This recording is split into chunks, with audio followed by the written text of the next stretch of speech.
I still have to do this stupid show. These fucking idiots. Blah, blah, blah. Oh, hey. Hey, what's up? Normal America Show, Rob Noor. Guy was mentioned on Joe Rogan. I don't know. Just a little thing. You guys in the chat probably weren't mentioned on Joe Rogan's show, but I was. So I guess we'll still do the show here. I guess. It's a little thing called respect. That's what I'm realizing. It's a little thing called respect. Anyways, Rob Noor. My wife threatened to leave me earlier today because I've just been saying I was mentioned on Joe Rogan for the past, 8 hours. And she's, I think, getting a little tired of what she calls your dumb fucking joke.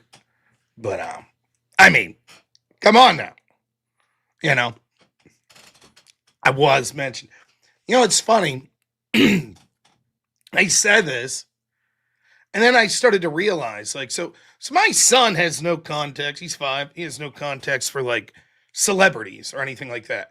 To him, a celebrity would be Mickey Mouse, right? And then now he understands characters versus real people. So he would know the guy that's Blippy, if you guys know who Blippy is, right? But the only person that I went through a list of people, I was I wonder if he would have ever heard of these people, So I'm Arnold Schwarzenegger, nah, doesn't know that. Okay. And so you're just coming up with different names. And you know who he knows, and everybody's gonna call me a bad parent. But I can't help it. It's just, see if you can guess. I'll give you a clue. It's someone who's famous for being online. And he's a kid. Not the online person, but my son's 5. So who's a famous online person? It's not his son. Mika, he knows Mika as well. She's Blippy's friend. Does anyone have a guess? I wasn't impressed. I'll say that. Nah, it's not Asmongold. It's not that bad, I guess. Yeah, that's it. He knows Mr. Beast. Because Mr. Beast had done some Minecraft videos. So he knows his cousin was, I don't think he would know Ms. Rachel. But yeah, Mr. Beast, my son knows Mr. Beast. So now I'm Ari Shaffir, yeah. He's a big, my son really knows, he's a big Norm Macdonald fan. So now it's it don't matter anything I do unless I get Mr. Beast to talk about me. Then I would finally be big time in my son's eyes. I'd be that guy you saw do some Minecraft videos, Mr. Beast? Yeah, he knows your old man. Then I would be a hero. Joe Rogan, what was that about? Hey, Curtis Yarvin, yeah. I don't know. It's weird. Kids, my son, he's 5. He they have a different language. I don't know a lot of he keeps calling himself a Groyper. I don't know what that is. A Groyper? I don't know. But he keeps going on about it. I don't know what that's about. He keeps asking me if I'm getting paid. I'm I get some Superchats. I was, what are you talking about? My son is not a Groyper. I'm just joking. Let me clarify before I get in trouble. People be calling fucking police on me. This guy's letting his 5-year-old watch Nick Fuentes videos. I'm very excited because he's starting to get to the age where he could listen to a little more music. He started singing a song today. It was only a couple words, and it was "Everybody Wants to Rule the World." It's Tears for Fears, right? I think who sings that. And I was how do you know that song? Where would my son have heard Tears for Fears? And it was one of the Despicable Me movies at the end of it. I was oh, that's cool. But it's interesting to see him because before this it was all kids songs he liked. And now he's starting to get into we were in the car the other day. We were listening to some Freebird. He loved the guitar solo. He loves the bass line at the beginning of the Yes song Roundabout. Boom, boom, boom, boom, boom, boom, boom, boom. It's great. Destiny's son was groyping at age 5. Well, I guess I gotta catch up. ah, no, my son does not know famous syndicated radio host Brian Shapiro. I don't know. He's not one of the millions upon millions that watch syndicated radio host Brian Shapiro on a daily basis. Oh, man. It is funny, though, because you can't help but think. You see the situation. Now, listen, I just want to precursor to say Destiny's a piece of shit. Fuck Destiny. Right? So, what I'm going to say here is I'm not defending Destiny or anything like that. But as a parent, I do look at Destiny and he has his certain political niche. And then his son basically being the opposite and liking sort of the opposite like people. That would be shitty. I have to admit, I think about like, you know, what if my son, by the time my son's 13 or 14, he's like a big Hassan fan or a Pisco fan. That would be hard. Wouldn't that be hard? Like, oh shit. Dad, did you watch Pisco's video last night? It was awesome. Like, no! Where did I go wrong? Oh shit. It would be terrible. I really like this guy, First Amender. No! What has happened? He tells excellent poetry. Oh, shit. It is funny, tragic, but funny to think about. Can you imagine? Anyways, we got a fun show for you tonight. I'm doing another no prep debate. So if you're new to the series, friend of the show and someone who I'm eternally grateful for setting these up, Speakeasy. Speakeasy's a moderator, has a channel over there on YouTube. Great channel. What he does is he finds opponents for me. I don't know who the opponent is. I do not know what the topic is. Speakeasy basically only vets it to see if it's a topic that he is pretty sure I would disagree with. We may screw up someday. It might be that, like, it's a topic and I say, actually, I agree with the person who brings up the topic. But I'll always find some way to argue. But in general, if someone comes to Speakeasy and says, I want to debate with Rob that I think Trump's the best president out of the past 5 we've just had, I'd have to say, yeah, I sort of agree with that. Speakeasy would know that now. He knows enough about me. So I don't know who the opponent is. I don't know what the topic is. Speakeasy has these lined up for weeks, so they'll have time to prep their debate. This will be the 4th one I've done with Speakeasy. And, I love these because I like debating and it's an excuse to debate. And I'm lazy, so I don't have to prepare for the debate because I don't know what the topic is, which is right up my alley. And I hope it shows what I think's a strong suit of mine, which is I feel like that I have a worldview that's sort of consistent or at least thought out enough. But it's also, I hope, easily applicable and easy for me to explain to people in a way that just average people could understand. So I'm no high IQ, some bitch or anything. So it allows me to show that I could debate a litany of topics and I think do pretty well. So Speak is scared to fight Orthodox guy. Oh no! Internet tough guys offering to fight people. Dun dun dun dun dun. Say it ain't so. So anyways, the 3 topics I've had so far on this was Russia should take over the EU. What was the second one? Trump doesn't respect the Constitution. And then last week it was art should be classified objectively. So I think I did very well in all 3 of them, but we'll see. I got my trusty pencil ready. Shit. I'm drinking these energy rush things. They're like little energy packets you put in your drink. And I just brushed my teeth before I came up. And I think I got like a lemon one. Nothing as bad as that first like citrus drink after you brush your teeth. Good gosh. Now the question wasn't good art. It was art itself. So bad art wouldn't be art. We wouldn't even call it art. So debate's supposed to start at 8 o'clock, so we'll probably get running here soon. Of course, it was supposed to start at 8 o'clock last week, and it did not. So we'll see what happens. Drink black coffee like a real man. You ain't listen. I don't mind. I don't mind. I'm confident in my. Maybe I shouldn't use that word. I know I'm not the manliest man. I'll just say that. I've come to accept it. I live around a bunch of people that are more manly than me. I get it. All of my family, all my fucking in-laws, all my neighbors. Like, they're the type of dudes that are out in the fucking cold working on a car. And I'm the type of dude like, can I go get you guys a drink? I get it. I know where I am. So I went through a coffee phase. I did.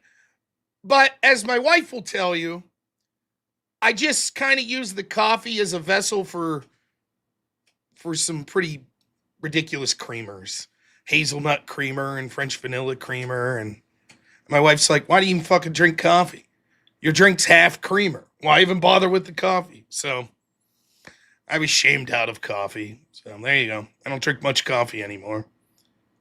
I honestly thought I was allergic to it. I don't know if that's possible. But when I was working my old job, I'd wake up with a cup of coffee, and every time I'd be drinking the coffee, I'd be sneezing. So I don't know if it was the coffee making me sneeze, or maybe did you ever get that thing? It's like correlation, not causation, but you get some thought in your head. I'm not gay. I'm married. I have a son. My wife and I for a while, we had this game where you'd give things a point system on how gay they were. And if you got to like 200 points in a day, then you were gay for that day. So, for example, drinking out of a straw is like 25 points of gayness. So if you go to a restaurant and you get a drink and it has a straw and you're like, yeah, that's 25 points to gay. That's 1/8 of the way. If you would drink 8 different beverages out of a straw, you're gay for the day. I don't make the rules. That's just, There was a lot of debate. I even have a gay friend. We talked about this, right? It's like, what's more gay? Like intercourse with a man or making out with a man? Because if you get like 2,000 points, then you're gay for the whole month, So there's a lot of, there's a lot of shit. My wife was constantly, like everything I did, she'd be like, that's pretty gay. Pretty gay.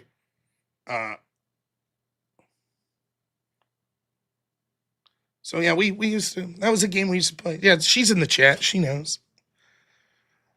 We are at the time of year where it's like, finally, maybe some snow's melted. How many points is having a gay friend? Like 150. So I'm 50. I start out every day 50 points away from fucking, from being gay. Yeah. Well, yeah, there wasn't like Andrew Tate was like, having sex with women is gay. It's like I don't even know what's happening anymore. I'm so confused. Once we've gone so full circle, it's like, oh, what's that? You have a girlfriend? You have sex with your girlfriend? That's gay. It's like, oh, I'm confused. I don't know what's going on anymore. I'm just gonna stay with my lady. I'm gonna stay there. That's it. And try my best to not drink out of a straw very often. That's it. I could count my opponents and tell them how gay they are. Yeah. I think wearing the little Brian Shapiro hat, that's probably 50 gay points. So I don't know. Man, it's a good day though. I'm having a great day. If you missed it, Rachel Wilson was on Joe Rogan's show today. Now, listen, I don't know. Maybe I should keep my mouth shut about this. I might ruin your entire fucking worldview here. You ready? I'm going to tell you a little inside baseball. You ready for this? The magic of online streaming. Okay? I think that the interview with Rachel was not recorded today. It was recorded previously. I think a day or two ago. And then they aired it today. I remember when I was a kid, I was a little too young to be into Johnny Carson. I appreciate him now as an adult, but I don't recall, maybe once or twice I saw an old episode of Carson with my grandparents. For me, late night comedy was Conan O'Brien back when he was like on TBS. I love that shit, man. Like mid to late 90s Conan, loved it. I wasn't real big into Letterman or Leno. I would watch Letterman occasionally. I thought he was funny, the top 10 list, but I was never really into Leno. And I'm not shitting on you if you were. It just wasn't my thing. I didn't watch much of it. But Conan, I loved Conan O'Brien. I still think he's funny as shit. Anyways, I remember when it blew my mind as like, I don't know, a 14-year-old, that the late night comedy shows weren't filmed at night. That like it wasn't live. So they're filming them at like 3 p.m. or some shit. And I was like, really? And it would be funny because sometimes it would matter. Like they'd be talking about like the playoffs of a sport event. And it's like, but the game already happened. What's, Yeah. In the year 2000. Yeah, I remember. I was a big fan of that shit. But it blew my mind. It like shook my world a little. I was like, wait, it's not filmed at night? So yeah, there you go.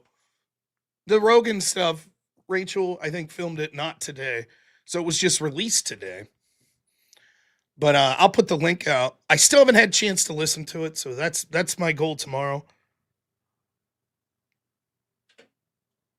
Oh, and I forgot to say, what I was saying about my wife, I got sidetracked there. It started to get a little, like the snow's melting and shit, so you're starting to get a little bit of the spring feel. So my wife's cleaning out my son's room, and he has too many toys. So it was a Herculean effort to clean out these toys.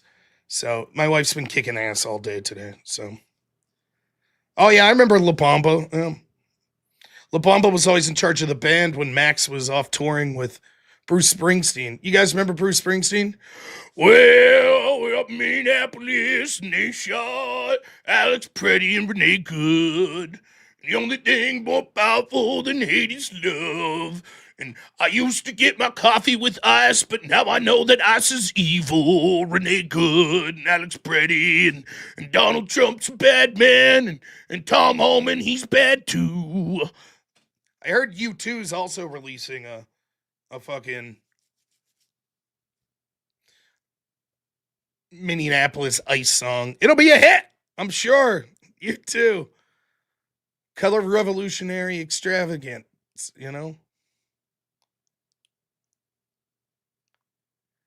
Wow, look at this motherfucker, Jake Rattlesnake. Look at this bitch.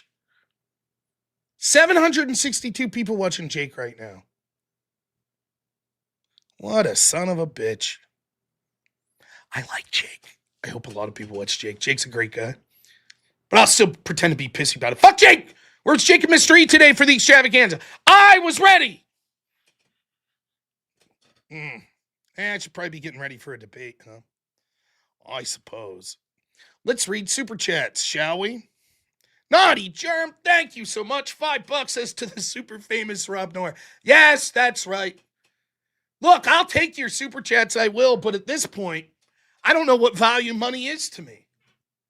I just run around telling them, go to a restaurant, and they're like, oh, sir, your bill's going to be $87. And I'll be like, excuse me, I was mentioned on the Joe Rogan podcast. And they'll be like, oh, I'm sorry. Let us give you $87. Thank you. Thanks. So, Bat Fricker, $5 says, more like, nor prep. Am I right? Yeah, I know. That's what Speakeasy calls it. He calls it the Nor Prep series. I know. Baxter Boy, $5. Thank you. Penny Pincher Joe says, I identify as Lord Snake. Love you, Rob. Thank you. Chiefs Nation, $10 says, it's about respect, Rob. Rob, that's what you need, respect. Thank you. Letty, $5 says, coming in from Cool. The great Cool Vic. I hope he's doing wonderful tonight. John, $10 says, hey, Rob, did you see Tim Pool J. Dyer argument? If so, what was your take? I did not see it. I think I know the gist of it, though. Was it about rights? Very similar to the argument with Andrew and Tim? Tim probably, look, it's a tough pill to swallow. I'm more of the Tim camp in the way I look at the world. Like, I'm like, we have a right to free speech. But if you really hammer down on it, it's like, well, what's that mean? Define rights. I mean, Jay and Andrew are right. Ultimately, a right is totally subjective. It's just things that the people with force have agreed that we should be allowed to have. That's what we usually mean by rights. Like, I have a Fourth Amendment right to privacy, right? We all agree with that. Constitution says it. Yet they passed the Patriot Act. What we can do about it? You can't do that. That's my right. Yeah, I just did. Now what? Is it God given? It's a God given right. Okay, well then what happened? You know. So I have not seen the debate, but I'm imagining that's sort of how it went. Hellstorm, $5 says Wade Boggs. I summon you to fulfill your oath. Wade will be around, I'm sure. He wouldn't leave our audience go a night without a whip song. Vortome, $10 says, you like Jake? Another 25 points to the gay scale. Shit. I didn't think of that. Elbows down. Member for 8 months just says, gay. PP toy. Saying that might make me a little. For the cure. Thank you. And Chop Chop, $20 says, I wonder if Jake's clock spins backwards like their toilets. Doesn't have the respect of time. Rob. Yeah, that damn Jake. I just don't know. You don't know what to think about that Jake character. Thank you to everyone who's watching over on Rumble. And let me pitch 2 things before I get into debate mode here. Number 1, did you know if you want a cool hat like this, t-shirt or hoodie, you could go to robnoerr.shop? Yes, that's right, robnoerr.shop for all of your normal America merchandising needs. That's robnoerr.shop. And then also, if I could make a pitch, let's just today focus on Rumble. So if you go over to Normal America on Rumble, give me a sub. You don't have to watch it both places, Rumble, YouTube, X, wherever you're at, right? But there's the video to Rumble tonight, my video tonight. I'm going to start doing some shows exclusively on Rumble just because of diversification reasons, because you never know if something happens on YouTube. It happens.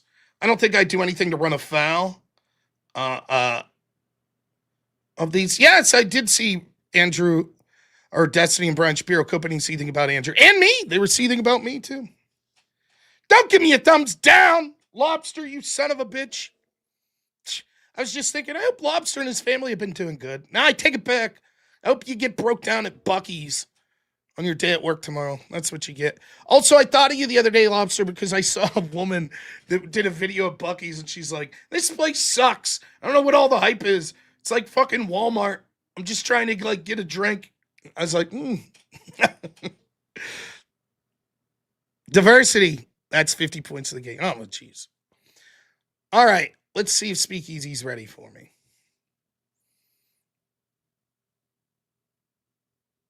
I think it's the same StreamYard's link as last time. We're going to try it. Oh, what's going on here? Okay, give me a second. We're merging. Check, check, check. Okay.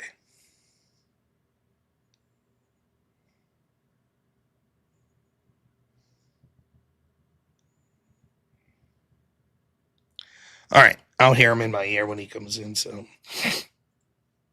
Geoverse wants to debate me on video games and the benefit of cognitive function.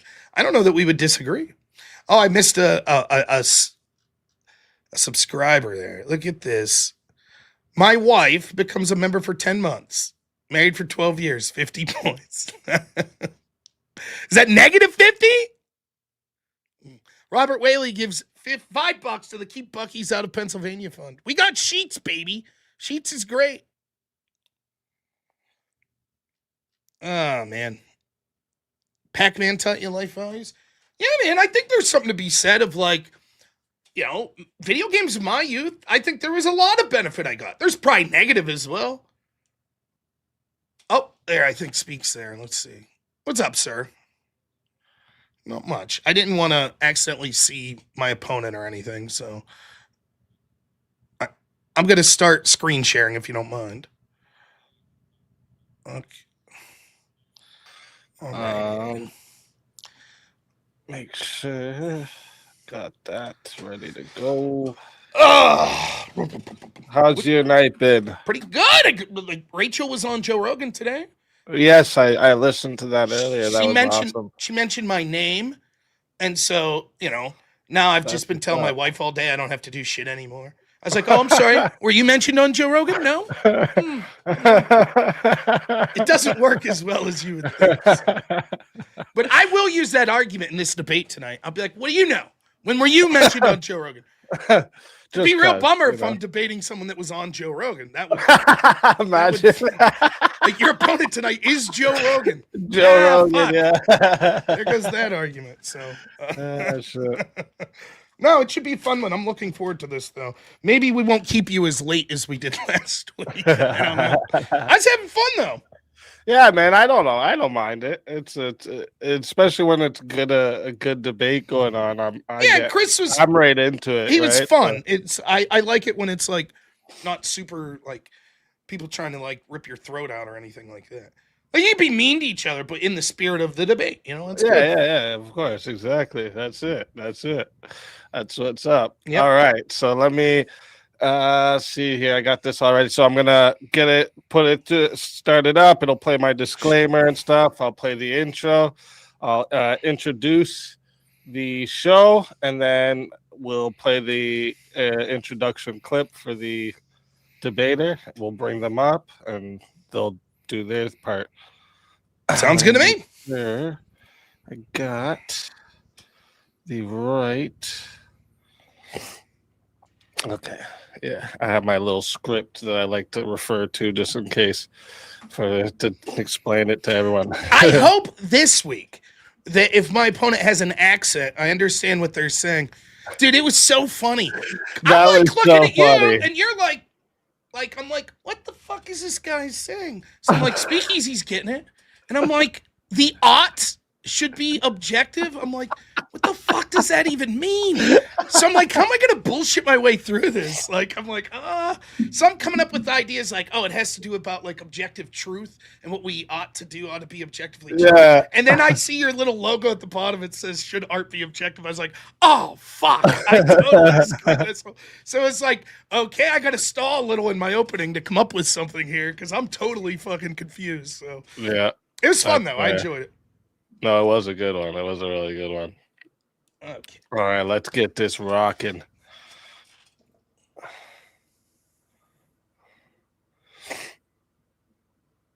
Warning.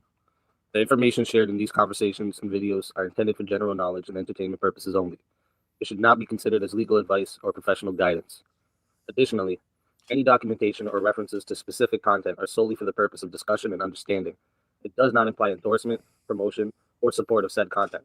The views expressed in these videos and or conversation are those of the individuals involved and do not represent any official stance or opinion. The content you are about to experience may contain strong language, including explicit words and phrases. This language is used for artistic expression and may be integral to the storyline or character development. It is important to note that the use of such language does not endorse or promote offensive behavior. Viewer discretion is advised, and please enjoy the show responsibly. Disclaimer. Copyright disclaimer under Section 107 of the Copyright Act 1976. Allowance is made for fair use for purposes such as criticism, comment, news reporting, teaching, scholarship, education, and research. The Canadian Copyright Act, Section 29, allows an individual to use copyright-protected materials when creating a new work, such as a mashup, and to post the new work online on a site like YouTube. Fair dealing provision for specific purposes like research, private study, education, parody, satire, criticism, review, and news reporting. No prep, no warning, no time to think. Walking cold, stand your ground, say what you believe. No script, no notes, no place to hide. Redactions drop, the room goes live. No prep, no prep,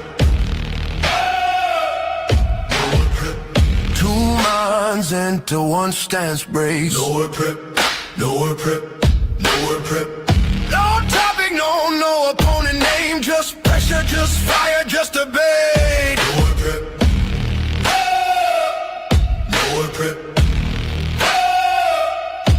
No warm up, no safety net. You showed up, now defend it.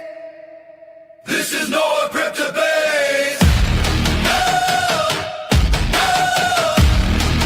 This is nowhere prep debate.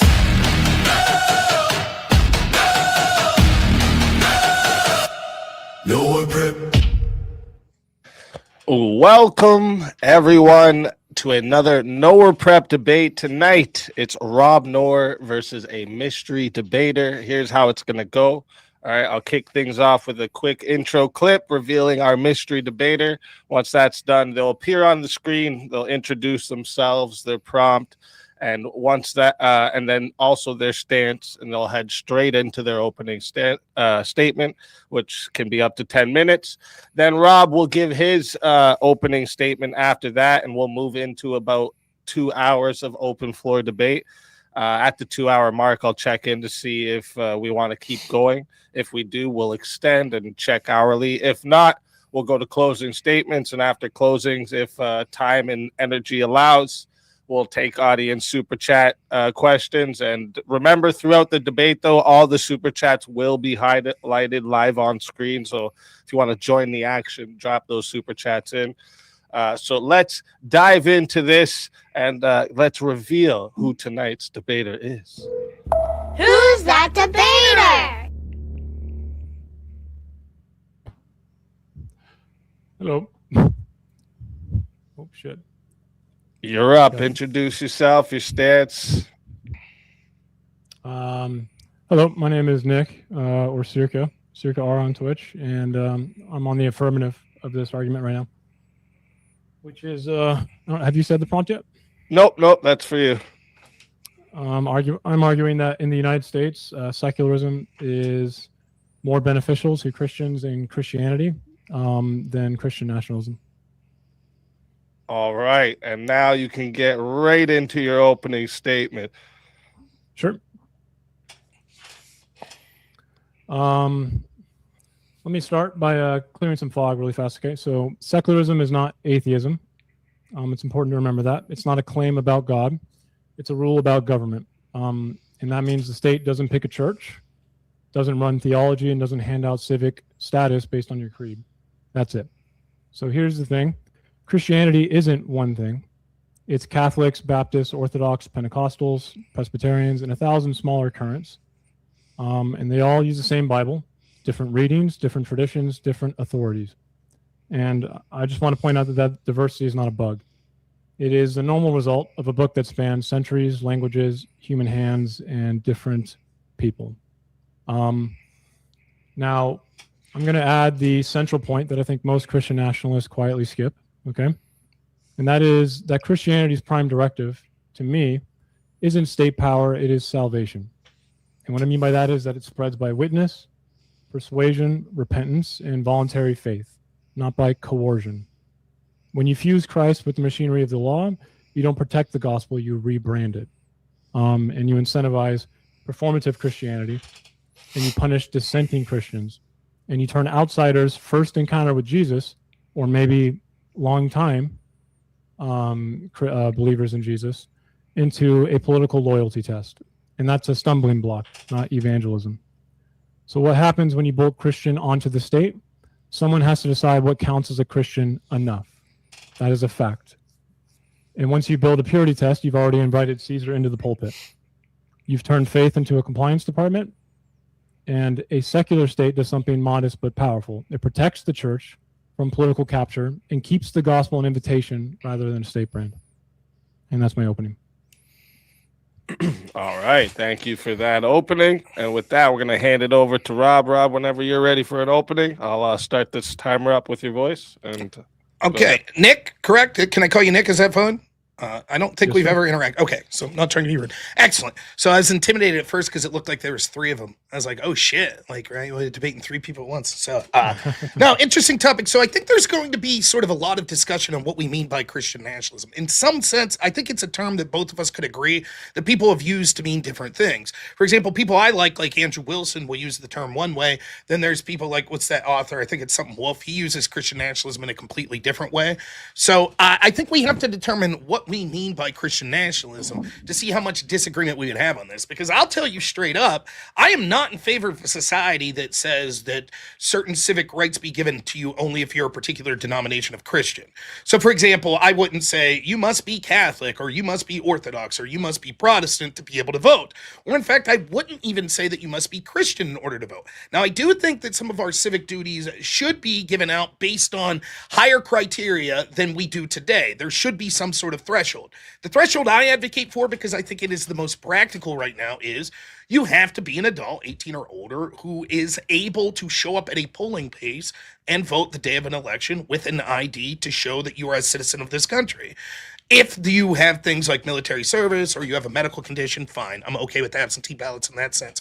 But I think that we need a minimal threshold of interest for people that are engaged in the civic process of voting. Because what happens right now is we have so many people that are so disinterested or unknowledgeable that are voting that it's steering our country in a bad direction. I'm also open to hearing more barriers to voting. Those could include things like having children. It could include things like being married. It could include things like, being a net input into our society as opposed to output. In other words, if you're taking more out in the forms of welfare, but really irrelevant for this debate. I'm just saying the idea that he seems to identify Christian nationalism, I'll have to get his specific definition, but he said basically that he defines Christian nationalism as sort of having to be Christian in order to have process into our governance. So in other words, presumably in order to get elected, in order to vote, etc., that you must be Christian. I would say I embrace what I would call as a different form of Christian nationalism. Christian nationalism I embrace says that we should elect people that are proudly Christian and use their faith to inform them on the governance of this country. And while there are a lot of people that consider themselves Christian in this country nominally, of which I would borderline put myself as one of them, because I think I'm a bad Christian. And I have not done things like go to church. In fact, I started going to church after Charlie Kirk was shot. It had been years before I went, other than ceremonies like funerals, weddings, etc. So I'm not particularly someone who is an overt Christian that talks about this. And I consider myself a neophyte in my relationship with Christ. However, what I think when I say that I would embrace a Christian nationalist system is we have a lot of people that call themselves Christian, but when it comes to governance, they're almost ashamed to say it. And they can't wait to speak about how, oh, no, we're all about a separation of church and state.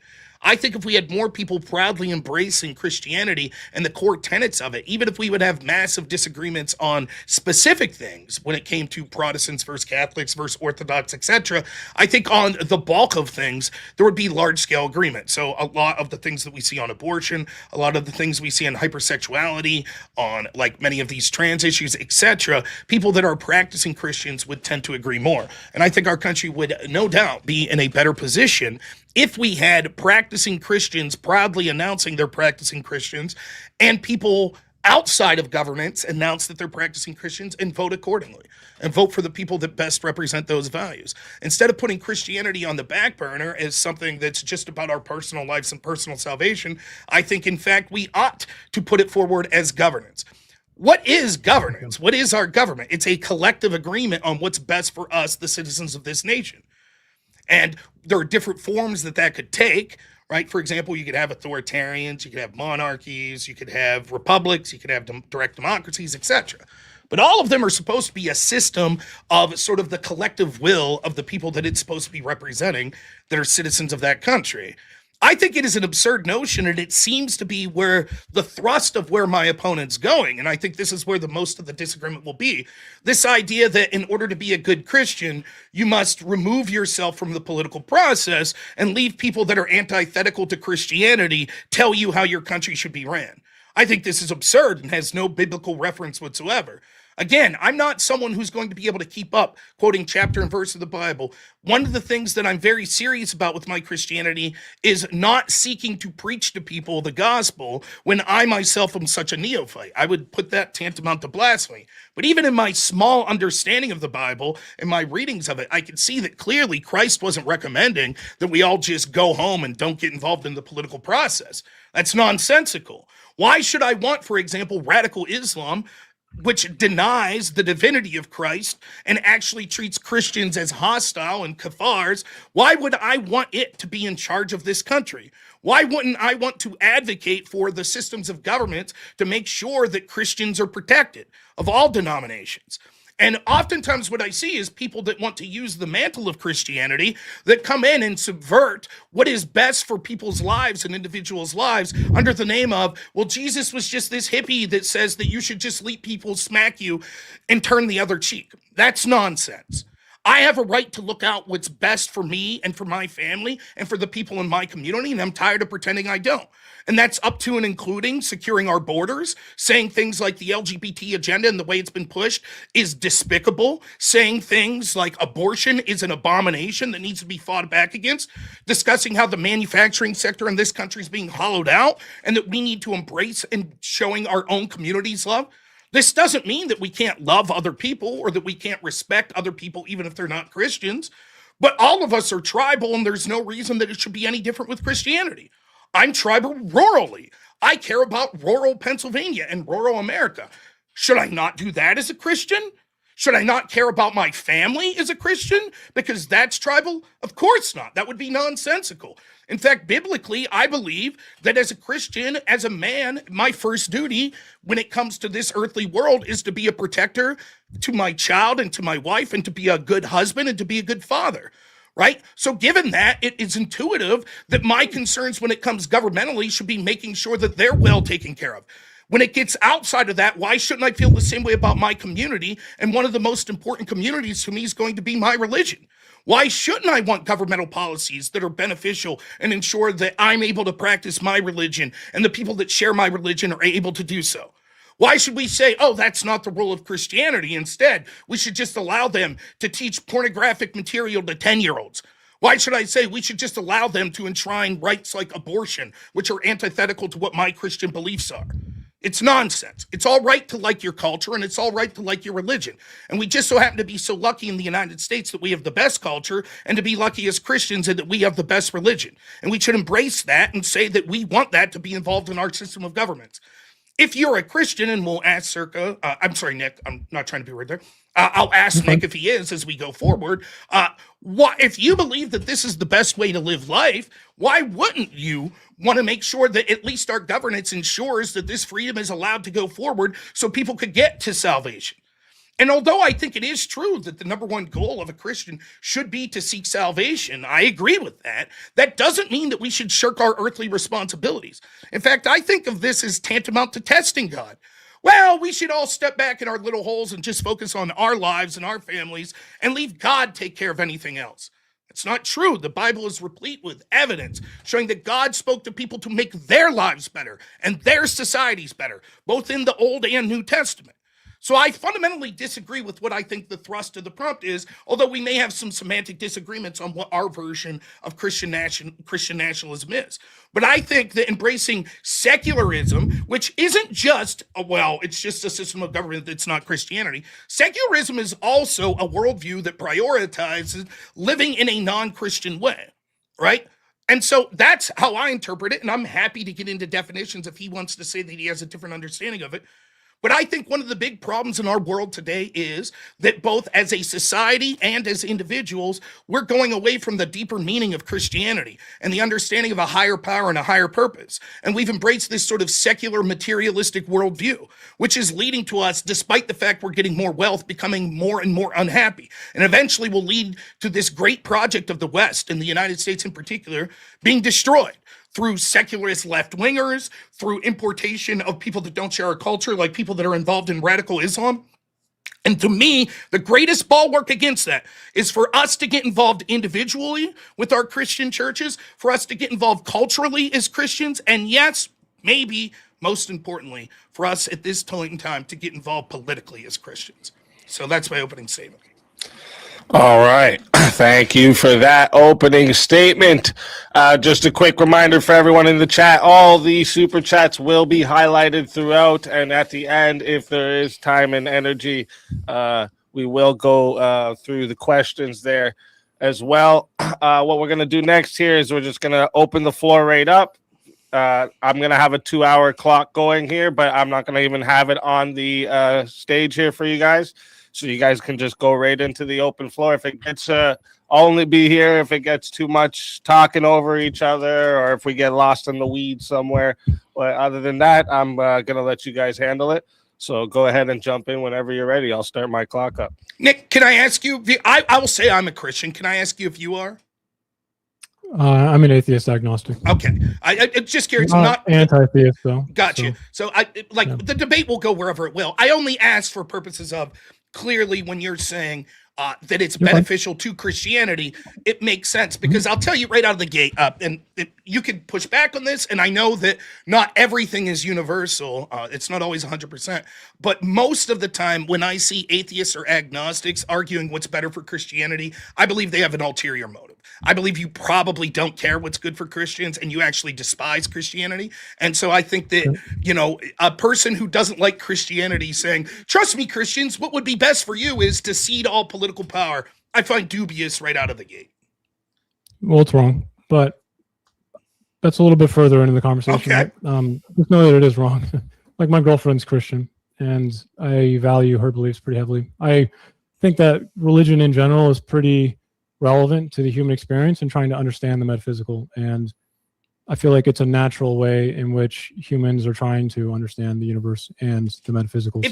So when you talk about what's beneficial to Christianity, what metric are you using? Because beneficial implies good. I have a prime argument, like a prime directive, but first we got to get some definitions down, right? Sure. So your definition to me, I heard a few different things there. One was simply just using faith to inform them on how to govern. Sure. And then we went as far as Christianity needs to be governance. So where actually is your definition? I don't know that I said that. I said I think it would be beneficial for Christians to get involved and use their faith in how they vote and in governing, right? And that's what I mean. So when I talk, there's nothing wrong with informing yourself. Well, so there's faith, an implicit like sort of point in your opening where you're like you're defining Christian nationalism in a very specific way, and I disagree with that definition. So I guess I'll first ask you. Let me real quick. Let me say, will you agree with this, and then you could give your definition. That Christian nationalism can be and has been defined in many ways. Sure. Okay, and I'm happy to hear what your definition is. That's fine. Okay, so in my opinion, we have two definitions we need to cover. Okay. Which is political secularism. And secularism is just a governing principle, right? In which a state does not establish a religion, does not privilege one faith over others, and it protects the free exercise and equal citizenship regardless of belief, insofar as it helps those faiths as well. So it's a protection of faith in a way. Your comment about it not prioritizing Christians or Christian values, it doesn't actually have any definitional strength or weight towards that. It doesn't prioritize, or it just has like a lack of prioritization there, right? It doesn't really care what religion it is. So I guess in a way, it could prioritize a more Muslim culture, but it still is secular, okay?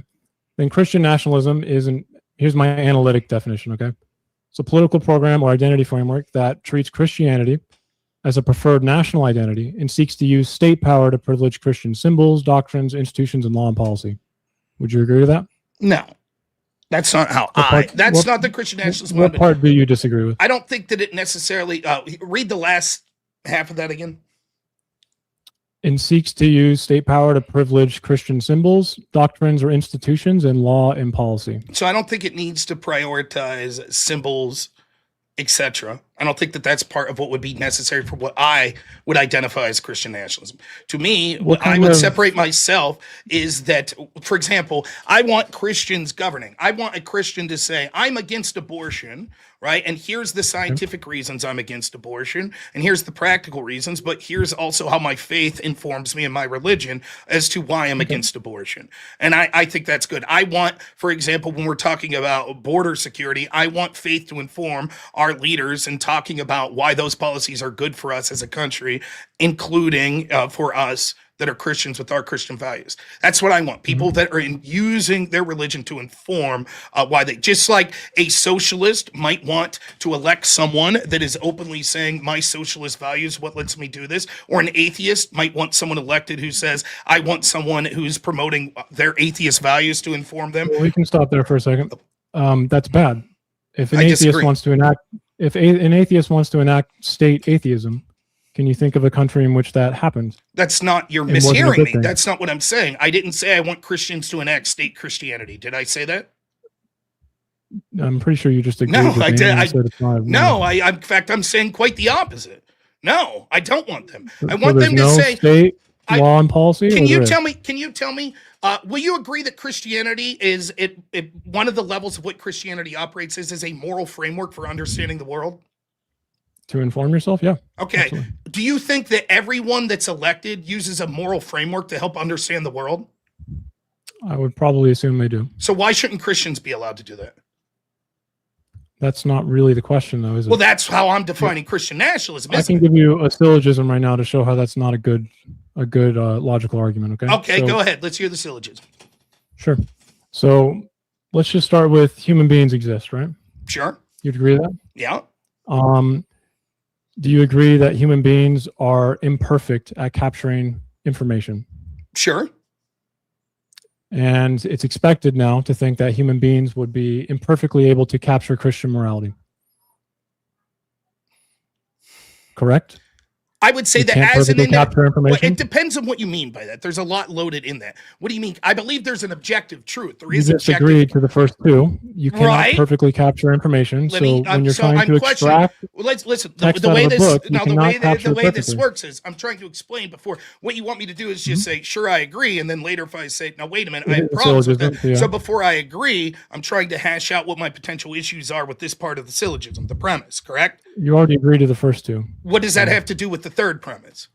The third Well, one let is me built ask you on this: that, Do you? and you yeah, already well, inherently agreed to Let me it. show you. Let me give you a syllogism to explain why your syllogism and the argument you're making here No, right now. don't- One, do you agree don't humans deflect. exist? Just engage One, with do the you agree? syllogism One, before do you move agree on. that humans exist? Don't start a new one. Do you agree Engage that humans with exist? what I've already told you. I will explain. It's going to be real quick. One, do you agree humans exist? It's not. I'm not interested One, in do you that agree yet. humans exist? Just We have answer to real quick. finish the one that Just already answer. I started. promise I'll go right back to it. I'm explaining to you why I'm questioning premise 3. You're implying because I accepted premise 1 and 2, I must accept premise 3. And I'm using a syllogism to explain to you why that's not the case. So, premise 1, do you agree humans exist? Sure. Premise 2, Christianity is the best moral system. Agreed? I wouldn't agree to that. But you already agreed to premise 1, so how could you disagree with premise 2? Wholly non sequitur. That's exactly my point. You saying that I must agree with premise 3 because I agree with premise 1 and 2 is a non sequitur. That's exactly my point. And I You use didn't my even syllogism have to prove to you that. your following premise didn't have a sub element of the first premise. Sure. You know that, right? It had to do with the fact that humans exist and there would be a best moral framework for humanity. I could go through and Where's put more number steps in two? I could put more steps Where's in the number premise. 2? The idea that me agreeing that humans exist somehow means that I have to agree that humans cannot see an objective truth with Christianity is nonsensical. There's no connection between the two. You already agreed that humans cannot perfectly capture information. That's true when it comes to So sort how of are the you going to subjective that we're perfectly seeing. capture Christian? What I'm saying is, information? what I'm saying is, I'm thinking through this, right? So what I'm saying is, Okay. there is an objective truth, right? As a Christian, I Can believe you that. You perfectly understand? capture the objective truth. I don't know what you mean by perfectly capture. As in human beings, we interpret things through senses. We are imperfectly able to capture information that we see, hear, and think about. That is a The fact. information. So what I see in the wavelengths of light that I'm seeing, it's not a perfect encapsulation It's of not understanding. all of the information. Yes. Okay. It's not all of the information. That might be true, but I think that Christianity as an objective truth and God as the foundation of all truth and the creator of all truth is different, right? And so the premise that you're saying, what you want me to say is this is what you want me to say. You want me to be like, well, as a human, even if there is an objective truth, it would be difficult for us to subjectively act within that objective truth or to interpret it 100%.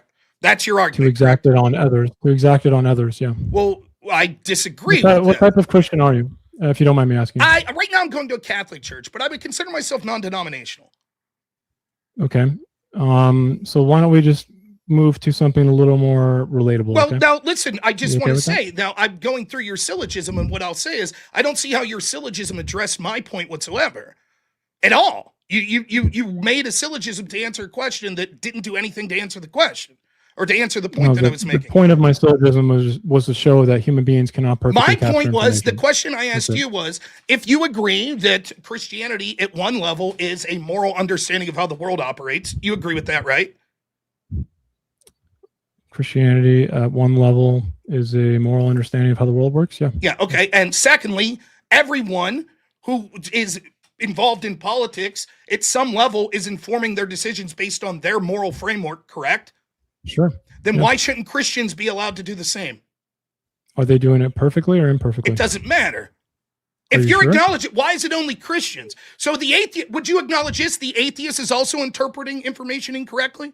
Not fully? Correct. Yeah. Okay, so if Correct. they're allowed to use their belief system and their moral foundation for governance, and I they're not use doing Christian it perfectly, beliefs to inform they're not my doing it opinions as perfectly, well. why would it be any different from a Christian using their moral framework? Okay, so when you have the government try and legislate it, it's much different. Why? The government Well, legislates let's get to people's that. moral beliefs We can all move the on time. to the next. No, next wait a point. second. You already acknowledged. Everyone, No, when I'm they're going to make it pushing, relatable for you. let me I'm going to make finish. it Let relatable me for you. please, let me finish. When I'm voting Okay. for something, I ran for Congress, right? So let's say I was an atheist and I said, you know what? I think that we should legislate veganism. And the reason is, as an atheist, I have a moral framework and I think that we should maximize value for life or some shit like that. I don't know what the atheists believe. And so I see these, we shouldn't be taking lives, including animal lives. So we should all be vegan. So we should make meat immoral, right? That's me legislating through my moral foundational beliefs. Is that wrong? Is that inherently Christian? What does it matter? Why is it only Christians that aren't allowed to use their morality? Well, one is kind of informed by the reality they live in. One is metaphysical. Well, that's not true at all, right? Christianity Sorry, I don't mean to interrupt, but just so that you guys don't have like a really bad playback after Circa, if you have your gain way up, if you could just turn it down a little bit, because like you were quiet, so I have you turned up, but now it sounds like your gain's way up. So sorry. Yeah, Is no it okay now? worries. I just didn't want you guys to have a bad playback after. Go ahead. Is it Christians. It's check. Go ahead, check. I'm sorry. I'll be quiet. Check 1, 2. That's a little better. Turn it down just a tad more. Got it. Better. Yeah, that does sound better. I use an SM57, right? So it's really touchy. That's much better. There we go. But the point, what you just said there, you're like, well, the atheist is viewing reality through like a subjective in real world lens, but a Christian's viewing metaphysically. Well, that's not true. Both would reality through objective morality. That's not as well. true. What is it? Okay, You can then have a realism. Okay, define objective morality. You say, We don't let need me to do real that quick. right. Let me restate. This is a debate about whether or not the please. secular state is more beneficial to Give Christianity. me a We don't need to second. get into This other is going to stuff. be very important. So you said that an atheist uses objective morality. An atheist can be a moral realist. Yes, that is a fact. But you use the term objective reality or objective morality. Is correct? a moral realist someone who does not believe in objective Is truth? moral realism another term for an objective morality? Sometimes. Okay, okay. Then what could be the difference between? Because hey, I'm no fucking semantic debater. I don't debate philosophy a lot. So explain to me what the potential difference are between objective morality, which I understand what that is. I think we should look back at the prompt. No, I think that this is indicative of exactly the heart of the prompt, because because I'm saying that the reason I think that we should be allowed to have Christian nationalism, as I say, is that every group uses their moral framework to govern, and Christians should have the same rights as every other group. And you're saying, no, there is something unique about Christians, for example, that doesn't apply to atheists. I ask why, and you say, let me finish. And I say, let me finish. Let me finish. I say, why is that? Let me finish. I say, why is there a difference there? I say, why is there a difference there? You say it's because atheists use objective reality. I say, what's objective reality? I did not say that. You said objective reality or moral realism. You cannot be a moral realist. That's what I said. Okay, so then the question I have is define moral realism. I don't need to. This is a debate about whether secularism is more beneficial to Christianity. Let me answer your other question you have there. Do atheists use the state? Yes, absolutely. As you've already conceded. To enact atheist policies? Yes, to enact like the policies that they feel are a true moral framework. Like what? Do you think that at the fundamental level that atheism, much like Christianity, is a moral framework for how to view the world? No, it's a lack of one. By definition. So atheism by definition. What does a mean in Greek? It means without. It's a lack, my friend. Okay, without theism means one here. So just to be clear, you're saying atheist means how do you propose a policy on a lack of something? So just to be clear, your argument is atheism means lack of morality. It literally means a lack of belief. Lack of theism. But I've never met an atheist that told me they don't have a moral framework. I didn't say I didn't have a moral framework. Okay, so then atheism come to a conclusion. They say we do not believe in a God, and therefore we view the world in a different moral lens. That's also what they're attempting to do. What policy are you pointing to? What policy can you give me that actually says that atheism is being enacted at the state? Every policy that any atheist or any Christian, let me finish, any atheist, a Christian, a secularist, a materialist, a socialist, a communist, capitalist, a Christian, a Jewish person, a Muslim, every single policy that they're issuing for is filtered through their moral framework for how they view the world. Okay, every single one. By the way, there is no reason that it should be only different for Christians. Secularism doesn't mean all ideology. It means religion. And? You just brought up like economic doctrines. So what are you doing? Right. We all have frameworks for how we view the world. And these frameworks are based in our moralities, right? Christians have a morality that they say comes from an objective truth. Many atheists, many agnostics, etc., would say, we don't believe there's an objective truth. But they come through a sense of morality subjectively. And whatever that framework is they come through, that's what informs them on what policies to push for. It's the same thing. For example, let me give you an example. Atheism on behalf of the state. Let me give you an example. If I say, as an atheist, I'll outline the reason why eating meat's immoral. You would say that's legitimate. I could push for that. Outline the reason for what? For why eating meat should be illegal. Is that inherently an atheistic belief? Let's say, as an atheist, I come to that belief through my atheism. How?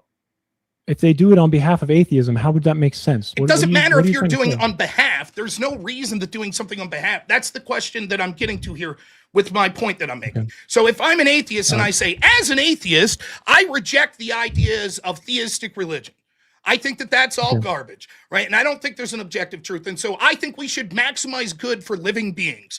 And as such, because humans can exist with only eating plant life, I think that maximizing good for living beings would mean that we don't kill and eat animals. Am I allowed to advocate for that policy? Yeah, but it wouldn't be an atheist advocation. Okay, if I'm Jewish and I say, I also want that policy, now I'm not allowed? No, it wouldn't make the policy on behalf of just Judaism, man. I say my God. It wouldn't be on behalf of just Judaism. And second, I think what do you mean it wouldn't be on behalf of just Judaism?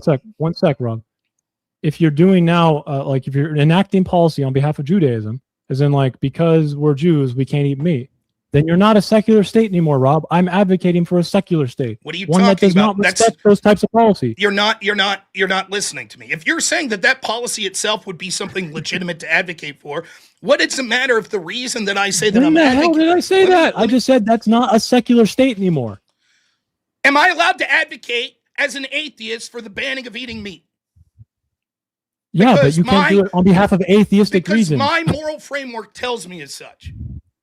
And you're going to literally call on a lack of theism, a lack of belief I'm in just God asking, to say that yes is, or no, is religion a moral framework for how to view the world?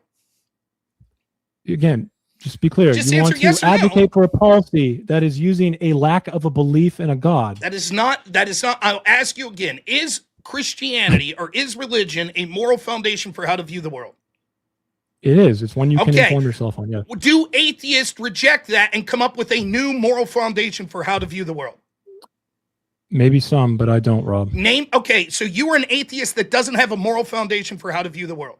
How do you know what's right and wrong? That's not what I said. I agreed just with said, you I in a way. literally what I just said was, and will you agree that atheists reject religion and come up with another moral framework for how to view the And world? I said and some do, but not I me. do not. Okay, so Yes. you do not have a moral framework for how to view the world. I said I don't reject it. You don't reject religion.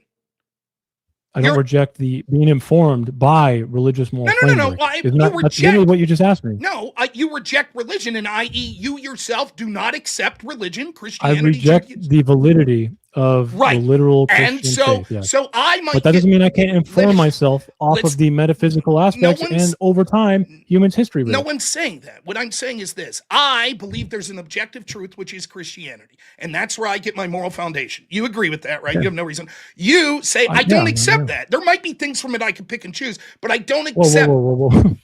That's not what it means, Rob. You can still inform yourself off of Christian faith and not believe it is literally true. Okay. Are you aware of this? That no one said otherwise. You're arguing a point I never said. I'm saying that I believe truth comes from God. Do you believe that? I do not believe truth. Right. Then we're in agreement. Yeah. We're in agreement. Okay. So my moral foundations comes from my truth that it comes from God. Yours comes from somewhere different. But inevitably, we both have to come up with those frameworks, right? Yeah. Okay. so, Now, yeah. my argument is that you're against a Christian saying, here is my moral framework, which I use to inform what laws I want to get passed. No, I'm not. So am I I'm allowed not. to do that? There's no the secular societies allow Christians to vote on behalf of their informed That's my interests. point. That's what I'm defining as Christian Okay, nationalism. well, that's not what Christian nationalism, Rob. You've Maybe already you should get a dictionary acknowledged, and so move you've your way already, forward, dude. you've already acknowledged that defining Christian nationalism could be done in a litany That's of not ways. what Christian nationalism is. I told you how I define Christian nationalism. Informing yourself in voting in the way you want your society to look is not the same as What do you want enacting me a to debate specific when I framework of Christianity onto other people. What do you want me to debate when I said right out of the gate that I would not embrace a form of Christian nationalism Then that say why there are was you a state you're- religion? You're not debating for Christian nationalism then. What? You're Let just me. conceding the argument. So perhaps you missed my entire opening statement. I know you only did, I did 2 not minutes. miss your entire You opening prepared statement. and did 2 minutes of an opening statement. I did not prepare and did 10 minutes. So let me re-inform you since you weren't listening. The point that I was trying to make is I do not accept the idea that we should have a country that is only Christians allowed to hold office, only Christians allowed to vote. Did you hear that portion of it? I did. I said, when I'm talking about Christian nationalism, as one time in the past, I did a debate, which, by the way, I was uncomfortable on because I don't really like debating Christianity, as I explained, because I feel like I did watch that, Rob. I didn't like the guy you debated. So Okay, yeah, fair enough. we're in agreement. He was not very likable, so we're in agreement on that. But nonetheless, it's irrelevant to this debate. Point I'm trying to make is you heard how I defined Christian nationalism in that debate then, correct? I did, yeah. And it's very similar to how I'm defining it today here, correct? It's a little different, actually, but yeah. Okay, well, where do you think the difference was?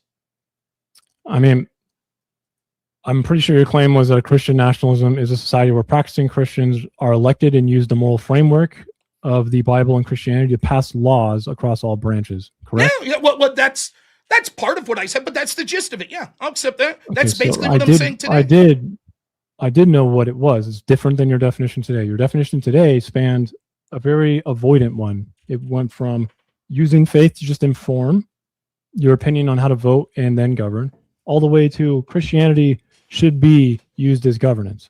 No, I don't think I said it should be used as governance, not in the way you're suggesting. I wrote it down as you were saying it. What so I'm saying is when I'm trying at least to be consistent through that debate to this one. What I mean by it is I'm a Christian. I should look to that for what my morality is and then use that to inform the policies that I want voted on. I want my elected leader to say, I'm a Christian and I get my morality from Christianity, and I should announce proudly that that's where I get my morality and put forth policy positions that adhere to that. That's it. That's what I'm suggesting. That's what I suggested then. That's what I'm suggesting today. So for you to have heard that debate and then come in here in a debate which I don't get to prepare for and say, well, I'm against sort of national religion. And I'm like, yeah, that's what I said last time. So you're like trying to shoehorn into me, yeah, but that's how I define Christian. Fine, you could define Christian nationalism that way. I'm telling you, in the past, when I've said I've embraced Christian nationalism, what I meant by it was, I think you should be proudly Christian, and Christians should use that to inform the policies they want, and should elect people that are Christian to enforce policies that fall in line with their Christian belief. There is nothing wrong with that, Rob. Great, then you agree with me. We should have Christian nationalism. I don't, because you just kind of yapped for a long time and it was very wide again. So why don't we just go through a little bit of a stress test, okay? Just okay, sure, no problem. You're interested? So what I chose to do for this, okay, was thou shalt not covet. Now, I'm sure you understand that's 10th commandment, right? Sure. Now, how would we legislate this, Rob? What if we wanted your ideal Christian nationalism framework? We don't have How to. Would you legislate this? You don't have to legislate. There's no call to legislate all the commandments. Okay, well, you're not going to be in control of this, Rob. It's going to be a movement, and people might want to. Well, wait a minute. Why would I have to? So you could say you're not in control of secularism or atheism. For example, secularism could lead to people passing. People out of control with religious practice. No, they could have people out of control with anti-religious practices. Remember, Rob, the most of secularists have been majority Christian. Most secularists in history have been Christian. What does that have to do with? Your argument is, well, we can't have Christians because they could get out of control with Christianity. I could say the same as secularists. Not even close to what I said. No, it is what is logically being inferred by what you're saying. You saying that I wouldn't have control. Are you saying there's not going to be any legislative action on behalf I'll of say this. nationalism? I don't think that any atheist should be allowed whatsoever to be in political power because they could get out of control. They would murder Christians. You agree? And you're not a secular state. You agree? We shouldn't allow any atheist. You're not a secular state then, Rob. You need to understand what secularism means. Wait. It does not mean atheism. Okay, define secularism it's not again. Atheism, nationalism, man. You are trying to create a false dichotomy and it sucks. Just was the Soviet Union a secular state? It was not. It was a state mandated atheist. Remember earlier when I said, can you remember a country that did state mandated atheism? That is not secular, Rob. Okay. You need to learn the definition. Okay, secularism, where are you getting your definition from? My definition of secularism is going to be... I want to know where you got the definition and then read it. It's mine, Rob. I wrote it down. Oh, so you have a proprietary definition of secularism.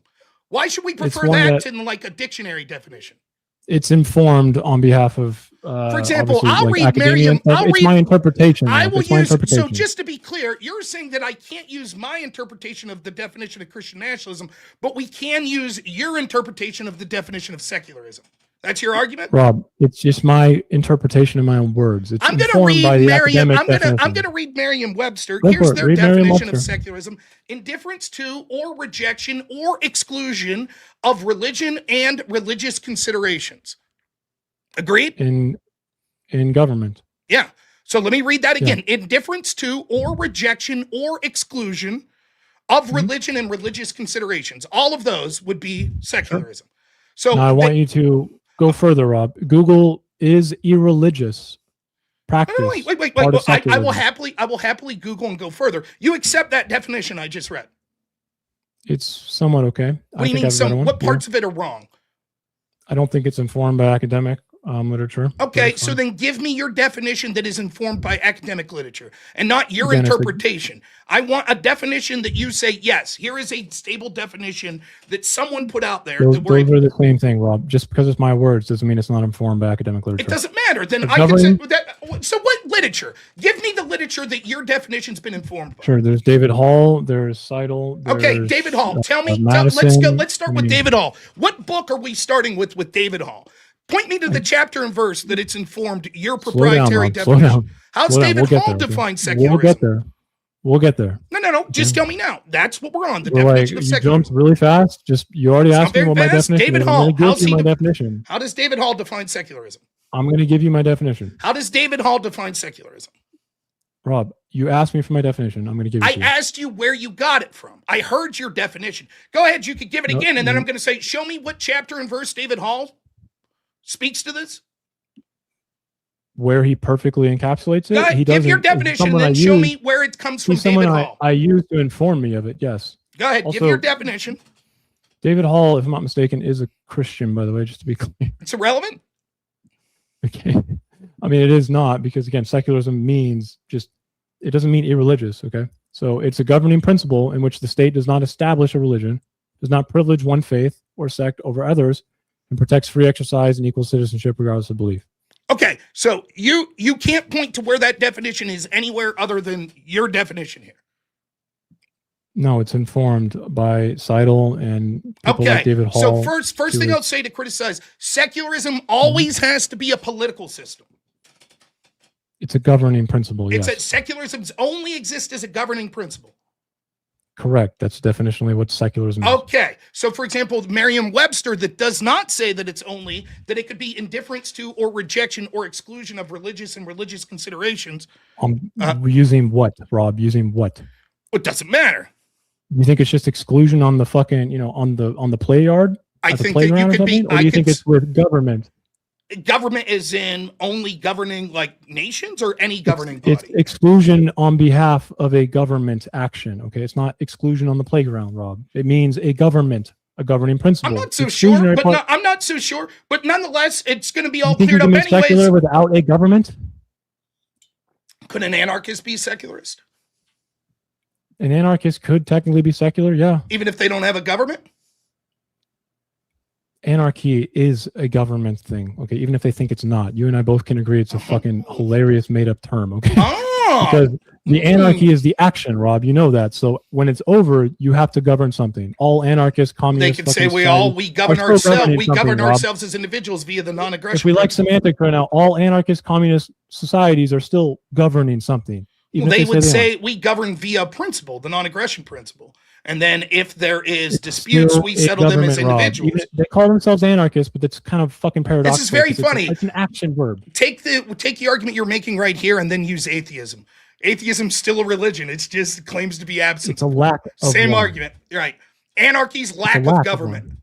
Same argument as atheist. You can't just like create a false image, Rob, just to make sure you have some opposite to be mad at. We're on David Hall, so you're going to tell me the book he has, the academically focused. Because I'll tell you, I'll just skip to the end. I don't think it's impressive when someone has a proprietary definition where they say, "Trust me, it's academic." David Hall, and they say some guy's name. That's not impressive to me. That means nothing to me. Cool. So then you said that you want to actually engage with what I'm saying, Rob. You don't need to attack me. It's not like I'm trying to be patronizing. Here we go. I'm going to steel man your argument as best as possible.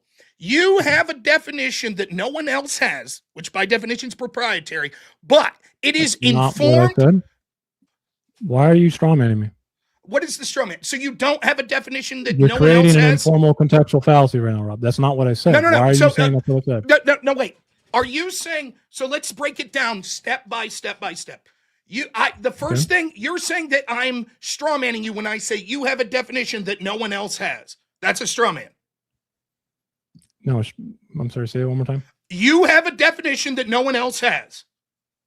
That's not what I said. Okay. I said it's my interpretation of my own words. So then give me another person that has. Does that mean no one else has this, Rob? Okay. So your argument is someone else does have this definition. It's informed by literature. Can you give me another person that has this definition? Go ahead. It's not, Rob. It's my own interpretation. Like when you put your own thoughts into something. So it's your own individual definition. It's not my own individual definition. It's a definition that you've ever heard anyone else say. Rob, do you know what?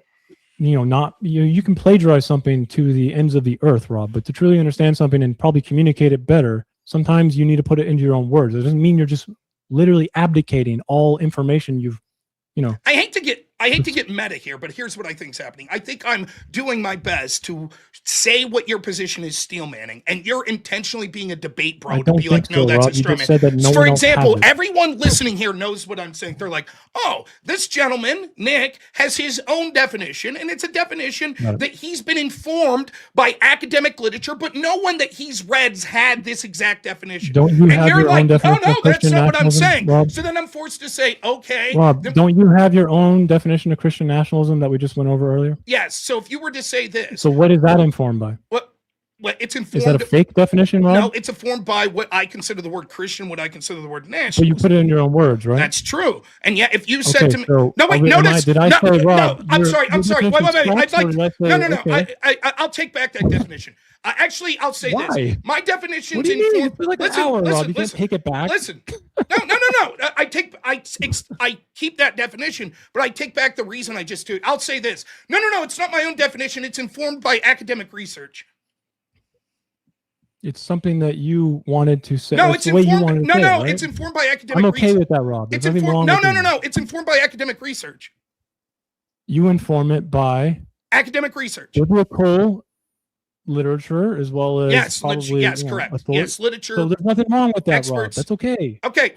So then I'm right. My definition's correct. No. Yes. It's informed by academic you literature. You haven't contested my definition, Rob. Dyer, Wilson. You've been sitting here trying to attack me for having a definition. Why don't you attack the definition? Dyer, Wilson, they've informed it. So. No, why don't you attack the definition? That's what I'm doing. I'm saying you have a proprietary definition that you came to in your own that you're claiming was informed by academic literature. And I'm not impressed when I say, then what was that academic literature? And you say, Hall. And so I'm like, and then you're like, let me finish. Because of academic literature. Let me finish. Then you're like, well, Rob, don't you have sort of your own unique definition of Christian nationalism? I say yes. And the truth is, yeah, I'll admit that freely. I won't say, no, that's not what I'm saying. I'm not saying it's my own. Maybe someone out there has the same definition, and it's informed by academics like DPH and Wilson and Dyer. It's informed by them. You would say, yeah, whatever. It's a proprietary definition. It's not. It's not proprietary. Yes, your definition's proprietary. I never said I had ownership over it, Rob. Okay. Sole ownership. Do you know what that word means? Proprietary means sole ownership? In a way, yeah. I mean, let's look it up. Are you just making that definition up too? Other people can use my definition, Rob. So you think when someone says you have a proprietary definition, that means no one else is allowed to use it? You have sole control over it, yeah. I don't believe that's proprietary cables. Proprietary cables with Apple would probably work with everyone, wouldn't they, Rob? So then you think, if I would say, I just want to be clear. You've heard this term in debate before, right? Proprietary definition. No, I haven't actually. You've never heard. I'm using a contextually incorrect version of it. I'm thinking of business, but it doesn't matter. Okay, I think we need to get back to the topic. Seriously. I guess I'll use this. You're using a definition that doesn't come from a dictionary, that doesn't come from an academic scholar. It is your own definition that you're claiming is being compiled by. Again, you just keep repeating things that are not true, Rob. Okay, so then your definition. So I said two things. There, and you're saying that's not true. You're using a definition that doesn't come from a dictionary. You said it doesn't come from. Okay. Doesn't come from any scholars or anything. Is what you said, right? It's not what I said was, if you would listen. You're using a definition that's not a definition from a dictionary. Okay. You agree with that? Can you make words actually, look similar to what's in a dictionary, Rob? In your own words? Can I define something similarly? No? Yes or no? Who's saying that the answer to that's no? We can't even get to the debate. This is all I'm trying to say. Give me 30 seconds. This is what I'm trying to say. I tried. This dude came up with the definition of a word that I can't find in a dictionary. And he came up with the definition of a word that if I go and look at authors, they don't use that as a definition. He's saying that it's informed by a bunch of stuff he read. So my argument's going to be, cool, can you tell me what those things that informed it? You just said the name Hall. Can you show me who this Hall guy is? Can you show me in his literature where this comes from? But wait, I can't even get there. I can't even get there because I can't even get there there because for 20 minutes you say, no, that's not true. You're misleading when you say it didn't come from a dictionary. Nope, that's not true. It's misleading when you said it didn't come from an academic scholar. All I'm trying to get you to admit is this. I did not see this definition word for word anywhere. I created it based on things that I was informed by. Contest my definition, Rob. What's that? Contest my definition. That's what I'm doing. So the first thing, some bullshit. The first thing I would do to contest it is to say, what informed you? Like, for example, I'll say this. My definition of the word tree is a lion. Contest it. Okay, I can tell you what informed me. Contest it. Seidel. I already said Contest my Seidel. definition of the word tree meaning I said lion. the Constitution. I said Article 7. I haven't said that yet, but Article 7. All right. Article 7 defines and secularism. we have James Madison when he wrote about this. James Madison defines secularism. We have Jeffrey Lehman. We have Let's David start Campbell. one by we have one. John Green. Wait, we have wait. Nathaniel. Let's start one by one. We have, Article 7. Okay. We have the public opinion quarterly, secularism in American political behavior. You've given a lot of definition. I'm happy to accept it. Let's start with not number a lot one. of definition. There's Article a lot of 7. Information for the definition, Rob. Okay. So that is a lot of informing for it. So what we're doing is we're trying to look what the definition of secularism is. You're like, I've been informed by a bunch of stuff. I'm like, great. What? You're like, Article 7. You just asked me what is informing it, Rob. You're absolutely right. So Article 7. Let's go to Article 7. Where does that inform you of the definition? No, I just cited the names. Don't stick to something that I wasn't familiar with right off the bat that I could be wrong with. The very first thing you said? I'm remembering it. Why don't you stick to what I cited? Article Jeffrey 7, Lehman, that's what you cited. David Campbell, John Green. You cited Article 7. That was the first thing you cited. Again, why don't you engage with what I said afterwards? I am. I just told you. So wait, I just misquoting that, Rob. No, wait. Misquoting that. I just to be clear, this is your argument. If you come up with your own definition and I say, where did you get this from? Why do you just refuse to engage with it? I am engaging. Listen, you're not. Engage with the actual words in the definition, Rob. Article 7. That's not a word in my definition. The very first source you gave for what informed your definition was Article 7. I would like to see and what I part of told you Article that 7. I could be incorrect with that. Okay, already. so here we go. So the first source I don't know if I am or not. Cool. The first source that you cite that had you come up with your own definition of secularism, you're now admitting with me just saying, cool, let's look at it. Well, actually, I might be wrong about that. You're the very first thing you cited. To engage with this, Rob. The very first thing you cited, you're admitting I might be wrong. Except I said I'm not wrong when it comes to Jeffrey Lehman, David Campbell, Sumo Kotoyo, or I can't say let's just start with this. I just want you to admit, yes, the first thing I said that informed me may be incorrect. I already did. Okay, great. I already did. Next, what's the next one? Lehman? I said Jeffrey Lehman. Okay, Jeffrey Lehman. Explain to me how he informs Joffrey, by the way, Geoffrey. And Rob, no, you asked me a simple question: who informs my definition? Why don't you engage with my definition? Engage with the words. You're saying it's not that hard. Why don't you engage with my definition of the definition of tree is lion? No, that's not what I'm asking you, Rob. That's what I'm asking you. You would engage say, well, because how would you come about principle in which the state does not establish a religion, does not privilege one faith or sect over others, and protects free exercise and equal citizenship regardless of belief? What part of that is wrong? I will say that it is wrong, and here's why. Because instead, what we should use is Rob, establish. answer the question. I answer. Well, you haven't even given me a chance. Are you going to give me a chance to answer? When we're looking to define words, what we use is definitions versus counter definitions. And we should prefer definitions which come from authoritative sources that are designed to be linguistic and interpret how often people use this in our common parlance. I'm not engaging with my definition. Therefore, I think that the true definition of secularism should be indifference to or rejection or exclusion of religion and religious considerations. That comes from Merriam-Webster, which is looking at how people use that currently in our current parlance, and it's used definitively. We use the dictionary when it comes to... is the informed way to look at this. I think that current dictionaries are better than individual definitions. Why would Christians create secularism if it excludes them? So your definition is stupid. That's not true. My definition's... Yes, what is the origin of secularism, Rob? Do you know? What is the origin of secularism? Yeah, no, I can't tell you. Go ahead, you tell me.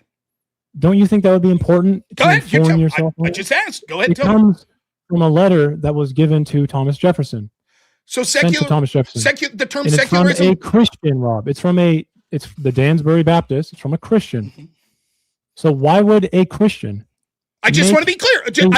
Listen, okay. It excludes them somehow, I guess. I just want to be clear. Your argument, just so we're clear, you're not going to backtrack later and say maybe I'm wrong. The first time that we see the term secularism was around the time of Thomas Jefferson, not before it. That is the origin. Yes. Okay. That's the origin. Well, let's look that up. Let's see if that's true. Go for it. Fair enough. Okay. Now, if it was before then, that's where it was given in evidence to in the writings. Okay. No. Don't backtrack now. Don't backtrack now. By these, I'm not. Look up Dansbury Baptist and see what I'm talking about. No, it was you a may Christian. be right. I don't know. I'm claiming I don't know, but you're the one claiming you know. Well, why are you having a debate on this then, Rob? I mean, why am I having a debate where you got to pick the topic? Yes, my topic is a secular state would be more beneficial to you, Rob. I want you to flourish. I want Christianity to do well. That's my whole point. Okay, who coined the term secularism? I don't know that one. When was it There first might used? be different people who have coined the term in their own ways. When was it first used? Secularism in the U.S., because we're talking about in the When United was it first States. used? That I'm not sure. You just said Thomas Jefferson. The origin of the concept, I'm not sure when it was literally used in that fashion. Okay? So I'm just quick searching. I'm saying that it was first used in 1851, and it was coined by British freethinker, social reformer, and agnostic George Jacob Holyoake. Agnostic. The origin of the concept, not the word literally. There's a difference. I mean, this is, but we're having a semantic interpretation Look up of what Dansbury that word, letter. I don't know. I don't know what to Thomas say. Jefferson. I don't know what to say. What you're saying is, I have my own unique definition for this word. It was informed by academic No, it's readings. not. That's not what I said. It uses words that are interchangeably with all of the other people I just mentioned and cited. Okay, well, you just cited bullshit. Your term of when the term came about was wrong. So far, we've looked up two things. You said Article 7 the immediate pushback on Article 7. All it took me was saying, like, cool, let's go to Article 7. You're like, okay, I might be wrong about that. Then you're like, layman. And I was like, okay. I said, okay, let's go to this layman. You're like, Jeffrey Layman. It's spelled Geoff. I said, okay, cool. And you're like, yeah. And like, it's informed. Do you know where the origins are? Do you know where the origins of secularism are? It comes in these letters of Thomas Jefferson. I said, okay, cool. So that's it. That's when the term came from. And then it turns out you're wrong. That is not where the term. No, I'm trying to tell you it came from a Christian. No, what you're trying to tell me is this. The origins of what I want secularism to mean came from Thomas Jefferson. But actually, it wasn't a term that was used until 1851 that was created by an agnostic. So Article 6 is what I meant to say. Article 6, Clause 3. Okay, Article 6, Clause 3 defines secularism. Mm-hmm. Go ahead. It's no religious test shall ever be required as qualification to any office of public trust under the United States. There's textual anchors in the Constitution that essentially advance secularism, right? Where does that define the term secularism or seek to define it? They help define it, Rob. As in, like, we can say that the United States is a secular country because of these things. Okay, could you say that there could be overlap for that, but the word secular doesn't mean just and only that? It doesn't mean just and only that. Correct. So you could say this could fit into what we would call a secular society, but you can't say that that's necessarily informing where your unique definition for the term comes from. Your argument. Now let me finish my point. I want to clarify something. I'm actually wrong. It's not 1802. It's not 1802. Let me finish. I didn't say it was 1802. I said 1851. I said it was, bro. I said it was. It's actually 1786, the Virginia Statute for Religious Freedom. Okay, so far you're wrong about Article 7. You're wrong about the letters that got you. Now, the point is, the reason this matters is because I'm actually reading a dictionary definition of the term secularism, one which you said, yeah, you basically agree with, but there's parts you disagree. And then let me finish. Dismantled to fit your own definition. Let me finish, right? And then what you say is, the reason that is stupid is because Thomas Jefferson, right, and around then was a Christian, or Christians around the time of Thomas Jefferson, yes, came up with the term secularism. They didn't come up with the term. Okay, so then you change of secularism. It originates from there. No, prove it. You can have a concept without people knowing how to fucking define it yet, Rob. Prove it. Look up 1802, letter of the Danbury Baptist. Okay, and it's going to use the word secularism. It doesn't use the word secularism. Okay. It articulates a wall of separation, and that is quoted as protection for religious How does liberty that against mean state that the establishment. current definition of indifference to or rejection? How does a wall of separation as protection for religious liberty against state establishment not mean secular? Are you kidding me? Yes. Just for clarification here, what is the the argument right now about the definition of secularism? What is the difference? The reason is because really he has a unique definition, right, where he keeps talking about. It uses words in every other. Just wait. I'm just trying to figure out what the difference in your definitions are. His argument is when I'm talking about we should use Christianity to inform our law, he says no, because in part you could have a quote bad Christian that wouldn't be me, and I Absolutely have to. What's that? Not even close. That's. I'm tired of him saying I'm straw manning when I'm not. All I could do is it's tell maybe the just audience repeat to what go I back said. and Then, listen. Hold up, guys. Just a second. But what's the So his definition of secularism is different compared to the dictionary let me one, finish, right? So I'm saying Christians good. He says no, because a bad Christian could interpret it differently and do bad shit. And I say, but we can say the same of a secularist. He says no, you can't, because of the definition of secularism. It wouldn't allow the rejection of Christianity. However, the definition of secularism is indifference to or rejection or exclusion of religion or religious consideration, which means that a person can call themselves by a government. Which means that a person could say that they are a secularist by government and wants the quote rejection or exclusion of Christianity, which means that from government policy enactment. You could want the exclusion from of enacting government policy. Yes, so Christians aren't allowed to enact policy. They aren't allowed to be they aren't allowed to be favored by the government to enact certain Christian policy. No, not just favored, they are excluded. You have to choose a certain thing, Rob. Exclusion. It uses three terms: indifference, which would mean you can't prioritize, or rejection, or exclusion. No, I need you to understand this, Rob. 1 second. Christian nationalism will have to choose a certain type of Christian moral here. When you put that in the law, okay, you really disagree. Yes. Do you think all of the different sects, like Lutheran, Reformed, Anglican, Methodist, Oriental Orthodox, Eastern Orthodox, do they all respect these things the same? Is that a fact? I'm not for a state religion, so your question is not analogous. Yes or no? No. Yes or no? No, I'm not for a state religion, so this question means nothing. So can I see if I can build a bridge here? I think I might see what's going on here. I've been trying to figure it out. There's a lot of looping. Just 1 second, Circa. Okay. So when it comes to secularism, right? This is like a principle or an ideology, but I think you're talking about like a secular state, which would be a government structure. And I went and looked up the definition of secular state, and it says an idea pertaining to secularity. And then secularity or secularness is is the state of being unrelated to or neutral in regard to religion. So I think you're using a definition of secular state rather than secularism, and I think this is why Rob I'm going to appeal the prompt. I'm going to appeal the prompt. Challenging this because it's obviously not the definition. Wait, just a second. My prompt.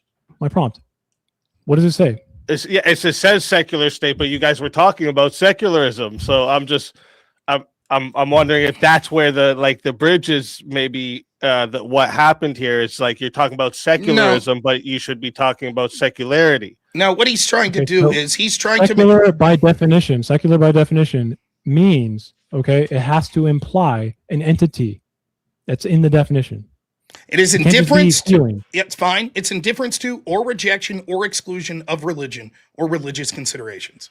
By the state. You're saying secular state. Yeah, I no, disagree by with an entity. It needs to be an entity. Okay, well, your entity is the state. That's what you're advocating for. And it's not exclusionary because Christianity needs to be excluded. No, it's exclusionary, which means that they could exclude their religion or religious considerations. From government policy. Right. Policy. Religious considerations, such as my consideration as a Christian, now, life begins at conception. I really think this is important to get across, okay? So when I was talking about, let's just talk about the thou shalt not covet, okay? This, in my opinion, I think this might enlighten this conversation a little more, okay? Now, the commandment, thou shalt not covet, do all of the different sects of Christianity interpret this the same way? Yes or no? No. And now Okay. we'll do a quid pro quo. Am I Don't saying, interrupt me yet, am I Rob. saying, Don't interrupt me yet. Don't interrupt me yet. Yeah, we'll do a quid pro quo because I've already Don't answered. interrupt me yet, Rob. I'm going to continue. Okay. Okay, as long as I get the same, I'll give you the chance right That's now fine. You to can go have through your a line little of bit question. No afterwards, problem. Okay. Now, coveting is an interior desire, right? And liberal criminal law generally targets external ones. So classical liberalism doesn't really want to enact government control or criminalize thoughts. Okay, this is John Stuart Mill, Lockean philosophy, yada yada. Now, Christians are split on this, right, Rob? Like you just mentioned. So when it comes to let's say criminalizing covetous intent, okay, mens rea without act. So almost all Christian sects reject this as incoherent or tyrannical, but they do it for different means. And if we go further, we can get to something like envy speech. So some Christians believe in civil penalties for envy speech, as in insulting the wealthy or resentment rhetoric. Reformed people who are on the fringe, Rob, unfortunately for them, they entertain this as a broad moral code that they would want the government to enact. Would you be okay with that? No. Okay, so what happens if that brand of Christian nationalism comes into power? Is that not exclusionary towards you, Rob? Yes. So do you honestly expect your version of Christian nationalism to enact the perfect laws or moral codes? How is this going to work? My version of Christian nationalism isn't a state religion. Isn't a state religion? Correct. Everything So you're it has saying is nothing to do irrelevant. with the government enacting policies. Yes, it says that you should use your Christianity to inform your morality and issue policies based upon that. I still do not believe we should so have an you want official a state secular religion. state, Rob. You want the government to not enact a Christian moral That's code. not true. Now I gave you your chance. Now you'll not You interrupt got to me. answer the question. Now- Rob. Are you now saying you're okay with it if That it is does not- happen, or you say that is you would not- like it to I happen? answered all of your questions. Now you'll No, give you me the didn't. same. You're Now you'll give purposely me the leaving same. out an answer Now right now. you'll give me the same general. I You're literally purposely answered. leaving out an answer. I answered everything you No, said. you didn't. What part If didn't I you're answer? simply just informing your vote, Rob, then that would be secular. No, that's not secular. Yes, it is. That is not. Now let me go through my You can line of. inform yourself Let me to let now. vote Am I with going to get? Christian Now I sat here ideals. and answered your irrelevant questions. Now can I go through my No, line you, of questioning? You just conceded the prompt. Can Rob. I go through my line of questioning? Yes, you can. Okay, first, would you admit that secularism, it's my argument is that as a state, if the form of Christian nationalism I want, right, doesn't mean just because someone could call themselves as Christian nationalism and do bad stuff, that means we should reject it as a whole. So let's go to the definition of secularism. You would be okay Can you with it read to happening. me your definition of You would secularism? be okay with it happening. Why are you interrupting me? Because you just said something Please, very why are important. you You would interrupting be me? okay with it happening, I Rob. went Yes or through no? your line of questioning. Why are you interrupting? Would you be okay with it I happening? refuse to answer this question. You're interrupting me. That's funny. Yes, it is funny that I politely What a went through lukewarm and allowed take, you. bro. Come on now. Can you give your? Say it with your chest right now. Can Would you you be give okay it- with it happening? I'll say I'm refusing to answer this question as you did Why? to me because it Why? is my time for questioning, and now you're Because interrupting it's and uncomfortable, derailing. I think. That's probably why. No, it's because you said you would give me the same courtesy that I gave you. Why are you refusing? Yeah, to you do did it? say that. You did say that. Let's give each other the courtesy so that we don't have to bring up a timer. All right, let's keep it open. You can continue. Can you give your definition of secularism again? Again, it's a governing principle that doesn't favor one sect or religion over others, and exercises the free exercise clause and equal representation of citizens. Can you define what a sect is? A sect is a denomination of Christian. Well, I mean, not inherently, but for this conversation, it would be like a denomination of Christianity. Okay, so a denomination of a religion. It could be Judaism, Islam, Sure. right, Shia, Sunni. Got it. I'm not trying to throw any trick question. So in other words, what you're really saying is that it rejects sort of favoring or promoting a religion or religious sect, correct? When it comes to governing principles, yeah, Okay, that's it. Is atheism a religion? it is a lack of one. So yeah, it's Okay. not a religion. Okay, so then is it possible that a secular government could ban Christianity? No, Could it ban all it is religions? it is definitionally inaccurate, Rob. Why couldn't it ban You all religion? religions? Because if you ban religion, you are then not secular anymore. Why? It respects, as in you cannot make a law that actually limits Christianity in practice. Rob, Where does your definition? Where does your read your definition? Read your definition again. Where does it say that? You can't have a governing principle that outlaws a religion. Read like your that, definition Rob. again. That is what secularism Read is. your definition again, and let's see where it says it. So it is a governing principle. All right. Governing principle. Yeah. Sorry, a governing principle that doesn't favor a certain religious or religion or sect, and promotes the exercise or the free exercise of, with respect to equal citizenship rights to doing it. Okay, so if you ban Christianity, Rob, you are not, promoting the free exercise thereof, right? Okay, so you have to promote the free exercise thereof of any religion in secularism. That's not what I said. What I'm doing is, what you're saying is the reason that you can't ban Christianity because secularism mandates that you promote the free exercise of their religion.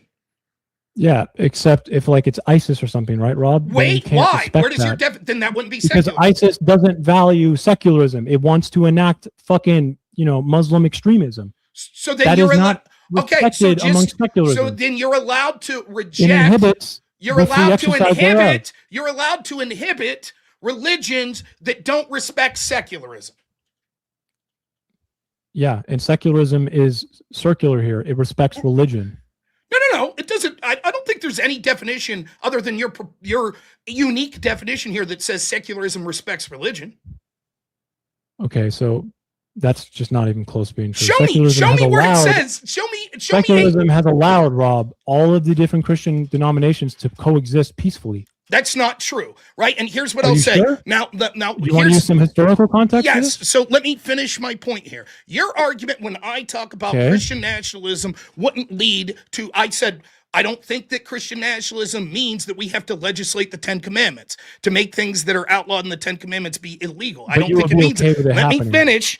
I'm sorry, that's important, Rob. You would be okay with it happening, though, right? You got to answer that question. I'm not answering. Let him finish and then ask the question. I'm not answering any more of your questions until I get through the points that I'm making here. As the same courtesy I gave you.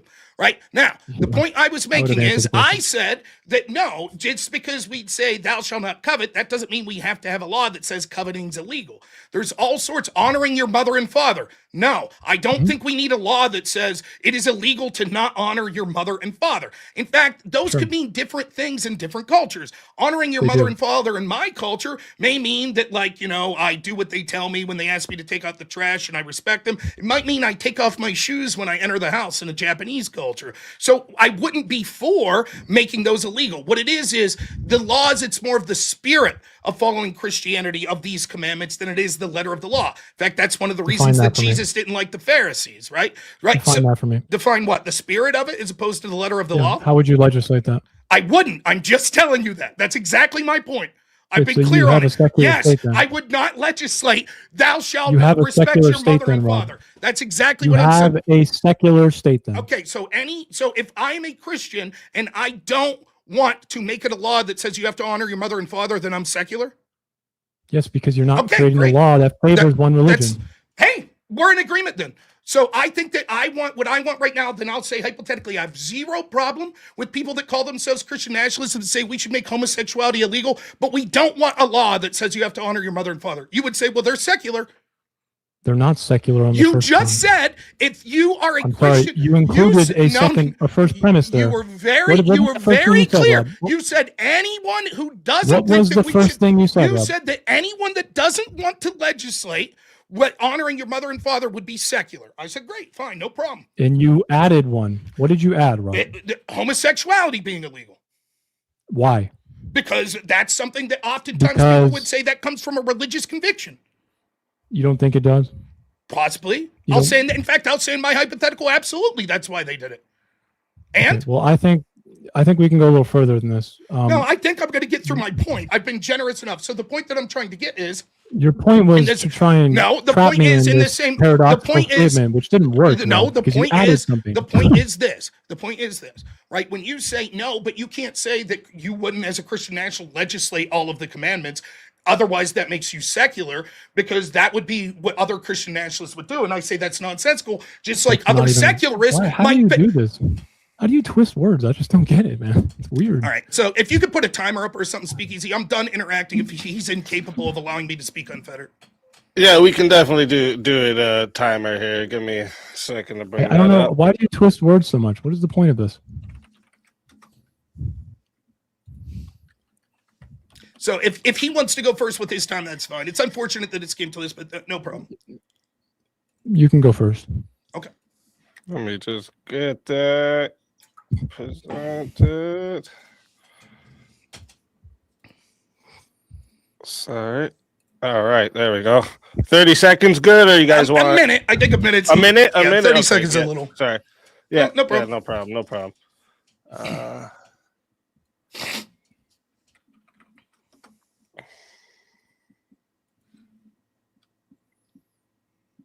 There we go.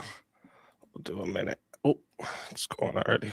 Okay. All right. So the point I was just trying to make is him trying to lump me in and saying, as a Christian nationalist, that would mean that I have to legislate all of the commandments is not true. I think that it's just nonsensical. Most people that call themselves Christian nationalists wouldn't push for a law that says that you, for example, have to make coveting illegal, or you have to make not honoring your mother and father. But by the same token, secularism, in the definition of every definition other than his own, says sort of absence of religion, etc. There's no reason that that couldn't mean rejecting religion. For example, the Soviet state could call themselves a secular state. He says, no, they were atheists, but he already admits that atheism's not a religion. So that would be a country that rejected and excluded religion. That would be secularism. So if I have to be beholden to what bad Christian nationalists could do, and therefore that's a reason to reject, why wouldn't we hold him to the same standard that a bad secular society could ban Christianity or do all sorts of other things? That's the point. All right. I'll start it over for you, Circa.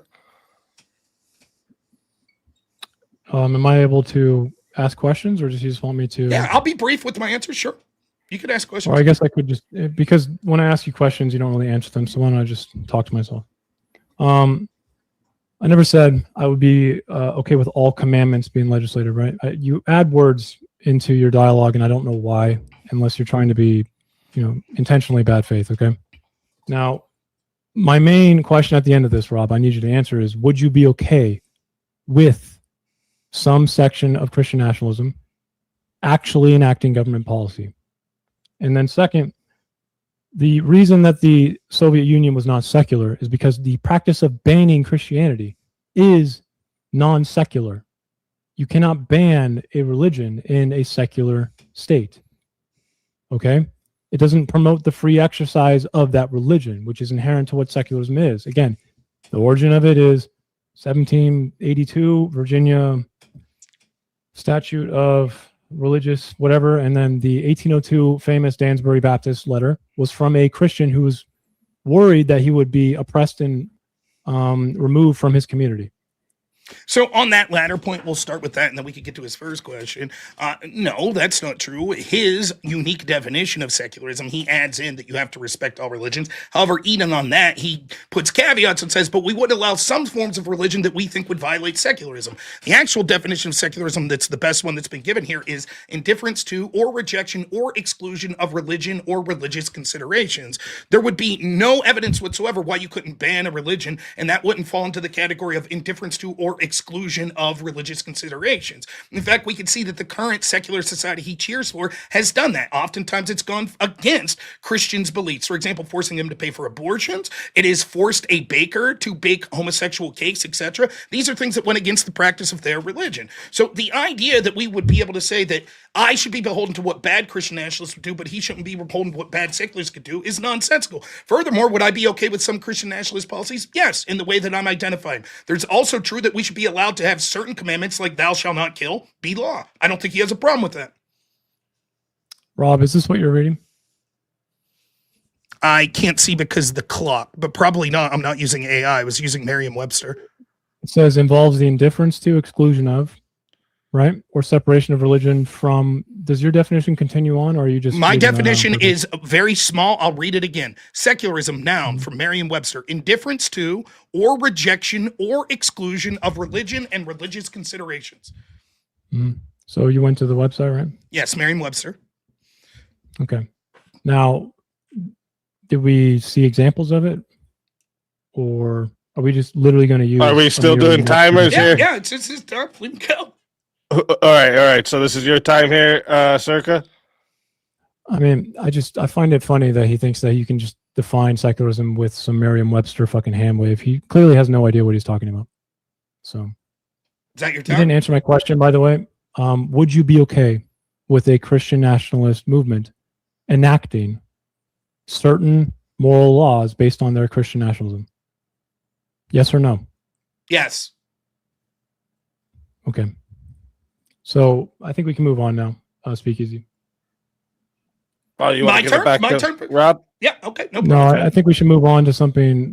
You can move on more when it's your like minute. our I'll prime take my directive. minute to talk unfettered. You were incapable of not interrupting the whole time and constantly saying, no, that's not what I'm saying. So this is how we have to do it. You can talk about what you want in your minute. Okay, I'll take my minute.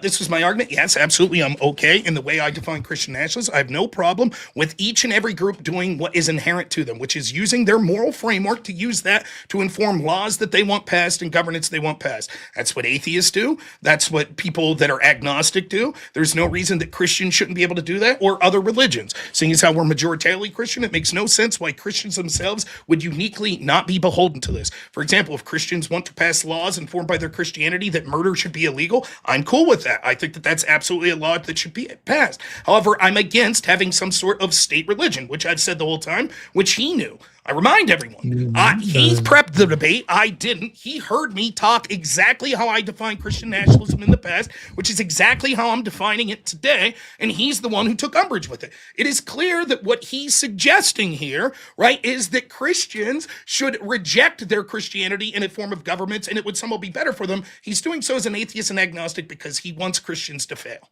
and have less power. Okay. Very interesting. I've already said I want you to flourish, Rob.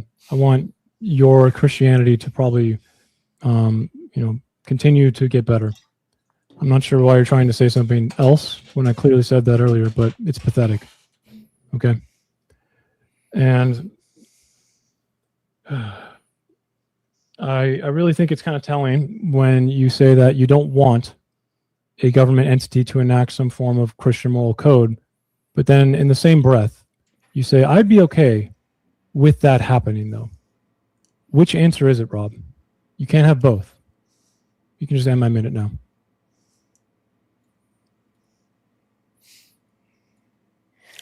I'm saying that I don't want a national religion, right? What I'm saying is that I'm absolutely okay. For example, he used the 10 Commandments. One of the 10 Commandments is thou shalt not kill. Am I okay with laws against killing and murder? Yes, that would be informed by Christianity and the moral code that Christians have. I'm perfectly fine for that. Do I want a law that says it's illegal to not honor your mother and father? No.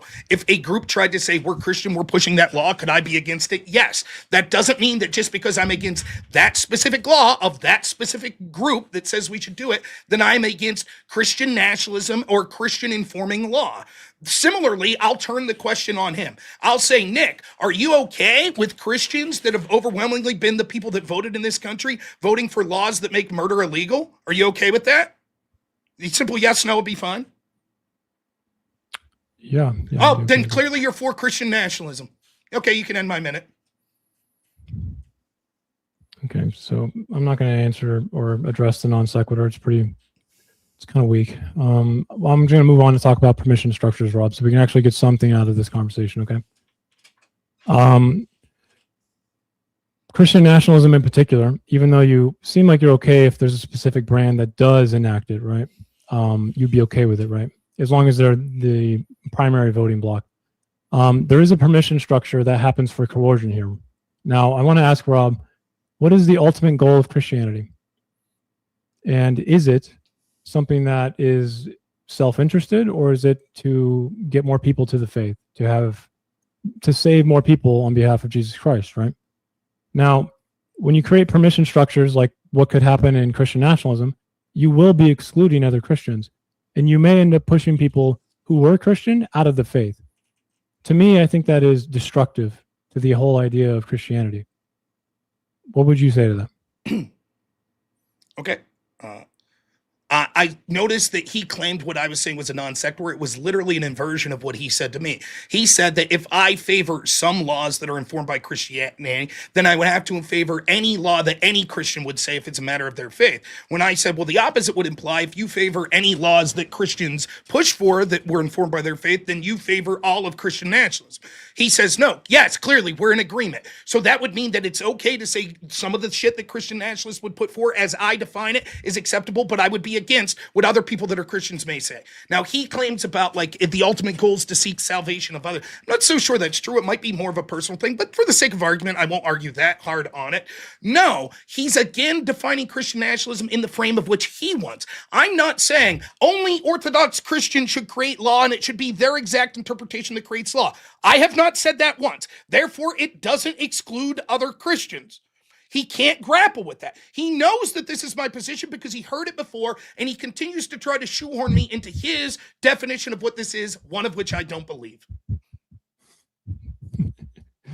Okay, Rob, the difference between informed and coercive is pretty big in your first response there, right? I don't have a problem with Christians voting on behalf of their informed opinion on Christianity. Secularism just wants the state to not enact on behalf of that Christianity, okay? You can vote with Christianity informing it, though. Once again, you've just severely just misplaced something on purpose or just don't understand this conversation. And then second, you did say that you would be okay with a Christian nationalist, like, let's say, a certain sect taking control of the country and then enacting policy, though. So whether or not you already said you disagree with a state enacting that law, you did say you'd be okay with it, right? And how is that not exclusionary? Because there's been a lot of history on this, Rob. They fight a lot.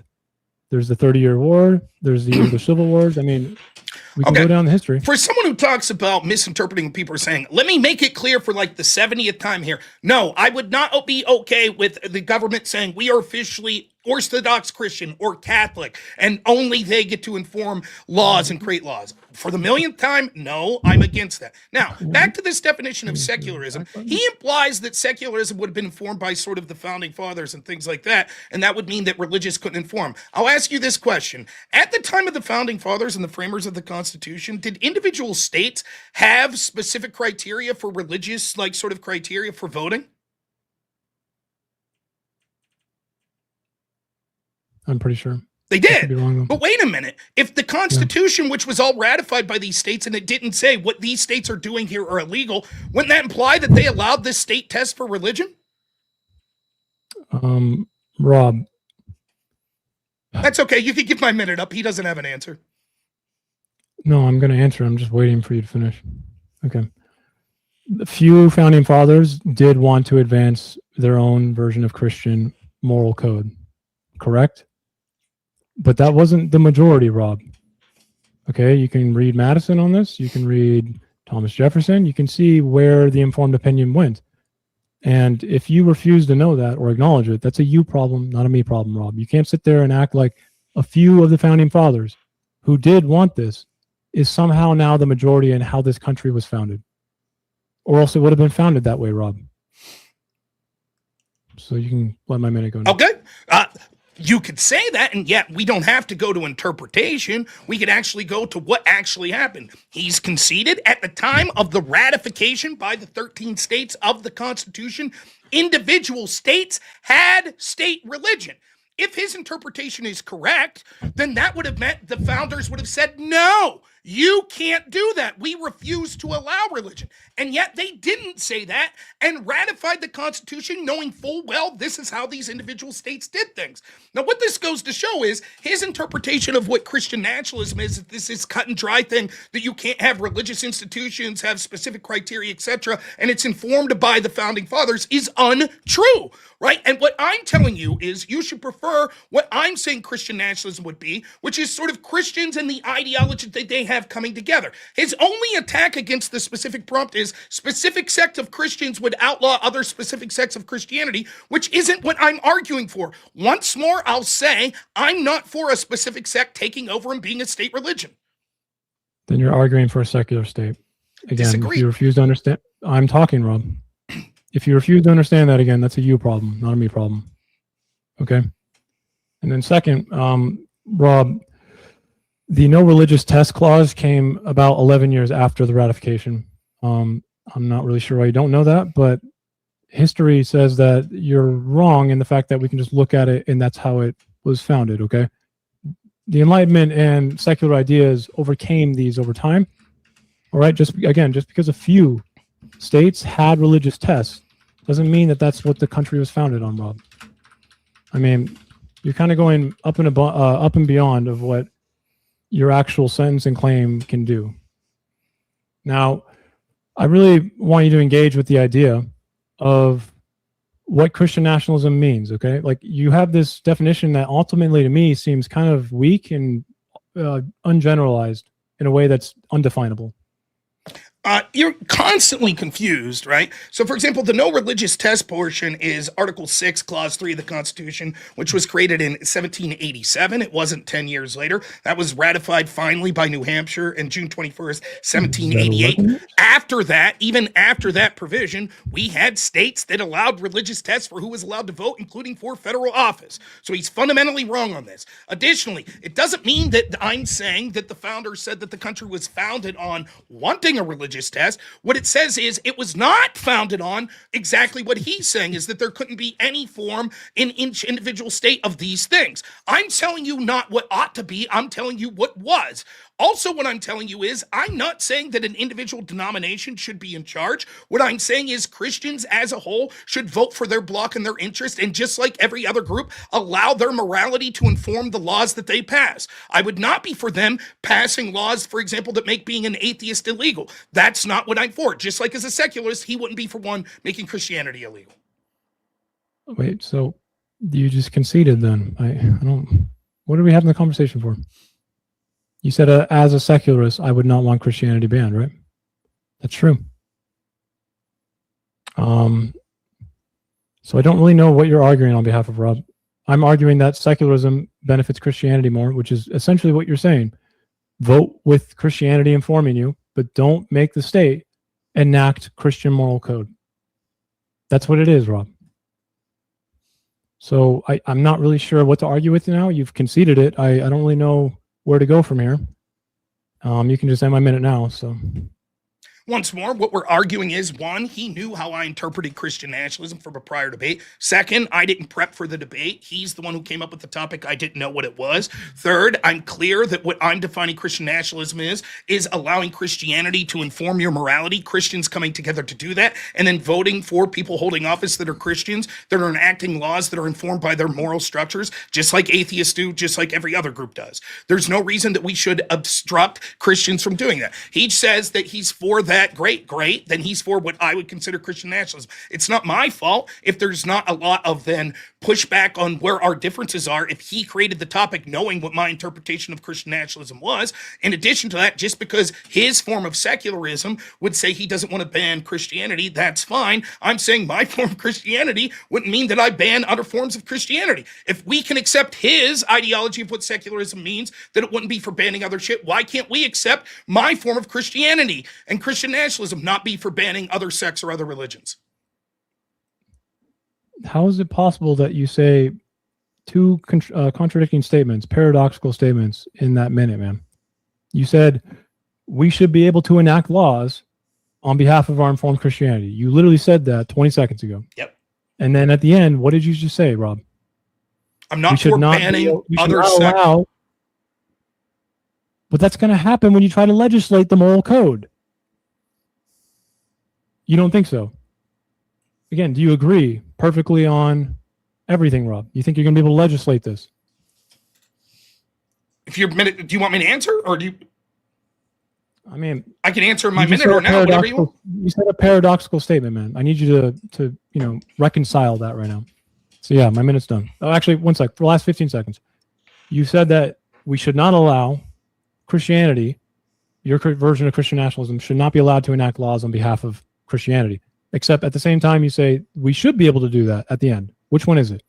It is not paradoxical. That's not what I'm saying. I'm saying that we should be allowed to use Christianity to inform our moral framework, but I don't want a state religion. And so I don't think that we should ban other forms of Christian sex. Now, his argument is, but some Christians may do that. I turn it to him. I say, okay, but secularism, which says that we reject religion when it comes to politics, could ban religions in the rejecting of that. He says, no, not my unique definition of secularism that no one else has. I say that part of secularism, we have to respect all religions, except then he says, but not all of them, because if I feel that a religion violates the principles of secularism, then yes, we are allowed to ban that or ban the practices therein. So the same argument he makes to me, saying it's paradoxical that, well, just because you as a Christian say that your Christianity should inform your morality and how you vote and what the policies are, well, that means if some other Christian wants to do something you disagree with, well, that's paradoxical. I say the same thing with him with secularism. Clearly, we're allowed to say that our interpretation, and in this case, my interpretation of Christian nationalism is good. It is informed Christianity and Christians that are actually using that to pass law.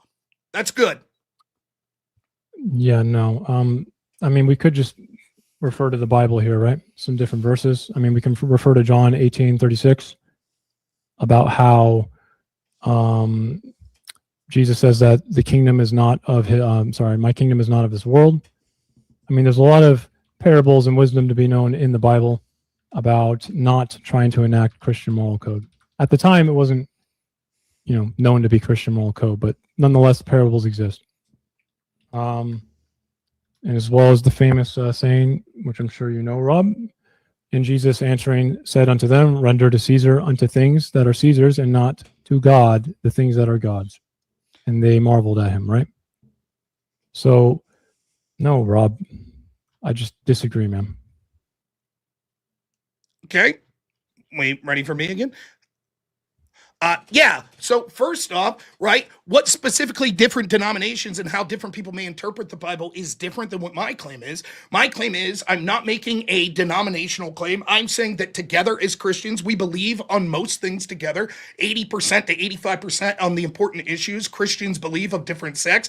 I'm saying that we should be allowed to use our faith to inform our moral framework and inform what laws we want. And we should have politicians that use that as a framework in how to pass laws. And that's a good thing. Yes, Christians will disagree on differing things. For example, there could be things that Christians would disagree on that aren't even biblical. What should the tax rate be? Things like that. That's the point I'm making. In my next minute, I'll happily talk about some verses, although I'm a neophyte, but I'll try my best to talk about some verses. But I fundamentally reject the idea that Jesus said, render unto Caesar which is Caesar's, means that Christians shouldn't vote or use their faith in voting in how to govern their society. That is nonsensical. And once more, despite the fact that he says it's not the case, it sounds like something an atheist would say to get Christians to get out of the political process, which is ridiculous. Not true. It doesn't mean that Christians can't be active participants and vote with Christianity informing them. It means you should not try. Right before that, Rob, if you remember, Jesus says to the guards when he's being brought to, what's his name again? Pilates or whatever. Pilates. That why aren't they fighting for you? And Jesus says, well, they know that my world is not of the material things, and they know that salvation will come to them afterwards. So it's not about not simply voting. I think you're reading in a little bit more than what's there. It's about remembering the fact that earthly kingdoms are not the same as the heavenly kingdom. And trying to bring the heavenly kingdom down to earth is a fool's errand, one that even Jesus doesn't do. And we should be wary of that because, I mean, even further into John, we can look at how Jesus defines what is the good shepherd and what are wolves in sheep's clothing, right? So, again, I'll read some passages here in a minute, but think of the fundamental insanity of this position.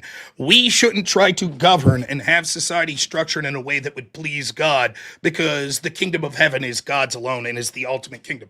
That is nonsensical. It's abdicating our duty as good men and Christians to say that we should allow people that are anti-Christian or that are against the principles of Christianity to set forth the laws. That is nonsensical. God would clearly favor a more moral society made in his image. much. And we as men should do our best to make sure that society is being as moral as possible. Similarly, it'd be like saying, well, we shouldn't be charitable because after all, being charitable in this world is meaningless. Who cares if we help people in this world? It's only the kingdom of heaven that matters. That is nonsensical. And again, there are passages that speak to this, which I'll get to. Once more, I cannot stress this enough. It is insulting to hear atheists tell Christians that it is their Christian duty to remove yourself and not want Christian policies, and instead the more Christian thing to do is allow anti-Christian policies like abortions up till birth. Yeah, again, you're just kind of saying things that I didn't say. First off, a lot of arrogance there. How come you think you know what God's image is supposed to look like in this earthly kingdom, Rob? It seems to me like you are now very eager to try and enact what you just said you would decline earlier. I don't know why. Maybe you've had a change of heart. I guess we'll have to see. Now, you don't really see a problem with trying to enact your own earthly kingdom on earth? You don't think that's dangerous to do? I mean, what if you get it wrong and you push away Christians again who ultimately could have been saved, Rob? I know you said earlier you disagreed with the primary directive of what I said Christianity is, which is ultimately to spread the gospel and be saved by Jesus Christ. I have no idea how that's possible, but you don't think that it would be a bad thing if you pushed away some people who could have been saved because they were not the right type of Christian? Yes okay, or no? So think of this. That's not what I'm saying, as I've answered dozens of times here. Think of this. I think that part of the image of Christianity would be that the laws that God set forth, and even if I'm flawed in how I'm interpreting them, are things that I as an individual should follow. Do you agree with that? That makes sense for a Christian? I do, yeah. Okay. I think that it would also intuitively make sense that I should go forth and do my best as a human being to help the world enact that vision as well. And so therefore it would make sense for me, for example, if God says, thou shalt not kill, to say, hey, I think I should push for laws that say that we shouldn't kill. I don't think that you would say, now hold your horses there, big guy. That's arrogance. You're assuming what God wants the world to look like. That's arrogance. You shouldn't do that. Instead, you shouldn't allow your morality, which all of my morality and everything I believe because I'm a Christian is going to come from Christ. You shouldn't allow that. You shouldn't allow that morality to inform you that we should push for laws that say you don't murder. Instead, you should allow people that have a morality that comes from somewhere else to make those decisions and hope they come to the decisions you hope. That's nonsensical. Christians deserve to have their morality just as much as any other group inform their decisions. Is prohibiting murder favoring one religion by a government entity? No. So why did you bring that up? Thou shalt not kill. That's not anti-secular. That's still secular. Do you want me to answer that? Yeah, go for it. I'll answer it with a question. Is saying thou shalt not steal favoring one religion? It's not. Is saying thou shalt not covet favoring one religion? In and of itself, no. Then what's your problem with that law? Because the way you would legislate it, Rob. What, define. How would you legislate it? What do you mean? I don't understand the question. You'd pass the law. Are you an Orthodox Christian? No. Yeah, maybe you said non-denominational. Correct. Right? Okay, so here's where the problem starts to arise, Rob. Some forms of Christianity want to banish speech like envy speech. Reformists do. If they get into power, Rob, then you will be excluded. All right. Even if you think that's not how it should be. No, according to, so even his argument here is nonsensical because even all these laws that he talks about that he's against, as long as it doesn't exclude based on a religious basis, he would have to accept it. The point I'm trying to make is the argument he made there about, well, how could you know what the kingdom of God on earth would look like, et cetera, because I'm reading the Bible and trying my best to interpret that objective truth. And if that objective truth is something that me as a Christian, as an individual should strive for, there is nothing in the Bible that suggests, even though you strive for that as an individual, you are to abdicate being able to inform your government and your politics. That is nonsensical. Again, I remind you, my form of Christian nationalism would just be that we all inform our morality through Christianity and then vote for policies accordingly, not something that is excluding by specific denominations. He has no interpretation whatsoever. The rationale that he's given, he's going to have to backtrack from this whole, how would you know the kingdom of heaven? All of those arguments would equally be arguments why you as an individual shouldn't seek salvation. Because how do you know what God really wants for you? We do our best to interpret the word of God. We act accordingly. There's a difference between personal journey and enacting that on others. Now, again, you just conceded this debate, Rob. Yes, you did. You just said, I would not be okay with certain laws being enacted on behalf of Christian principles. I'm okay with them being informed. I'm okay with that too. That is what secularism is. The majority of people who are secular have always been Christian. That's a fact. And they still have always voted with religion informing it. I'm okay with that. So I mean, you just conceded it, man. I don't know how we can go any further. Okay, it's my minute. All right, would you concede this, that a Christian nationalist could be okay with some laws informed by his Christianity, but not others? Informed, yes. Okay, and want to pass through there. Like, for example, a Christian nationalist could say, I'm for banning homosexuality, and at the same time, I'm against having Orthodox as the state religion. Could a Christian nationalist do that? A Christian nationalist could actually try to, just repeat the question. Let's run out the clock. Sure. Could a Christian nationalist have these following two positions? On one hand, I want to make homosexuality illegal because of my religious interpretation. On the other hand, I do not want my specific denomination of Christianity to become the state religion.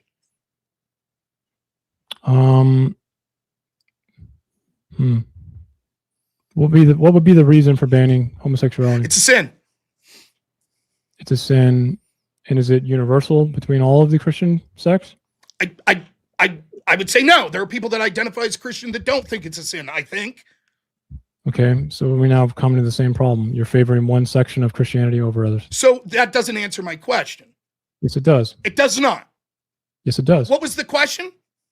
We're now favoring one section of Christianity. What was the question? You asked me. I asked you, is it... No, what was my question to you?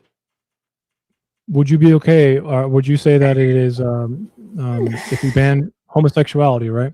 If that would be informed of Christian... That wasn't my question. Then repeat it for me. Let me see. Do you guys want to move back into open floor now and give it a try again? We can try it if he wants. Okay, we'll give it a try back into open floor, and then if it gets too rowdy again, we'll bring back the timer. Let's try that. The question was, could a Christian nationalist have the following two policy positions? One, I want to ban homosexuality, and second, I don't want my denomination to be enacted as a state religion. Okay, sorry, I actually misheard you the first time, Okay, because the fair second enough. part, the second premise of your two questions is inherently antithetical to Christian nationalism, just as a definition alone. But your definition, Rob, which you Okay, well, let's say that it is. it is okay. It does actually seem like it's okay in it, but I argue that your definition of Christian nationalism is secular. So okay, that's fine. Under your definition of what Christian nationalism is, would a person be considered a Christian nationalist if they stood up and said, I have two policy positions? One, I find homosexuality a sin and it should be illegal. Second, I'm Catholic. I don't want Catholicism to be the official state religion. Now you're saying that second part's antithetical to Christian nationalism. Great. So that person that says those two things, are they a Christian nationalism or not? that's not what you said in your first definition. So this time I'm hearing it clearly, right? The first time, or the second premise you had was a Christian nationalist that does not want to enact. Right? For the fifth time, I'm going to talk real slow. Okay, you ready? Okay. I have two positions. Okay. First position, I think homosexuality is a sin. I want it made illegal. Okay, Sure. you got that, right? Mm-hmm. There's no question, no ambiguity about that, correct? Yeah. You know exactly what I'm talking about here. Rob, let's come on. Move on. Okay, position 2. I, as a Catholic, do not want Catholicism to be enacted as a state religion. Do you understand what that means? Okay, so yeah, that would be antithetical and paradoxical to Christian nationalism. Okay, but yet I hold those two positions. Am I a Christian nationalist or not? No, by definition, no. Okay, so then you have no problem with people passing laws to ban homosexuality. That's not a Christian nationalist position. No, the second premise is what makes him not a Christian nationalist. Okay, but as long as someone wants to ban homosexuality but say, hey, I don't want my religion to be a state religion, they're not engaged in Christian nationalism. Okay, so let's follow the first premise. Fine, we'll follow the first premise. The next question, Rob, is how are you coming to this, this law? What are you informing this law with? Remember when we said there's no ambiguity with premise Rob, one? Let me repeat myself. I think homosexuality is a sin. Therefore, I think it should be illegal. You said, I get it. You don't have to keep hampering on it. I get exactly what you're saying. Okay, so now you know. Okay, instead of yelling. That's how I talk. It sounds like you're how informing. I talk, motherfucker. It sounds like you're informing this law with Christianity, right? That's what it sounded like, yes. Do all Christians believe that? It is irrelevant to what I'm asking. No, it's not, because it's going to be exclusionary. I do not believe all Christian people that call themselves Christians believe homosexuality is a sin. They should. Okay. I think almost all do, but maybe some don't. That person is now a Christian nationalist, and they're excluding Christians, so it's less beneficial to Christians. So now you've changed your answer. Now that person that holds those two positions is a Christian nationalist. Yeah, I am. Now, do you see the confusion? You continually flip-flop on your positions. You have no statement. No, you prep for this debate. This is your prompt. And you continue to waffle on your own positions. Even just now, you've back and forth of if that one person is a Christian nationalist or not. Yeah, I was incorrect. Semantically, though, a little bit confused. That was my bad. But ultimately, Rob, what was the answer? So that person... The secular state is more beneficial to Christianity. Okay, so then... There's no flip-flopping happening. Okay, nice so try. just to be clear, anybody that passes a law that, quote, excludes what some other religion's morality is a nationalist for that religion, whether it be Christian nationalist, Islamic nationalist. Creating a law on behalf of and favoring one religion or banishing another religion. That wouldn't be banishing a religion. Are you prohibiting the free exercise thereof? Is there any religion that gay sex is the free exercise? Is that religion? I'm unaware of that. No, but not all Christianity believes that it's a sin. So what? You could still practice your Christianity and homosexuality be a sin? Okay, so my prompt, though, is that the secular state is more beneficial to Christianity as a whole. But I'm not... Christian nationalism is excluding Christians now. How does that exclude Christians in any way, shape, or form? Because some Christians could be gay, or some Christians don't think that gay people are a sin, right, Rob? So now we have one brand of Christian sect that is now creating laws on behalf of them. But that's unique to any political philosophy. Like a secular governance will also exclude Christians on specific laws. Like, for example, could a secular government outlaw homosexuality? I guess it could. Oh, wouldn't that exclude gay Christians? I guess it could, but it would have to be so then where's the uniqueness? A religious reason. What's it the difference? To be favoring one religion over another, right? That's irrelevant. It has nothing to do with favoring a religion. Actually, wait. If it's banishing homosexuality because of their Christian faith or the religion, then that would be non-secular. It doesn't matter. It would still be exclusionary to gay Christians. That was your whole argument. If it's about them being Christian, then yeah, it would be non-secular.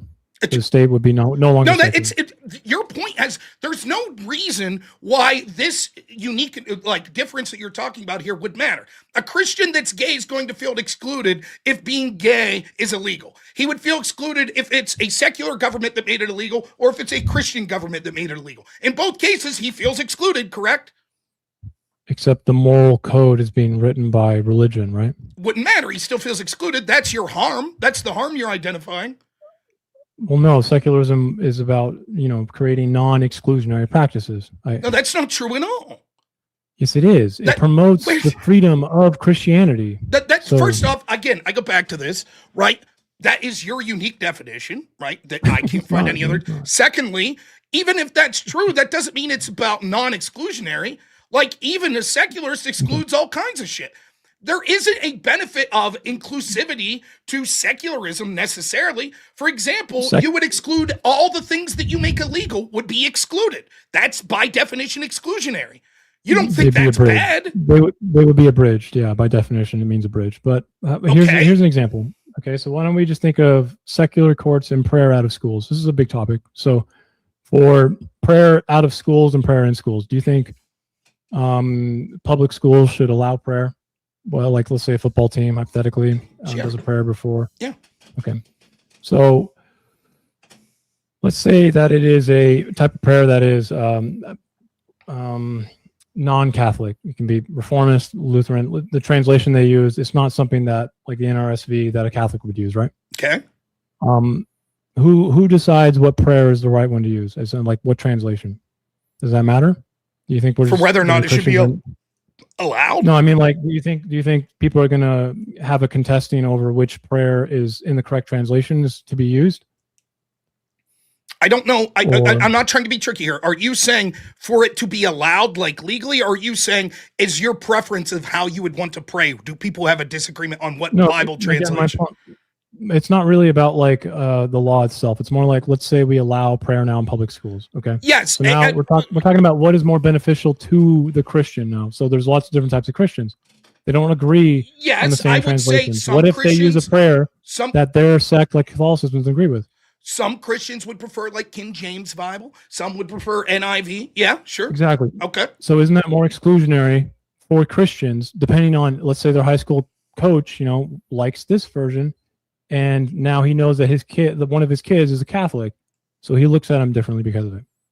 No, I don't think it in real life. I don't think it would be more exclusionary. Let me explain why. So your argument is the counter. So the counter to that is we should not allow prayers by the football team before the game. That's the counter. By public schools, that way all of these types of Christianity can let's go down this line. So I went to a public school. I played football. We prayed before the games. You're saying that should not be allowed because that was a public school. I mean, technically, it's not, right? Well, actually, recently the Supreme Court. I don't know if you were. I'm just saying. You're saying that my coach said everybody huddle up. Let's say a prayer. That should not be allowed. Coach Clark, God bless his soul, used to pray for us every game. I do say yes, Rob, only if it's on the field in the public setting. I mean, what if you had a Muslim kid on your team or a Catholic who didn't, agree with the version that you use? So I just one more time, just to be clear, you're or saying a Jew. I just want to be clear. Last time you're saying we should not have been allowed to pray on the field before the game. Rob, I said yes, and then I said other things. Fair enough. I think that's more exclusionary to Christians. I don't know how you can think that. Because there's no one saying you can't practice Christianity. I think it's one thing that what you could say. Other Christians on the football team, Rob, who don't share the same view as you, might disagree, and then they're excluded. That's right. They may. And they're not being forced to engage in that prayer. You're literally saying that I can't voluntarily do that prayer. How do you enforce this? Though. By the way, what if I as a person want to kneel and pray myself? You're going to run out in the field and say, "Wait a minute, was that a prayer? Were you just praying? And you're not allowed to do that. This is a public field." You see the nonsense. Rob, I know it sounds tune-like. Okay, it sounds tune-like, but like you don't think there's any element of coercion on someone who just maybe doesn't agree with what the prayer is, Jew or something. No, I don't. You don't think there's any coercion for that kid to then. No. Even if like his position on the team might be taken away if the coach doesn't see him praying? That would be coercive. You don't think that happens at all? Whether or not it happens isn't what the law should be. Whether or not we should legally be allowed to pray. Do you not want to protect that kid on the team? I want to protect my right to pray. And if that person wants to be Muslim, no one is taking away your right to pray. No one is taking yes, you just said you are taking it away. No. Yes. Kids can pray. Kids can lead a prayer on their own. I was very clear. I said we as a team gathered and we all prayed. And you said that specifically should not be allowed. I'm talking about the coach. So if I misspoke and said that you leading a prayer, it doesn't matter. I'm talking about the coach. So I'm allowed to pray, but my coach isn't allowed to pray. Yes, because he could be excluding a kid now. Okay, now he's excluding everyone. No, he's not. Yes. You can still lead a prayer. Yes. You just can't favor a religion as a public government servant. On one hand, the 95% of our team that was Christians are now excluded because we're not allowed to engage in this as a team, which we were. And on the other hand, under your system, the 5% of people are being excluded. I'll take the 95. The Christians would be more happy that they get to pray. Yep. So your prompt is factually wrong. It would be worse for Christians. It would be worse for Christians. Yeah. I mean, over time, Rob, it would, because you start off with disagreements you don't see right now, but over time, you'll start disagreeing on a lot of things. That's how history works. So just to be clear, there's spaces that are given in public schools right now for Muslims to do prayers. Should we ban that because kids could feel excluded? Students doing prayers have always been able to do that. You can be a Christian and lead a Christian prayer as a student, Rob. Well, wait, not You can't do it as a necessarily. teacher, Wait, a teacher cannot lead a prayer. wait, not necessarily, right? For do you mean several not necessarily? reasons. Well, let me explain why. One, because there's differences. For example, Muslims are allowed to get out of actual school time to do these prayers. Are Christians? If I said, my denomination of Christianity is 5 times a day, I want to get out of class and go in the hall and have a special place where I could face north and pray. Would I be allowed to do that? No, but they're not enacting you to do that, Rob. There's a difference between But Muslims are allowed to do that. There's a difference between asking for religious exemption and then enacting that on other people, Rob. No, right? it's suggesting enacting it on other people. You don't have to participate if you don't want. Then you're advocating for a secular state. No, I'm not. If my coach is a Christian and says, everybody sit down, say a prayer. Johnny, the gurney just came out to take Johnny. Let's all hold hands and pray. Heavenly Father, please protect him. Don't leave his leg be broken. Blah, blah. You're saying that's illegal. That should be illegal because there could be one kid on the team that's not Christian. But that's Rob, less exclusionary to Christians than if we said it was illegal. I actually think that your scenario there, it probably has happened before. I'm not really that against that. But wait a minute. Then you're Christian nationalist. If the team wants to do that when a player's injured, okay. My point is that we shouldn't legislate the inverse here, Rob. No. That's not your point at all. What's the difference between if a kid's injured or before the game to pray so no one gets injured? I'm fine thinking of this standard versus law. If you know law, okay. If you know how law works, you can look at this as a standard instead of a rule, and we can take this case by case. In this circumstance, I would not want the coach punished.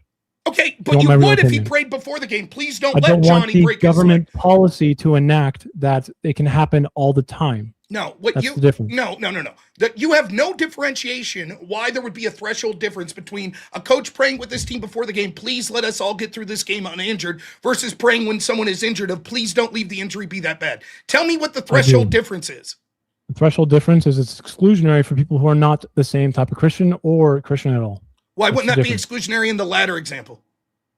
It is. I'm just okay with What's the actually, difference? Rob, I'm okay because if we use a standard here instead of a law, we can look at this case by case and actually think about this in a more human way. Okay. Sure. Why is the second more human? Because one is mandating a policy that's day to day. That's okay. The other is under this circumstance. You know what? I don't think we should prosecute the coach. He shouldn't lose his job. I don't think that it's day to day. I think that the idea is the same in both accounts. Both are appealing to what they see as a higher power to keep someone safe. One is before the game, before injury. The other is during an injury. There's no difference. Come on. They're both exclusionary, right? And the point is, I could be as absurd as you and say, wow, then that proves that you're for some level of Christian nationalism. The point that I'm trying to make here is quite simple. And you picked out this ridiculous hypothetical. I'm making a point, right? We shouldn't mandate Christianity. I don't think that by the way, we probably have vast disagreements on what we think the role of the government is in education anyways. But to the effect that we have public schools, I don't think that we should force all kids to pray, but I think we should absolutely allow them to do so. And I have no problems with the teachers praying as well. We allow kids to pray. Should we allow a crucifix to be on the wall? What type of cross? A Christian Orthodox cross. Sure, whatever. If it's an Orthodox cross? Any specific cross you could think of any religious denomination, should it be allowed to be on the wall of a public school? I don't think so, Rob. How about a pride flag? A pride flag is not a religion. I choose to disagree. I think it is their religion. Well, there's nothing to debate here, Rob. Of course there's something to debate. There's not. It's not a religion. Of course it's their religion. It's literally just what's the difference? What's the difference? I'm not gay. I'm not really transgender. I don't really care that much, Rob. But can having the pride flag pride flag be exclusionary to people whose religion think it's a sin? I guess. Oh, so why is that exclusion allowed? I don't agree with it. I said, you asked me if they could feel that, and I said, I guess, but I don't think it's true. I don't think. Why wouldn't it be exclusionary? If I think homosexuality is a sin, because I think they're wrong and uninformed, Rob. The Bible never. Oh, so your subjective belief is they're wrong. So therefore, it's okay to exclude them. Okay, well, Christian subjective belief is the homosexual. I don't think we should enact laws based on their preference of what they think the Bible informs them on, bro. Okay, I don't think we should. But the question is exclusionary. The reason you say that is because it's exclusionary. So explain to me why it's okay for teachers that want to put up pride flags or trans flags to exclude Christians that think it's a sin, but it's not okay for Christians to have prayer that exclude non-Christians. How do pride flags exclude Christians? Because it is glorifying a sin that they don't want to engage with. You already agreed, Rob, that some Christians don't think it's a sin. So That's not a good Some argument. do. The ones that do would be So excluded. how does a pride flag exclude Christians? It excludes certain sects of Christianity How? because they think it's a sin. Are they not able to participate? Are they not able to? In what way are they not able to Are participate? we favoring gay people over them? Come on, let me. Okay, let me so see, then let's see the logic for this. if there's a cross on the wall, why is that favoring Christians over them, over gays? If it's an Orthodox cross, it's it just is a regular. enacting a religion. We'll just say it's. We'll on just the say cross. it's just a regular cross.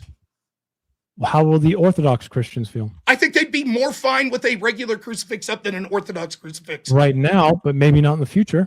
Okay, so then like think of what you're saying here. Well, We're if you studying a just permission had a structure, regular Rob. old crucifix on the wall, hypothetically in the future, an Orthodox could say, you know what? I don't like that regular crucifix. I'd rather it be an Orthodox crucifix. Therefore, hypothetically in the future, they could be excluded. However, it's perfectly fine for the trans flag to be up there and exclude them currently. That's okay. Except trans flags don't exclude Christians. Yes, it does. A It certain excludes. type Does it of exclude Orthodox? A certain type of Christianity, Rob, does exclude Christians. Okay, so just to be Excludes clear, other denominations of Christians. just to be clear, does a regular crucifix exclude Christians? It would exclude certain Christians. Okay, does a pride flag exclude Christians? No, it has no relevance. to them. Let me give the answer you should have given. It excludes certain Christians. Exact same answer. No, it doesn't.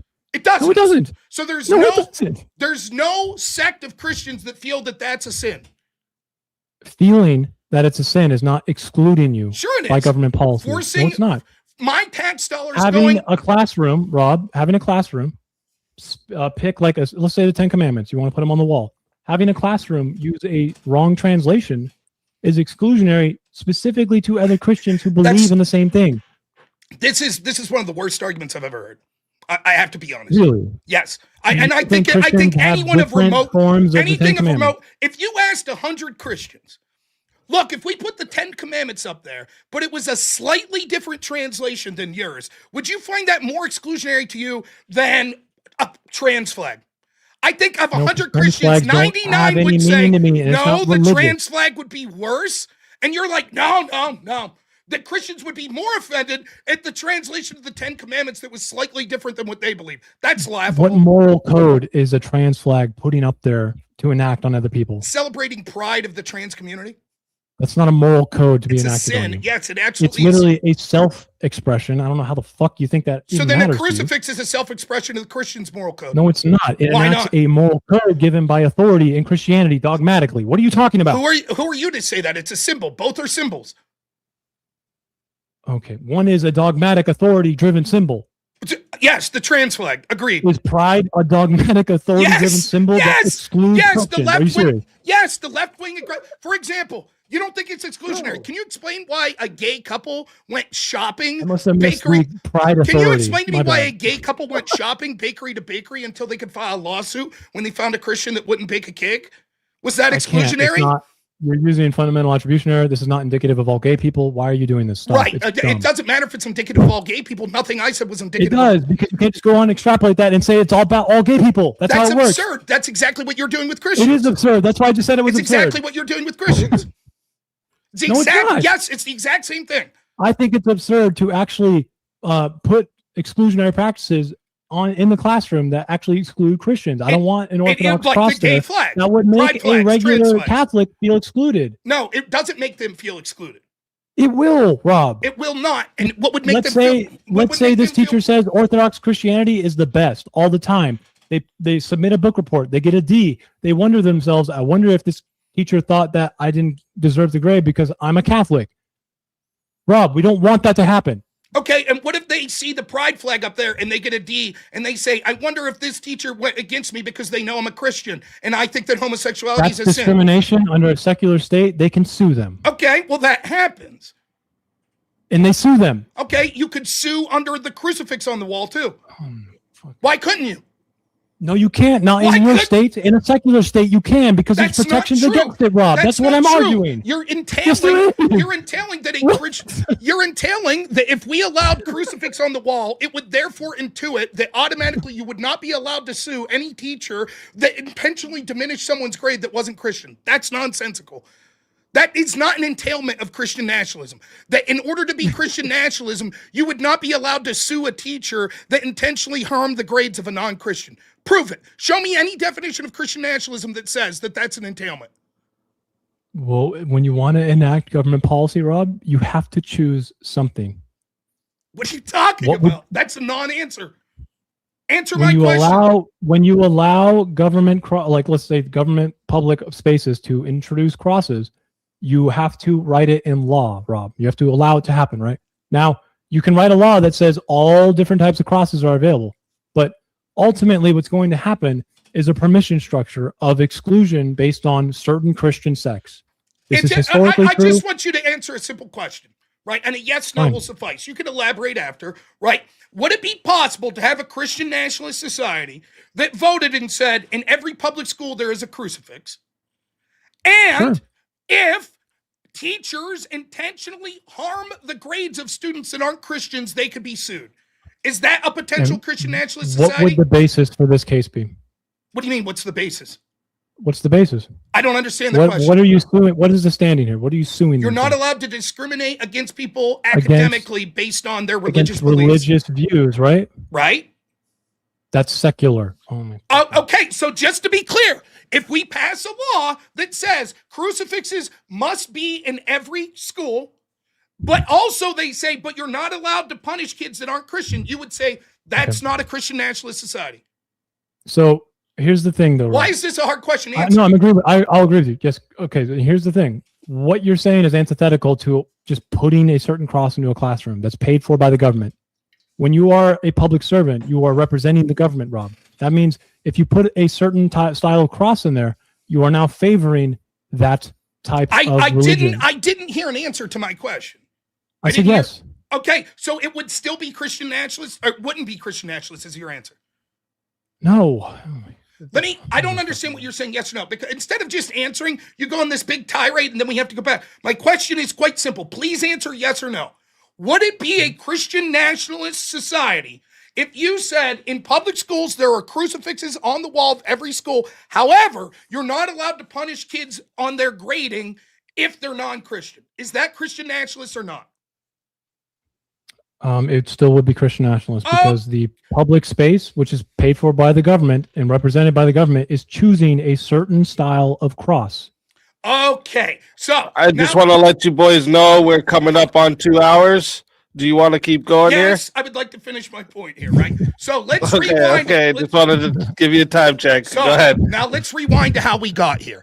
You said if you had a cross up on the wall, and then the teacher gave little Johnny a D and he's Orthodox, he might say, did I get a D because I'm Orthodox and that's not an Orthodox cross? And I said, yeah, but couldn't little Johnny, if he gets a D and he's a Christian and there's a pride flag, go, did I get a D because I'm a Christian that thinks homosexuality is immoral and there's a pride flag? And you said, yes, but you could sue. And I said, yeah, but you could also sue in the example of the Orthodox versus the regular crucifix. And you're like, no, because of Christian nationalism. And now I've got you to admit, absolutely, there are Christian nationalist society where you'd be allowed to sue. So you'll concede that you were wrong there. No, because pride and LGBTQ rights are not a religion, Rob. So it doesn't matter. It doesn't matter. It doesn't matter to answer your specific objection there. It doesn't matter. Now we'll move on to, is it okay to exclude people through non-religious beliefs and what you interpret? One, I would interpret the way that these progressive policies and people that advocate them act as their form of religion. But even to escape that, the question becomes, why is it okay to exclude on non-religious grounds? Well, no, Rob, the answer here is that it's bad in both areas. If someone is literally discriminating against a kid because they have different views on pride, we allow discrimination lawsuits to happen. Okay. A secular state doesn't say that, it needs to be okay that the pride flag is now in the classroom to do something like religious. Okay. And your version of Christian, like when you say put a cross in the classroom, by definition, already you are now favoring a certain section of Christianity. That's not true. That is a fact. That is not true. Yes, you are. That is not because true. That cross means something different to every one of the people in there. It's part of their religion. What sect of Christianity is this cross? again, Orthodox Christianity has a different cross than regular Christianity. What sect of Christianity is this cross? Can you tell me? I mean, it's just the normal crucifix, yeah. That's just a normal Now, crucifix. What sect Now, is that? What does an Orthodox Christian? I'm Christian asking cross you. look like? So this is a normal crucifix. So that would imply Sure. all Christians? No, Orthodox Christians have a different cross. Yeah, but each church has specific different crosses for different things. Would an Orthodox Christian recognize this as a sign of Christ? They might. Okay, so Some then of why them would that be probably offensive won't, to though. them? Why would Some that of be them offensive? might want their version of the cross Well, they actually being may, favored by the but government. it's not exclusionary. Saying we got some Yes, of it what is, we because the government will overwhelmingly want the normal cross. okay, That's the but I problem. don't. The argument is this: right now, Orthodox Christians are told you are not allowed to have any cross in the classroom. And then the alternative is, well, here's a generic cross that represents all of Christianity. And Orthodox will say, well, that's worse than no cross because we wanted our specific cross. That's your argument. Except history, Rob, will tell you that that's not how it works. Okay? You're That's not true. setting a That's not permission true. structure. You're Why- setting a permission structure. That you're going to give an example that's not analogous to the question and the point that I'm making. Why would it be more offensive to say no crosses than yes, the generic cross is allowed to an Orthodox Christian? Have you talked to an Orthodox Christian? For the simple fact that all of these different sects and denominations exist in the first place. Why did they start to exist? Can Because someone, they disagreed. They listen, disagreed let's- on things in Christianity. Hey, Orthodox Christians that are watching, I know that you're watching, send in a super chat to Speakeasy. Would you be more offended of a generic crucifix or no crucifix? Go ahead, Orthodox. Say, I'm Orthodox, They and can this send is in what what I they would like. be more offended by. Go ahead. They can send in what they like, Rob, but what I want is all of them, every Christian denomination, to be able to practice their religion freely and not feel coerced into doing It one wouldn't or be, the other. having a generic crucifix would not coerce an Orthodox. Orthodox Christians would not be represented in classrooms. That's that are not true. The publicly generic, funded. Wait, let me finish, Rob. Orthodox Christians would not find themselves represented in public classrooms that are government funded at the same way that normal Christian sects would. That is a fact. do You think that wouldn't Orthodox, affect them over time? do Why wouldn't Orthodox, they just why wouldn't they think to themselves, how come we don't have our cross up there? they would say because there's all sorts of denominational crosses that aren't up there. It's just the generic crucifix that represents Christ, which is more of a representation of our religion than no cross and pride flags. Right now. And in the future. No, it won't. In the future, you'll fight about it. And I want that not to happen. Do Orthodox Christians view the generic crucifix as a sign of their Christ? So they probably do, in a way. I'm actually unfamiliar with this completely. So you can probably look it up and find out. I'm sorry. Okay, so if they do, why would it my be main premise- offensive to them? My main premise of this, Rob, is why would they have a different crucifix in the first place if it didn't feel like that was more representative of them? Well, they could. Yes, religions could have different symbols. You could have all sorts of symbols. For example, I know Exactly. Catholics. Right, Catholics have a bunch of different versions of the cross they look at. Right, So a bunch. the identity of Eastern Orthodox, right, is like communion of autocephalous churches. I think Greek, Russian, and Serbian, I want to say. And then there's sacraments, there's episcopal succession and things like that, right? No single universal bishop with Roman style jurisdiction, right? Now, they have big disagreement lines with like Roman Catholic, papal jurisdiction, Filoque, binding water, or how binding with later Western dogmatic definitions are. They have real ones with Protestants, right? You're saying a lot of stuff that has nothing to do with your argument. Yes, let's say this. Let's say that Protestants use 4 crosses, one of them's a generic crucifix. Lutherans use 4 crosses, one of them's generic crucifix. Catholics use 4 crosses, one of them's generic crucifix. Orthodox use 4 crosses, one of them's generic crucifix. So we put the generic crucifix on the wall, and all of a sudden, Orthodox, for some reason, are like, yes, that is a symbol that represents our God. But you know what? We also have other symbols that also represent, and they're not in the wall, so I'm offended by that symbol that represents my God. It's not that they're offended right now, Rob. It's just it sets a permission structure to do that in the future. Or else they wouldn't have separated. I have no idea. Why would a symbol... So just to be clear, your argument is this. Let's just say, hypothetically, there are 4 crosses that Orthodox use, okay? One of them's the generic crucifix, okay? So if we put a generic crucifix on the wall, there is a chance in the future that Orthodox will say, even though that's one of the 4 crosses we use, we're offended because Because we want another one of our crosses up there. Because they disagree, Rob. With the symbol that represents their religion. Correct. Symbols absolutely can drive different Christian sects. That is okay. I think we should take pride flags. Listen, we should take pride flags off the wall because hypothetically, let me finish. Christians will not start wars over different symbolism? Let me finish. We should take pride flags off the wall because hypothetically, in the future, there could be different pride flags from different groups that don't feel representative. So it's exclusionary. So pride flags must be taken off the wall because it could be viewed as exclusionary to other LGBT in the future. You agree? If it becomes that, I'm sure. What do you mean if it becomes? We're talking about, it's not what it is now. It's hypothetically in the future could happen. Therefore, we should remove them now. Yeah, this is not analogous for a lot of reasons. One, sure it's not religion. Second, I know you want it to be religion. It doesn't matter if it's religion or not. The principle of not excluding. No matter how much you want it to be religion, Rob, it will never be religion. It doesn't matter. I disagree with you, but it's irrelevant. Essentially a self-expression thing. I don't understand it, Rob. I'm not gay. I'm not transgender, but it's self-expression. It has nothing to do with enacting something on other people. Second, so wearing a crucifix is self-expression. I'm not enacting on other people. Yes, it does, Rob. No, it doesn't. It enacts different beliefs of Christianity. It doesn't. Okay. How does a cross being on the? You're an atheist. If you walk into a room, a courthouse, let's say, and there's a cross on the wall, explain to me what happens to you. I probably don't mind it if it's a public courthouse. I don't know. So nothing. I feel like nothing negative happens. No, I feel like it might be against the secularism of the state, but ultimately, Rob, I don't know if I really want to legislate on this right now.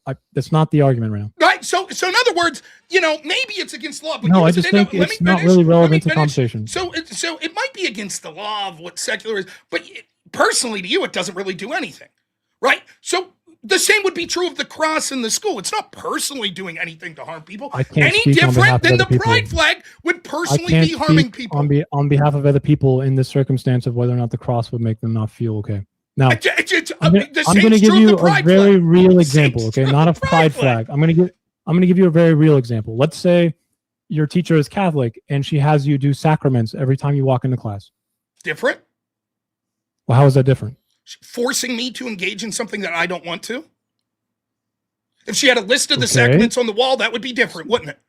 But that's her religion. That's her Christianity. I mean, that's a normal thing. Forcing me to do something is different than a symbol hanging on the wall. It is primarily symbolic, though, right? It's just so is the pride flag. It's a symbol. So is the cross. Yes. So why is one allowed, not the other? So we're now agreeing that we should not use symbols to enact exclusionary policies in other Christians. No, you just jumped to that conclusion. A cross is a symbol. So is a pride flag. Sacraments are essentially primarily symbolic. But they're forcing someone to do a sacrament's different than you doing the sacrament yourself. Are you sure? She could just put them in the classroom and then say, do it at your own will. She could. That would be different, wouldn't it? Than forcing. Do you think that would be exclusionary or not? It depends. Probably not. Depends. Yes, probably not. Why not? Because I'm not being forced to do something. Okay, so what if, again, in the future, over time, some branch of this Christianity, Protestantism, comes out of this and says, we don't want to do sacraments anymore. We don't care about, the papacy. Again, I don't understand. Nothing you're saying is disanalogous to what I'm saying about pride flags. We have entire curriculums that's talking about celebrating, classrooms that talk about celebrating the pride movement. Is that not exclusionary? What about putting the saints inside of a classroom? Putting the saints inside a classroom is different than forcing someone to engage in sacraments. It's the same thing as doing a symbol like a cross. Right? I don't have a problem with the cross. Christians do not really believe in, let's say they put Mary up there. Okay. Do every Christian believe in Mariology? No. Do they believe she's a saint? No, I don't believe so. Would that not be exclusionary to you? Would you not feel as if the government is now preferencing like the pride flag? Yes, like the pride flag. Like the pride if flag. I had to, as a Christian, if I didn't believe in Mary, I would feel less exclusionary if the church had a picture of Mary up there than a trans flag. Yes, that would be. I would feel less excluded. Making this false dichotomy, man. It has nothing to do with self dichotomy. I don't care about trans people. Your prompt is a secular state is more beneficial to Christianity. The exactly. reason is stop talking about trans trans people. But the reason is because you're saying if we had a Christian state, hypothetically, that it would be exclusionary to certain brands of Christianity. I'm explaining to you how the current. Let me finish. I'm explaining to you how the current secular state is more exclusionary to Christians than a Christian state would be. That is nonsensical, man. It's not nonsensical at all. I don't know why you need to tether trans people to this right now. It makes no sense. What do you think feels more exclusionary to most Christians? A crucifix? There's no reason. Let me finish. A crucifix or a trans flag? What? Just answer the question. What do you think most Christians would find more exclusionary? I don't know how a trans flag, which promotes self-expression, promotes sin in oneself. Sin. It's not agreed upon. We already said that most Christians would agree. Most Christians. That it's a sin. Would you go back? Just because steal me in my position. Steal me in my position. What was my question? It's impossible, Rob. Because just because it's a self-expressionary flag, there's no way to make it about you unless you really try. If you stare at the ground long enough, you'll find dirt. What was my question? What was my question? If you put a trans flag or a pride flag on a classroom wall, will it not make a Christian feel excluded? That was not my question. My question was, what would a Christian feel that most Christians would feel more excluded by a trans flag than by a crucifix? You disagree? Do you disagree with that? Yes, because you can't feel excluded from a pride flag. I just want to be clear. Your argument to this statement. There's no government enactment going on there, man. I just want to be clear. This is the debate. Here you go. Trans Whoever's clipping this, here's the debate, right? I'm going to ask this question. Just answer with a yes, no. You ready? It is your argument that if there were two public rooms and one had a crucifix in it and the other had a trans flag, most Christians would feel more excluded by the crucifix than the trans flag. Your argument is yes, they would feel more excluded by the crucifix. No, my argument is I hope to God the English course teaches them how words work so they can understand that there's no way it could possibly be exclusionary. So then you're not answering the question. No, it's just funny, man. There's Are no you going to reason. answer the question? Yeah, I answered it. It's nonsensical. It doesn't make sense. No, that's not an answer to the question. The answer to the question is either yes or no. The answer is it's dumb. It doesn't make sense. That it absolutely makes sense.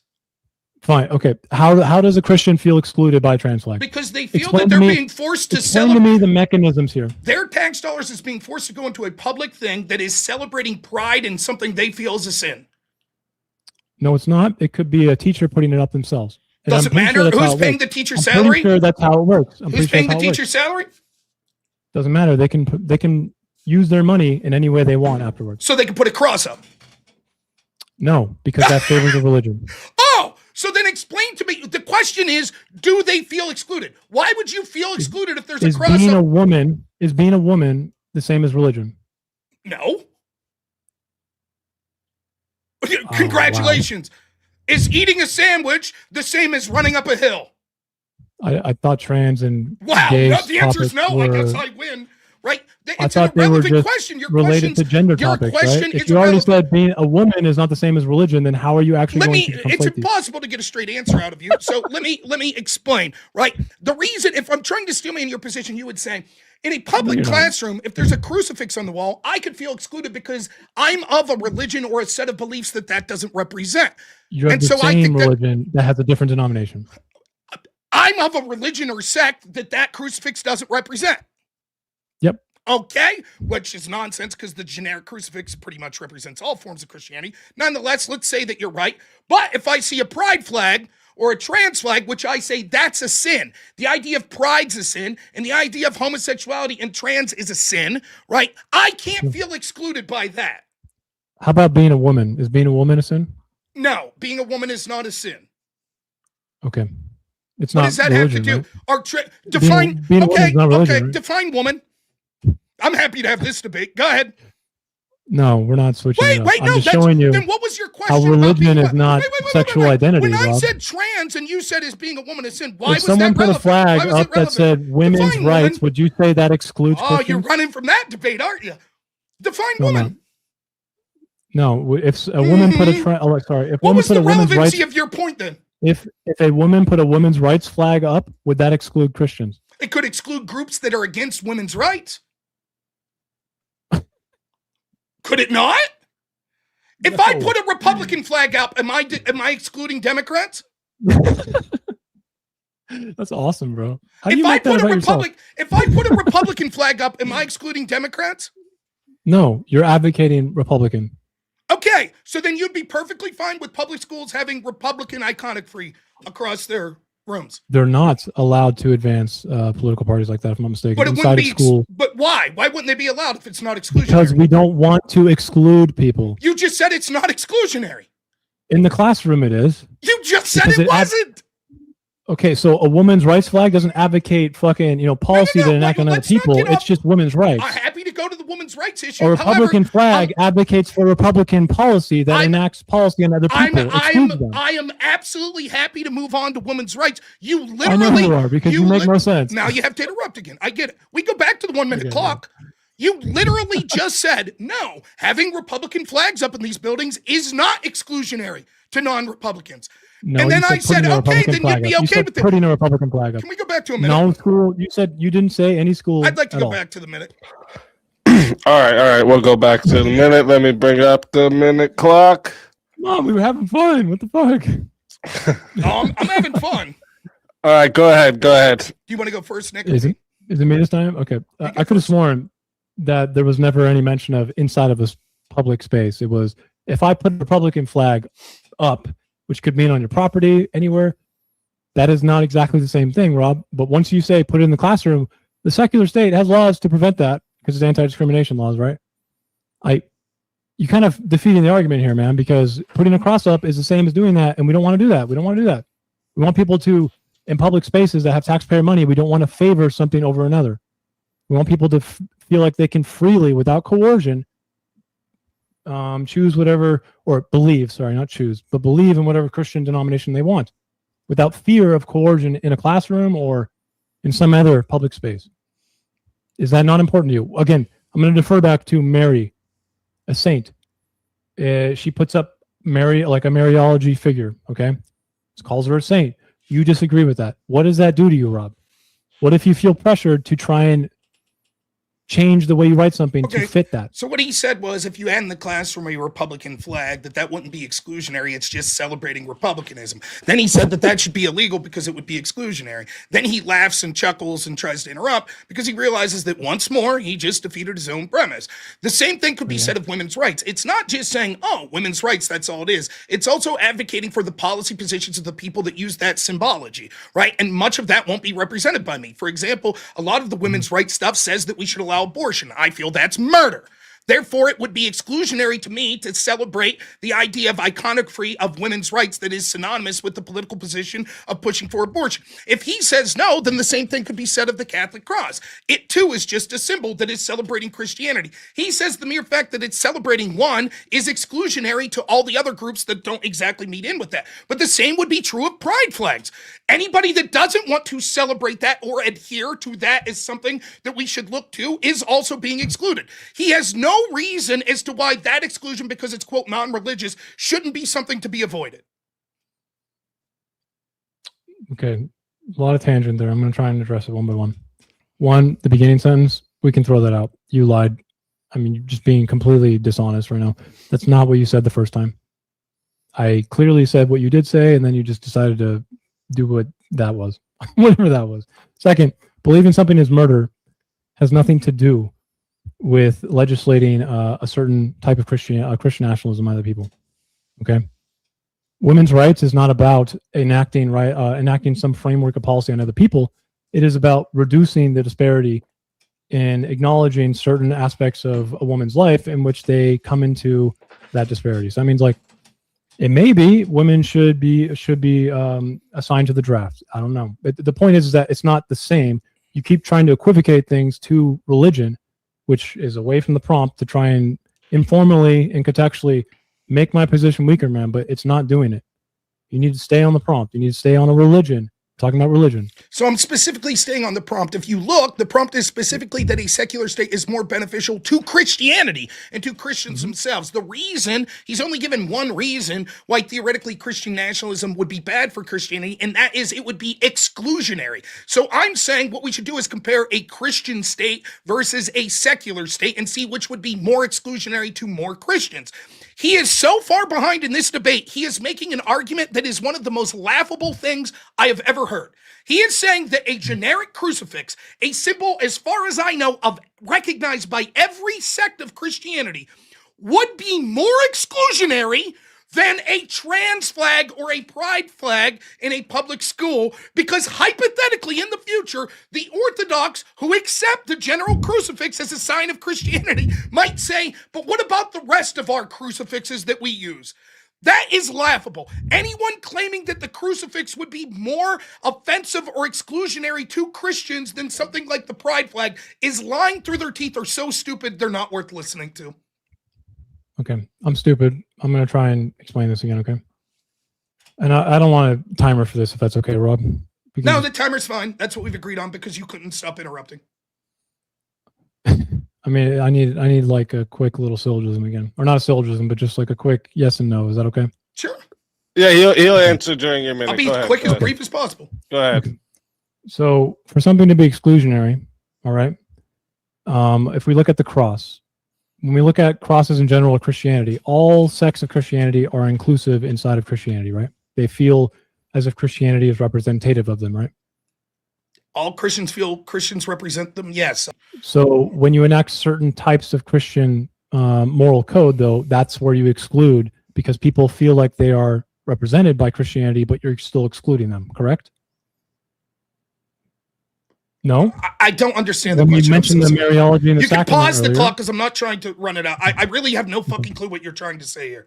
Let me rephrase the question, see if you're saying, if I enact laws specific to my denomination of Christianity, would that feel exclusionary to other Christians? Because they feel represented by Christianity and are no longer being represented by them in a certain way. Correct? You have to feel included in Christianity as a whole to then be excluded. So your argument is that if I am like, I'm Christian, and everyone's like, yeah, cool, you're Christian. And that means I'm part of all the Christians. Yeah. But I'm Catholic. Yep. And so therefore, I want to push for Catholic stuff. That's more exclusionary to the rest of Christians. Because they're included in Christianity as a whole. So that's just... It feels like it's their identity in a way, right? It's I disagree with that. I disagree with the fundamental. You don't think that's exclusionary on the basis of the fact that they identify with Christianity, but Christians are pushing them out? No. You don't think that's exclusionary? No. Not of Christianity. It's exclusionary of that sect. Of their denomination, of whatever they are. All right, so I'll continue to go with this. So then his argument is, then we shouldn't even allow denominational churches. The mere fact that an Orthodox Christian would feel more excluded by going to a Catholic church for a service than a satanic church, or to a gay pride event, or to an abortion center. Because it's more offensive to have Christians that believe 95% of what you believe, but have slight differences on other things, than people that are quite literally antithetical to your entire religion. That's nonsensical. And again, he's going through this hypothetical. Please don't interrupt. I didn't ask you to. It's antithetical to sort of what his position is in the first place. Like, again, he represents this by saying, therefore, the crucifix that's accepted by all sects of Christianity can be offensive to some forms of Christianity, because in the future they'll say, but you only showed one crucifix. What about the rest we use? This is on its face ridiculous. If there was a government that was 90% in agreement with everything Christians believed, but they disagreed with the other 10% versus only 50%, which one would you think most Christians would prefer? For the time being, I bet they would prefer the one with 90%. But history is what we can look at. We don't have to look at the future, Rob. So if you look back at history, does this dominant majority Christian state ever stay that state, or does it change over time and renegotiate? The answer to that is obvious. If you refuse to acknowledge it, then again, that's a you problem, not a me problem. I want that not to happen. I want Christians of all denominations to have the freedom to practice their religion. That's what my prompt is. Secularism allows for that.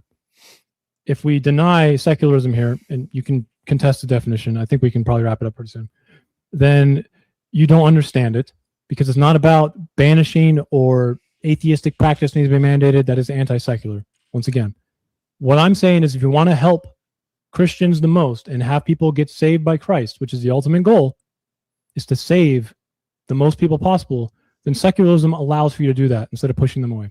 It's nonsensical, and the harm that he isolates with Christian countries would also be true of secular countries. A secular country today could change leadership and what it believes in the future, and eventually one of those secular countries could become antithetical to Christianity. There is no reason whatsoever why you, like Christians, would prefer a government that was only 50% of the things they want as opposed to 90%, because in the future that 90% could drop to 70%, which is still higher than the 50% which currently goes. The question I have for Nick is this.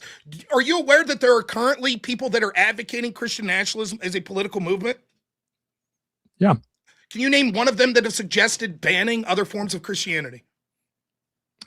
Jason, a guy I debated in Horse's channel not that long ago. Which forms of Christianity did he suggest making illegal? He's a Messianic Jew, and he wanted to ban Islamic practice, if I'm not mistaken, and then other types of Christianity. What types of Christianity did he suggest banning? He didn't get that far. Oh, so you can't give an example. Can you give me any prominent person other than one rando you debated serious, online? Rob? Is that, you're not serious right now, are you? Yes, I'm absolutely serious. Can you give me any person other than one random person that didn't give you the specifics? You asked me for a person, I gave you one. Can you give me one that's not some random person that didn't give you the details? I'm pretty certain that like Andrew Wilson is a Christian nationalist, right? Sure. And I think he kind of plays a little bit of the game. No, he's an Orthodox Christian, right? So he's Orthodox, correct? Is your claim here? Are you trying to claim that Andrew Wilson's advocating the banning of certain sects of Christianity, making them illegal? No, I don't know. Yeah, he certainly isn't. Okay. Any other that's examples? What I said. That's what I said. So I'm not going to make a claim. Keeping the minute still. Yeah, we could keep it. I'm sorry. You could go. Go ahead, Sega. I'm not really sure what you're asking me, man. Are you asking me if to name Christian nationalists like that are nameworthy, or people who are making policy right now? I mean, the Secretary of Defense, or War now, I guess, has a book called The American Crusade that wants to advance a certain type of Christian nationalism. Said it in his book. I've read it. I don't know if you have. I've not. What sect did he want to ban? There's a prominent figure. He's leading a cabinet position, dude. What sect did he want to ban? Go ahead. Well, he's a certain brand of Protestant evangelist. He follows Doug Wilson's church specifically. So whatever Doug Wilson's is an Orthodox Christian church, I think, right? I don't know. His church is based on the Russian Orthodox Christian one, I believe. So he would probably want to ban many other types of them at some point. Yeah. Show me one example of him ever suggesting it. I believe you're completely lying. I mean, I can go excerpt his book if you'd like, but no, I'm not.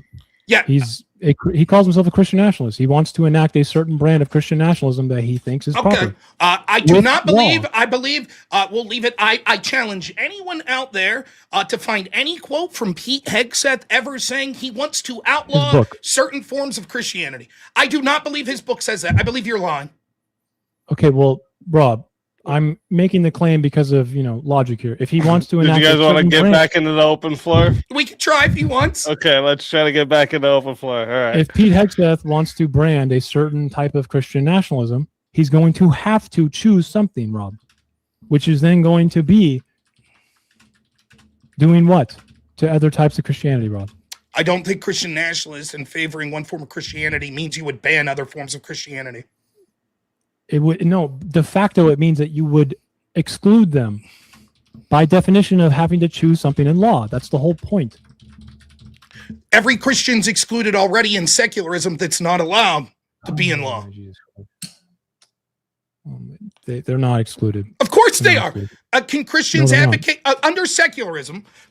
No Christian in this country has to feel like they can't open a church because of the state enacting policy on behalf of a certain kind of church. Okay, so Pete Hegseth has advocating not allowing via law certain types of churches. You didn't answer my question. Under secularism, if you are a Christian who wants to open a Baptist church, you have no fear that the state has a certain brand of Christianity that would stop you from doing that, correct? No, because by definition, they don't have a brand of Christianity. Will you answer my question? Now, in Christian nationalism... I answered yours. We can go back to the minute if you want. I answered yours. Will you answer mine? Or you can just let me finish the No, quicksand. you can finish in a second. Now answer mine. Under Christian nationalism, is there any sect of Christianity that has to feel that they will be skinned alive for practicing Christianity? Why are you A introducing yes or no will be skin-alive? sufficient. You're literally being bad A faith. yes or no will be sufficient. No, your Oh, question so the sucks. answer is no. Quit being bad So faith. just like your question is non sequitur, so is mine. No, I Because never said skinned alive. there is no prominent Christian nationalist alive that is suggesting that they would not allow certain forms of Christian churches to open. Zero. So They you're would, saying actually. currently right Because now, they are going to favor a Show certain me. type of Show me. Christianity. Show me. They have to write Show it in me. law, Rob.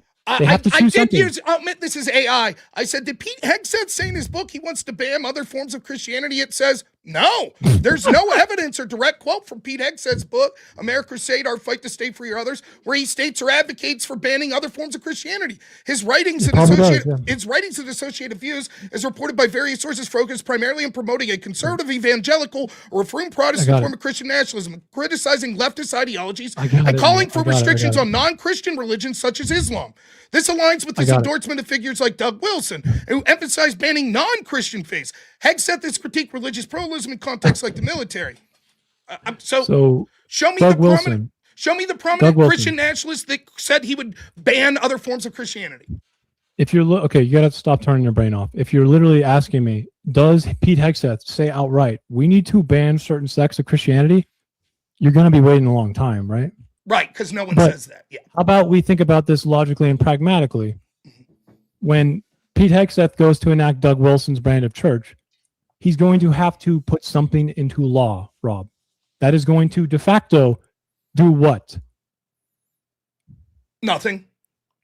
You think nothing? Even I though don't Christians think. I disagree on a lot of these moral codes. I do not. First off, I do not see anywhere that Pete Hegseth is going to enact his religion via law. He's going to do what I want, which is use his religion to inform the laws that he wants passed. But he's not going to. I don't. Did Pete Hegseth suggest making his form of evangelicalism state religion? I don't know. You read his book. It seems like he wants Doug Wilson's. So, did Pete Hegseth say in his book that he wants a It state seems religion? like you read at the end he wants Doug Wilson's. No, it says he agrees with Doug Wilson, some of Doug Wilson's The beliefs. parish of Doug Wilson. Okay, Yeah. does Doug Wilson say that we should have an official state religion of his denomination? I've watched a bit of Doug Wilson, and he's pretty extreme. He definitely wants to enact laws specific to his type of religion, yes, which many different denominations disagree with, Rob. I don't know what to say other than as a Christian, I would feel more comfortable with someone who was running things that was a fellow Christian that's a slightly different sect than someone that is antithetical and saying we will never have Christians be allowed to run this. That is literally not how it works in secularism. That is exactly, again, your proprietary definition of secularism. Which is weird. Again, Rob, the majority of secular people are Christian. So, remember, the majority of Christian people don't want to ban other so sects why of would the Christianity. majority of Christian people advocate for a type of state in which they are never allowed to run things, Rob? Because that's the political belief that they choose to have. How is that relevant As to the Christians? discussion? As Christians? Yes, so? Or maybe they thought about this and went, well, the best way for all of us to actually stay in agreement and not kill each other is to allow all of us to practice freely. Let But the kingdom of God that be is- in heaven. Let the earthly kingdom be described by what us. you're suggesting is you can see how you're the person using a unique definition. So, and we should take your unique defense of this. So your unique defense is things like this. We can't have churches or crucifixes in the school. We can't, I'm not, dude. we can't revoke gay marriage. Would you be for revoking gay marriage? I would not be for revoking gay Would marriage. that be Christian nationalist to revoke gay marriage? I feel like the underpinning of it would be. So Yeah. your argument is it would be more exclusionary to ban gay marriage for Except Christians than I to think not it's ban just gay marriage. discriminatory. It's just discriminatory, right, Rob? I feel like that's what it is, not really Christian nationalism. Oh, so now banning gay marriage wouldn't be Christian nationalism. It would be discriminatory, and it's not really relevant to a Would secular it be state, Christian either. nationalism is the question. The two No, terms it are would not. not be. So it wouldn't. It would be discriminatory. Okay, so just to be clear, if a bunch of Christians want to ban gay marriage, they're not enacting Christian nationalism. They're enacting discrimination, which is banned. What does that have to do with shit? It doesn't. That's why I'm literally lost now. It doesn't fucking matter. We're talking about secular states. We're talking about religion. Discrimination is not religion. Bro. discrimination. We're talking about gay people. I don't discrimination. Why are we talking about gay people so much? Discrimination is not banned. That's a lie. Discrimination is literally not allowed. Really? I can't discriminate against you for being a Christian. Like, let's say you want to apply for a job, Rob. I can't be like, he's a fucking Christian. Fuck that guy. Can I hire a job looking for a woman only? Yeah. Oh, that's discrimination, isn't it? Kind of. There's so it's not banned, is it? Discriminatory. There's certain so ways it's not banned, it. Is it? That's discriminatory. If you are doing it on like Craigslist, Rob. If you're doing it on Craigslist, it's not like an official title, bro. You can get away with it. Yeah. Shit. So in other words, discrimination isn't illegal on its own. Rob, you can get away with it if it's not a titled job that has some form of like recognized taxation. Why couldn't I do it with a titled job? If you put it on Craigslist, the government can't literally go, I'm sorry, you can't just only hire women for your Craigslist car wash, Rob.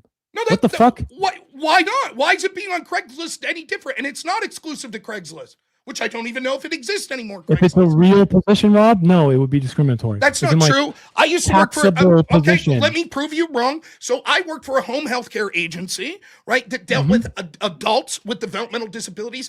We hired specifically men or women many times to have to do with the specific. Let me finish. Did you say that in the job requirements? Yes. You said only women. Yes.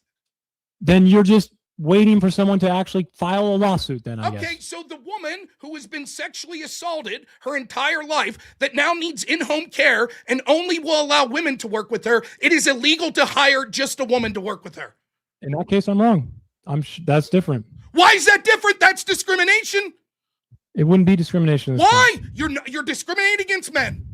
Because she has a medical, I'm sure you can. So in other words, the specific job requires a specific biological sex to accomplish. It's not that the employer is requiring it; it's that the person. No, the employer is requiring it. The person who needs the help. No, that's not true. The employer is requiring it. No, the employer is requiring what the person of interest wants. Right, and the person of interest, there could be specific jobs in many fields, and it's probably contracted now, right? Wait.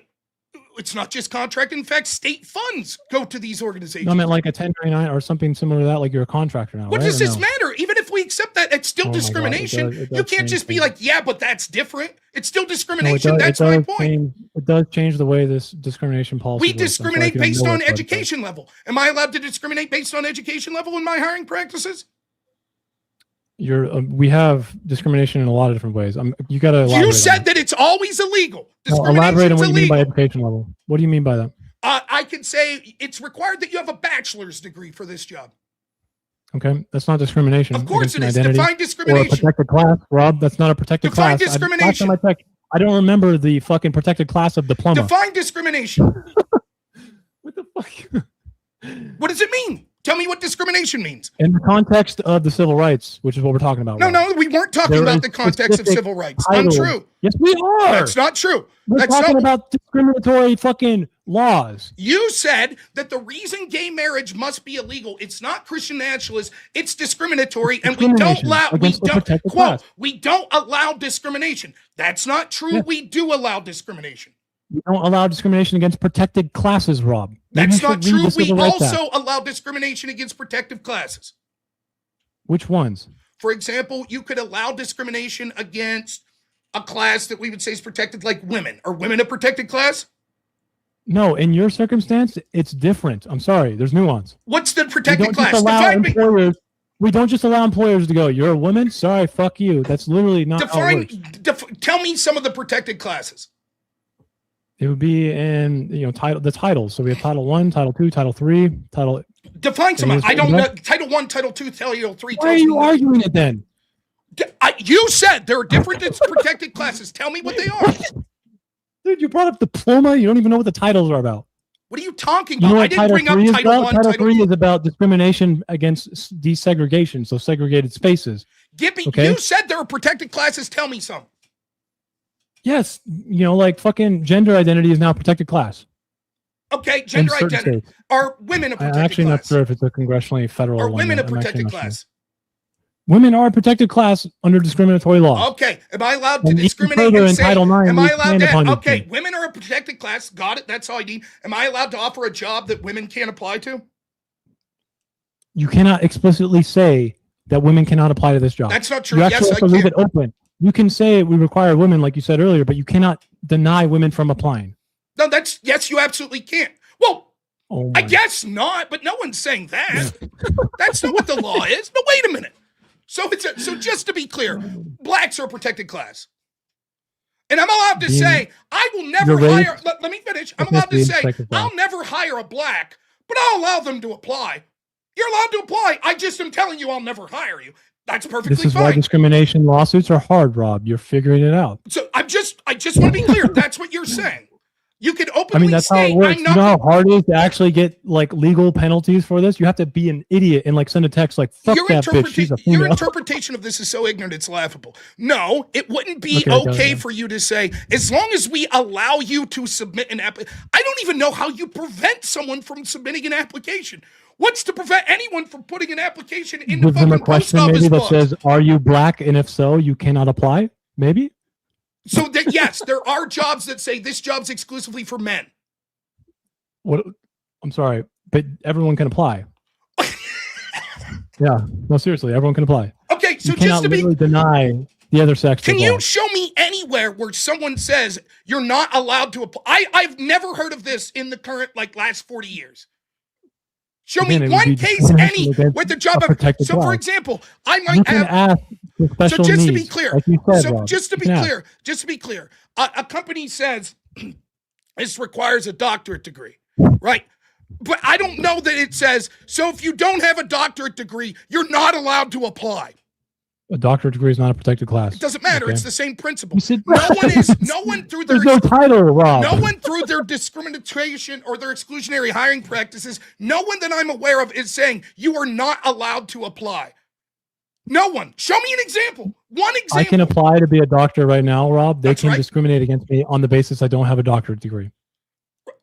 But it's not discrimination because you're But allowed they to apply. can't say you have to input your doctorate's degree and you have to answer under oath. Do you have one? And I can't apply. No one says You get that. that? No one says it. Oh Show my- me You can't one. deny it though. That's the whole point. I fucking. What are you talking about?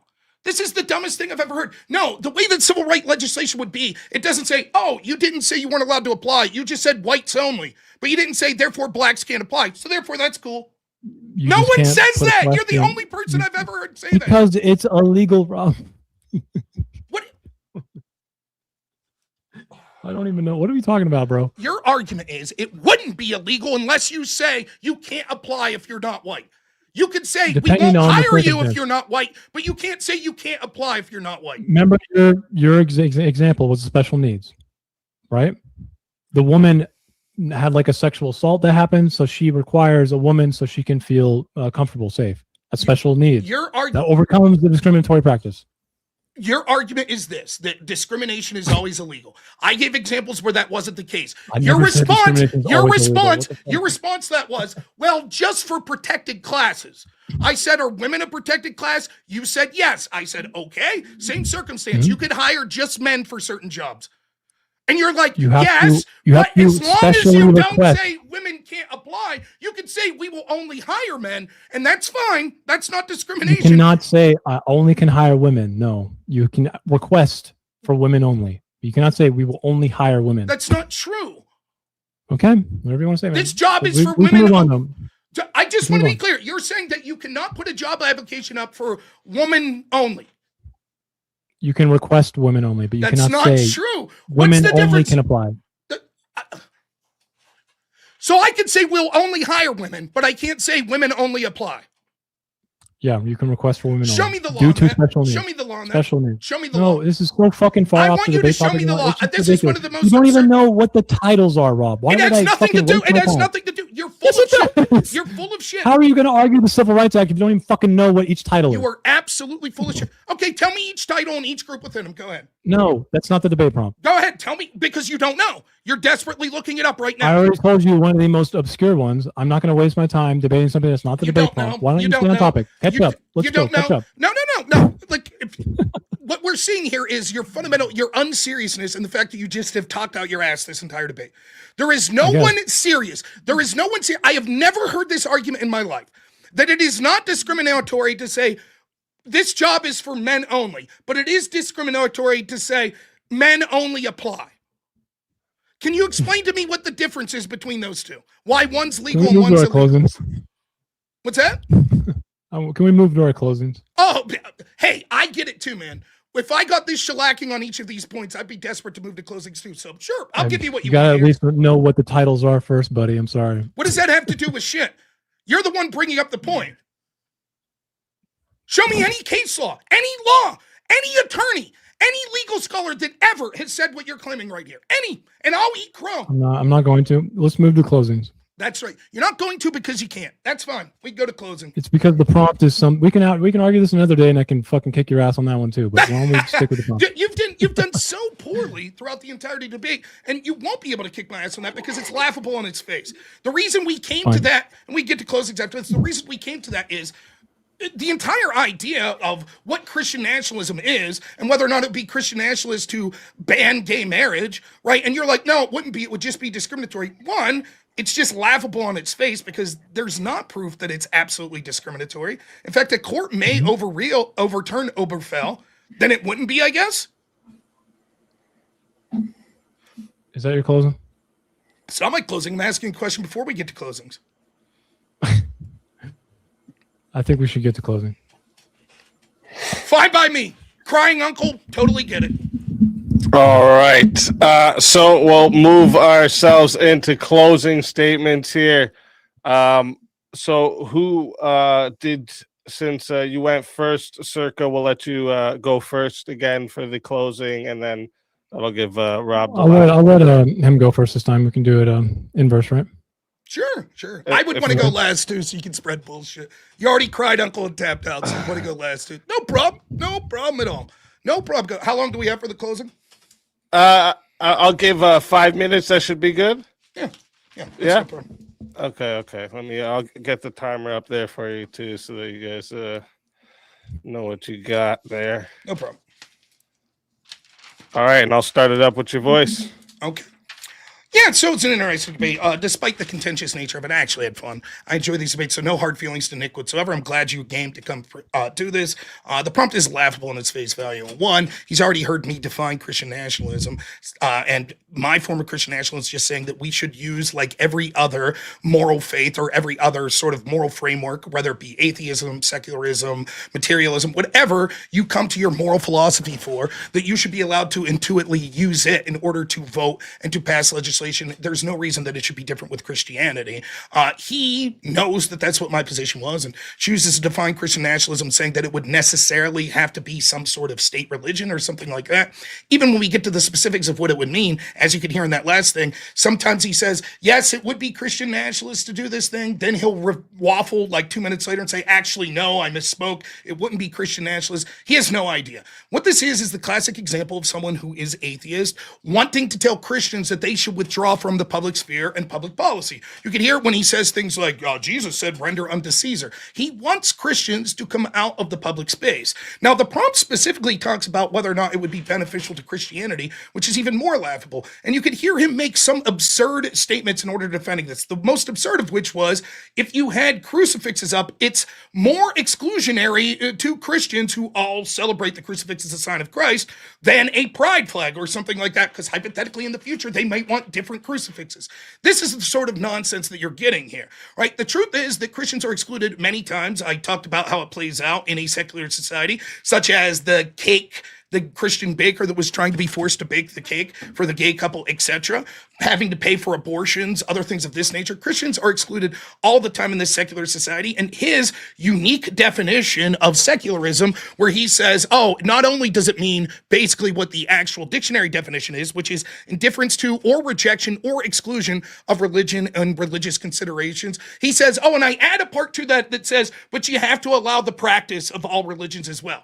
Then he says, but not all all religions, because if we think that your religious practice goes against secularism, then we're allowed to remove it or exclude it. And you can see quickly how this will snowball out of control. Now, when I talk about my form of Christian nationalism, wouldn't deny any sect of Christian practicing. In fact, it wouldn't force anyone to be Christian. And not only that, it wouldn't deny other religions from practicing. It would just say we're a majoritarily Christian nation. The principles and philosophies of Christianity and the objective truth of Christianity is something that we should use culturally, individually, and politically as a society, and would put us in a better space. That's something that we should prefer.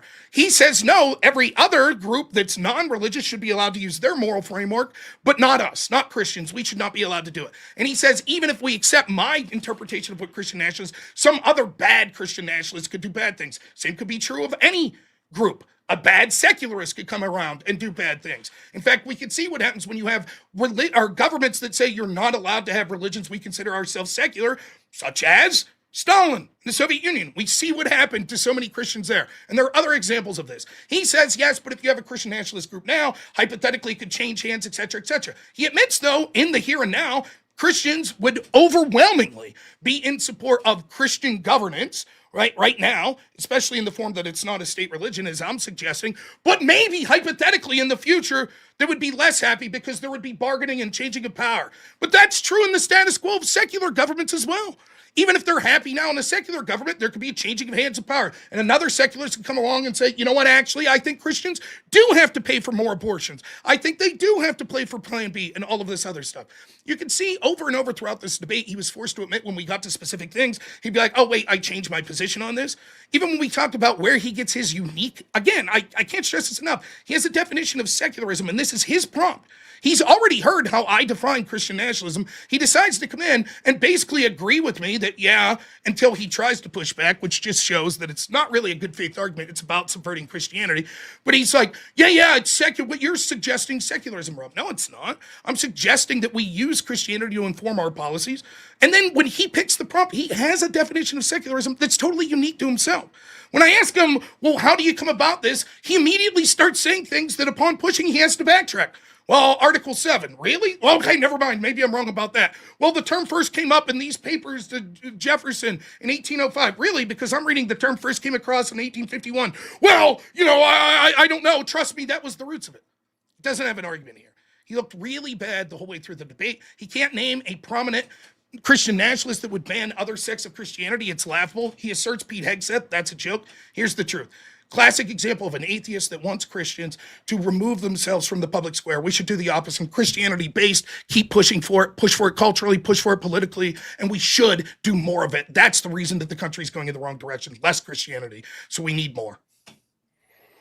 All right. Thank you for that closing statement, Rob. And Seeker, whenever you're ready, go ahead. I just want to reiterate, I don't really think it's honest to try and say that I don't want what's best for Christianity. Again, I mentioned that my girlfriend is Christian. I feel like religion in particular is deeply valuable for humanity as a whole. I feel like it's part of the human experience. So I'm just going to dismiss that right away.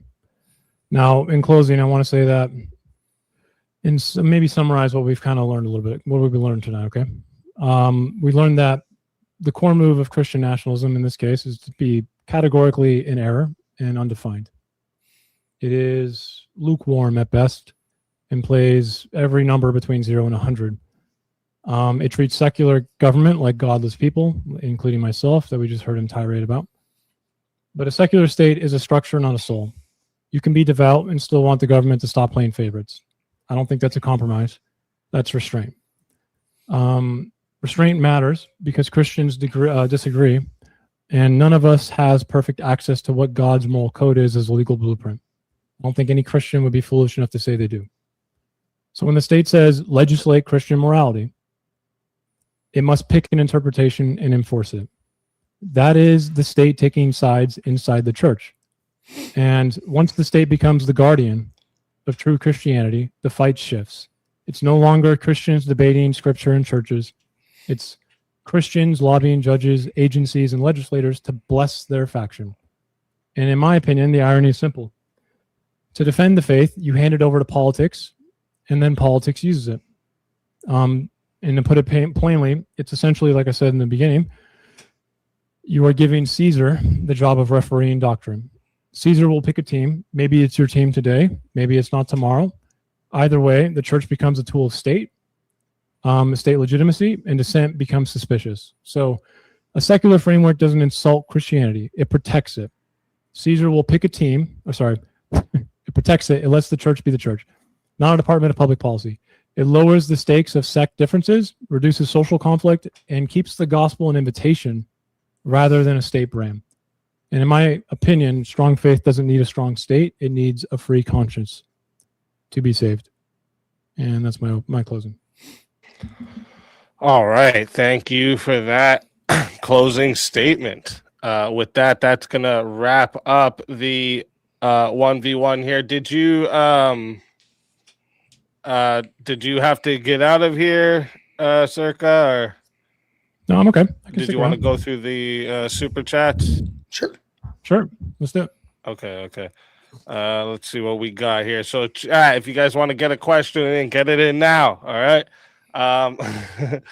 Let me move that there. And then first one we got says $20 from Wrath of Reason, says just cause use hate as fuel, not one step back. Thank you very much, Wrath of Reason. Then we got Vigilante TV for $2. Says, why does Rob sound like AI from AI's Toy Barn? Al? I don't know what Al's Toy Barn is. I have an annoying ass is it Al? Oh, okay. I definitely have an annoying voice. I usually hear Booger from Revenge of the Nerds, who's also Snot on American Dad. I hear that a lot, so I don't mind. Okay. I'm married. I'm not trying to impress any of the ladies, so I'm all right. Sempiternal Chaos just sends in $2 just to show support. Thank you very much. We got JJ Beans, the OG, says W Rob for $5. Thank you very much. Mr. B, member for 3 months. Thank you very much, Mr. B. Says W Speak, W Rob. Thank you very much. Kyle ran a mile. Send easy your monies. Thank you very much, Kyle. Sempiternal Nothing just sends in 5 to show support. Thank you very much. And then Kyle sends another 2, says super chat.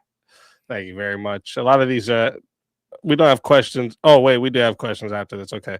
$5 from Organized Chaos TV. Thank you very much. Says nothing, just showing support.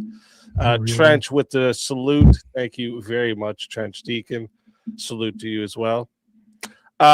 Lavin for $5 says, ask Circa to define religion.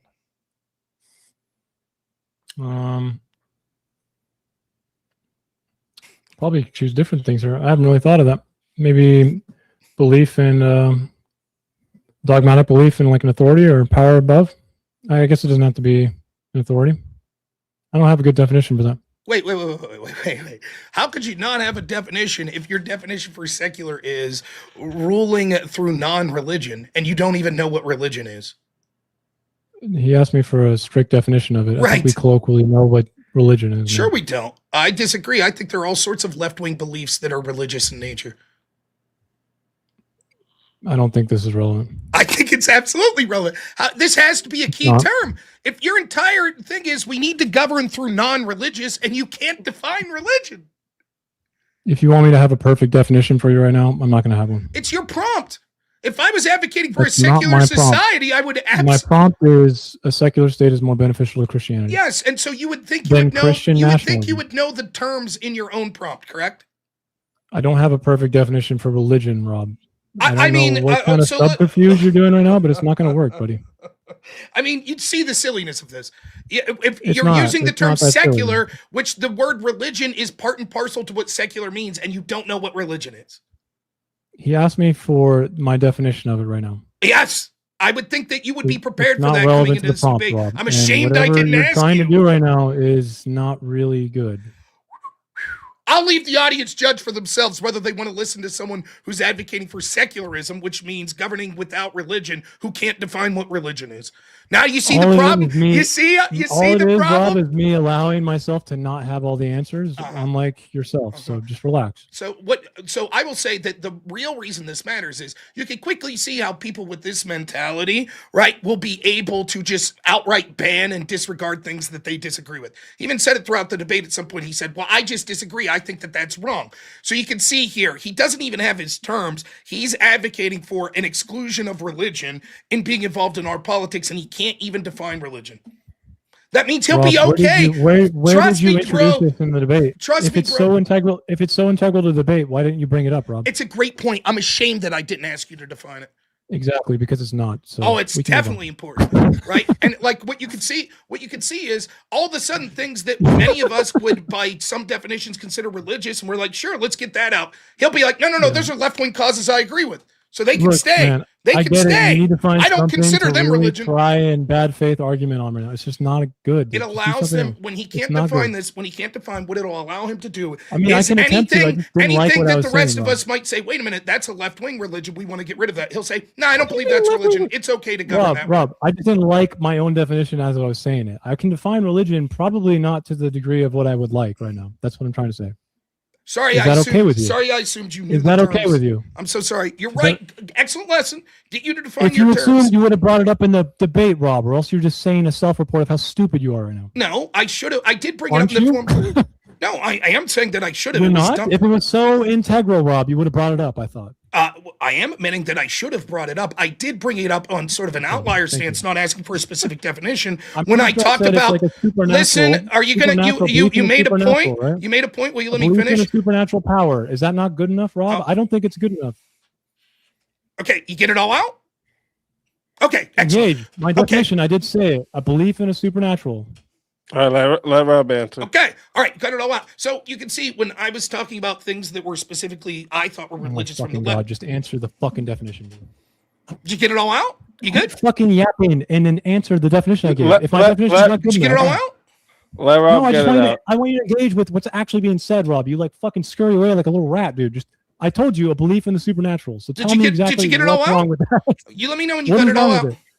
I did. Now answer it. Okay, so when I brought up, for example, in the specific debate, when I said things that are left-wing that I thought was religious, and he goes, no, they're not, right? That was me sort of showing that, like, he's going to be subjective as his interpretation of what a religion is. Now, he's given one definition of religion, and as he did throughout the debate, he defines something or makes a claim for something, immediately gets pushback on it, and then changes. So here now, he's given a definition for religion, now he's changed it. So just to be clear, your current definition of religion is, quote, a belief in a supernatural power. Yeah, right now, yeah. I didn't say it was good enough. Okay, yeah. So for example, if I believe ogres exist and they're magical, Oni exist, is that my religion? It could be. But it's not necessarily. No, it is to you. It's just not organized. No, that's not true. Like I could Christianity. believe supernatural things exist, and that's not religion. I could believe ghosts exist. That's supernatural. Doesn't mean that it's religion. There are plenty of people that call themselves atheists that believe ghosts exist. Okay. So your definition sucks again. I guess. I mean, if we recall, Rob, where does trans people get included in this? Didn't the pride flag, wasn't that religious? So doesn't that also just mean that your definition sucks ass too? No. Where is the belief in supernatural for trans flags? I didn't say my definition of religion.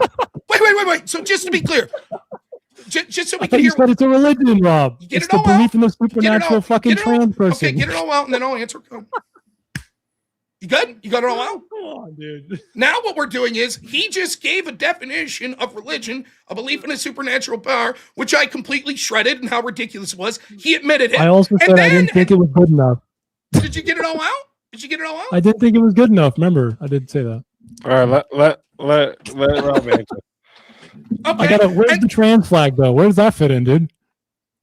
He's going to explain what's going on. Just let him answer.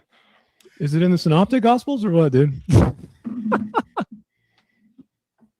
did you get it all out? Sorry. You ready? All right. No, it's too funny, bro. Did you get it all out? Okay, we good? No. So now because he had a bad definition that religion is a supernatural power, he's like, aha, but trans isn't a supernatural power. It's not my definition. You Why said it would was I make earlier. a whole- You said, Yes, you I said agree, it's you're a religion. You said trans ideology is a religion. I said Trans that flag is a religion. I said that. Did I say that Do I religion? need to clip it for you? No, I agree. I said that. Did I say religion supernatural? Oh, you made a mistake. Should I just sit here for 5 minutes hounding on that mistake, or should I just like not do that and actually act like a real person? Are you this stupid? Did I say Sorry. that religion, my definition of religion is a belief in a supernatural power? I'm sorry, the irony must have missed you. Let's move on. Did I say that my definition of religion was belief in a supernatural power? You said it was trans flags. That's the problem. Did I say my definition of religion was belief in a supernatural power? It's a belief in supernatural trans. Did I say that my belief that definition of religion was that trans is that religion is a supernatural power, belief in a supernatural power? You did not. You said it was about Okay. trans flags. Though. Thank you. You said trans flags, all right. So how does that get included? You finished? Did you get it out? I mean, okay. I'm waiting. So then his claim now is, aha, so if religion's not a supernatural power, and you said that the progressives are engaged in a religion with trans ideology, but it's not a supernatural power. Right, I didn't say that's what religion was. You said it was a religion, though. That's true. I didn't say it was a belief in a supernatural power. So what is it then? What is religion? What's the definition? I think it's a dogmatic belief, or dogma's not even necessary. I think it is a belief based on faith of objective truths. So how is trans Because they ideology a religion? objectively accept it in this sort of dogmatic way that it's just true. That Dogmatic requires an authority. So I don't know how there that's is an possible. authority. Well, there is absolutely Who's authority. the in trans ideology authority? How about the DS5? The metaphysical DSM-5? one? Yeah, sure. All the DSM-5 progressive is a academic, the transgender academic, authority? yes, the academic and sort of cultural movement to accept and validate trans people against all scientific evidence. Yeah. Man, you grasp really hard at this false don't dichotomy grasp. shit. Why? I don't grasp Why? really. You could Why do you disagree. need to make something opposite of what you think it needs to be? There's no need What are to you do talking this about? stuff. The You don't dogmatic belief. equivocate trans people with religion. I just That's not true. I'm not equivocating trans people with religion. I'm Why did you equivocating call the it progressive idea. religious then. I'm equivocating the belief and the celebration of trans as a And you're dogmatic religious equivocating belief. it in a false dichotomy because It's it's not a reality. false. dude. It's not a false dichotomy. It's not it's reality. not. Just stop. It's It's weird. it It's is weird. it is it is It's true. fucking weird, It dude. is absolutely true. And furthermore, it's better than your bullshit definition of if you believe in ghosts, that's your religion. If you believe that there's supernatural stuff that we can't explain, that's your religion. You can't even I'm perfectly define fine religion. saying my definition wasn't that good. I said that from the Right. beginning. Well, your whole debate performance wasn't. But that I good, didn't so at call least it's in trans theme. people religious, right? I said I didn't say trans people are religious. Can trans people be religious? Yeah, this. Then why are you not even laughing? relevant. It's almost like I never It's not said even trans relevant, people Rob. are religious. I said the ideology behind pushing That's not the relevant. Let's celebration get of the this next shit is a super comment. dogmatic religious thing. Let's get the next super going. I know you want to. I get it. You're embarrassed again. Got it. I do I'm not like the one who do called you know, trans ideology religious. a little dude. meta thing. You notice how you constantly interrupt and giggle when you know you're getting embarrassed each time? You notice that? It's a little Sure. bit of a tell. I mean, you must know what I think. Ah, it's obvious to everyone watching. That's exactly what's happening. Go ahead, I'm everybody, go back honestly, and watch. Rob, Every time he gets embarrassed on something, he goes and just interrupts. I'm the whole time. embarrassed for That's- you, man, because you literally said trans ideology is religious. I It's said that stupid as the fuck. advocates, yes, the left-wing progressive ideology is a dogmatic religious ideology they're enacting. Why isn't All it? right. We got Organized Chaos TV says for $5. That's like saying a septum ring would be offensive to a liberal. Ha. That the I'm not cross sure would what be, they were referring what they're to. referring there. to that a crucifix would be offensive to Christians. Oh, yes. I must Okay. have forgotten when a septum ring was ever some symbol that's important to a religious sect. Pride flag's a symbol that's important to a dogmatic sect of Dude, always Democrats. back to the trans people. What the Right. Trench, Pride's not just trans, dumbass. Trench Deacon for $5 says, I would feel represented and we don't get hung up on it. We are not to make our fast piety a costume or display. So the generic cross is fine. There's an Orthodox that disagrees with you. And then following that was another Orthodox says, my family, my parents, and I are all Orthodox Christians. Of the 6 of us, 5 wear a generic cross. These crosses were all approved and blessed by our priest. Can I ask And this thank guy? you both for the Can I super chat, ask? by the way. Can I ask Sweater? Why did the Orthodox cross even come to fruition? Maybe he'll answer. Yeah, Can I ask question you for what the relevancy of that question is? I mean, if the generic cross satisfies, then why did Orthodox Christians create a different cross? Because it could satisfy in that it's a symbol, but there could be other symbols that represent things. That's not a good enough answer, Rob. Of course it is. Sweater. It's of course. Well, it's probably going to take Sweater time to talk, right? It would be the equivalent of this. Well, wait a minute, Rob, you're a Pittsburgh Steeler fan, right? Sure. And so the symbol of the Steelers represents you, yeah? Then why did they create alternate jerseys and symbols? Wouldn't that mean that you're offended? Wouldn't that mean that you're offended by the Steelers logo? The Steelers are religion, Rob. How do you keep equivocating things that are not fucking religious? It does not matter. You keep just saying because it's religious, that's somehow different. It does matter, Rob. It's like this, right? If there's 4 symbols for a particular religion, and you're like, hey, we're going to celebrate one of those symbols, your argument is quite literally, but the fact that they have more symbols than just that one's means that those specific religious people will be offended that you're celebrating one of their symbols because you didn't celebrate the other 3. That is the dumbest shit I've ever heard. What do the bars in Orthodox Christian, what does the bars in the crucifix for Orthodox Christians represent? What do they mean? I don't know. I'm not an Orthodox. Okay, so it does satisfy to wear a generic cross within the dominant Protestant America we live in right now. Is that going to, can you say for sure, Rob, use your logic here, I know you have some, that will stay the same forever? Oh, here's your answer. Here's your answer, Circa. The Orthodox cross is more a more historic representation of what Christ was hung on. The top line represents the sign hung above Jesus, and the bottom slanted line represents the footrest. Correct. Okay. So it's a more accurate depiction of what Jesus would have been hung on. And yet, so the symbol itself, it's something that Orthodox Christians, and I think the 16th century with Ivan the Terrible is the one who adopted it for the Russian Church. He felt it was more appropriate, or at least more symbolic of Orthodox Christianity. Cool. Do they still accept the generic crucifix? I'm pretty sure Ivan the Terrible did not. He put only the Orthodox Christian cross, or Orthodox Christian let's cross look that up. So then your argument would be, or else he would have put generic ones, Rob. That's not true. That's not true. Okay. Saying if he didn't put generic, that proves he's offended by the generic cross is absurd. That's an absurd statement. No, it's not, because he chose the Orthodox cross. Okay, so just to be clear, because it's a more historic representation. He feels like it's more appropriate. Sweater said there are 5 of the 6 people in his family, all Orthodox. 5 of them wear a generic crucifix, right? Yes. That means because those 5 wear the generic, they're offended by the Orthodox cross, correct? No. But wait, then why are they choosing to wear the generic? Sweater, it seems like, knew what the Orthodox cross represented off the top of his head. It means it's more symbolically relevant to him. And your argument is if you choose to display, your argument is it's not to you, Rob. I wonder why. Your argument is if you choose to display one cross, that proves you're offended by the others. No, it doesn't. That's not what I said. Okay, then explain to me why displaying the Orthodox cross proves that you would be offended by the generic. It is a symbol to other Orthodox Christians, is it not? Yes. Explain to me how that proves. And what is it symbolizing, Rob? What is it symbolizing? Explain to me how that proves. Doesn't it demarcate someone from thinking that they're a regular generic Christian or Protestant or an Orthodox Christian? So just to be clear, Sweater's family, he's lying. Answer the fucking question. Answer it. Does the generic cross What's the question? Does a generic cross do the same thing to an Orthodox Christian as an Orthodox Christian seen an Orthodox cross? No. Do any 2 crosses? There you go. You answered the question, Rob. Okay, so how does that prove that you would be offended by a generic crucifix? I didn't say it automatically means they're offended. You're just assuming words again because you like to fucking make shit up. I don't know why. It's a you problem, not a me one again. Okay, last question. If you're not saying that, why would they be offended to see a generic crucifix, which is what you're claiming? I didn't say they would be offended by it. I said in the public spaces, they would feel like they're not represented. Okay, why would they feel that way if it's a symbol that includes because them? It's not representative. They might feel, it like is. You said, no, they might feel that the Orthodox cross is underrepresented in public spaces. Just to be clear, once more.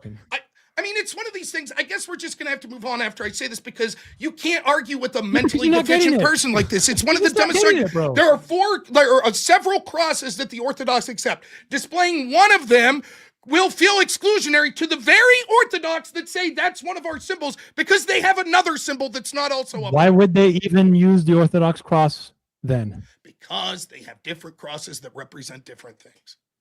And if it's underrepresented by the state, how would that make them feel? It would make them feel better that one of their symbols is now represented by the state. Bro, you are all right. And I guess just to add in for anybody who might want to know too, the slanted bar also is raised toward the thief on the cross who went to paradise. Just for anyone out there. By the way, why should we prefer you over actual Orthodox that are saying what they think? I never said me, Rob.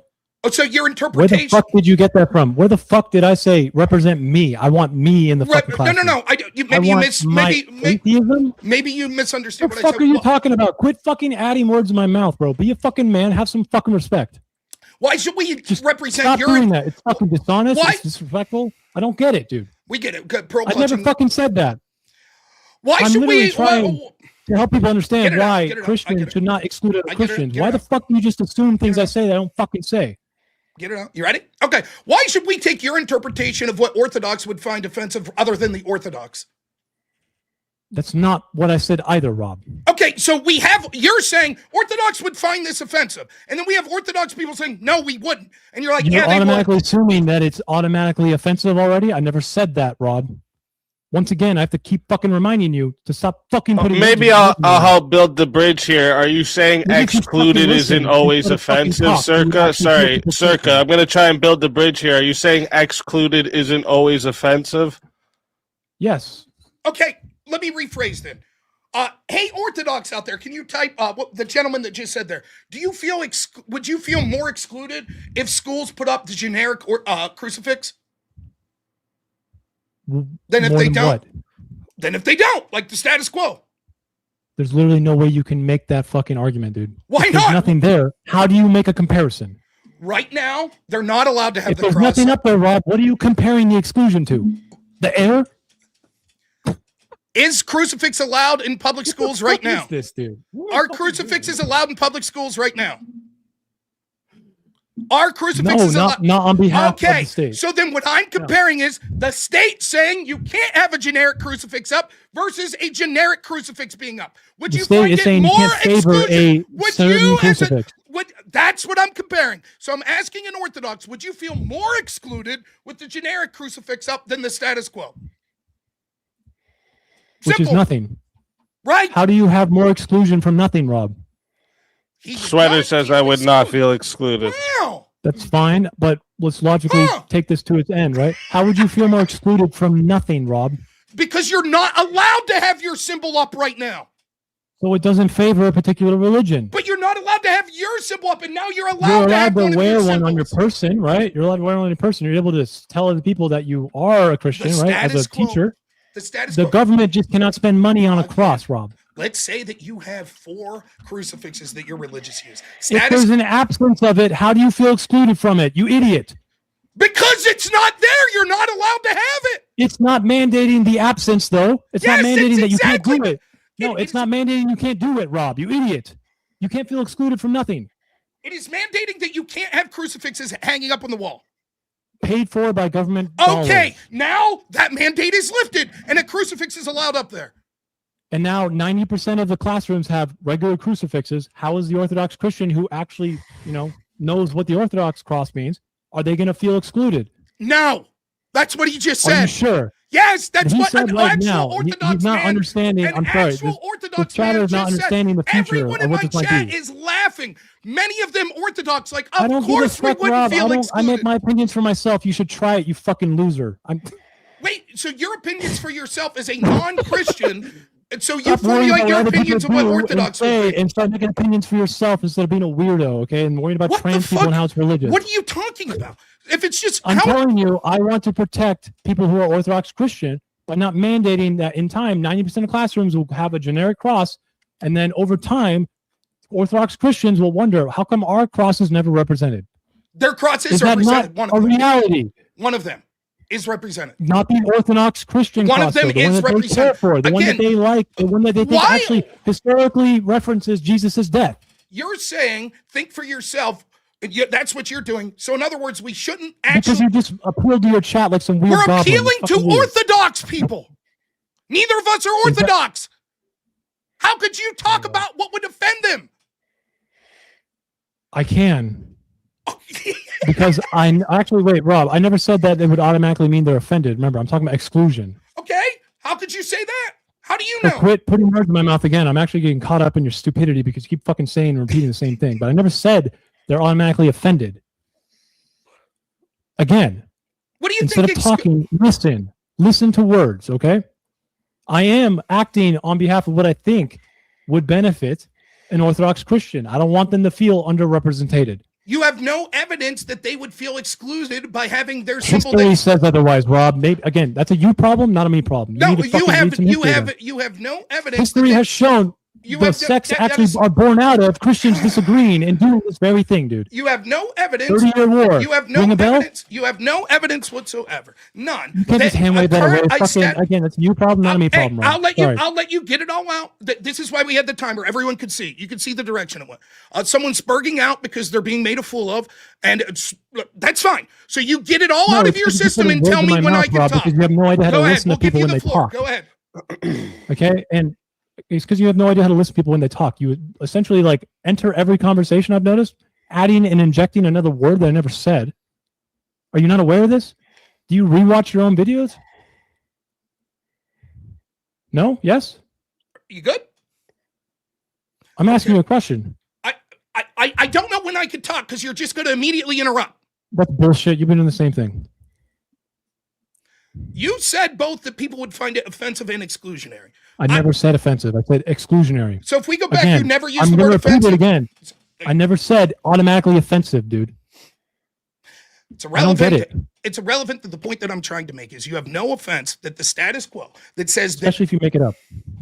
I'm sorry, dude. You're just full of shit sometimes. What are you doing? All right. Let Rob answer, and then you answer whatever you think is wrong after. You have no evidence that if we're comparing two things, the current secular government that says in a public school, you are not allowed to have a crucifix on the wall versus a future that says, yes, you're allowed to have a generic crucifix on the wall, that Orthodox would feel more offended by the crucifix than not being allowed to have a generic crucifix. You have no evidence of that. We have, to the contrary, actual Orthodox people that are saying, no, I would not feel more excluded. That's great, Rob. Now, history. What does history say for this? When you favor a religion, what are you doing, Rob? You are setting a permission structure to inevitably fall down an action of law on specific Christian moral code. Yes or no? No. You don't think so? No. Really? No.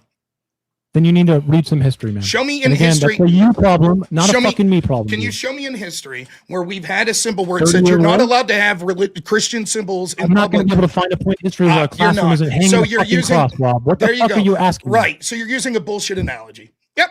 No, I'm not. You're using a bullshit analogy. Yes, you are. You're trying to like history has not suggested. You look in history and find a place where a cross in a classroom in the United States, I guess.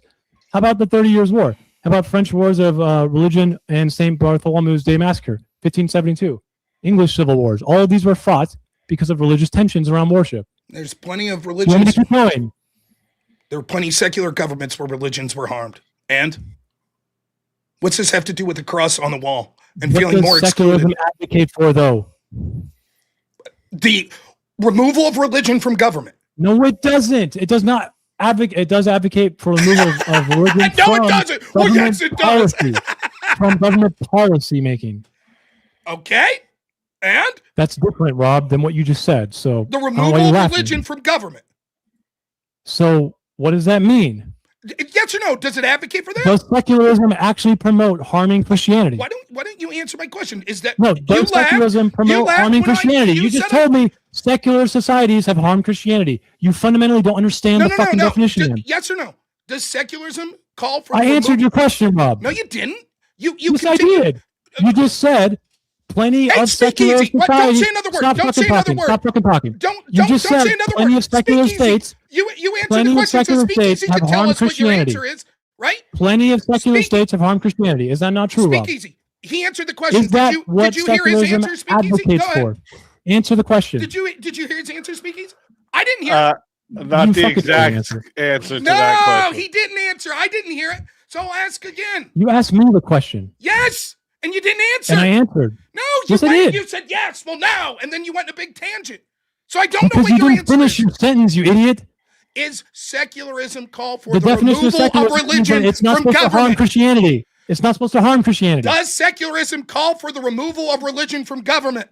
From government practice and entity lawmaking, yes. Yes. Enacting moral code. Okie dokie. Yeah. So then when you were like, oh, that's not what it says. That's exactly what it says. How does that harm Christianity? Because when you remove, there are governments that have removed religion from government and then went on to That is not secular, you fucking moron. Show How me many the times do I have to say definition. this? Show me the definition. If you act on irreligious principle, you are then there not secular.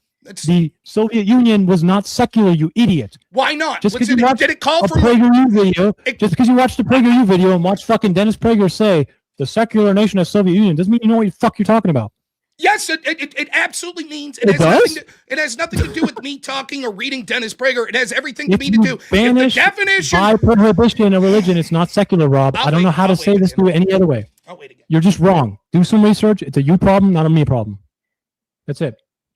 Okay, Right, so in let government, it's in governments that have removed religion from government. Yes, many of those governments have went on to attack Christianity, such as the That's Soviet not Union. secular anymore. Define secularism. That's not secular anymore. And again, you're just being in bad faith. You have no idea what you're talking about. Go read the definition. Come back. Your definition is unique to yourself. No, it's not. Then show me another place that has that definition. I'm sorry you don't understand what using your own thoughts to form a definition of something is when you're using similar words that are used in other people's ideology and other people's citations. That's the you problem again. Maybe you should learn to think for yourself instead of doing your stupid fucking chat. If it's not unique to you, and you just said, well, yes, it is, it's me using my own words, then give me the definition from a credible You're source. playing semantic language. You know what the fuck I'm saying. I'm just saying I gave you a definition in my own words because I like to think about them, but it's informed by citation and academic literature. Then Are you fucking thick? I'll define Christian nationalism as a Christian government that never bans other forms of Christianity. You're stupid. Your fucking definition in the beginning was like, I like it when people are informed of Christianity when they vote, and then all the way to, I think Christians should govern entity-wise. You realize that, right? My argument was the same the whole way through, but now I've changed I mean, my you can just pull definition. up the My transcript and see definition if you is want it. my definition is Christian nationalism is a Christian government that will never ban any other forms or practices of other denominations. Of Except in Christianity. your initial definition, and we can probably have someone pull it up. You said, I believe that Christians should govern as an entity. I wrote it down. Maybe you can't remember the only things you said, but I do. I know exactly what I said. Right? What I said Apparently exactly. not, It then. doesn't matter what the old definition, but just to be clear, the original definition I had was that Christians should get their morality from Christianity and then inform that in order to govern. They should do that when they're voting, and they should do that when they're enact governing. government policy on behalf of it, right? Not enact them in the name of government policy. I don't know that I said that specifically. What I said was that they should use that to inform their morality, but I don't want to state religion. Is what I said. So you're secular then. You are literally secular. I'm not, It's and I'm crazy that defining. it's Listen, not- I'm redefining. Just like you've changed the definitions of things, I'm redefining. No, it I too. haven't. Yes, you have. Religion. No, I haven't. Religion. I have not changed the definition of You secularism. literally have so far given two definitions of religion. If you don't want a state religion, Rob, what are you doing? You are removing a religion from the what? Say it with me now. We're all in Big Bird's paradise, Sesame Street hour, dude. If you want to remove religion from the state, Rob, not have a state religion, what are you doing? I don't know what you're trying to say. Oh, sorry. If you want to remove, I just want to clear something up earlier from the debate because Rob had here. Let me just play this really quick. Oh my lord! Recognize this as a sign of Christ. They might. Okay, so then why would that be offensive to them? Some of them might want their version of the cross actually being favored by the government. It's not exclusionary. Saying we got so yeah. Rob had asked why would that be offensive, and then you. I said it might. Is that automatically? Well, no. Then you said why. He said why, and then you gave an answer of why. So like we were It is, talking because about the government will offensive. overwhelmingly want that it would be normal cross. Okay, that's the but problem. I don't. The argument is this: right now, Orthodox Christians are told you are not allowed to have any cross in the classroom, and then the alternative is, well, here's a generic cross that represents all of Christianity, and Orthodox will say, well, that's worse than no cross because we wanted our specific cross. That's your argument. Except history, Rob, will tell you that that's not how it works. That so it was about offense, right? No, That part was. it's about exclusionary practices. But you were answering How about could offense Christians there. take offense to the cross in general, but they might feel excluded because they value the Orthodox cross? So I'll just say this point, if I could get They're this uninterrupted. underrepresented. What he's There's done a state is religion that is favoring a portion of Christianity that is not theirs. one of Correct? the problems with secularism, as it's defined, is when you say it'll be a government, or I'll use the exact definition I was using, indifference to or rejection or exclusion of religion and religious considerations. Finish the definition. Yes, I will finish the definition. Finish it. Merriam-Webster, secularism, noun. That's not a Let good me definition, Rob. Indifference Use to it in a sentence, Rob. What the fuck are we doing? a sentence. The influential author derived secularism in the modern world. Robert F. Worth, The Atlantic, February 2026.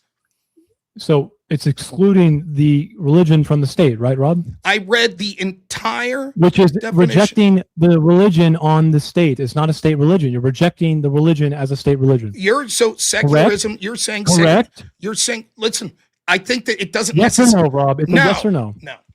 The answer is no. You are not rejecting the religion being a state religion. You could have, if you'd let me finish instead of being an asshole. No, there's no need to finish. It's a yes or no. No, You're the trapped. definition. You No, realize this, I'm right? not trapped. The definition of Yes, you are. You either want a Merriam-Webster's. state religion or you don't, bro. You either want a state religion or you don't. Well, let him answer. Let him answer. No, Merriam-Webster's. He's already answered. He's trapped. That's not. I'm not trapped, and your question's Yes, irrelevant you fucking anyways. are, dude. It's And fucking hilarious, the dude. reason you keep interrupting is because you know you're embarrassingly bad. No, because I don't want to watch you wiggle away, dude. That's why. It's not wiggling away, and the question you're asking Yes, is I irrelevant to don't the want point I'm you. making. You don't want to say religion. I mean, my You want to God, reject my that. God, my gosh. Here, I let's don't know what to say. Give a because you minute have each nothing for to this crap. last one. Give a last minute each for this, and then we'll go to the next super chat. So go ahead. You want I don't want the minute clock. I want to explain this here real quick. Okay, go ahead. Go ahead then. Actually, I want the minute clock because I'm done hearing this guy fucking whinge away and fucking. Well, screw away like you guys gotta stop interrupting. And let him finish. He so. doesn't even know what I'm saying. And the point that he's making is irrelevant. No, the Merriam-Webster definition says indifference to or rejection or exclusion of religion and religious considerations. He's saying, that means only the state. No, for example, you could have a corporate board that is secular. That's not the state, but it would still be secular. Agree or disagree? And what is it rejecting, Rob?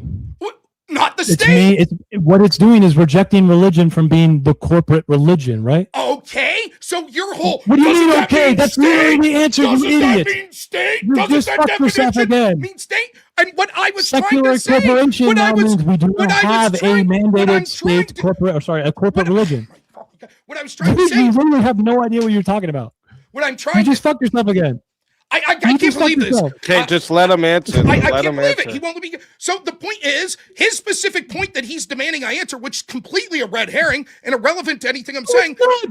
Quite literally, the Merriam-Webster definition No, does it's not. speak easy. I Circa, don't know, man. I'm gonna have to let go him if you can't finish, mute man, him. or I gotta hate mute to- I hate you, to right? appeal to Just this.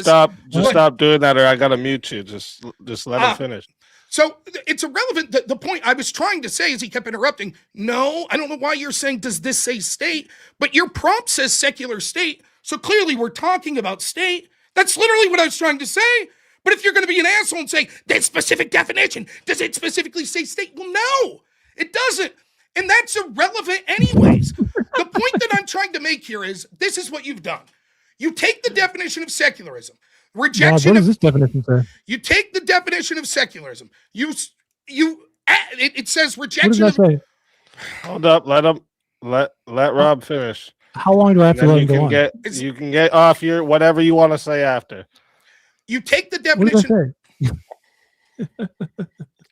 All right, go ahead. I got a dispute for now. You take the definition of secularism, which says again the indifference to or rejection or exclusion of religion and religious considerations. And I'm like, well, here's the problem. If you have a government that does that rejects or excludes religion or religious considerations, eventually that could lead to being hostile to those religions. He says no, because my unique definition of secularism says that we can't do that. And I'm like, well, where's that definition at? Trust me, bro, that's the real definition. So what he does is he takes the harm to Christians that could come from a secular society and redefines the term secular to be, but we're not allowed to harm Christians. Then simultaneously he says, well, if Christians ran things, hypothetically bad Christians in the future could harm other Christians. And I have to be held to that standard. But he doesn't have to be held to a standard that secularists could harm Christians because he has a unique definition that he can't point to anywhere else.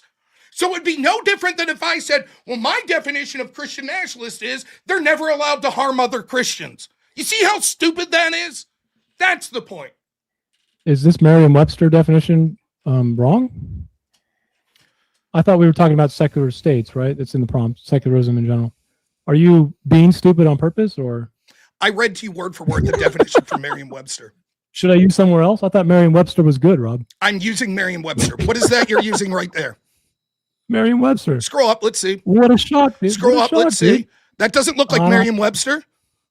Oh, fuck. Yes, it is. Where? It's being covered by the versus sign, bro. Okay. Look, it says it right here. What does that say? Merriam-Webster, I think? Secularism, noun. Indifference to or rejection of or relating to the government rather than the church. Wow. What is now that? Let's go to secularism. No, wait. What does this say, Rob? What, that's not Merriam-Webster. That says Oxford. Definitions are hard, bro. What the fuck are... Okay, I can share my screen as well, I guess, if that's what we're going to do. I mean, are you going to show Merriam-Webster? Yes. Holy fuck. In the context of this debate, Rob, arguing definitions and dancing around them is kind of funny when you know what we are talking about. Merriam-Webster dictionary, secularism, indifference to or rejection or exclusion of religious or religious considerations. Sure. Now apply it to the prompt. No, wait. I thought you said that's not what Merriam-Webster said. Apply it to the prompt, Rob. Okay, so secularism with the state. There you go. Okay. So you understand what it means now. It doesn't mean rejection of Christianity as a whole. It means just rejecting Christianity as a state religion. Indifference to or rejection. Rob, this is not hard, bro. You literally just said it. This is not hard. Do you understand what I'm saying? Do you? Yeah, and you just made it about. I'm gonna try one more time. Dude, you gotta stop trying to fight this. I'm gonna try one more time. Could a person, if we accept this definition, a person that's running a government that has, quote, indifference to or rejection or exclusion of religious and religious consideration, that would be secularism, correct? Sure. Could that government then be openly hostile to religion? No, that would be antithetical. Why? To religious it is the rejection. Would that not? Irreligious or irreligiosity is actually anti-secular. Would that be? You have to think of, bro. Go further than just looking at the definition of Merriam and apply it to the prompt. Would that be state means? Would that be a quote rejection of religion? No, you just got to be smarter than this, Rob. Why would that not be a state? If so, banning religion. Just to be clear, banning religion would not be a rejection of religion. That's your argument. Banning religion would be not secular. Would banning religion be neutral? Would banning be neutral? Would banning religion be a rejection of religion? Banning religion would be a rejection of secularism, which is what I'm advocating for. I don't really care what the fuck you're trying to say, Rob, but a secular state needs to remain neutral. If you refuse, again, to know this, that's a new problem. Would banning religion be a rejection of religion?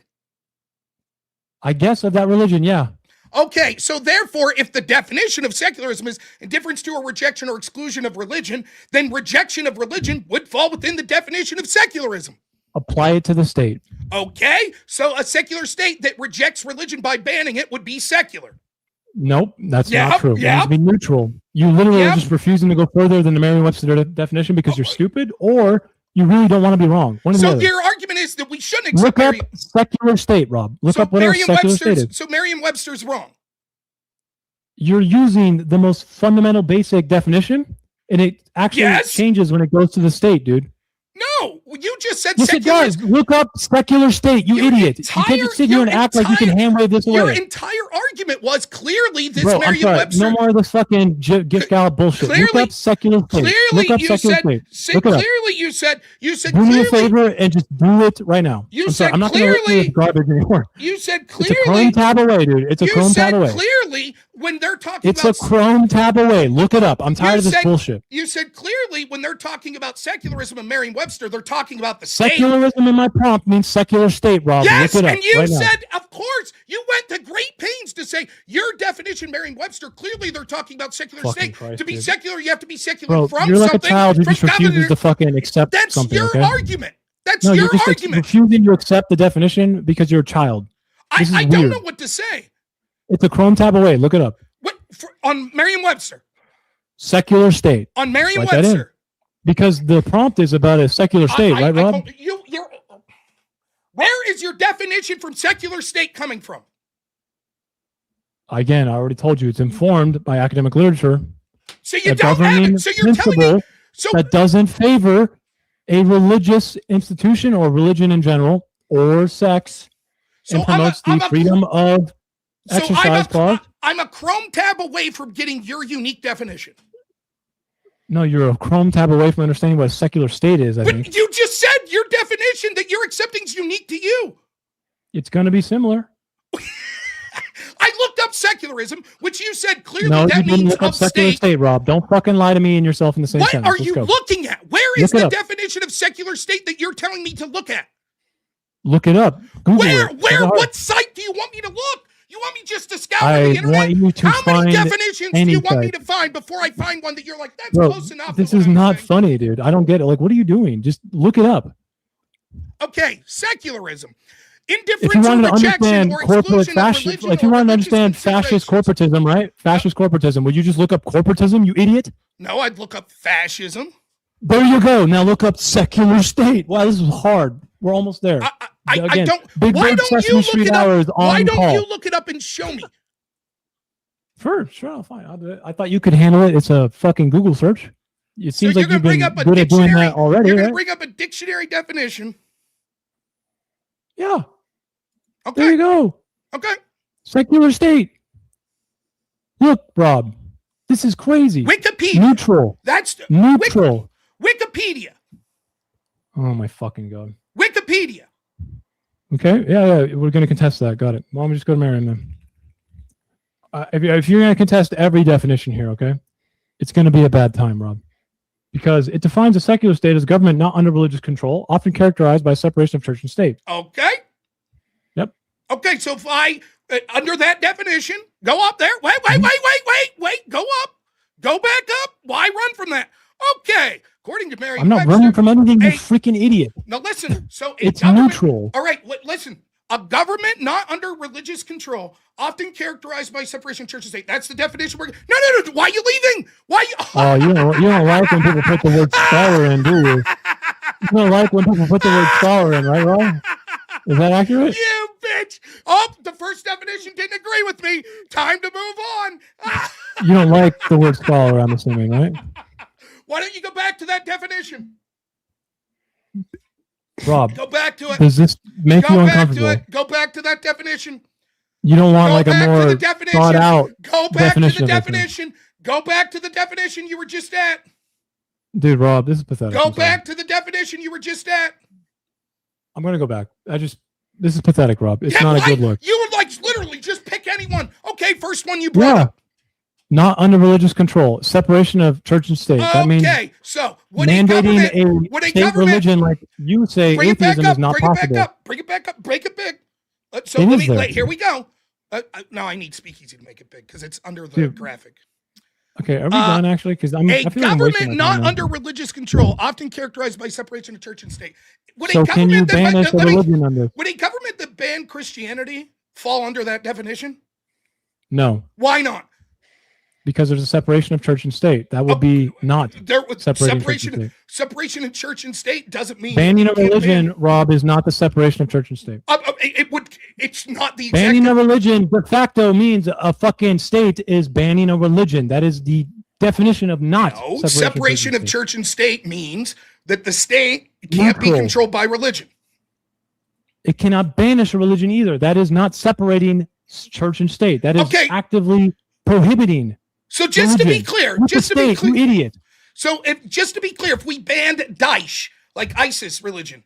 Dude, no more fucking Geshgal. Yeah, that's what I thought. You've been that's what I thought. That's what I thought. All right, well, we'll move on to the next super chats here. We got Eli Nix for $10 said, Circa, your whole argument rests on there being more disagreements than agreements amongst American Christians in lawmaking and ethics, which you not only haven't proven, but it's just laughably false. I would only ask this person to read some history. That's what I think. All right. I disagree with you. Read history. Probably because you haven't read history, dude. So you should probably do that too. But member for 15 months, job hunting. Thank you very much. All companies have discrimination in hiring. It happens, and we just accepted it to a certain percentage. Yeah, it's called protected classes. They hire like this on purpose in the name of diversity. No, that's not one. All right. It's protected classes. We accept certain levels of discrimination when it comes to whether you can perform the job, right? Like if you're a doctor, you need to have a doctorate in medicine, but we have protected classes under titles. So I'm not really sure what this commenter is trying to say.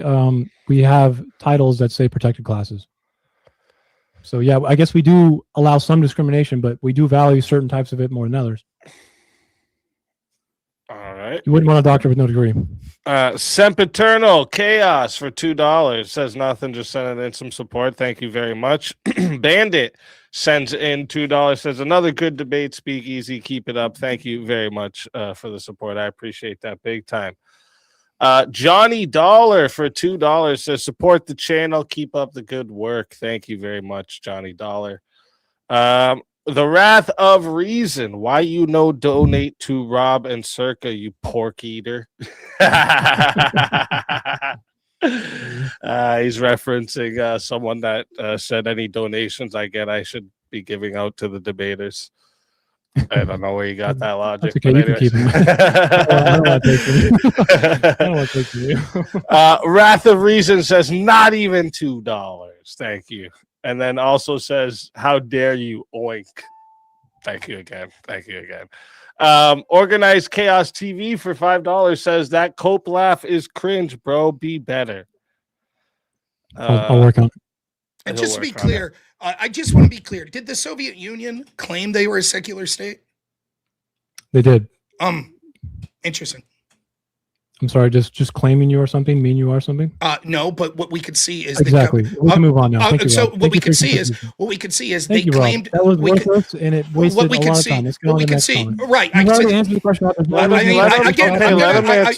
not interested in hearing you fucking yap. Your insecurities are amazing. Come on, you answer the question. Your insecurities. Yeah, but like. He wants to say more, so like, your come on. insecurities are he already amazing. answered the question. I'm not interested in hearing him fucking yap. Then you can go get take a piss.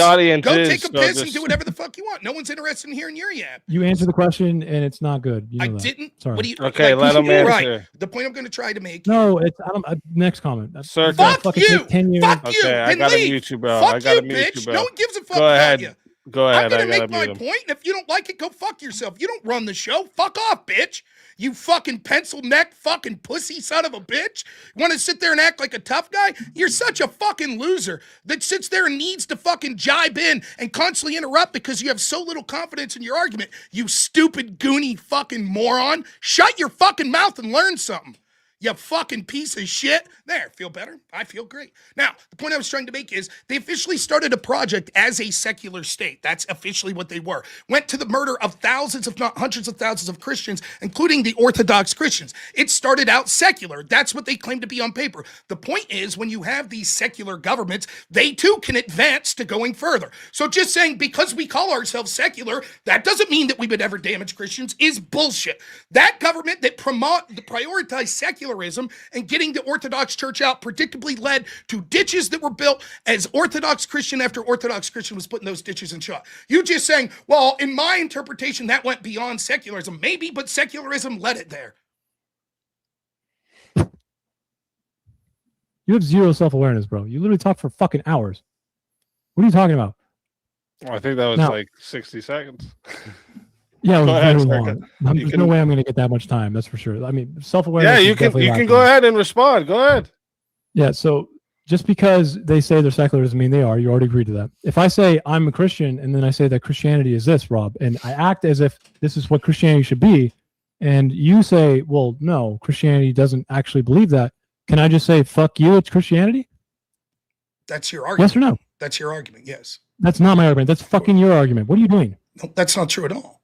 The Soviet Union says they're secular. They don't practice secularism, but they say it. Two things. Does that mean we should just think it's secularism? Two things. There you go.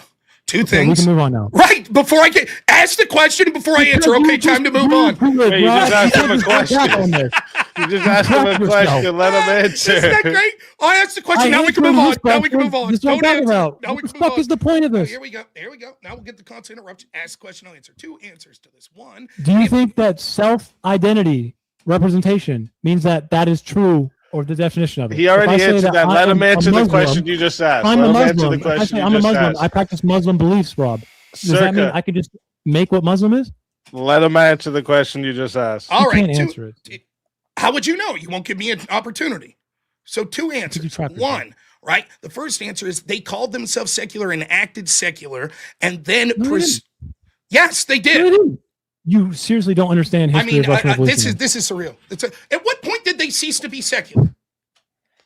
Were the cultural Bolsheviks, were they secular? Yes. Initially, they were pushing. They started off pushing for the removal of church and separation of church and state. Eventually, they became more openly hostile. I think that that's still secular. You disagree, but certainly they started off as secular, and it predictably. So, wait. Let me please shut up. You asked Circa. He's gonna let you answer. Just you gotta let him answer. They had you gotta let him answer, and then they abdicated them for non-secular beliefs. Circa, let him finish, and then you can point out what you think is wrong with his answer. He's just gonna keep going, though, bro. I'm sorry. I'm not really interested in letting someone talk for 10 hours. It's not 10 hours, though. You know, Rob just fits a lot into a minute. His own argument. He can fit a lot into a minute. Just let him go. He straight up said they. Okay, I don't want to do the meta, Circa. Come on. I'm known for not muting people. So please let me keep not muting you and let him answer. So one, they no doubt, I believe they continue to be secular, but even under your definition, they certainly started off secular, which led to them killing Christians. You could say at some point they became non-secular, but the point is it led from secularism to killing Christians, which shows that even if you say, trust me, bro, secularism would never lead to that, you don't know where it would lead. Secondly, your argument of just because you self-identify, does that mean what it is? Well, Christians make the same argument to me, and you say yes. So, for example, if an Orthodox Christian says, I don't think the Mormons are Christian, I don't think this group's Christian, I don't think that group's Christian, you say, yes, they are. Yes, they are Christian. You say you don't get to, as an Orthodox, say the other sects aren't Christian because they identify as Christian and say they are, so therefore they are. So yes, according to your own explanation of Christianity, yes, if you call yourself something, then you are that. No, we already went through this, Rob, and you keep muting me, but like you let him go on for a minute and a half, man. What's going on there?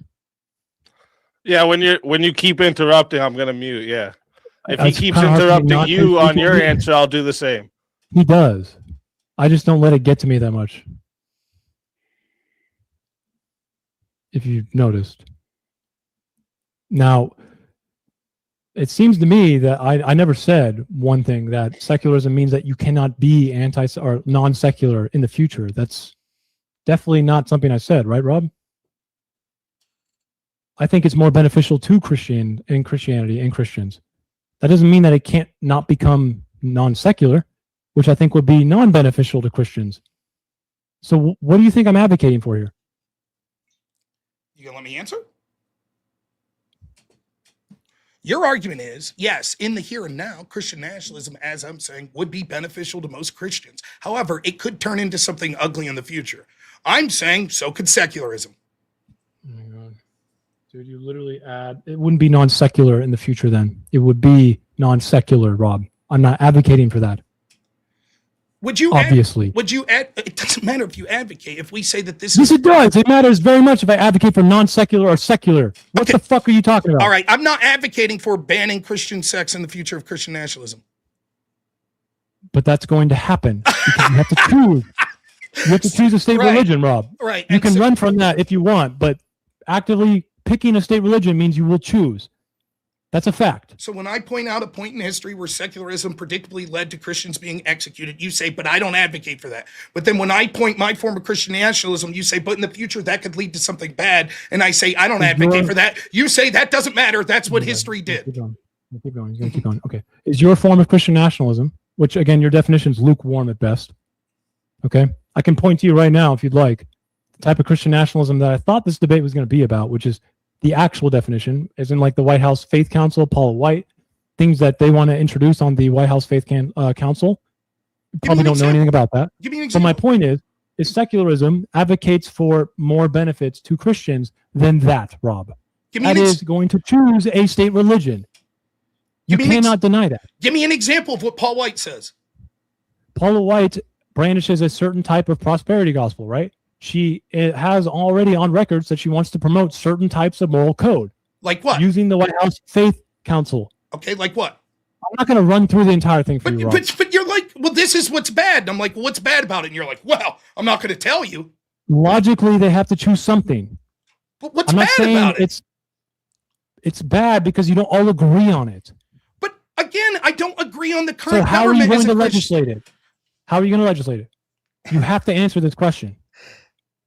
The majority of Christians, as the super chatters said, agree on like 90% of issues. If we had people that agreed on those issues and that was governing, then there won't be these big differences. That's just not true. I'm sorry. It is true. Move on to the next chapter.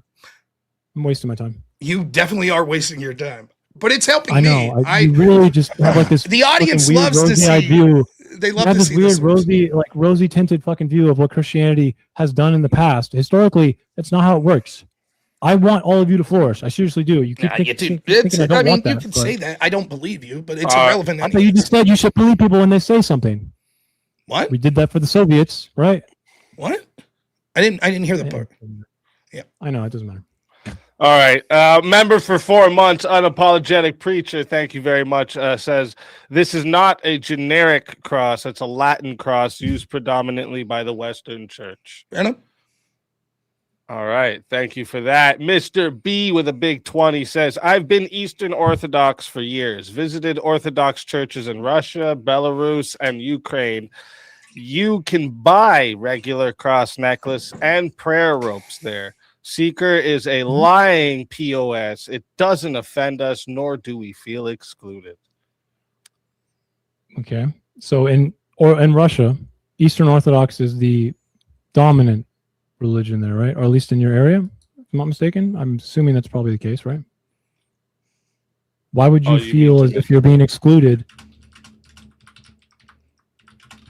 if you're the dominant religion there? Or did you misunderstand this entire conversation? No, that's no. What he's saying is, even in the region where it's dominant, they use these crosses. Exactly. Why would they feel exclusive or like excluded? The person who's going to feel excluded in that area is going to be the person who actually doesn't represent Eastern Orthodox. I mean, let me explain this to you. If they're dominant there and these symbols don't represent them, they would have no reason to put those symbols out. This shows that that symbol is not one that they feel excluded by. Would you not agree? Would you not buy by private businesses, or does the state mandate one of them? It doesn't matter. Put them in public spaces. It would be irrelevant to this. No one's saying you can't sell a cross here, Rob. No, what we're saying is this. And just to add in, it's Mr. B as well. He sent it right after this. He said, our cross is just a historical cross designed to differentiate denominations.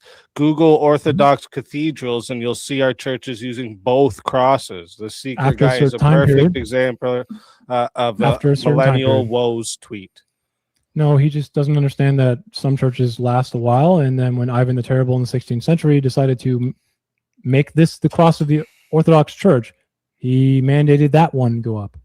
I'm not actually trying to be, I guess example of what do you say, millennial what? Millennial woes tweet. So much of arguing with I don't know lefties. What that means. Well, it's just why I think it's basically like when you have a woe for something. No. I was explaining exactly what it was. Oh, and he okay, interrupted. A millennial woes tweet that he's talking about is a tweet that's the name of the guy, and it says so much of arguing with leftists is them pretending to not understand something, thus making discourse impossible. And that is like the history of Christianity. So what I would say is, if your argument is this is an area where Orthodox is dominant, and in that area there would be nothing preventing them from putting forth the crosses that felt that they represented them and didn't exclude them, and yet in those areas on official churches being given out and everything from the actual parishioners, they're still wearing those crosses. Why? There's no pressure that they wouldn't be able to. Are you done? Except during Ivan the Terrible's, leadership, when he changed the cross, he essentially state mandated that one, right? So Did he? Prove public spaces? Yes, he's the one who fucking decided to use that cross. Just Ivan because he Terrible's decided to successor. use it doesn't mean he banned the other. That's favoring a certain religion, though, Rob. That's the fucking. It can that doesn't change mean- over time. Right now, What- it might be fine, Rob. Historically, this is how it works, though. You're setting a permission structure. Again, if you don't want to understand this stuff, that's a you problem. I don't think you. I don't think you understand, right? Ivan the Terrible You saying, can and just here say that to me after I say that to you. and Ivan the Terrible saying, and here's another cross that we think represents us better, doesn't mean that he was like, and the other He's favoring. crucifix doesn't. It might be Trying to favoring. demarcate. He might be favoring the second particular crucifix. That does not mean that the other crucifix doesn't still represent, particularly represent more than no crucifix. No crucifix is not something that can be exclusive. Sure, it can. The prohibition of one, as in your person, is anti-secular and would be a problem. The That would be prohibition. exclusionary. The prohibition of them But in the public. state, the state, simply not having any religious symbolism inside of it during public spaces, because all of our tax dollars go to fund them, Rob, is not exclusionary. They You are disagree. making it up. You are Christians. making that up because it's advantageous to your argument and it's not good. What matters is Try if, again. what matters is if the people themselves feel excluded. Correct? No. It doesn't. No.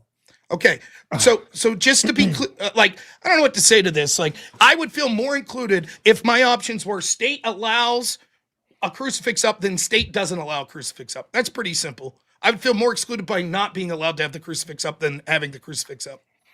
Except it's publicly funded and So? you can have it in your home. Okay, There's no exclusion there. okay, You that's can true. wear it on your person, Rob.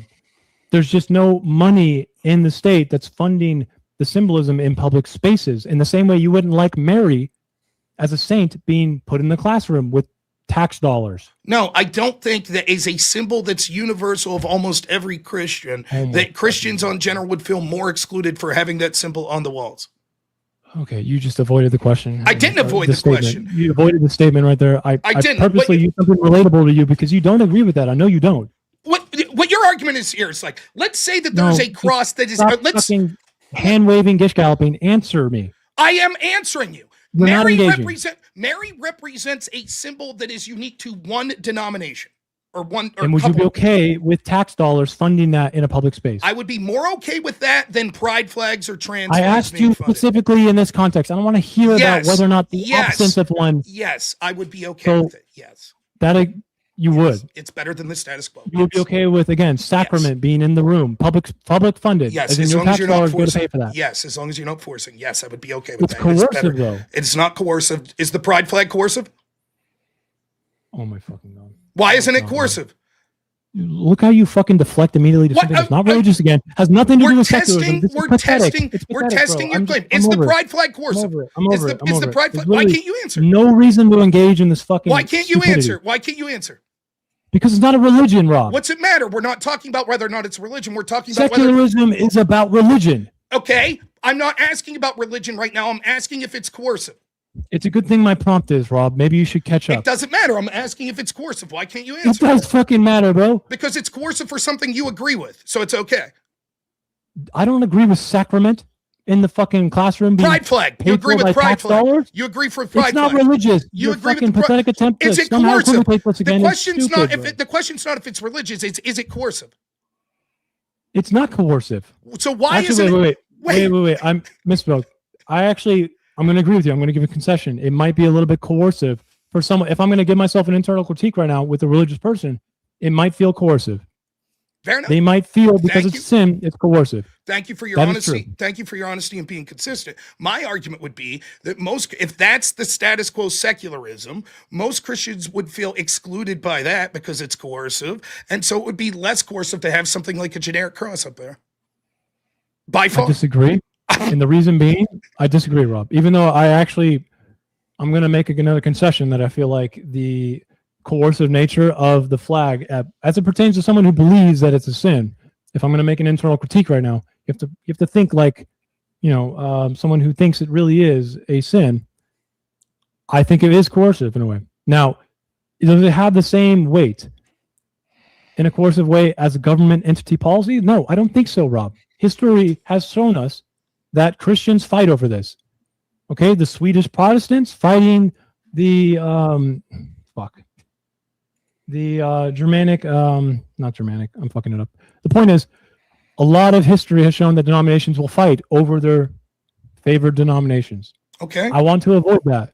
It's not a matter. There's no guarantee that it'll That's lead what to Christian nationalism represents, though. No, it's not. That's what you think it'll lead to. That one denomination takes power. That's not what it necessarily has to be, right? And the point that I'm trying to make when we look at if we abandon secularism, that means the state is now a state religion. No, that is not. Again, that is your. We've already proven through your own words that that's not the case. Then you're advocating on Christian nationalism. That's secular. Okay, so let's redo this again. If I'm a person that has the following two positions of my Christian nationalism, that believes you should ban gay marriage because it is a sin, and that believes that we should not have an official state religion, am I a Christian nationalist? You're discriminating. Am I a Christian nationalist? No. You said so far. You said no, then yes. Now you're saying no again. No. Remember, we fixed it because I just misheard you that first time, right? And I said no, it doesn't. It makes you acting on discriminatory policy. So to be clear, I can enact. So just to be clear, is I could advocate for any policy that I want based on religion, as long as I don't advocate for a state religion. That is. If you're making the government enact a state policy, that is state religion, Rob. No. What do you? If you are when you vote, if you're informed when you vote on things, okay, as in like I think my Christian, like the Bible, okay, I think the Book of John informs the way I believe I should vote in a country. That is very different than I think we should legislate government entity on behalf of the Book of John. I think it says this: you have to choose something. If I say, listen, I don't think you understand. You've already said this wouldn't make me a Christian nationalist. Answer the question. I am answering the question the best I know how because the question is vague. I don't even know what the question is. It's not vague. It is literal choosing. You have to choose what you are going to put into legislation. That is not vague. Okay. I choose what I put into legislation. What's the question? What's the question? You're like, you have to choose what you put in legislation. Are you all going to agree? What is the question? If you want to legislate what you think the Book of John says, okay, just for example, into government policy, are you going to have all Christians agree with you? No, probably not. So we should not do that. Okay, so then I say that's secular. Okay, so I say my reading of the Book of John is homosexuality is a sin, therefore it should be illegal. Am I a Christian nationalist?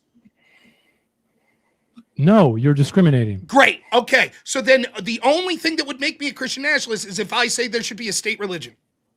If you say that there should be a policy on behalf of my religious reasons that it is a sin, yes. Okay. I think there should be a policy on behalf of my religious reasons, then homosexuality should be illegal. Am I a Christian nationalist?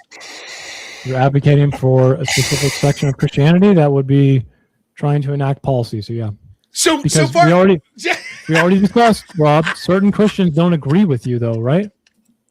Isn't that choosing some sect of Christianity? This is so fun. So you literally, in this debate, we've gone, yes, that's Christian nationalism. You literally already agreed no, with it's Rob. not Christian nationalism. Yes, it's Christian nationalism. No, it's not Christian nationalism. And now we're back to, yes, it is Christian. You don't have no clue. Add words every time. You have no clue.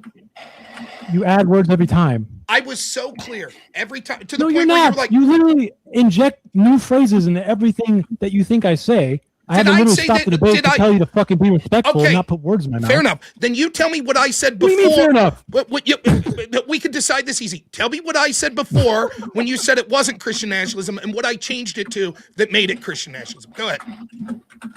That you're essentially enacting the policy in government. Your reason for it is because it is a religious reason. You're favoring what you think it is sin in Christianity, right? But you already agreed that many Christians don't think that it's a sin. Okay, that's been my position the whole time. So where did I know, change? But you're choosing now a type of Christianity that you want to enact, right? But are you not? In all circumstances, when I say, listen to me, when I said, did I say this every time? I think homosexuality is a sin, therefore I want to make it illegal. That's what I've said the whole time, correct? Mhm. Wouldn't that imply that I'm using my religion when I'm saying because it's a sin? Not unless you say it. But I said that every time. I said, I think homosexuality is a sin, and therefore I want to make it The illegal. first time, I'm pretty sure you said ban. It doesn't matter, but the first time you said ban homosexuals, not because of sin. The second time you injected sin. Third time I understood what you said because I misunderstood the second time. I don't think it's relevant, Rob. Of course it's relevant. Every time I've said, if my reason for banning homosexuality is because I think it's a sin, does that make me a Christian nationalist? The only relevant thing here, Rob, is that you've now chosen a specific sect of Christianity that believes this, even though all Christians don't. Okay, so then your answer should have been universally. Then you're legislating a certain type of Christianity. Every single time I asked that question, your answer should have been yes, that's Christian nationalism. Really Instead, you said yes, then no, then yes, then no, then yes. You've changed 5 times. Why don't you engage with it? I am engaging with it. What I'm engaging with is this. If you say you want to ban homosexuality because you think it's a sin, and we've already agreed, Rob, that some Christians don't think it's a sin, what are you doing? You are legislating a certain type of Christianity. Okay, and seeing as how that was the point initially, and you said no, that's not Christian nationalism. What has changed? No, why is it all of a sudden Christian nationalism when it wasn't 5 minutes ago? You're just trying to revert back to a contextual misstep, and it's just not going to work on me. Sorry. So now, anytime that I want something it's not done, work on me, bro. So now, anytime that I want something done because it's informed. Maybe I'm someone who isn't stupid. So now, anytime, so just to be clear, now let's go a step further. If all Christians believed it, right, is it now Christian nationalism? But if they did, if it was an issue that all Christians believed, it probably would. Would it still be Christian nationalism? Yeah. But then what's it matter if all Christians believe or not? What's the point? Well, why are you differentiating? Because they don't all agree, Rob. Okay, but you're saying that's irrelevant. It would be Christian nationalism even if they did all agree. I want neither of those. But why do you differentiate in this point? Do you see what I'm saying? Well, Rob, no, because I don't want either of those outcomes. I want the separation of church and state, right? I'm not asking for all of the agreement. Here's what I would say if I'm in your position. You still have to worry about the other religions, Rob. I've been targeting only Christianity. But what you just said is dumb because you're still going to advance something against other religions. I don't know what to say. Like, I don't. Do you want me to open it up? We can have this a little bit larger. What I'm saying is this: like the way you argue, you think that Christian nationalism you're just making shit up as you go. You're arguing. You're hyper focusing on stuff against Muslims. I don't understand what you're even doing now. Here's what happened: you changed your answer. You've changed your answer 4 or 5 times whether or not that policy would be Christian nationalism. And then the last time you changed it, the last time you changed it. The last time you changed it, it's because you did. If you want to leave, you can. I'm going to explain it. No one's obligating you to be here, but I'll talk unfettered. I give you a chance to speak. So the last time that you changed this was because you were like, well, here's the difference. Because not all Christians believe it. And I'm like, but what if they did all believe it? You're like, yeah, it's still Christian. So why did you spend so much time? Still use the state to hurt non-Christians. But why even bring up further? Why even bring up the differentiation of whether or not something's Christian nationalism based on Because reality is Christians will actually exclude each other. We don't live in this hypothetical that you just gave. Okay, but either way, it's Christian nationalism. So when answering that question, and I want neither of them, Rob. Neither of them are. But if you want neither, why bring it up as a differentiation as to whether or not it's Christian nationalism? You did. You did. You did. So just to be clear, I'm the one that answered, yes, it's Christian nationalism. Rob, then I Christian said no, and then I said yes, because not all Christians believe. I'm the one who said that. Misunderstanding I'm the one who said that. I didn't say Christian nationalism means that you have to exclude other Christians. I said Christian nationalism means that you have to choose something. And because of that decision, you will have to exclude other Christians. But wait, no, it's not dependent. You said it's just the outcome. The reason that what you started talking about when we were talking about whether or not stop fucking. No, I'm not going to stop. I'm going to say my point. I understand what you want to do is once more change your position as you've done the whole way through this debate. I'm not. Here's what happened. Here's what happened. I'll leave you go, and then I will say my piece. So go ahead and say everything you need to. You just don't want to hear it. Say everything you need. Christian nationalism doesn't depend on excluding Christians. It is the natural outcome of choosing and legislating some state religion. You have to choose something. If you think you can just fucking magically hand wave oh, well, now we're going to fucking, legislate this way whenever we feel like it. What universe do you live in?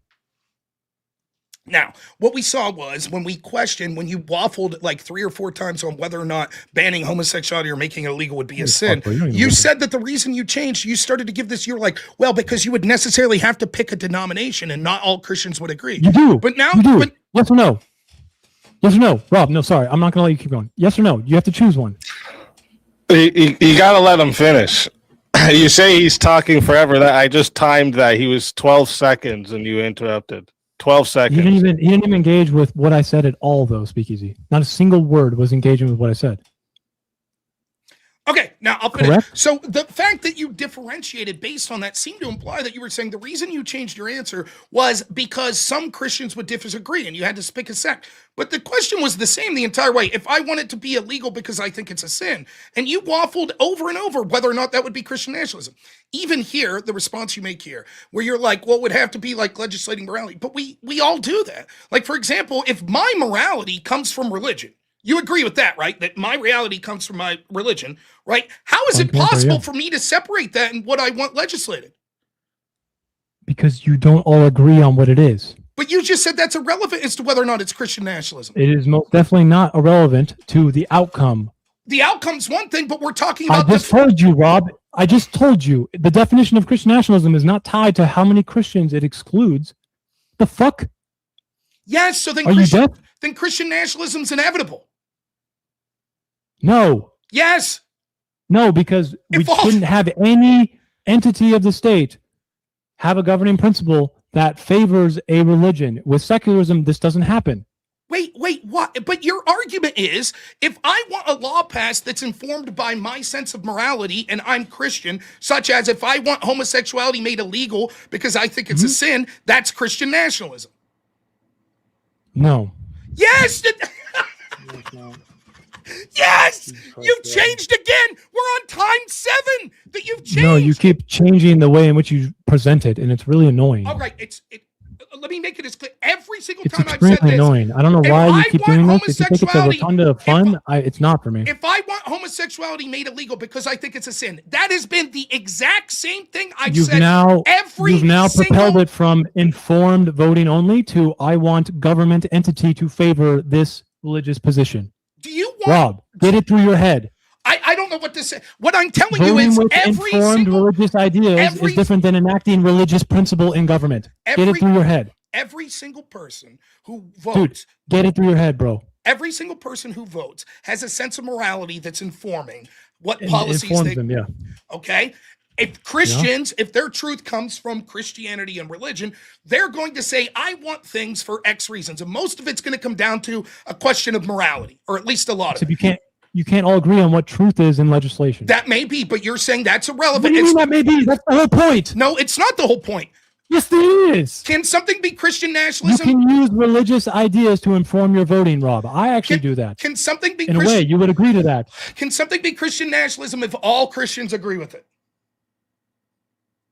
Yeah. Okay, so then the question... Especially if it asks the state, Rob, to then use what it believes is the provision or favorable position that the religion wants. So then it's irrelevant. So then again, you keep going back to, well, because different Christians would agree. That's irrelevant as to whether or not something is Christian nationalist. And what I'm telling you is, if it is Christian nationalism to say, I want homosexuality to be illegal because I feel it's a sin, then you literally everything... You're enacting a religious position that is not held by all. Okay? But that's irrelevant as to whether or not it's Christian nationalism. No, it's not. The Christian nationalist part is asking the state to try and legislate it, dude. Right. And even if all Christians believed, it would still be Christian nationalism. That's the outcome. I'm sorry. No. Okay, so the exclusionary part that I'm talking about is the outcome. You gotta talk. Bro. I gotta take a piss. I'll be right back. Please do, because you're just nonsensical, dude. It's surreal. I don't get it. It shouldn't be that hard. Is there any other super comments? I mean, it's been a while now.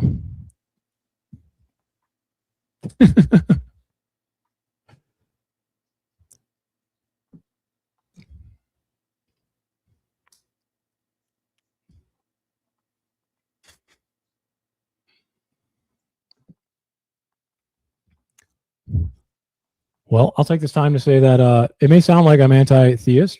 I'm not. Just to be clear again. My intention here is to have all denominations of Christianity flourish. Truthfully, okay? And it's annoying. I'm going to try one more time to make this as clear as possible. I don't understand why you keep coming back. What you're saying is, let's see if I can steelman this. What you're saying is this. Well, the reason using Christian nationalism would be bad because not all Christians would agree. No, you didn't steelman properly. Okay, can you explain that? Rob, Christian nationalism is dependent on asking the state to try and state mandate policy through the religion. Different from informed voting of religious value. I don't know how else to say this to you. Okay, great. So then it's this on purpose or because of ignorance. So just to be clear, it's irrelevant as to whether or not all Christians agree. If Christians, so then we could dispense with it. So when I say the next thing, please don't say. My prompt is secularism. When I say the next part, please don't say, but not all Christians agree. That's irrelevant as to whether or not it's Christian nationalism. My prompt is what's more beneficial to Christians. Okay, we'll get to that. My claim here that's the whole part of the conversation, Rob. My claim right now is based on how you've defined Christian nationalism. It's inevitable. It exists now. That's my claim. So that we're not making an odd claim, we're making an is claim. So it's irrelevant to whether or not the only thing that matters for this part of the conversation is right now, it is irrelevant as to whether or not some Christians disagree. Right? So do you think let's go through that. No, you're asking me a question. There's more to that. Christians are what I've chosen to show as a relatable aspect of this, a crux, a fulcrum. But there's still the other religions, dude. Okay, it's irrelevant to the point. Fair enough. Now, because I think when I say Christianity needs to flourish, I think all religions should be able to flourish. Cool. Do you think theft should be illegal? Cool. But it has nothing to do with what we're talking about. It does, because secularism allows for that. My claim is more beneficial to Christianity, but the claim we're making right now is I'm saying, I think based on what you've defined Christian nationalism is, it occurs right now and it's inevitable. And you're like, yeah, but I don't want Jewish people to vote religious. What does that have to do with the statement we're on right now? Secularism does not advance Christian policy and legislation. Even in what you're calling a secular society, it's not true. It's actually a Christian nationalist society. No. Okay, let's go back. If I want homosexuality banned because it's a sin, and 60% of this country agrees, and they vote for that, and homosexuality is banned, is that they want the government to enact this policy. To make it illegal. Using a religious... My reasoning for this is We've now abdicated secularism. Listen, okay. Me, and 60% of this country all say, because we think homosexuality is a sin, we want it made illegal. Using religious reasons, right? So you want to because it's a sin. Mandates a religious practice into its law. Yes. Okay, there you go. Not secular anymore. I think it's less beneficial to Christianity. Okay, but you think what about the Christians who are gay? Forget about if it's good or bad. You're saying that would be Christian. That's my prompt. But Rob, you're saying that would be Christian nationalism. Yeah, because you're asking the state to now abdicate secularism on behalf of Christian nationalism, which is legislating a certain type of Christianity. I'm asking the state, based on my morality, which comes from Christianity, to make something illegal that I find immoral. Is your morality Christian morality? Yes. No, it's not. I'm sorry. That's fucking ignorant. Arrogant as fuck. What does that have to do? That's arrogant as fuck. My morality is informed from Christianity. I didn't know you were the arbiter of Christian fucking morality. Again, it has but you just said if you call your wait. So where do you think my moral code comes from? You wouldn't get it informed from Christianity. Okay, so if a bunch of people get a moral code, now what you think is now Christian morality, though? I think that it is what. I'm not saying that I'm sure that your beliefs are Christian morality. So just to be clear, anything that I advocate for making illegal because I say is a sin, you can't say is Christian nationalism because no individual Christian can claim what the morality is. So therefore, when you start asking the state, Rob, that's the when I ask what you're saying is when I ask the state to make something illegal because I find it immoral based on my moral beliefs. And those moral beliefs are informed by Christianity, that's Christian nationalism. It's what you believe it to be informed by Christianity. I'm not going to invalidate what you believe, but Rob, is what you believe Christian morality? Yes or no? I believe that we would call it in the context of what we're Yes talking. or no, Rob? Yes, in the context of this You believe conversation. Christian morality is yours. Oh my fucking God. I do I know not it's hard. believe I am the sole arbitrary of Christian morality. I believe in the Then we context should of not this. legislate on behalf Please, of your let me be feelings. quiet. Be quiet. I do believe in the context of this conversation, you would say that would be considered Christian morality and whether or not we qualified as Christian nationalism. Otherwise, you would have to say nothing's Christian nationalism because the no moment one you has ask a the claim state- on what Christian the moment morality you is. ask the Therefore, state there is to no real respectively Christianity, favor so there your is no religion. Christianity. My The argument... moment you ask the state to abdicate its separation and choose your Christian morality that you think it is the moment it becomes Christian nationalism. It doesn't matter. What the key point Yes, is it does. this. That is the key, fucking no, full let point of me, this problem. okay, that's fine. Great. Then you are so what, getting rid of right. secularism. So the red herring of, well, you don't have the true There's no red herring Christianity here. That's is right. irrelevant. The point I'm trying no to red make herring. the point that I'm trying to make is this. I, through what I think is immoral, want the government to make it illegal. The reason I think it's immoral is because of where I get my morality, which is religion.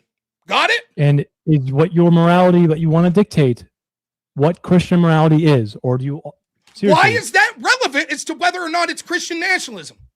Because now you're the arbiter of Christian morality. No. Yes, you are. The state Why? is now acting on your arbitration. Okay, I'm a Christian, and I think it would be immoral to punch someone in the face.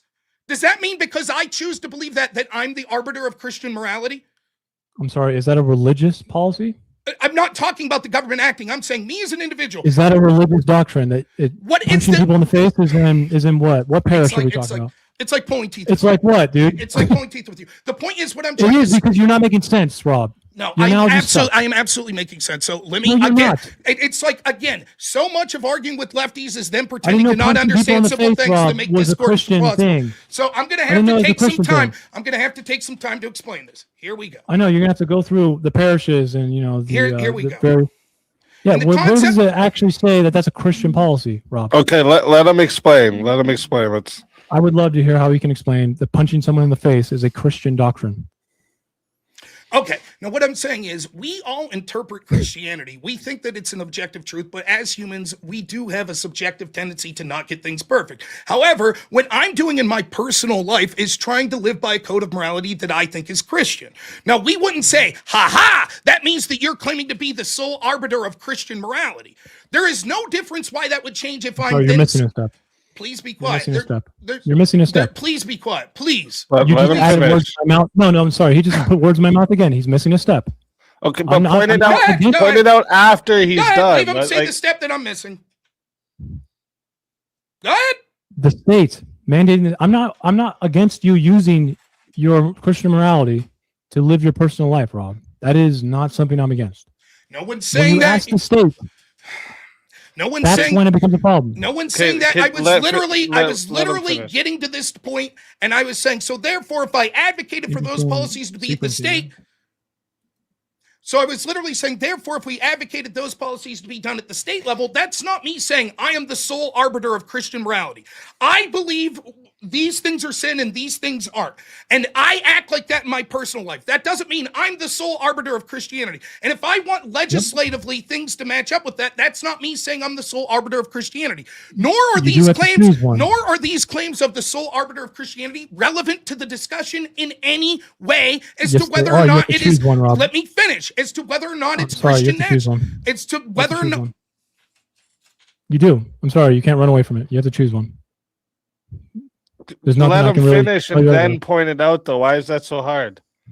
He already finished. He repeated No, the he same thing didn't 3 finish. times. He was Yes, did. clearly He said still it's talking. irrelevant to have to choose them, man. That time it was 28 seconds. I have the timer up. I'm doing it each time now because, like, the last time you interrupted every 15 seconds, bro. Just let him talk. I'm not And you're timing saying his he's interruptions. doing it plenty. He hasn't done it. So I don't like you. Okay, You well, can play I'm this sorry. back, bro. I'm a Take fair your word that you're moderator. being very fair It's here, not okay? like that. So just I'm not let gonna- him I'm talk, not and then gonna you call you can out. take as long as you need to answer. No, I want to say, can we spend less time on this like contextual nonsense. Yeah, what you're doing is, again, we've gotten a 20-minute tangent for nothing. Because if we take to the logical extension of what you're saying here is, oh, Rob, you're not the arbiter of Christianity, then I would say, fine. Then you can't say that me wanting these things are Christian nationalism because it's not real Christianity, according to you. I'm not the arbiter, so it's just Rob's morality. It's just Rob's.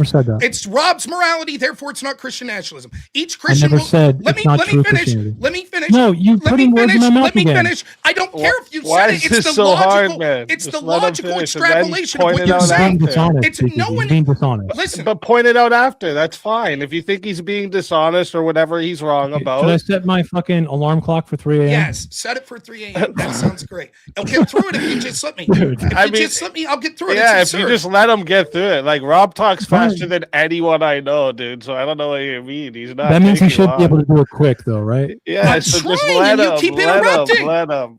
Like I'm telling you, this is craziness. Come on, let him talk, bro. The point I'm trying to make is he's in a double bind here. And one, if he says, oh, well, only objective morality questions whether or not something would be Christian nationalism, then I could say, well, since no one has the objective morality, there is no such thing as Christian nationalism. Or counter, we could say if people are advocating for things that are informed by their morality that they get from their religion that's Christian, we would call that Christian nationalism. Fine. That's what I've been operating under. Him saying, but you're not the arbiter of what's real Christianity is irrelevant to the point that I'm trying to make, which is, if you're saying that people using what they get for their morality to inform the policies they want is a form of Christian nationalism, my argument is it's inevitable. That's what every Christian will always do because they get their morality. Because they get their morality.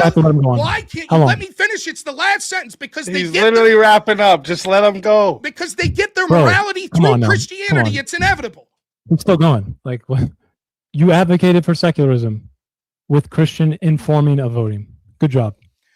Okay, then you get. So then, if I want homosexuality illegal because it's a sin, is that Christian nationalism? That's not what you said, Rob. You said that is exactly what I just said. Voting is informed by your Christian principles. Correct. You never mentioned the state enacting a Christian governing principle. I'm voting to make homosexuality illegal. Now it is Christian nationalism because you're advocating or favoring a certain religion with the state. It's state religion. You have to choose. Why is it advocating a certain religion? All of my beliefs come What do you mean? Let me finish. All of my beliefs come from my certain religion, correct? Okay. So if my belief is I think theft's a sin, therefore I want it to be illegal, is that me advocating for a certain religion? It's the government now favoring it. So then it's Christian nationalists for Christians to want theft to be illegal. No, it's the government now favoring a Christian doctrine. Is theft, okay, thou shalt not steal. Are you going to really say that that's a Christian just because it's in the Ten Commandments? It's older than Christianity, bro. It's Jewish for one. It's in Hammurabi Code. Can I try to see something here? I just want to see about... That's a Christian doctrine. That's ridiculous, Rob. I just want to ask you a question, Circa, based off what's going on here. If Rob was atheist and wanted to ban homosexuality just because he thought it was detrimental to society for some harm benefit, it wouldn't be Christian nationalism? No, it would be some. I mean, I guess in Rob's view, it would be like atheist. No, in yours. I'm asking in yours. I'm asking in yours. In yours. Yeah, no, like, I would be okay with that. Say I was an atheist and I'm like, I want to ban. Yeah, I answer your question. I would not be in favor of banning homosexuality because atheists think that it is religiously. Oh no, I wasn't asking if you were in favor. Sorry, I'm asking, would that be Christian nationalism if an atheist wanted to ban homosexuality just because it's detrimental to society?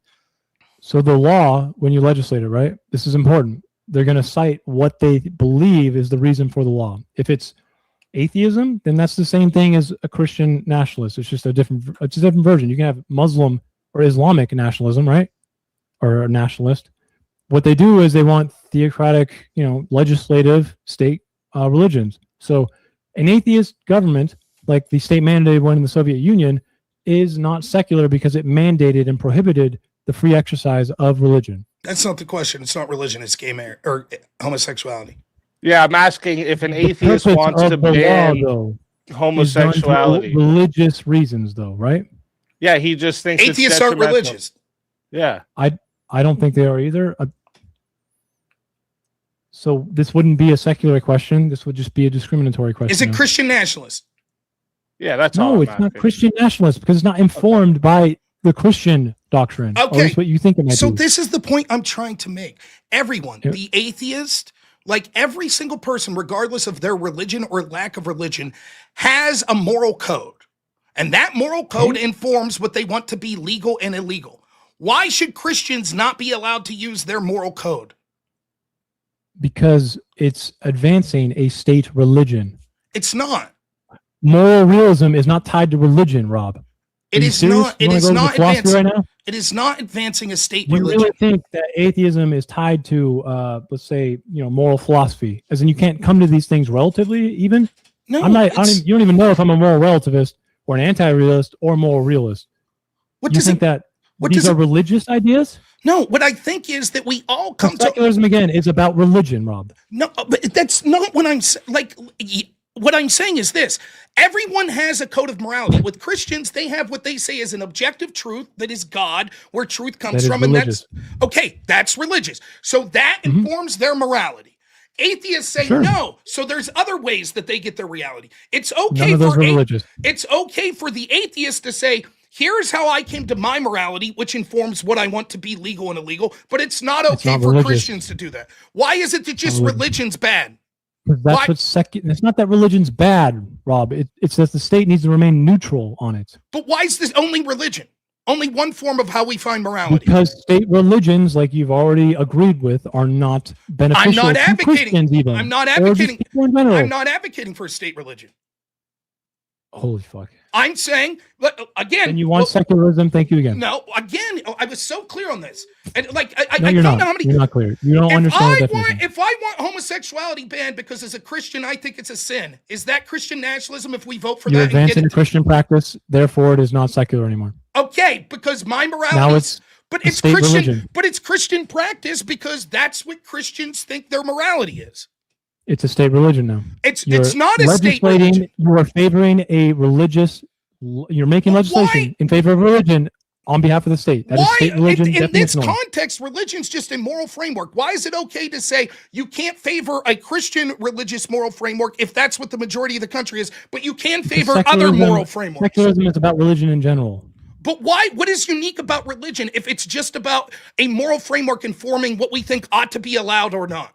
Why is it that only religion's not allowed? Religiosity, dude. It's about religion, state religion and non-state religion. But what is it unique about that says that Are you trying to argue something other than the prompt, bro? No, I'm specifically arguing the prompt. You're saying that why are you arguing words that aren't being put in the prompt? Because the prompt is, what you're saying is you define Christian nationalism as a group of Christians coming together saying we think homosexuality is a sin, therefore it should be made illegal. You call that Christian nationalism. Using religion to mandate a legislative process.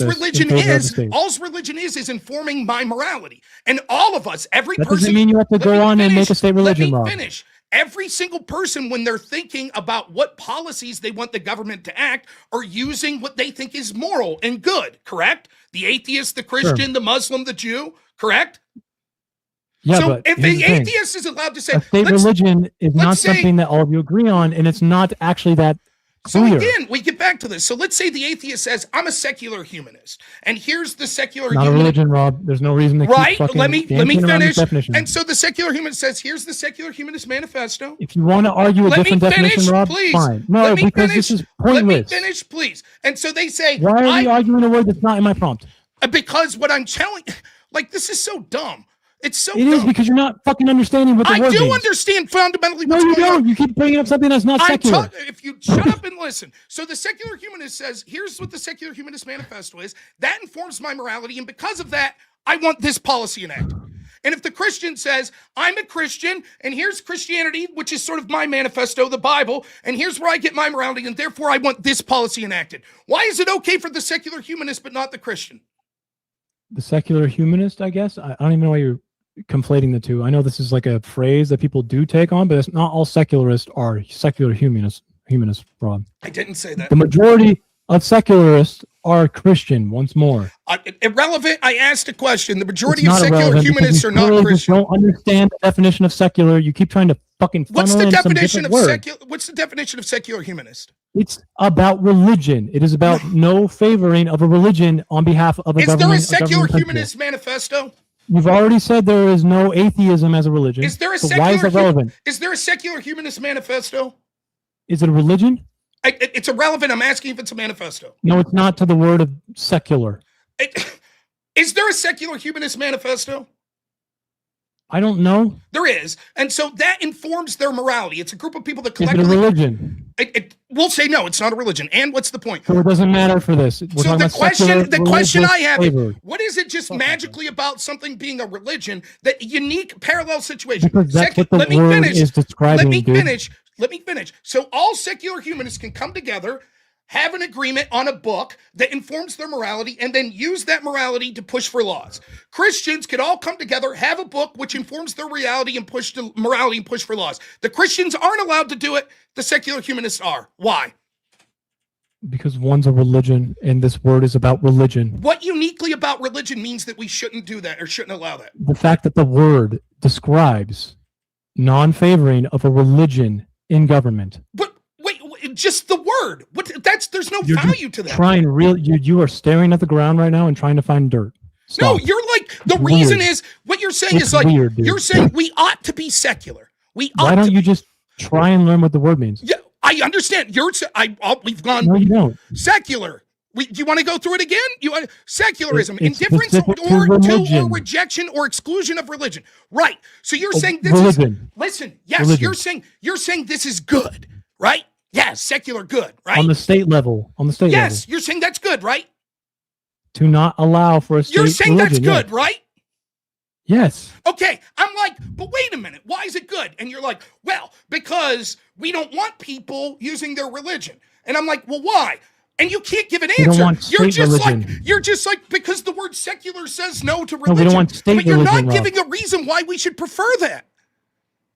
I'm not giving you a reason why state religion is bad. What? No, not state religion, because you said That's what I'm fucking talking about, no, dude. because you Secularism means no state religion. Is it a state religion for me to come together and say, for Christians to come together and say, we think homosexuality is a sin and therefore we want it to make illegal? Is that state religion? That is now mandated in state religion. Okay. You want me to help you out? Hey, let me help you out, Rob. Let me help you out. Let me help you out, okay? So the first half of what you said, we come together and we think homosexuality is a sin. That is something that is perfectly fine within a secular country. What is the wrong part is the second part, where you now want to enact a Christian doctrine through the state, de facto state religion. What the fuck are you misunderstanding? Nope, I get that. Great. Now, let's go to the secular humanists. They don't say sin, they say immoral. They say the secular humanists, they too have a book. They too have collectively came together. Yes, they're a group, right? They have a book. They have a manifesto. You said it wasn't one earlier. Let me finish. They come together and they say, we think that homosexuality is immoral. And therefore, we want it illegal. I do have to point out that the very definition of secular here is paradoxical to a religious secular humanism. Because it's neutral on religion. Especially if we use your definition, Rob, where it's just a rejection of religion in general, like you seem to think it is. Then how the fuck is that possible? To have a secular humanist religion? I'm not saying that. I'm not saying that it's. Paradoxical? I'm not saying it's religious. So we have this. Listen, Paul Kurtz founded the Council for Secular Humanism, the Secular Humanist Declaration, 1980. Humanist Manifesto 2 came out in 73. Humanist Manifesto 3 came out in 2003, published by the American Humanist Association. This version is the most concise and explicitly secular. It focuses on 6 primary themes: knowledge through science, human evolution, values derived from human experience, life's fulfillment through service, humane ideals, the social nature of human, the maximization of individual happiness through societal benefit. Okay, so the point I'm trying to make is they're trying to come, they're not religious. They don't believe in a creator, right? So they're like, how do we get morality? So they came together and they're like, here's what we're going to do. A bunch of smart people that aren't Christian came together and said, where do we get our morality from? And they created a book. And they're like, here's how we determine what's moral and what's not. Here's how we determine truth claims. So they come together and they're like, okay, now we have a framework for morality. Christians have a framework for morality, and it's God. It comes from God. We have a different framework, and here's what we come to. And through that framework, we've decided homosexuality is immoral, and therefore we want it made illegal. Why is that allowed but not the Christians? Well, for one, the word is specific to religion, Rob. I'm going to keep reminding you of that. Words do have meaning. Second, this history you just fabricated is weird. Most secularists have been Christian. It's irrelevant to the point I'm making. How is that irrelevant? Because it doesn't matter. matter. I'm saying there is The a majority group of called, Christians are secular. There is a group called secular humanists. They exist. It doesn't Okay. matter if most people Is it a secularists religion? aren't secular humanists. Is it a religion? It doesn't matter. Yes, it does. The word secular is about religion. Why? But you're not giving any Use a different reasons word and a to different be prompt. Then, Rob. secular. We can have a different argument. Your only reason to be secular is you're like, because the word secular means Why am without I religion. arguing religion only right now? Because that's what the word means, Rob. But Congratulations. You're advocating for secularism. I'm like, why? Yes. And the only thing you say is like, well, because it uses the word religion. No, because But why is neutral, it religion that's non-state unique that we religion- should avoid? Neutral, non-state religion is better and more beneficial to Christians and religions in general. Why? But if we want secularism, which is non-state religion, which means we shouldn't allow No, Christians, it is neutral. which means we should not allow Christians to come together, say things are a sin, and then advocate for policies to make them illegal. If that's Yeah, to make be laws. Make laws. what? Make laws. You mean make laws? Yes, make laws. So making laws means you have to choose a certain type of Christianity now. Can you De facto, explain? state religion, de facto. Can you explain to me why that's bad? What would it be, Rob, besides a fucking religion now being favored by the state? Could we try and do this? What is it? What's your definition of a state religion? I mean, a fucking state that favors one religion over the others and mandates law and legislation and practice of it. Probably, I mean, that'd probably be Why fine, is it acceptable. bad for just that with religion? Can you just explain? Forget about everything It's else. bad for all religions. But why? What is it? Just explain why. Why is It's it bad? self-defeating. I've already told you. Why? Permission structure, all of these other psychological reasons for it. Again, you just refuse to even engage with No, any I of don't. them. I honestly have Yes, no you clue. did. You started talking about trans people. But be The only quiet. thing No, I've that's heard from ridiculous. you is this. You tell me if I'm wrong. This is what I've got clear from you. Because some religions would disagree. That is right? a big problem. Okay, Because well, when you other than legislate, Rob, no, when you legislate, you have to choose one. And when people disagree, especially on morality, like Christian morality, that's a problem. So just to be clear, let me What try do to you steal- mean? Let me just steal me on this. The problem is this: when we have a group of people through their morality that we legislate their morality, other people might not share that morality. Therefore, that's bad because it excludes. Is it a religion?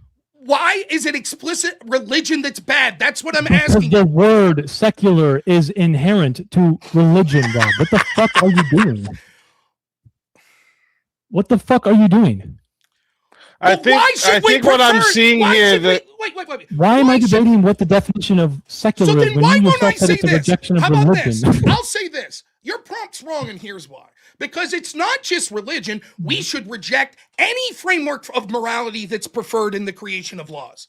Because it might be more beneficial to me. I'm okay with that, but that's not my prompt, dude. Okay, so just to be clear, for the exact You know, you same might reason, be able to just say to- that secular humanism is just- bad in a lot of ways. just to I be could clear, say that we so shouldn't just to be legislate policy clear, on it. just to be clear, you would say the problem is the only reason you're saying though is like because religion comes up with the moral framework and not everyone shares that. So that would be No, that would it's mean that because the I chose the logical word entailment of secular, that dude. that would mean that the logical entailment of that is any philosophy that comes up with a moral framework and No, seeks it to doesn't. enact it It by doesn't law. because the word secular has a meaning, Rob. But you haven't given a reason why we should only prefer religions to not do this.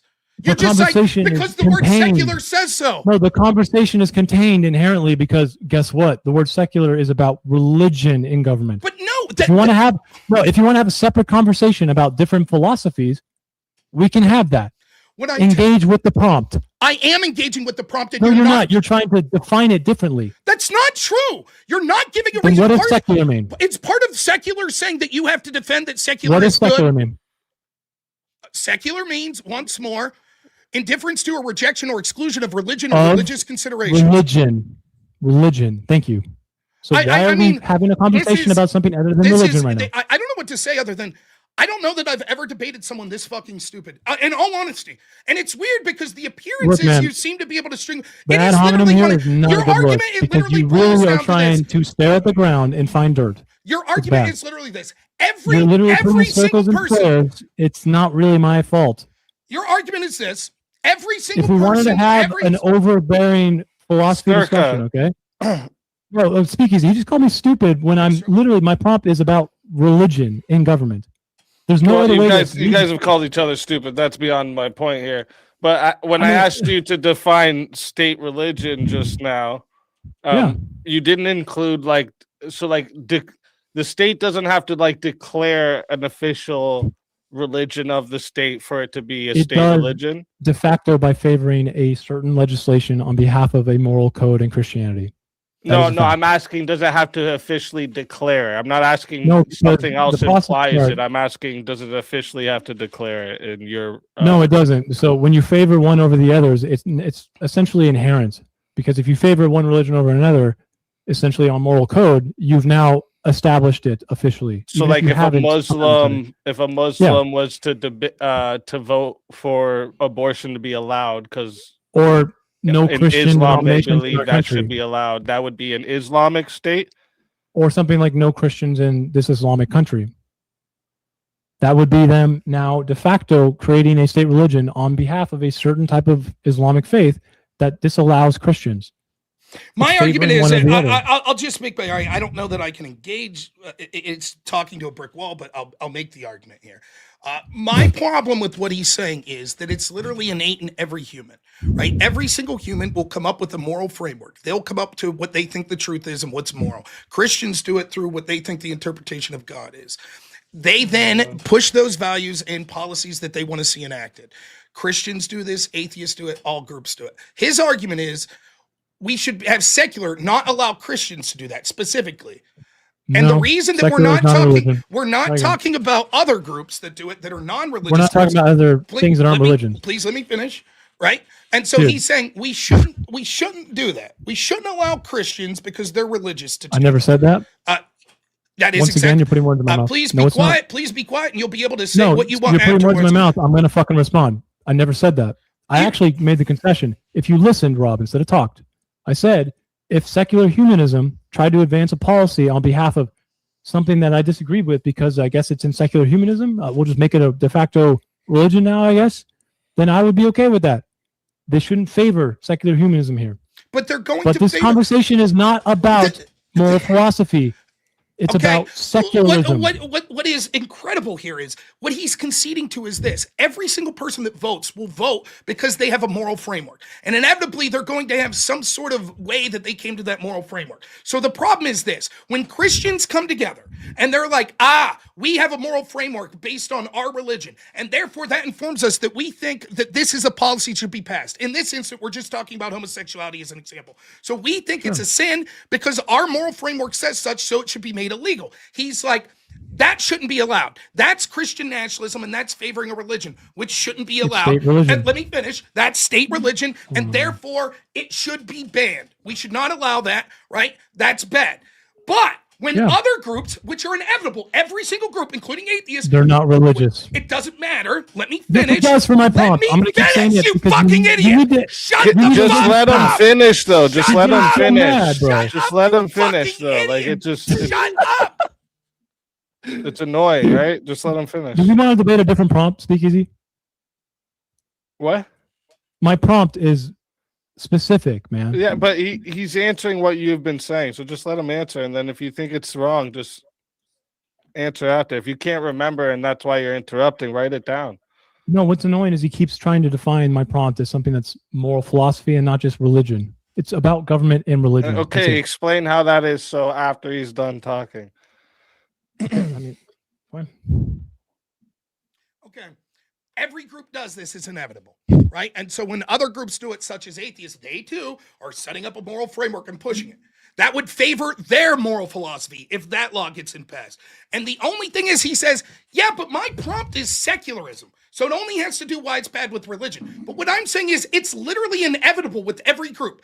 All of the harms he talks about favoring religion, or in this case, favoring a moral philosophy, are inevitable because everyone's using a moral philosophy to push for laws. And so in effect, what he's saying is it's only Christians or religions that I'm concerned with. I'm not concerned when non-religious people also have a moral philosophy that they use that to influence what laws they want to push. That's fine. I don't have a problem with that in the context of this prompt. My argument is the prompt is stupid because it's inevitable. There is zero chance of Christians not using their religion to inform the laws they want passed. Therefore, anytime a Christian says, I want this law passed because I'm a Christian and therefore I think this action's immoral and that influences what I want, he would make the claim that's Christian nationalism. Because that's you as a group coming together saying, here's what our morality says the law should be passed. That means that what he's really advocating for is Christians aren't allowed to vote. Because it's inevitable they'll use their religion to frame their moral opinions, which they then use to frame their policy prescriptions. And he says if those prescriptions would be enacted, that would be favoring Christianity. No, not even close. I don't think Christians should be allowed to vote and then be informed on their voting by their Christianity. Once again, you put words in my mouth. No, I didn't. Once again, you put words in my mouth because you have nothing else. It's pathetic. Second, I guess I look forward to seeing you as the good shepherd, my friend. I think this debate can probably end now. I'm glad you think you are. You are lying. You specifically said that Christians are not allowed to vote. I'm glad you think you're the good shepherd, man. I think we're done. You specifically said that Christians should not I don't really want to be disrespected by some goblin over and over again. So. You specifically said that Christians should not be allowed to vote based on their religious convictions to make homosexuality. They should not enact government policy. Again, you're putting words in my mouth. I said informed decisions upon Christian faith is different than enacting government policy and what you think that is. Right, and the informed decision that they're making is enacting the government policy. Right. So quit disrespecting me and putting words in my mouth. It's not putting words. I look forward to you being the good shepherd. It looks like you put a lot of things in your mouth that some dudes might offer, but I ain't putting shit in your mouth. So stop fantasizing about it. What I'm saying is you're saying that Christians are not allowed to use. We can get to the result. I'm not interested in. If you're saying that Christians are not, then leave. Fuck off. You're saying that Christians are not allowed to use their religion to inform them of the policies that they want to pass. I never said that. I said they can inform their policy voting decisions, okay, with Christian morality. So they're allowed to inform voting. Once again, you're just trying to. So just to be clear, this is the differentiation. They're allowed to inform their policy to say we want to make homosexuality illegal. They're just not allowed to make homosexuality illegal. They cannot legislate it, yeah. Okay, so what I'm saying is every piece of legislation that Christians, that Christians push for is going to come from their morality, right? That they want legislatively. That's not true because everything that Christians want is not the same, Rob. And now you've acted like it is a monolith. That's not true. It might Again, not I look forward it to might you not be that. It might not be how you're the good It shepherd. might not be the same, but you're putting words in my mouth. That's not what I said. You're putting words in my mouth. I said that a Christian. Where's a Christian get their sense of morality from? Congratulations on your title. Where's a Christian get their sense of morality from? We can move on to the. Where's a Christian get their sense of morality from? Why can't you answer? Because you're the good shepherd, my friend. Why can't you answer? Where's a Christian get their sense of morality from? I guess from you. No, from God. I mean, law is going to be legislated on that, right? Where do they get their morality from? I mean, it's from their interpretation of what they think. Correct. God says, yeah. So that means that morality is going to inform. Is that what God says? It doesn't matter if they're Is that what God says? It doesn't matter what God says. It's literally riddle. It doesn't matter. Every policy that they want is going to be informed. Every policy that they want is going to be informed by that morality, correct? Sure. Okay. And that means every single policy that they want passed will be from Christian faith. Okay. So being informed by Christian morality is different than thinking you have the answer of it. What are you talking about? It's irrelevant. It's not relevant to this conversation. So just to be clear, I'm glad you found your title, my friend. So just to be clear, now that we've gotten here, if I want homosexuality illegal because I think that that's the Christian thing that makes it immoral, you're saying that's Christian nationalism. If that gets enacted, if you enact it in government policy, but what if I say to favor that? Then yes. But what if I say, but I don't think I'm the final arbiter of Christianity. Now then it's you're not Christian. Doing Christian nationalism. You are doing a personal decision. So just to be clear, morality.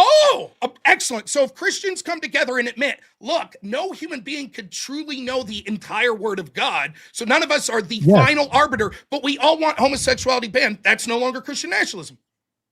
I'm sorry, that is not appropriate. Again, not all Christians believe in this. But I'm asking if that's Christian nationalism. I think we could argue a lot longer than this. I'm not going to do it because I'm fucking tired. But I'm sure you are. Yeah, we still got quite a few super chats here to go through too. The Bible doesn't even really mention homosexuality. It's irrelevant it's irrelevant. How informed is your decision here? Is it really the word of God?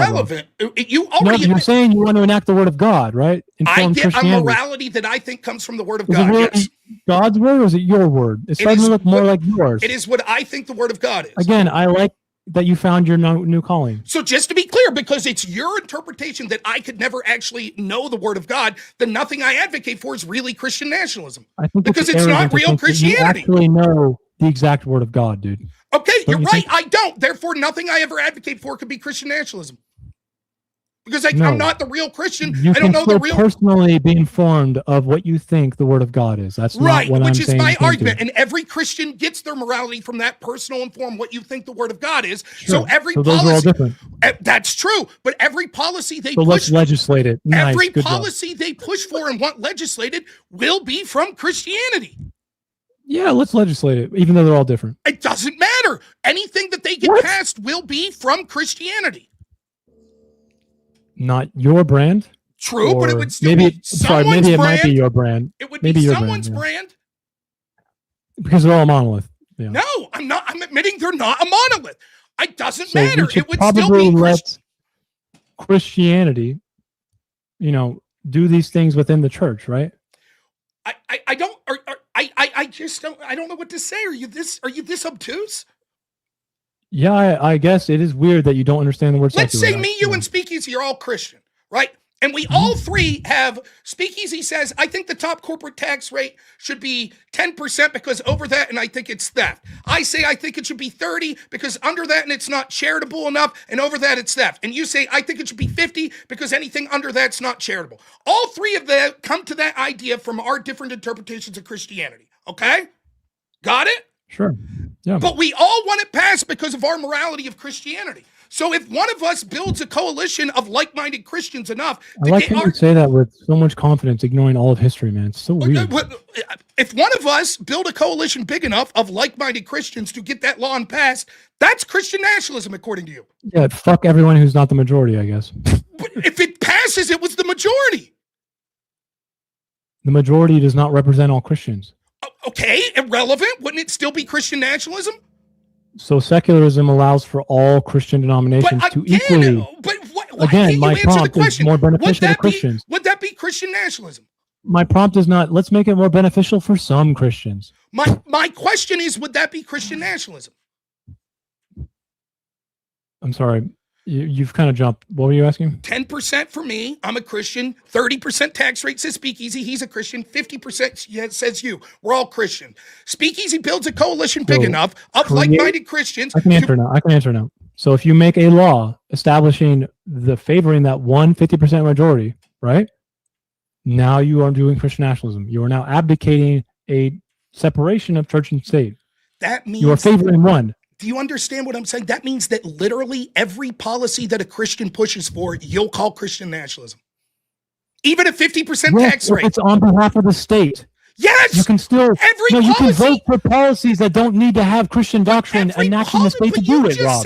You just said if you... What are you talking about? Oh my God, you just said something as benign as the tax rate. If I am informed by what I want the tax rate to be based on my Christianity, and other Christians me vote, and that gets passed, that's Christian nationalism. Do we vote on, or do we ultimately say we're going to do a progressive tax rate because some Christians like it more than others? Every Christian, if you're getting your... Answer the question. Yes.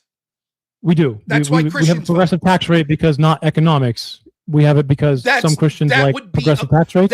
That would be irrelevant. You just answered. Are you that serious? It would be irrelevant. You just answered that it would be Christian nationalism. You literally just said yes. That If would we be Christian. started to make laws on behalf of just it's the right majority Christian thing, then yeah, that'd be Christian nationalism. Right. And so the point I'm trying to Yeah. make is it is inevitable that Christians will use their religion to inform the policies they want passed. So that no means reason that to anytime assume, Rob, that a there's no group reason of, to assume that Christians need to enact their Christian, like their morality of what they think it might be on other people. That is not true. that is There's absolutely no true. there's no reason to presuppose this. Why Rob. would I, if I, There's plenty of verses that say otherwise. you've acknowledged that all Christians are using their faith for You their, think Christianity is surrounding oppression? You think it has to deal with oppressing other people? you've acknowledged that all Christians are using Christianity for their sense of morality, correct? They inform their sense of morality. Correct. Yes. And they're Does that using, mean you need to enact your idea of Christian let morality me on finish. others? Let me De facto, finish. yes or Let me no? finish. No, not de Yes or facto. No, not de facto. Now let me Then finish. you Now let failed. me finish. Now, am I going to use my sense of morality to push for the policies that I want? Sure. And if that comes from Christianity, that means that every single policy that I push for that I want passed would be Christian in my eyes. And that would be In Christian your nationalism. eyes, yeah, I guess Christian nationalists think that what they advance as state religion is in their eyes Christian. Yeah. Okay, What they so that believe it means to be. every policy. But is that true, Rob? Is yes, that according Christian? to you. No, according to you. You are That's- the one who wants to enact a state law on behalf of a single religion. You literally said in the scenario I outlined. No, Rob, you are literally wrong here. You said You're it. wrong. You've conceded. What the state tries to do is not going to be what God says. It doesn't matter what. matter. I'm Yes, it forcing does. me with my coalition of like-minded Christians are forcing the state to enact So now your policy coalition of that is like-minded Christians because is of my de facto Christianity. authority. What's They're that? the authority. If we win Your the vote, coalition. if we win the vote, aren't we the authority? So they're the authority on Christianity now. We're back to this. It doesn't matter. They think their version of Christianity is what's informing them. It's the authority though now. But It on doesn't behalf of matter the if state. they're the authority. Why is it relevant? It is relevant to whether or not I think it's going to be more beneficial to the Christians who are not in the. Completely Authority irrelevant as to majority. whether or not it's Christian nationalism. It's not irrelevant. You're hilarious. Dude. It's irrelevant as to whether or not it would be good for other Christians. Or No, it's it's not not. irrelevant to whether it'd be good for State other Christians. religion is It is obviously irrelevant. not going to be good It for is some sects of irrelevant to the Christianity. question of is it Christian nationalism? You've already Okay, my conceded. prompt is You- whether or not secular states are more beneficial. You've already Christian nationalism is going to be an abdication of that. You've already conceded. That means you have to mandate a state religion. You've already You are conceded. now creating an authority around what you think in your coalition, not God's morality. You've already conceded that in the example Nothing? we gave of me, you, and Nothing? Speakeasy advocating You got corporate. nothing for that. Yes, I'm answering. You've already No, conceded. engage, because you're not I answering. am You're just answering. galloping. You've already You're just conceded it. You've galloping. already conceded in the example of me, you, and You're Speakeasy. dish galloping. You've already Engage. conceded. You've already conceded in the example Dude, of me fucking speaking. Christ, bro. It's You've just already fucking a record. conceded. You've already conceded in the example of me, Speakeasy, and you, each using our Christianity to inform what the tax rate would be. If we build up a coalition of people to push that, that would be a Christian nationalist policy. That proves that because Nope, I did all not of the concede that. you You're wrong. did Putting words concede. in my it. mouth again. Speakeasy, No, I did not. did he not say yes? That would be Christian When you nationalism. inform the way you vote, it doesn't mean you have to enact that on other people. Right, but if the way you vote is policies that You're you're just like presupposing this for some reason. Like you have to be an asshole. I don't know why. the When way you bring I- up the example, you did agree that would be Christian nationalism. If it's state religion, as in like if you are making the state favor this Christian policy that you have in your coalition, that is Christian nationalism. Now. yes, so a 30% tax rate. If That that's- is not necessary from the first precondition. what are you talking You about? can inform the way you vote, but not actually vote on enacting state religion. But your definition Obviously. of state, but your definition of state religion, I think state religion is like the state saying Catholicism is our religion. You say no. That's not state religion. State religion is State defined. religion Let is- me finish. You're saying state Here. religion is defined as a group of Christians coming together and pushing a policy that's informed by their Christianity to enforce on other people, That's like a a part of tax the rate. Christian doctrine. Favors their doctrine. What do you mean favors their doctrine? If Why is you that are relevant? if you are using Christian doctrine to advance a state legislative policy, what are you doing, Rob? Using my moral framework to push policies I think Answer are the morally question, good. dude. Using my Answer moral the question. framework to push policies I think are You good. are no, Rob. What are you doing? Using my moral framework to push policies I think are Fucking good. answer the question, Rob. I'm answering He's as literally clear as I answering can. you. No, he's I'm- not. I'm He's so purposely confused. avoiding the word that I know he has to say. What are you talking about? Every single person. If you thinks- are advancing a Christian policy, I you are don't think now it's. But the problem making the is, state there is no favor a policy. Christian policy, But right? there- based on your definition of what a Christian policy would be, there is no policy as a Christian I could ever push for that Not wouldn't true. be Religious considered. doctrine, especially Christianity, is pretty well known. I don't. You just said that everyone has subjective different interpretations. Somehow you of brought it. up the idea of taxation as if we don't just use economics to understand these things. I guess we use What Christian is the doctrine to do relevant? that. What is the relevancy of it? That's why I brought it up. It's not relevant. How about we talk about things that No, are Christian it's. doctrine? But your idea that but other people might have an idea of why they want that tax policy that's not just Christians irrelevant. It's to whether or not it's Is Christian it nationalism. religious?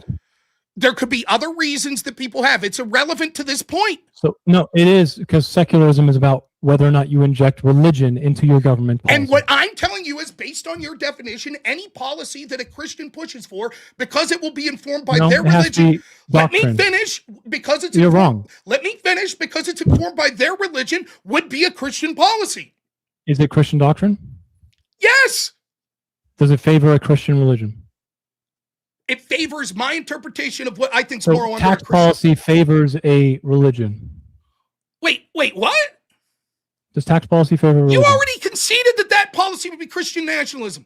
No, I conceded if they actually say, here's what the text says, Christianity says, 50% of us, you gave your little different variations of progressive tax. Correct. And they mandated the state to legislate on behalf of what that text says. That doesn't exist, though, No, Rob. that's not how it would work. The law doesn't get passed to say 50% tax break because the Bible says. It's just Christians say, here's They our probably think of, like, I think taxation is theft a little, right? That can be informed by a bunch of different ideologies, That's right. Fair enough. So then banning homosexuality. Christian doctrine. Sure. Then we could make homosexuality illegal because a bunch of Christians say Is it's a it sin. Christian doctrine? As long as the law doesn't say Doctrine. we're doing this because of Christianity. Now that's not Christian nationalism, correct?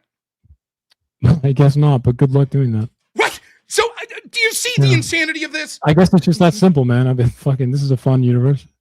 I guess That's you just your advocate for a law. argument. You advocate for a law using Christian nationalism to enact the state to act on behalf of this, and then you just turn around and go, oopsie, no, we're not actually doing it for that reason. Right. That's your argument. As long Is as that you say serious? that. Is that serious? Is that a serious question? Why would a Christian advocate for a policy?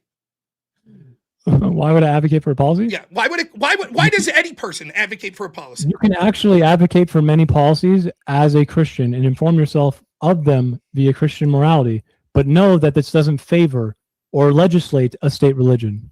You're aware of this, right? Define legislate state religion. I think you're conflating the two as inseparable. No, I'm not, because you Are say you? something there that sort of sounds Are reasonable, you? but then the way you define This state, is reasonable because that's reality, Rob. no, because then the way you define legislate state religion is if a bunch of Christians come together and say, because of our faith, we want this policy passed, that's legislating state religion. And what I'm telling you is it's inevitable. Every Christian, because they get their morality Is it from Christian Christianity. doctrine? Yes, they think it is. If it's Christian doctrine, then it's not something that is secular, and I think it's less Christian beneficial to doctrine. Christianity. Define Christian doctrine.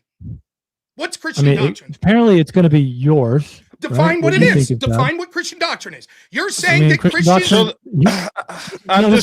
I'm very confused though, Circa, by what you've been saying, because it seems like you're saying like the states right now that maybe they are predominantly Christian and they voted against abortion.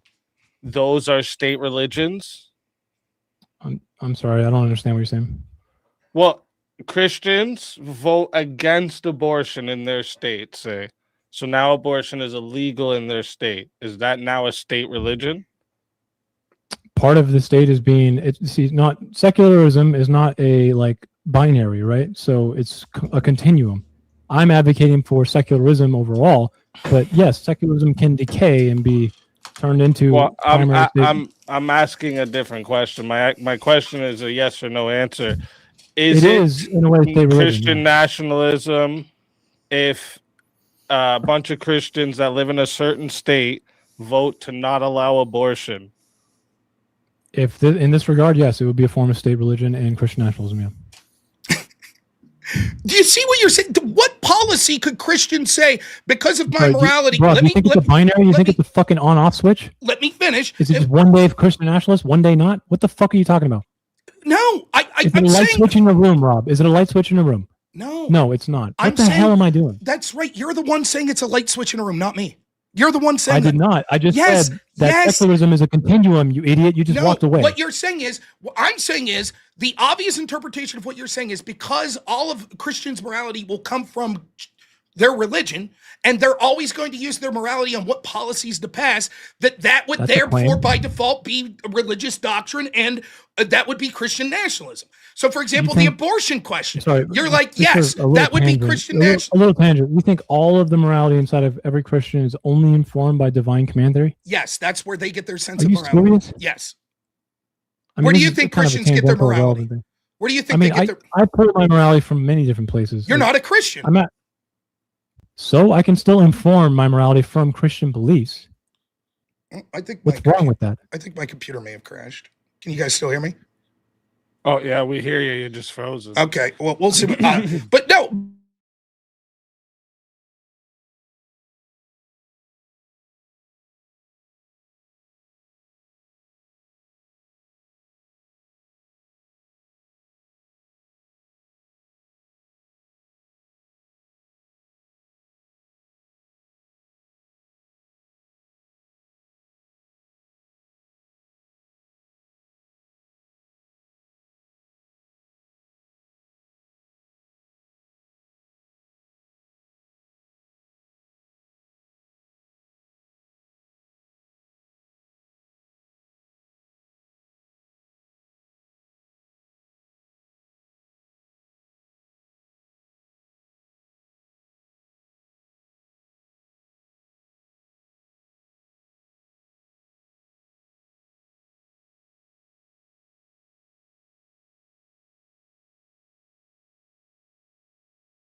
Ooh, give me 1 second.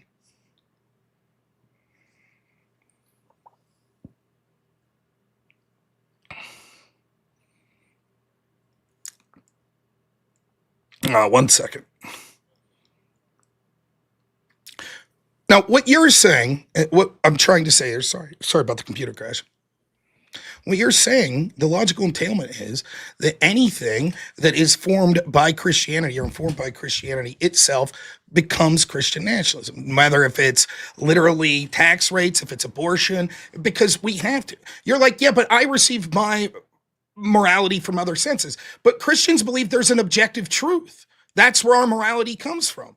And so everything that a Christian that truly believes in God, that calls themselves a Christian, their entire moral code comes from their religion. And you're saying if they use that religion to inform the laws that they want passed and then enact those laws, that's Christian nationalism. But it's inevitable that every Christian will do that.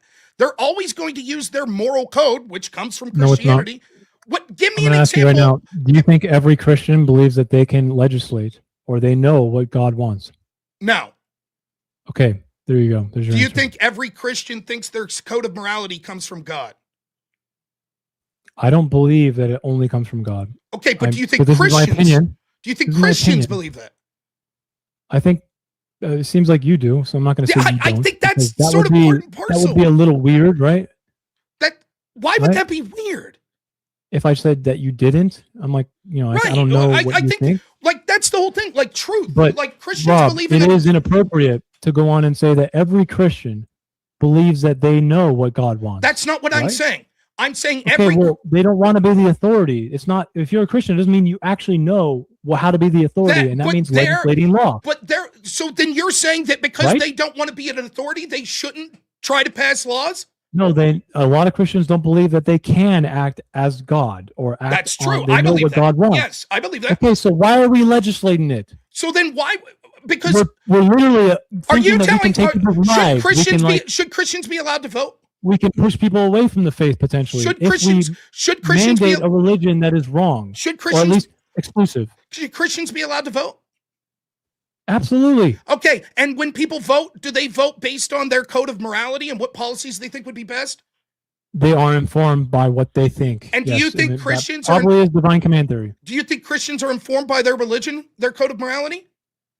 Correct. Okay, now you cannot presuppose the second part. I'm sorry. So that would mean that every policy you do not get to presuppose the second part. I'm sorry. What second part do I not? What second part? You're about to say that means their policies they should be able to legislate on.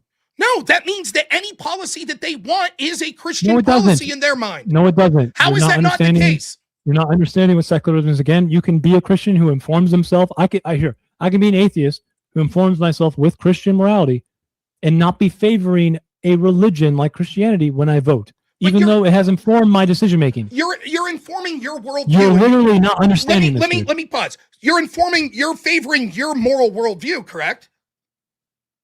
Is it a religion? It doesn't matter. Are you favoring your moral worldview? My preference is my moral worldview. So then is it a religion, Rob? Okay, so everyone that votes is preferencing their moral worldview. Is it a religion? Everyone who votes is preferencing their moral worldview, right? Holy fuck, dude. Yes or no? Am I debating? Am I doing a debate with a different prompt today, or what? Why can't you just answer the question? Everyone who votes because this is not the prompt and it's not relevant. If you want to debate why this, can't you just answer the question? Everyone who votes is favoring their moral worldview. I just want you to know that what you're doing is dumb and it has nothing to do with my prompt. And it's not. Can you just answer? Can you just answer the question? Everyone who votes is favoring their moral worldview. I already did. I said yes. Okay, that means if Christians' moral worldview comes from Christianity, then anytime they vote, they're favoring their moral worldview.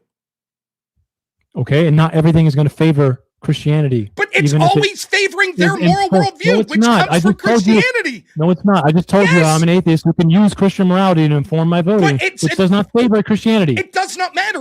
You already admitted that it's every single... You just admitted. You just conceded. You literally just conceded. You said every single person that votes what in the fuck are you talking about? You just conceded every single person that votes is favoring their moral worldview. Yeah, but that doesn't mean you get to legislate So if Christian you're- favoritism on so behalf if of the state, you're- Rob. if You're your literally moral- making if a your non sequitur. If your moral You're doing a non worldview is, sequitur. if your moral worldview is Christianity, every time you vote, you're going How to be long do I have to favoring hear that. you jump from A to Z? How No, long do I have to how- hear you jump the entire alphabet right now? What are you talking about?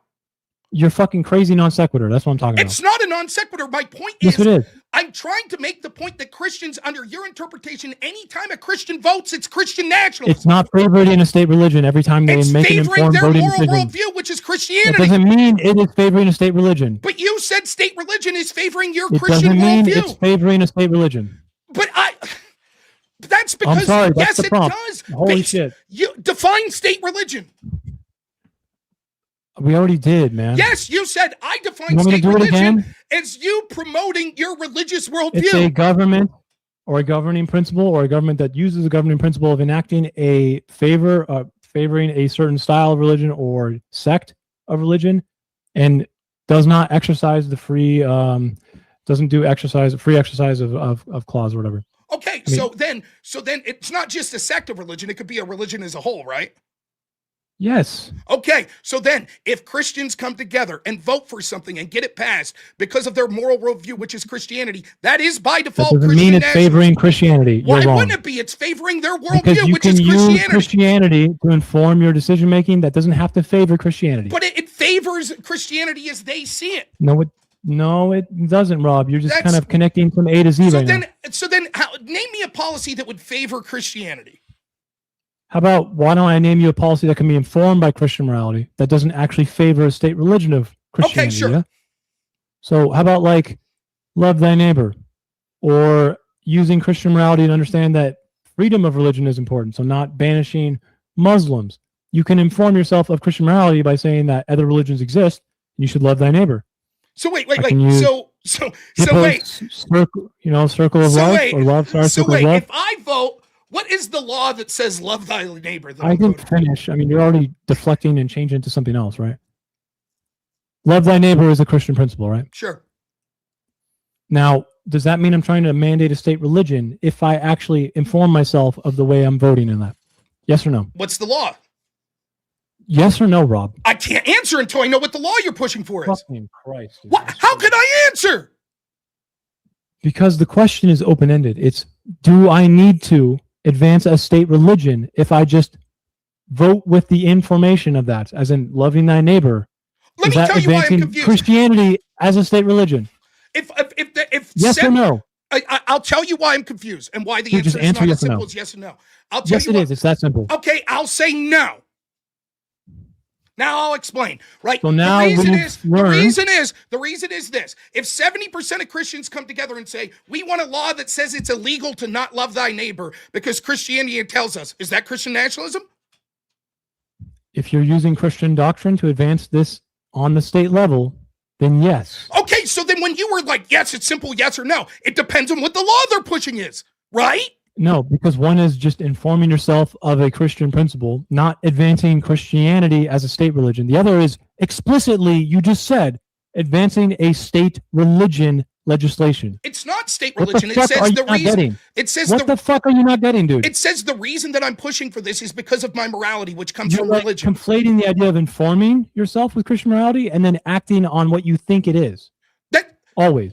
how would I inform myself in Christianity and not act on what I think it is? I already asked you, does every Christian think they know what God wants? Yes. Yes or no? Yes or no? Yes. Every Christian thinks they know what God wants. They have an interpretation of what they think God is telling them. Interpretation, thank you. So they don't know what God wants. That's exactly. true. Correct. Okay, so now let's move forward with this. That means that advancing a state religion on behalf of what they think he wants is antithetical. No. You can inform yourself there, but you don't have to go What further are and you advance a state talking religion. about? No, because their entire system. Are they going to No, vote like, on? does the Christian still inform himself with Christian morality, Yes. even though he doesn't know what God wants? Yes. So he doesn't want to submit an authority on behalf of that because he doesn't actually know. He just knows that he thinks that he knows. is absolutely not true. What the fuck?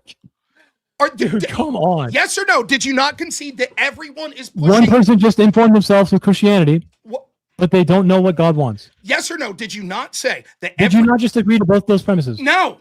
Listen to me. What do I'm you saying mean? is, I could say I am human and I am fallible and I don't know exactly what the word of God is, but I'm doing my best. And I've came to my interpretation in life that like God doesn't want me to cheat my wife and God wants me to eat fish on Friday and all this, right? That's my morality. You all both have to be state mandated. Let him finish, I please. might say I can't 100% know definitively that's the word of God, but as I'm interpreting, that's the best I can. That same moral framework that I'm using for how to act in my life is also the exact same moral framework I'm going to use to decide what to vote on. The exact same. Now, do you want to mandate state religion-wise how you should love your wife? I might want to. Isn't there a framework there? You're saying they're inseparable. Yes, for example, you're saying they're inseparable. No, I might say this. I don't think that my interpretation of Christianity. Did you or did you not say they're inseparable just now? You got to answer my question, man. I let you talk. Did I or did I not say they're inseparable? Yeah. So you said my moral framework is that I should love my life. I should love my wife a certain way. Are you comfortable taking that and putting it into state religion? The answer is I've neither said yes or no that they're inseparable. Dude, that's the answer. Would you want to legislate that very idea? I think as a Christian, I want to legislate relationships with wife based on my interpretation of Christianity. And that's where my right one. Is it? Do you think it's the right one? For me, yes. That's where my for you. So yes. Every Christian doesn't agree with that. They don't think that true. My interpretation doesn't mean, even though I inform myself of Christian morality, that doesn't mean that they go on to just assume that they can enact policy on it. That's not true. That's not true, as I'll answer now. So we went through your red herring. You've conceded, did you not, that every single person is advancing their preferred moral framework where they push for laws? We're talking about secular religion. Every single person, religious or non-religion, is advancing We're talking about secularism, dude. Every single person, regardless of religion. Right. How many times do I have to say this? Why can't you answer? I just answered your questions. Why can't you answer mine? Every single because person. You're trying to actually do a red herring, bro. Definitionally. Maybe you should learn what fallacies are. Red herrings are when you use a contextual, unrelated thing. It is not a red herring. What the fuck does moral philosophy have to do with secularism, Rob? Why can't you answer the question? Because you're literally committing the thing you just accused me of. Why can't you answer the question? You don't even see the irony in it, bro. And Speakeasy, can you put a couple minute clock up there? I want to move on to super comments so I'm gonna, since he's unwilling to engage, I'll explain. Since he's unwilling to engage, every single person is using what they think is their moral framework. How long am I going to be trapped with this guy? Every single, you could leave now. No one's keeping you here. I don't want to be. You're not being coerced. Okay, if you don't want to be disrespectful, shut up and let me answer. Right? No, I don't want to hear you talk anymore because then you're not engaging. Then you're leave. Literally Put it on mute and come back. I don't give a shit. Just stop. Let me finish. If you want to debate a different prompt, then debate a different prompt, bro. I sat there and answered your questions. You're refusing to answer mine, so let me talk. Yeah, you got to let him answer. If you want to leave, you're free to leave. Then leave. I mean, you don't want me to stay around for super comments? Would you just be quiet and let me finish? That's not listening to super comments. It's totally up to you. But yeah, there's usually engagement. I'm gonna finish back and my forth point, with the super. Right now, the point I'm gonna make: he's already conceded that every person, religious or not, is using their moral framework in order to push for the policies they're advocating for. This would mean that it doesn't matter if I have a different interpretation than another Christian. I am advocating through my moral framework, my Christian beliefs. And what I think is the Christian beliefs that informs my morality when I push for every law that I'm pushing for. That means that it would be Christian nationalists. He's already said the following things are Christian nationalists: pushing for making homosexuality illegal, pushing to end abortion rights, pushing for a 30% tax rate. All of these things, if they're informed based on my Christianity and we enact them in law, would be favoring my Christian worldview and hence be Christian nationalism. He's conceded to all of that. What this means is because as a Christian, my sense of morality comes from my belief in God, every single policy that I push for is going to be framed in my sense of morality, which would mean if they get passed, it's always Christian nationalism. Every single time. It's inevitable. That's the point. I'm just like the atheist. It's always going to be every single policy that he pushes for is going to be framed by the moral worldview that he has and he's pushing forward. That means, according to my opponent, every single law that groups of Christians come together and push, whether it be tax rates, whether it be border security, whether it be abortion laws, no matter what it could be, to go to war or to not go to war. Every single one of those, if they were like, I came to that conclusion because I'm informed by my moral code from Christianity, Christianity would be Christian nationalism. So he's trying to tell you, in effect, once you understand that that's what he's saying, how could a secular state saying the only way it could be secular is for Christians not to vote be beneficial to Christianity? It's laughable. It is laughable because you just misrepresented me again. It's been 3 hours, Rob, and you still don't actually know what I said. I don't know. That's incredible, man. Incredible arrogance, incredible ignorance. Sorry. You can't show where I'm wrong. I'm not going to now. That's right. All right, we can move to Super Chats. Yeah. All right. That last one was from Trench. This one here, Eli Nix live for $5 says Orthodox Christianity, 2,000 years of brutal martyrdom, so famous for not wanting to be excluded. You need to read history, Eli says. And then we got $5. I'm not reading. Trench, come on, man. Fucking guy. I mean, he's got money on him, bro. Take it. I love you, Trench, but come on, bro. No, I'm not that insecure, though. Just letting you know, Trench. That's not me. I'm impressed.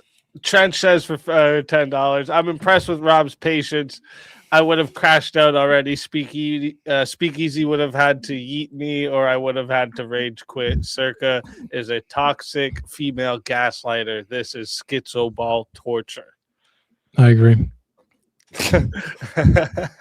$5 from Dan the Man says, Circa, you're such a smug, bad faith person. You've not engaged in Rob's argument, thrown ad hominem, and won't shut up long enough to listen. Grow up.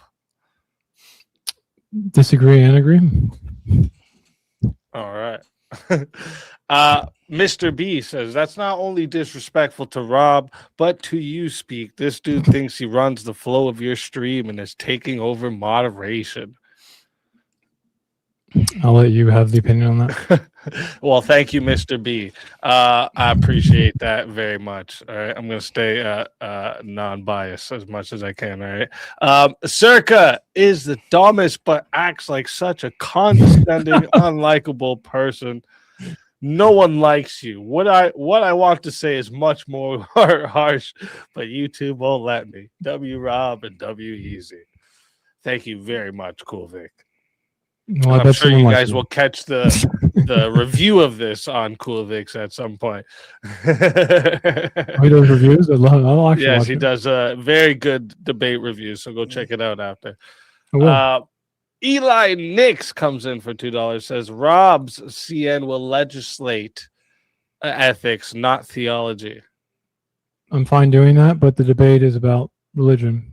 Yeah, but my We ethics, can debate ethics if I brought a prompt that wasn't about that. but my ethics come I from did my bring it. religion, which you're saying Rob, then makes them Rob, Christian I'm not nationalists. interested in continuing down this fucking scrolling the drain. This prompt is about religion. Okay, if you want to talk ethics, we can talk ethics at a different time.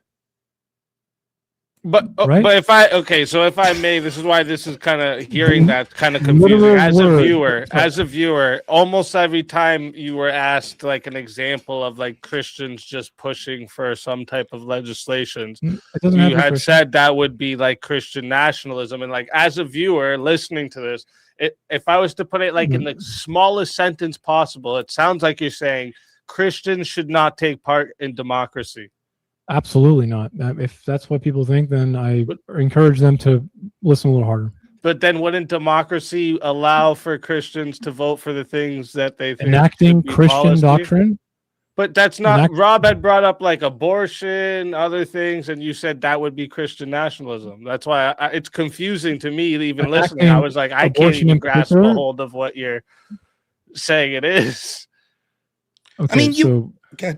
when you are trying to favor a certain sect of a religion in government policy, just because you inform yourself with Christian morality doesn't mean you actually want to enact government policy as a state religion, as in like you want to assume what God wants and then do it legislatively. But There's a difference. but no.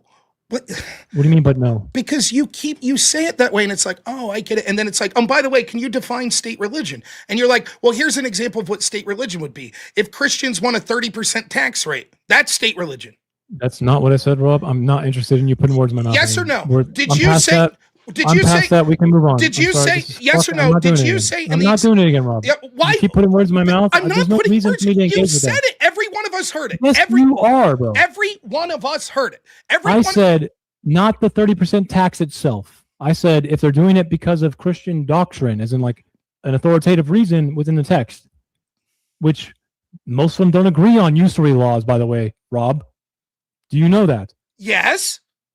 Okay, so using the ideas of usury laws right now, we'll just switch it to interest type, lending. That's not something you can really legislate without essentially being detrimental to some Christians. That's what I'm talking about. But that has nothing. Why do you want to do that? It has nothing to do with. There is no policy that you can't legislate that won't be detrimental to some Christian. Not true. You Name could one. inform yourself with Christian morality and not act on what you think Christian doctrine says for usury laws. Try again. Name one policy you could think I of. just told you. No, you didn't. Perfect example. You just refuse to listen you because you just want to repeat the same thing in your head over and over. You did not. And I'm not you interested. Made the claim. I'm not interested. You just made the claim. Let's move on. You just made the claim. You'll be quiet. You'll be quiet and let me say what I want, and we can move on. If you choose to not answer, you don't get. You could leave. I'm going to talk. Right. You just said. How long are you going to trap me, dude?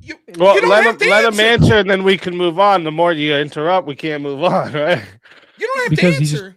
Crapping me. Just let him make his statement, and then we can move on. Yeah. You just said, because what I want to, why would you want to do it? Because if you enact policies, it could be detrimental to other Christians. But for example, I could act Obamacare, and that harms some Christians. I could revoke Obamacare. Please be quiet. I could revoke. Fucking Christ, dude. Is that religious? I could revoke Obamacare, and that could harm some Christians. I would do both of those policies based on my moral framework that comes from my religion. So yes, it would be religious. My motivation. You think Christian doctrine enacts Obamacare or doesn't enact Obamacare? I think that Christians that voted for Obamacare probably use their morality based on their faith and where they Christian doctrine has many different verses on this, right? You could say it's exclusory, or you could say that it is inclusive. That makes so. Which one are you going to choose, Rob? That makes my point for me.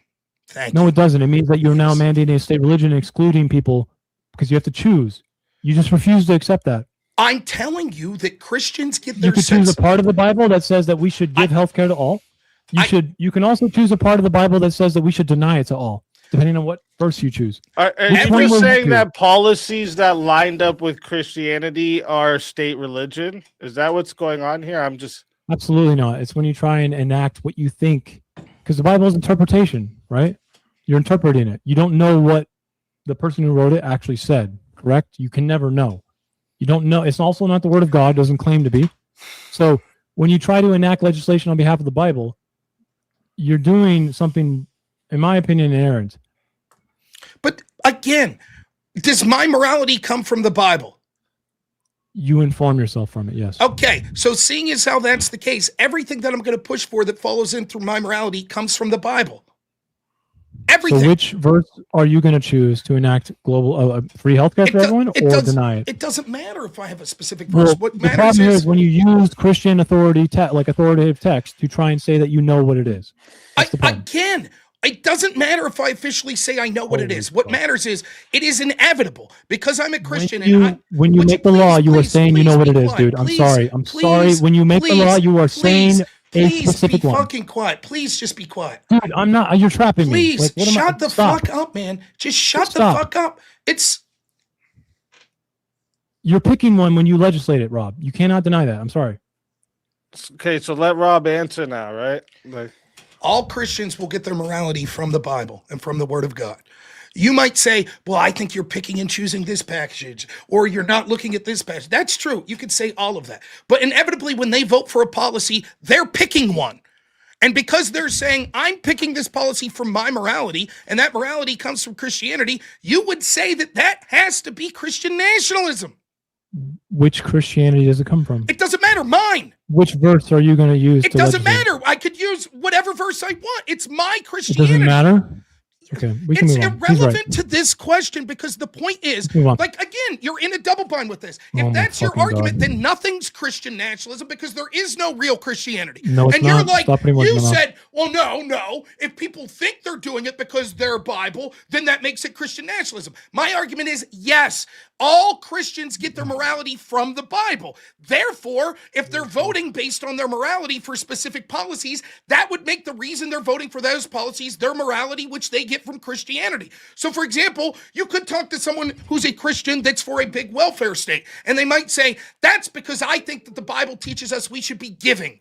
And so, therefore, I think that's moral and we should help the less fortunate. That's Christian nationalism, according to you. I think yes, and it's non-secular. If we think that we can just accept Christian doctrine to make state religion legislatively mandated. Now, do you see? Now, the last thing I'll say, and then we can move on to the next one. What the fuck? You're just moving past that. You're not even acknowledging. No, I'm answering. This is exactly what I'm talking. Now he says it's Christian nationalism. How are you answering it with another 60-second monologue?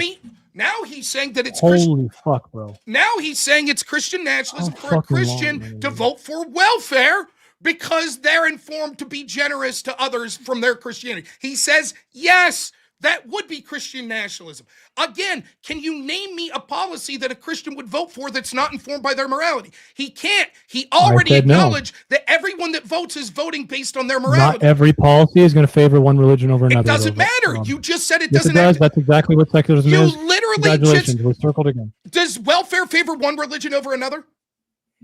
Not inherently. It's not a Christian doctrine. But you just said it would be Christian nationalists if a Christian voted for welfare. A Christian because doctrine of their to try and say it, Rob. If you try and legislate it with Christian doctrine. Right, but you're going to do that because your morality comes from religion. No, you might inform yourself of it through Christian morality, but that doesn't mean that's your only way of But that's where Christian's morality comes from. What about optimal amounts of welfare with government involved?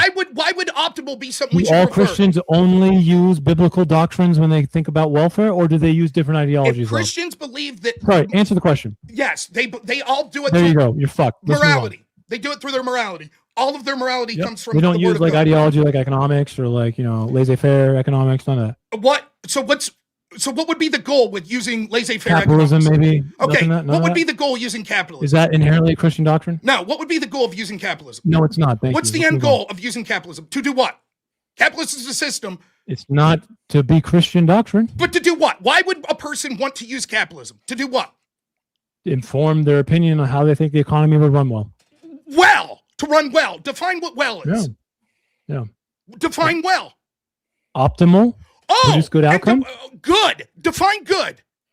How's a Christian define good? What the fuck are we doing? I'm telling you that, yes, it all comes down at the end of the day that people want good outcomes. And they're going to define good based on their code of morality, which comes from Christianity. So they might say, as a Christian, I want outcomes that benefit the poor. So I think we should use capitalism to enact this policy. But the moral framework still comes from Christianity. Okay. So every policy that a Christian ever advocates for would be Christian nationalism. Are we done? Sure. All right. Next one. How long Nate for $2 says, hello, found some play points. Thank you very much, Nate. I appreciate that big time. Trench Deacon says, Rob, just let him speak for you already. Thank you very much, Trench. Hellstorm says, Pride, rainbow flag, trans flag, and LGBTQ flag are often in class. The pride flag is historic but not inclusive. Because it excludes others, it should be banned and prohibited. Also, trans flag. W. Rob. Interesting. If exclusion is something to be avoided, we shouldn't just avoid exclusion based on religion. I don't know why you think it excludes you, but of course it does. If I think it's a sin, you already conceded it. You said, actually, if I was going to do an internal critique, coercive. I think it's a little coercive. Yeah. But so then it's exclusion. If it's coercive, it's exclusionary. It's coercive in the way that it probably wants you to change your opinion. If I was doing the internal critique, yes, Rob, you acknowledged it's exclusionary. You did already. I don't know if it's exclusionary, but coercive nature. I mean, I guess it could be exclusionary. Right. Yeah. All right. Carolina Fort Worth for $2 says, freedom. Government should not tell me how to worship. No one says they should. You. Thank you very much, No Carolina. one suggested that here. Dude, Did I ever suggest it? you're okay with it happening, I guess. Who said that? I specifically said I don't want a state national mandated religion. So you don't want doctrine favoring what I just move on. No, based on your interpretation, I do. We're If you're moving on. saying We're it moving favors, on. I'm going to finish my Holy point. fuck, dude. I'm going to No, finish holy my. fuck. You can't tell me to be quiet, right? If you choose Bro, to not I engage, just that's don't- fine. You're trapping me again. Speakeasy Just can stop. tell me. You're right. Hey, we You're need to right. move Just on. let You him can't. finish his You point, and then can't. we move on, right? You make it longer when you keep interrupting. I don't think it's necessary, man. We don't need to hear it. That's fine. You could. I didn't give a point. That's You fine, said- but there's like you did- 400 people almost watching, so like they might think it's Right. necessary. And you so did let make him, a Let him point. finish. You said that I Alright, want let's see, state mandated religion, and I said based on how you interpret it. You're saying if I promote my religious views through my morality and informing my voting, that's me promoting a state religion. I disagree. I think promoting a Nope, I state did not. religion is like Once saying again, the incorrect. government says you have to be Catholic or Catholicism's the How many official times state do I have religion. to correct you? Go ahead. You could go back and then I'll answer you. No, how many times do I have to correct you? That's exactly what you're saying. So correct away and you'll say the same thing again. I legitimately and clearly, Rob, demarcated the difference between legislatively mandating a state-favored religion versus being informed by Christian morality. Get that through your fucking head. And when we asked the specifics of it, you said things like this. If a Christian Nothing- votes for welfare because of their moral beliefs, then that's think mandating you favoring a forward, state dude. religion. That's what you said. No, you just move forward. I want you to address what I said. I just did. I said the way Didn't I you not? define that. The Did way I you not define clearly demarcate the difference? No, you specifically I didn't. said them Okay. favoring a state mandated religion would include the following things.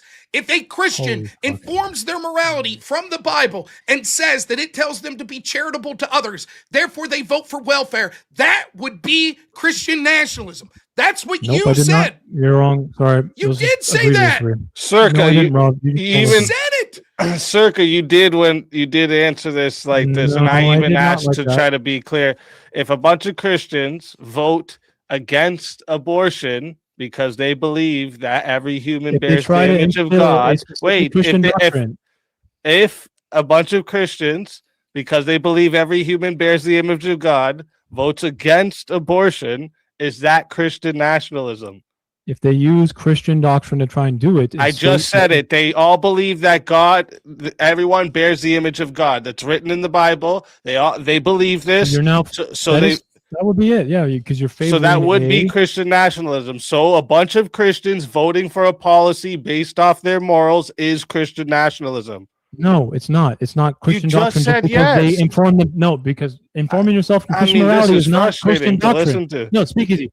Informing yourself of Christian morality is not Christian doctrine. No, but voting based on Okay, your you just said morals, no, you you just agreed. said it. You just said, You just okay, agreed. listen. Let me ask you one more time, Circa, because now I understand where the frustration is coming from. Me, you, Rob, all Christian. We have the majority vote now because there's 3 of us and 2 of them. All right. Sure. We have the majority vote. We believe every human bears the image of God. So we're going to vote against abortion. Christian nationalism, yes or no?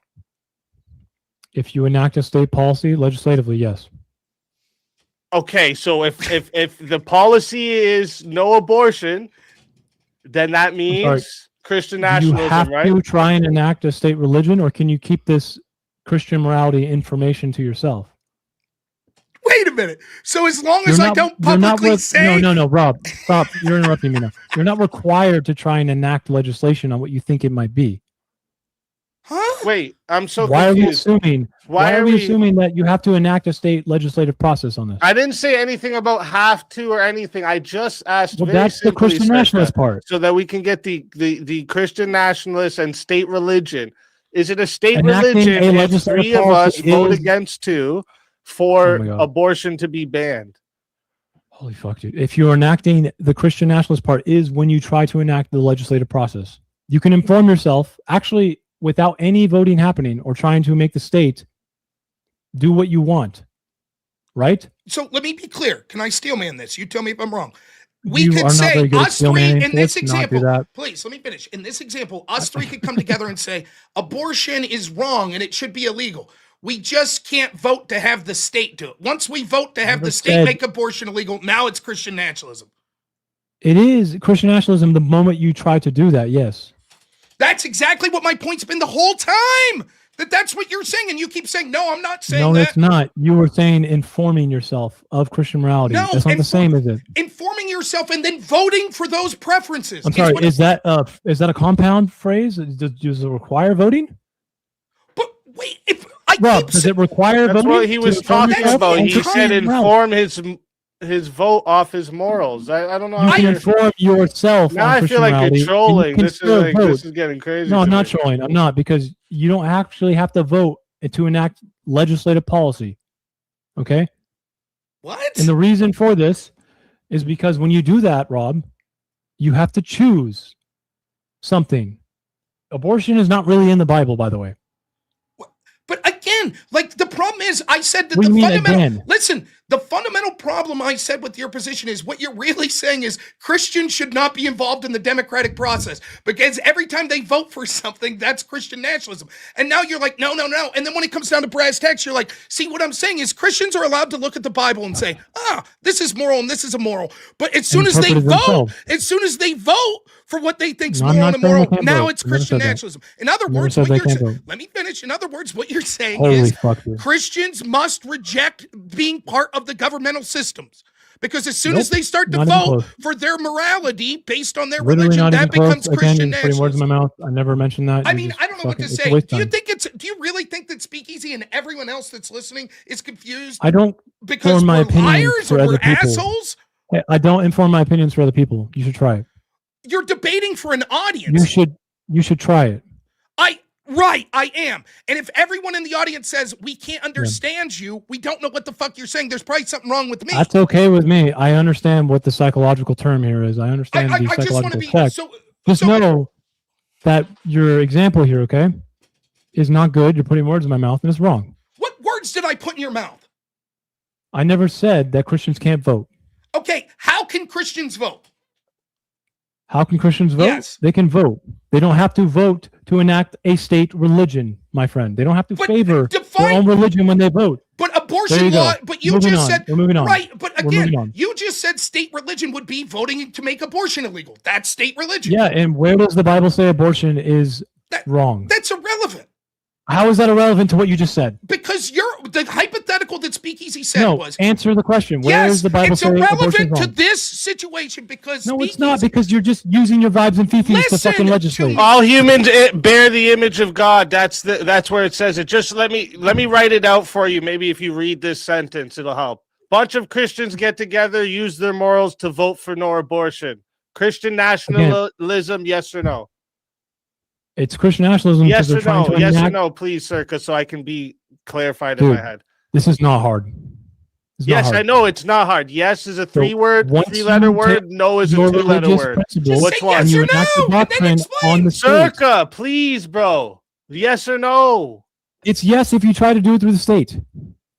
How else do you vote for no abortion? Again, where else do you vote for? In the movie theater? That entire topic is going to be Christian nationalist, yes. So then when I say that Christians can't vote because they're always using their morality to vote... Is abortion every vote that a Christian makes? What the fuck? But it's an example. But what? But what? It's an example that we're saying. Here's a policy. Was done on abortion. Why do you do this? Why do you keep like... Because you're hilarious, bro. You say something, then I try to answer and you immediately come in. Abortion is one example. Here's an example of us using our morality that we get through Christianity to vote for a policy. In this case, abortion. You're like, yes, that would be Christian nationalism. And then you're like, but isn't there other things that Christians believe? Yes, but you would say every time they vote for that, it also would be Christian nationalism. Putting words in my mouth. Sorry. Okay, give me an example of when it wouldn't be. Where does the Christians Bible say are informed by the wrong? Bible and their morality and they vote for something. Give me an example of when Where does the Bible say abortion is wrong? Why is that relevant to this? If you're going to inform yourself with Christian morality, you better be able to... Speakeasy said, it says, talk about in this scripture. example, we all came to the conclusion that it says it because it says that we're all made in the image of God.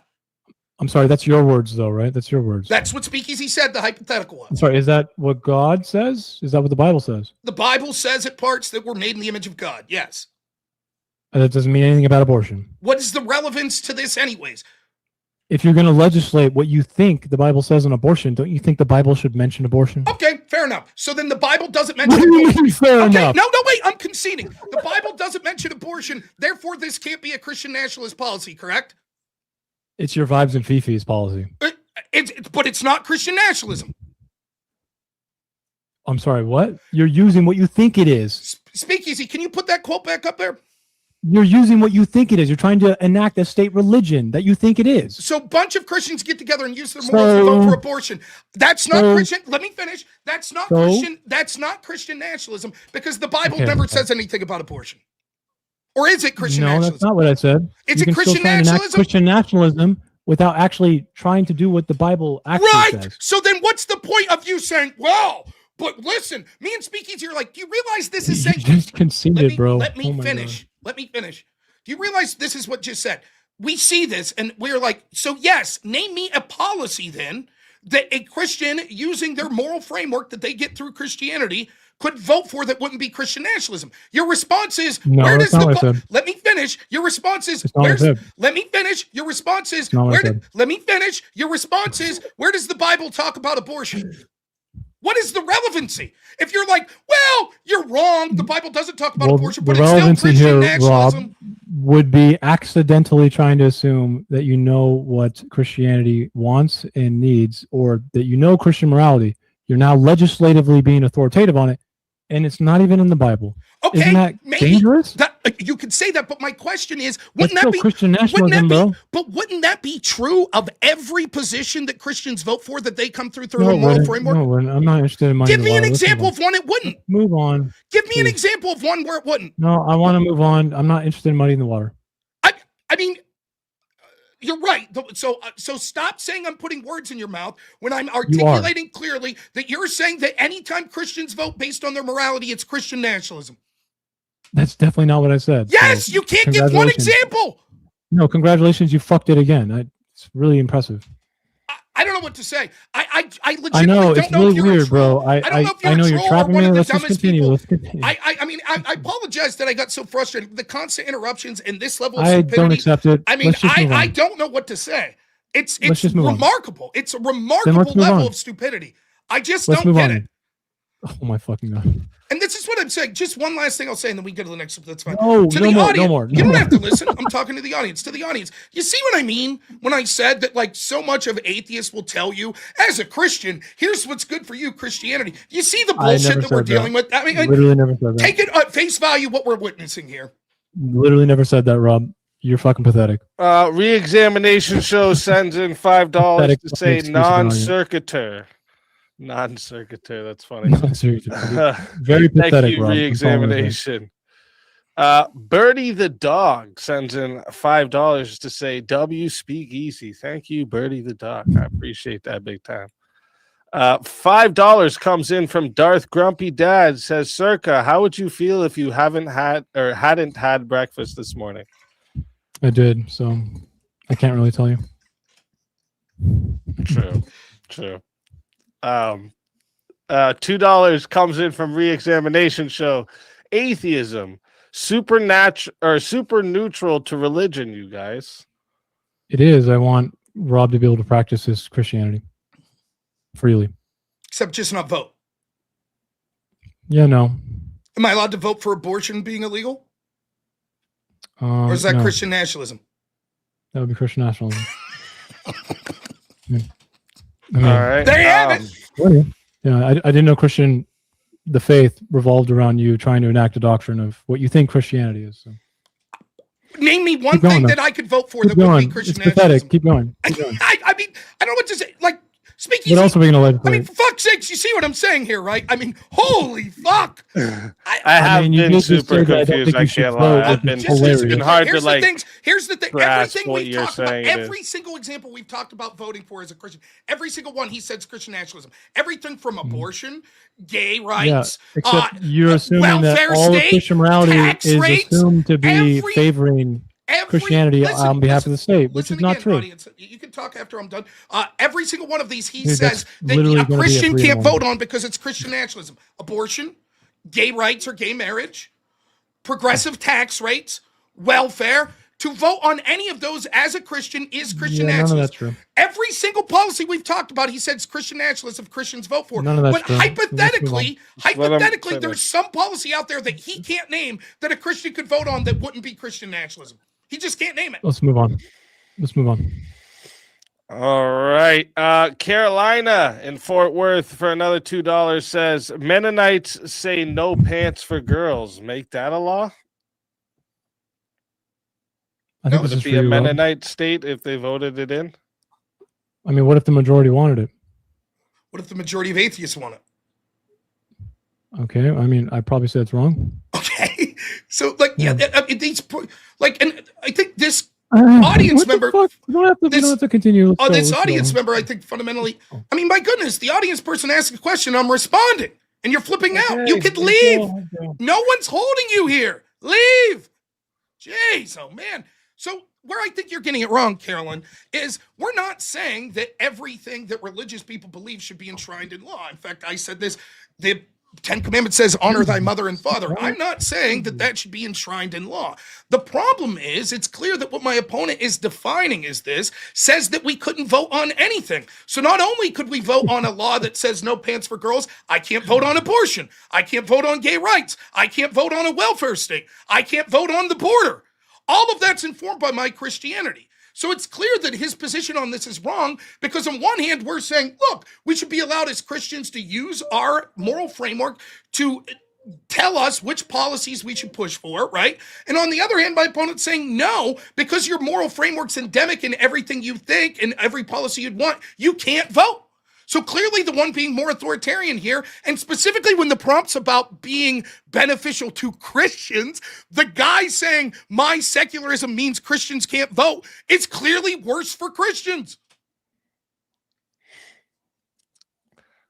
We got Eli Nix for $2 says state religion is the state declaring an official one. Exactly.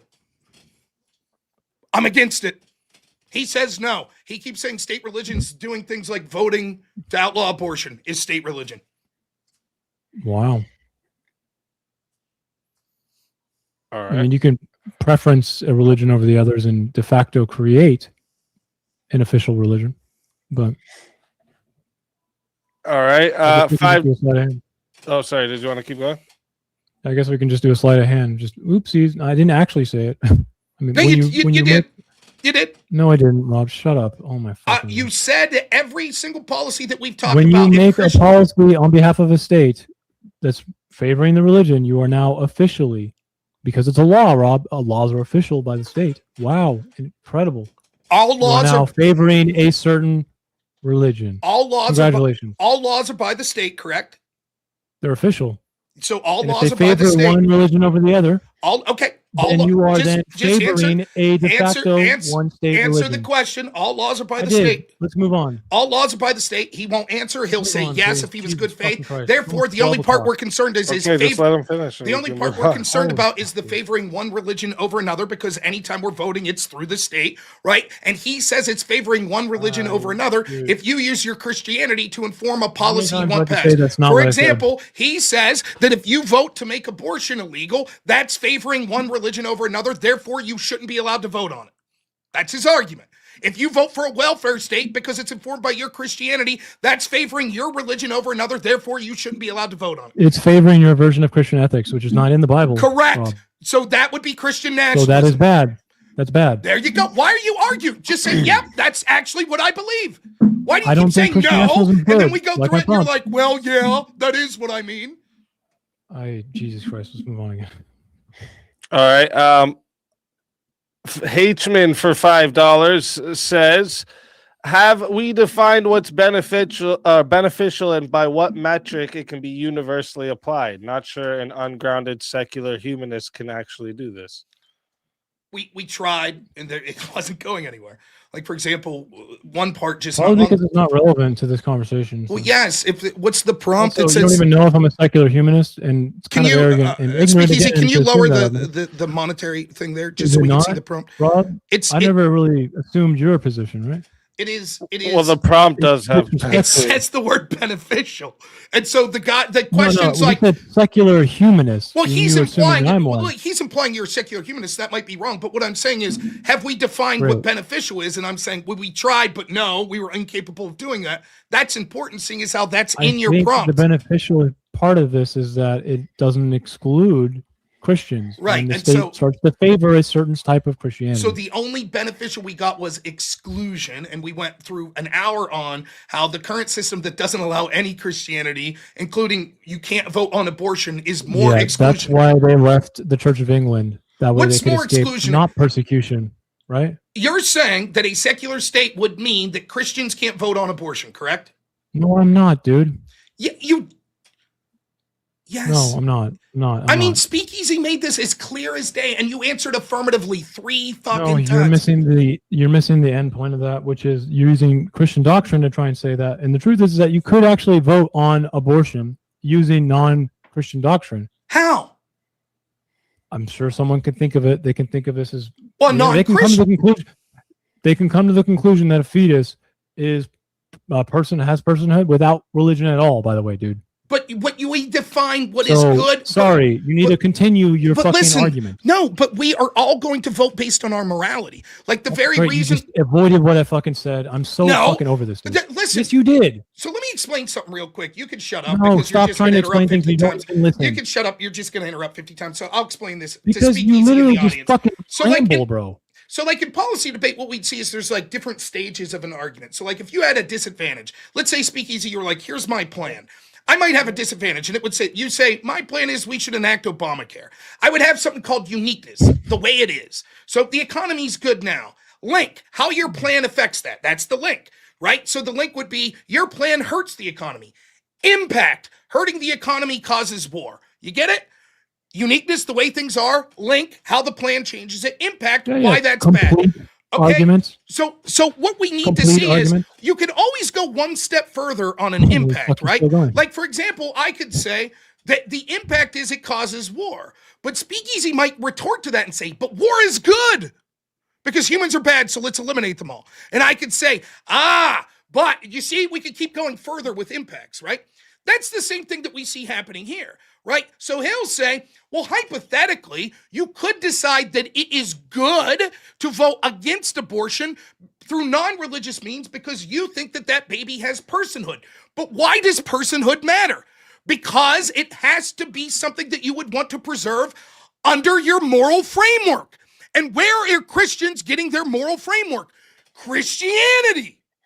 So that means that even saying, I could say this scientist over here gives an argument why at conception that's a person and we give them personhood. Still, the reason that I would be against allowing abortion is it is morally unjust to kill a person. And how do I know it's morally unjust to kill a person? Because my religion is where I get my morals from. So even in that sense, that's me using Christianity to push my religion.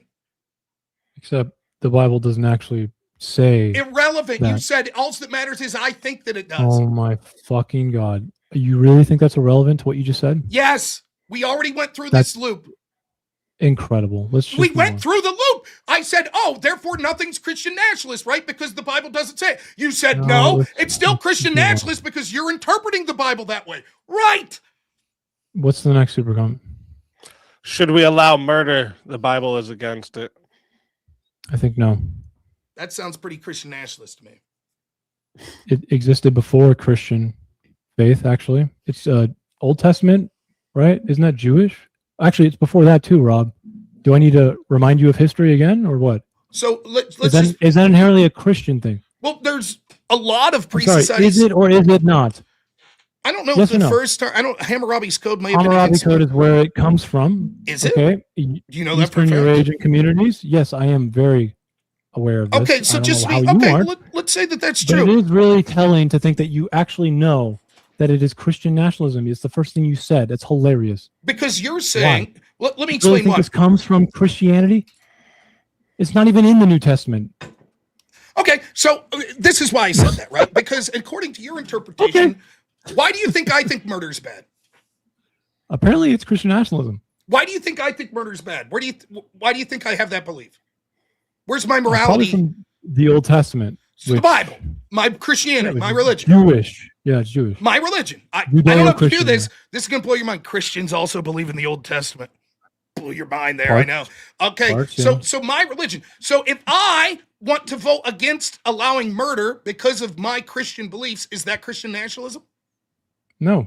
Why not? No. Why not? It's not inherently Christian doctrine. What- It doesn't favor What do Christianity. you mean? It favors my version of Christianity.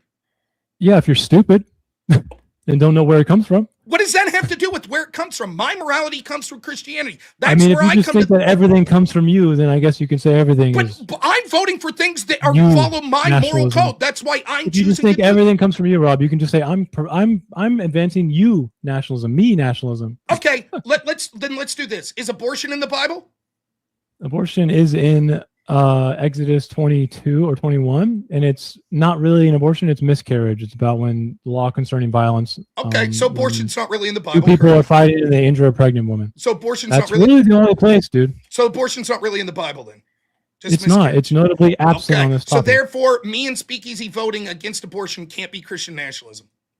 It can, because what you think it is the problem. What you think you're going to legislate on behalf of the state religion, you're not favoring what you think it is. That's the Christian nationalism. part. Okay, I think murder is bad because of my religion, and my religion tells me bad. Dude, you're so, not understanding this. so is it Christian nationalism for me to vote against murder? You're not understanding this. I dude. am understanding. I'm sorry. This is literally No, an you're not. apples to apples comparison. No, you're just not understanding it. Your argument is this. I'll steel man your argument. It doesn't matter what the You Bible. have been notoriously bad at steel manning this entire night.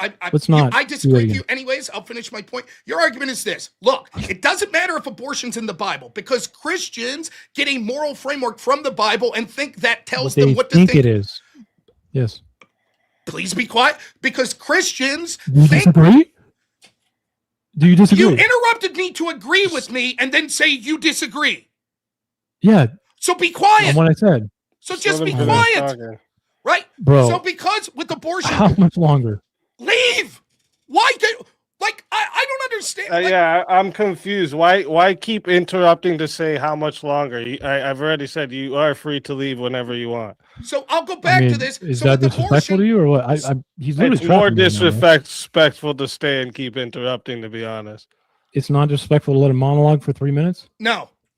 I let you And- talk Well, as much as you everything want. that I It's didn't never say? 3 minutes. I swear. It's never You 3 didn't minutes. count the last one speaking. So what happens is we have two times these- ago, it was we a have minute and the 30 seconds. I interruptions. did finally. We have the That's interruptions, not then we three. have these discussions. That goes 4 minutes, and then I Come speak on. for a minute and a half, and then you go, let's just move on. Every time. So I'm going to finish this. So with abortion, it doesn't matter if it's really in the Bible or not. All that matters is we think that we're informed by our religion on how to vote in abortion. Therefore, that makes that Christian nationalist. However, for some reason, what we think we're informed of about murder, which comes from the Bible, that doesn't make it Christian nationalist. Because it's not inherently Christian doctrine. Okay, but neither's abortion. It's not inherently Christian doctrine. You think it is, I guess. What are you talking about? No, I don't. I think non-religious people could be against abortion. Okay. So then it's Why not do you want Christian to nationalism. advocate for a state policy, though? Because Why don't you use a different argument? what are you talking about? Why do you use a religious argument? Because that's where I can't help it. That's where my morality comes from. Except it's not in there. So what exactly are But you again, using for a religious argument? But why is that relevant? It means that you're dangerously trying to enact law that you don't even know is in the Bible or not. Okay, then it's not Christian nationalism because Isn't it's not in that the Bible. kind of the dangerous part? It's not Christian nationalism. It's not in the Bible. It is, because you think it is Christian You morality. think it is, so it's Christian. Right. And You're it's trying to favor inevitable. your My interpretation. morality comes from everything that I think is moral or not comes from my Christian belief. It's That your means no matter interpretation, yeah. what I push for, it will be based in my Christian faith. It's in your interpretation, yeah. Okay, And it's nonetheless, dangerously wrong. if you say that makes it Christian nationalism, who cares if you think that my interpretation is correct or not? It's still Christian nationalism according to you. No. So just maybe let me ask Circa, for those Christians that believe, like, they'll twist up and say, oh, the Bible was actually talking about little boys as in kids. They didn't say men That's not can't true, marry either. men. So what about the Christians that believe gay marriage should be allowed? Are the ones that are voting for gay marriage to be allowed, is that Christian nationalism too? No. Why? Is that favoring a religion? Yes, Yeah, they their believe religion. that. Yeah, they believe that under Christianity they're allowed to have gay marriage. Marriage is not inherently Christian, guys. It existed Neither's long before abortion. Christianity. Neither's abortion. What the fuck? Neither's So abortion. every time you're asked a question about like if Christians vote for You a can't just certain take thing, everything in the Circa, world and think it's Christian. right? But you said if they think it is, that's Christian nationalism. People getting married. So it shouldn't matter. Why do you People who keep want to going to advocate what for gay you marriage interpret the don't Bible think they're as? advancing. They don't think they're advancing Christianity here. Yes, they do. How does I someone just who gave the is gay and example. wants Why to are get you married- changing my example, Circa? I don't know how I'm changing your example, man. There are Protestants that think that gay marriage should be legal, correct? Legal then. Yes, correct. You agree with that? Okay. And they Sure. say, we It's think the not Bible... favoring a religion. Let me finish. They say, we think the Bible allows this and encourages it. Encourages people to engage in monogamous relations, correct? Okay. So why is that not Christian nationalism? They're voting for it because of their religious morality. Okay, so what they are voting for, Rob, definitionally is Christian nationalism, right? That's your claim, correct. correct? What they think it is, yeah. Okay. Is that actually how the policy gets enacted? It doesn't matter. I would say it's wrong to think about it that way. It's still I'm advocating Christian. that, It's still Christian nationalism. Rob, I'm advocating that thinking of this in a secular way, as in trying to eliminate what you think of favoring religion as on the behalf of the state. I think that is more beneficial to Christians. But it's impossible for Christians. No, it's not. You've conceded the following. Everyone uses their moral framework when voting, correct? You don't have to completely only use Christian morality. Do you completely use your morality when you vote? I have it be informed by a bunch of different things. I told But you it's your my morality. is informed by Christian morality as well. It's your morality that's always Now, being do I used. go and enact a policy that favors a religion? It's your morality that you Dude. use, right? I swear to God, this is not hard. It's your morality that you use, right? Am I favoring a religion? It doesn't matter. It's your morality It that does, you because use. that's the definition of secularism. It doesn't Again, matter. that's the definition of Is secularism. it your morality that you're using and favoring? It's not favoring a religion? Is it your morality that you're using and favoring?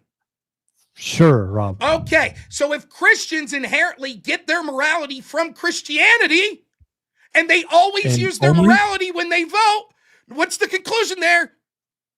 They don't have to only favor their section of They Christianity. do, because the truth. No, the they don't, Christians- Rob. the I'm sorry. truth- You're just, this is That's stupid. not true. By definition, Christians Everything you believe that vote the on does truth not comes favor from one God. religion or another. Their No, everything you vote on. Their morality comes from God. Speak easy. What the fuck? I- What are we doing? Like, he's interrupting me every fucking 2 seconds, and we're like moderating me. What the fuck is going on? I'll be quiet. Go ahead. Okay. Everything you vote on does not favor a certain brand of Christianity. Yes or no? No. Thank you.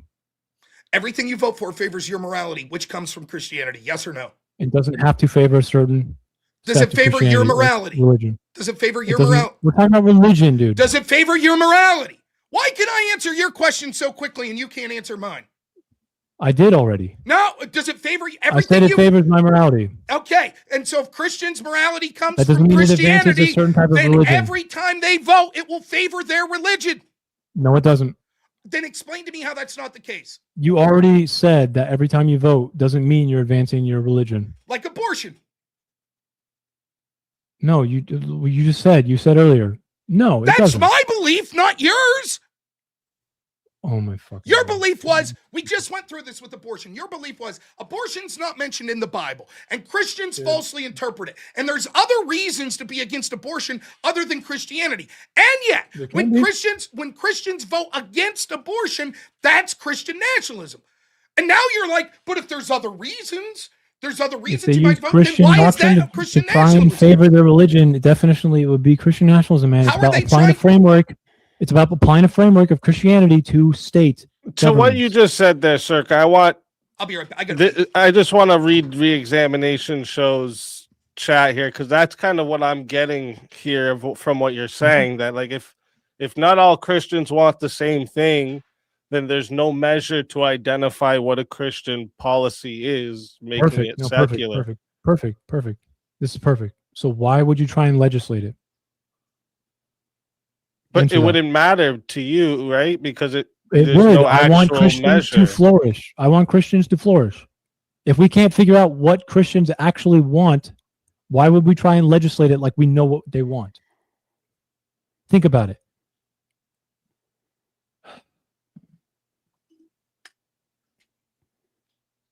But that's the problem. What is you're saying? That's like a just said it. should. He just That's said like it a right there, man. should question. But he just said we're it. still If we not can't figure figuring out what we all Christian want. nationalism is. If he just said if You we kind of Christians switched to not- should we use Christian nationalism? We're still trying to figure out what it is to you. Like, so it's a state religion to you. I've already defined it. It's when you apply a policy framework to a state that is in favor of a religion. So every Christian single doctrine. state Not now, Christian doctrine, but a religious doctrine. yeah. So every single state right now that has some abortion variance of it, allowed is an Islamic state, right? Yeah, not an Islamic state. What? Well, yeah, it would be a religious state because like Islam is for abortion, so Muslims would be voting for abortion, which would mean that like they're Islamic states, I guess, religion states. So Muslims in the Quran and specifically the Hadith, the soul they say doesn't enter the body till a certain time. Like 140 days. I don't care about the doctrine. I don't need to run through all that. I'm asking. Well, abortion is technically does it make it illegal Islamic state after 140 days. What I'm really just trying to get is like a solid definition of what like a state religion is, but like it seems like you kind it's when you try to apply a policy or over. framework of a certain type of doctrine that favors one religion, and you use the state to do that. And re-examination's comment is, but when you say exact thing favor I'm one trying to bring up. religion, right? Atheists could also vote in things that favor one religion, and that wouldn't be Christian nationalism. That would be non-secular, actually, if they tried to vote with the mindset of advancing like some sort of policy framework that is inherently religious doctrine. Obviously, yeah. No, no, because I asked you about the atheists that want to just they say gay marriage spreads more STDs. We don't want to do it. That wouldn't be favoring a religion for one, but I think we'd have to take that with same we'd have outcome to of weigh it on its weight, though, gay right? marriage. We'd have to measure it This on is its why weight. it's confusing of what you say a state religion is. Well, no, Because it's if not Christians vote It's not for no analogous. gay marriage, it's a state religion. If atheists vote for no gay marriage, it's not a state religion. No, it's about the same applying the outcome. policy. It's about applying the policy framework of the specific brand of religious doctrine that you think it is. Right. So as long as Christians don't say that they're Christians, they can enact any Christian policies. No, because the framework they're going to apply is going to be. What if atheists said, everybody has to go to church on Sunday or you get a fine? Wouldn't that be favoring a religion? No, they didn't say any specific church or anything. They just said you have to do it. It's atheists. You have to choose, though. I'm asking you a question. You keep asking me questions. Because I'm asking you a this is simple very question. If important. atheists You can't vote, just say- you have to go to church. Very simple. Yeah, what church? Atheist, I don't care. They say you have to go to a church on Sunday. Holy fuck. Okay, so you are favoring certain religions that have churches now. All right, so you just Right? Not every religion has a church, man. Okay, let's just say they have to meditate English, for I'm a speaking. religion. Okay, so now we're favoring religions that value meditation. It doesn't have to value meditation. There are religions that don't You value just said meditation is state mandated. No, so crazy it doesn't how value. hard it is to Let's answer. name a religion that doesn't value prayer or meditation. Name one. What? Name a religion that fuck doesn't is value going like on? prayer or meditation. I mean, prayer, meditation. I mean, spiritually, I can't really think of one off the top of my head. How about I mean, we can think of something like Norse mythology. Okay, Norse mythology. So even though they don't value prayer or meditation, hypothetically, still we say, even despite that, you could go ahead and you could contemplate and meditate on Norse mythology, no problem. So it doesn't matter if they value that, you're still. So it's not excluding It's about them. the state. It's about the state mandating what you think the policy framework of that doctrine is. Okay, Again, that's like what it I'm is. not this religion, this specific part of it. I just want to go back to the speak. I The think you're definition absolutely. part. I think you're absolutely right, Speakeasy, and this is the point I was getting to with murder. Right? If you take Yeah, to the 'cause you don't want to logical, engage with the definition. if you take to the logical extension of what he's saying, if an atheist votes to make murder illegal, then that's not a religious nationalism. But if a Christian votes and does so through a Christian framework, then that same policy is Christian nationalism. When the Christian votes, except thou shalt not murder is not Christian. Abortion's not Christian doctrine. Yeah, but they think it is. Okay, if you're saying that because Christians believe murder is wrong because it is Christian doctrine, and then they advance a policy framework onto the state to enact that, then yes, it is Christian nationalism. Right. And why do Christians think murder's wrong? I mean, they inform themselves from the Bible. Right. So if a Christian votes against making murder illegal, it's Christian nationalism. Sure. Is that favoring one religion over another? You say yes. Is it favoring one religion over another? Yes, that's your argument. You just said it. You 5 seconds ago just said it. Here's your argument. Islam thinks we should stone women in the streets if they cheat on their husbands. So listen, give me 30 seconds. You just said it. You're making two premises, right? You're like, if it favors one religion over another, it's Christian nationalism. I didn't know murder was proprietary to Christianity. The conclusion is, you're like, yes, if I didn't know murder was proprietary. Let me finish. Then you're like, yes, if a Christian votes against murder because of their religion, yes, it's Christian nationalism. Therefore, seeing as how you're saying that's favoring one religion over another to be Christian nationalist, yes, according to you, a Christian voting against murder because they believe through their religion murder is bad is favoring their religion over another. Yes. I mean, some values and morals overlap, like my commenter just said. Okay, but you just said that in that specific, you're right, like abortion. I mean, it seems like you think they're informing themselves only of Christian doctrine, which is inerrant because that's it's not. That's not true. Okay, let's do it this way. Let's scrap it. Yeah. I know you're trying to trap me in like a definitional Do you acknowledge? stand. Do you acknowledge that there are at least? And I just want you to realize that my definition of Christian nationalism again is a policy framework that is going to be enacted upon the state. Yes, legislatively. Christians pushing policies that favor Christians them. that want to say that murder is wrong simply because of Christian doctrine would be trying to enact Christian nationalism. Right. Well, you acknowledge this. There are at least some Christians that their entire moral framework of what they think is right and wrong and good and bad comes from their religion. I think most Christians would probably get a lot of it from their religion, right? All of it, let's say. All of it? Yes. So murder is wrong. It comes from Christianity. Correct. That's what they believe. The reason they might say people that aren't Christians. It's not really what happens. It's not really reality. Let me finish. They might say people that aren't Christians could think murder is wrong. But the reason I think murder is wrong is because my God said so. Now, if you're trying to prescribe that policy framework onto the state, and you're using that reason alone, before we get there, that's my definition. Before we get there, I'm asking you, do you acknowledge there are Christians that believe that? Probably, yeah. Would you say it's most of them? I can't say that. Would you say it's a huge group of them? I literally can't. I can't answer this, Rob. Okay, but you'll acknowledge there's at least one. Sure. So there's at least one Christian out there that their entire morality comes from God, or what they think God says, correct? What they think God says, yeah. What they think God says. So that person, is there a potential policy that person could ever vote for because his entire morality is that it comes from what he thinks God says? Is there any policy that that person could vote for the state to enact that wouldn't be Christian nationalism? If he's doing it solely because he thinks it's Christian doctrine, he would be advancing a state religion, Rob. And so you're saying that, yeah. So the answer is no. There is no policy. That's kind of what I think is bad. So your answer is no then. So your answer is no. There is no policy that Christian could ever vote for that wouldn't be Christian nationalism. If we assume every single position of his is to make the state have a state religion, Rob, then yeah. Again, do you see the conflation of words here? Didn't you just say that his entire policy is based on religion? Do you see the conflation of words here? Now you go back to separating them when you can't. Now you go back to if it's about advancing a state religion, but we're disagreeing on what state religion means. So why add that confusing term? This guy wants state religion, Rob. You're saying that he wants state religion. He wants policies informed by his morality, and his entire morality. He wants his religion. Let me finish. By the state. Let me finish. He wants policies informed by his morality, and his entire morality is informed by his religion.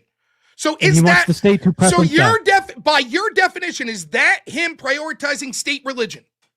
Yes, he's preferencing only his religion. So then that means, last question here, any policy that person would vote for would be him prioritizing state religion. That person specifically, yes. So that means I think if you ask them, Rob, he'll probably tell you. Thank you so much. Wouldn't he tell you I am? So here we go. Christians that are listening. Wait, do you think this guy is trying to not do state religion? I define state religion differently than you. I define state religion differently than Sorry, you. this guy's trying to do state religion, but he doesn't want it. No, I don't define that as state religion. You do. Now, to the You don't Christians think out this there, guy is advocating, this hypothetical guy who wants only all of the policy in the government to be informed by what he thinks his religion says to be state religion? yes, I do not think that's state religion. What do you think state religion means? State religion is the state having an official religion. Like Is the that when you, government like- says we are a Catholic government. And who's informing that? Like, okay, let's say this guy's Catholic. He believes all of his morality is informed by Catholicism. Correct. Is that advancing the state religion? It could advance what he thinks Is are the it or is religious it not, values, Rob? but that's not state religion. I'm sorry, no, it is. I'm not defining state religion as the same as you. No, a Catholic saying I'm against abortion, but I don't want the That's government awesome. to have an official state That's Catholic awesome. religion. In my Dude, interpretation, it's like Schrodinger's let me government. finish. It's not. This again, truly Dude, amazing. it's both there This and is not very- there. I got This it. is very similar to the definition of religion. Dude, So give me a Schrodinger's minute. state religion. Let's get a little meta here. Remember when I said, "What's the definition of religion?" And he was Almost like, ironically meta enough as Could you, Schrodinger's could you cat. just be quiet? Could you just be quiet? Like your little. I want to your hear little you. I want to chat. hear you call Schrodinger's government, please. Right. So I'm going to explain this. So when we were talking about religion, he said, my definition of religion is belief in the supernatural. And I was like, well, I think that's stupid. A person could believe in ghosts and that's not their religion. And his response, he's like, yeah, that's a bad definition. And then his response was, so you think trans are supernatural? And I'm like, no, that's said not it my was definition of religion. Same thing's happening here. You He's said it like, was my religious, Rob. definition of advancing state religion is if You said it was religious. Let me finish. Right. He still doesn't get it. Do you see this? Holy fuck. I know This it's is hard like- to oh my understand God, why you know what trans this is people like? are religious. Holy fuck. You know what this is like? It's like when you What? you hear the memes about people that can't understand per capita. And then you go through it. That's what this is.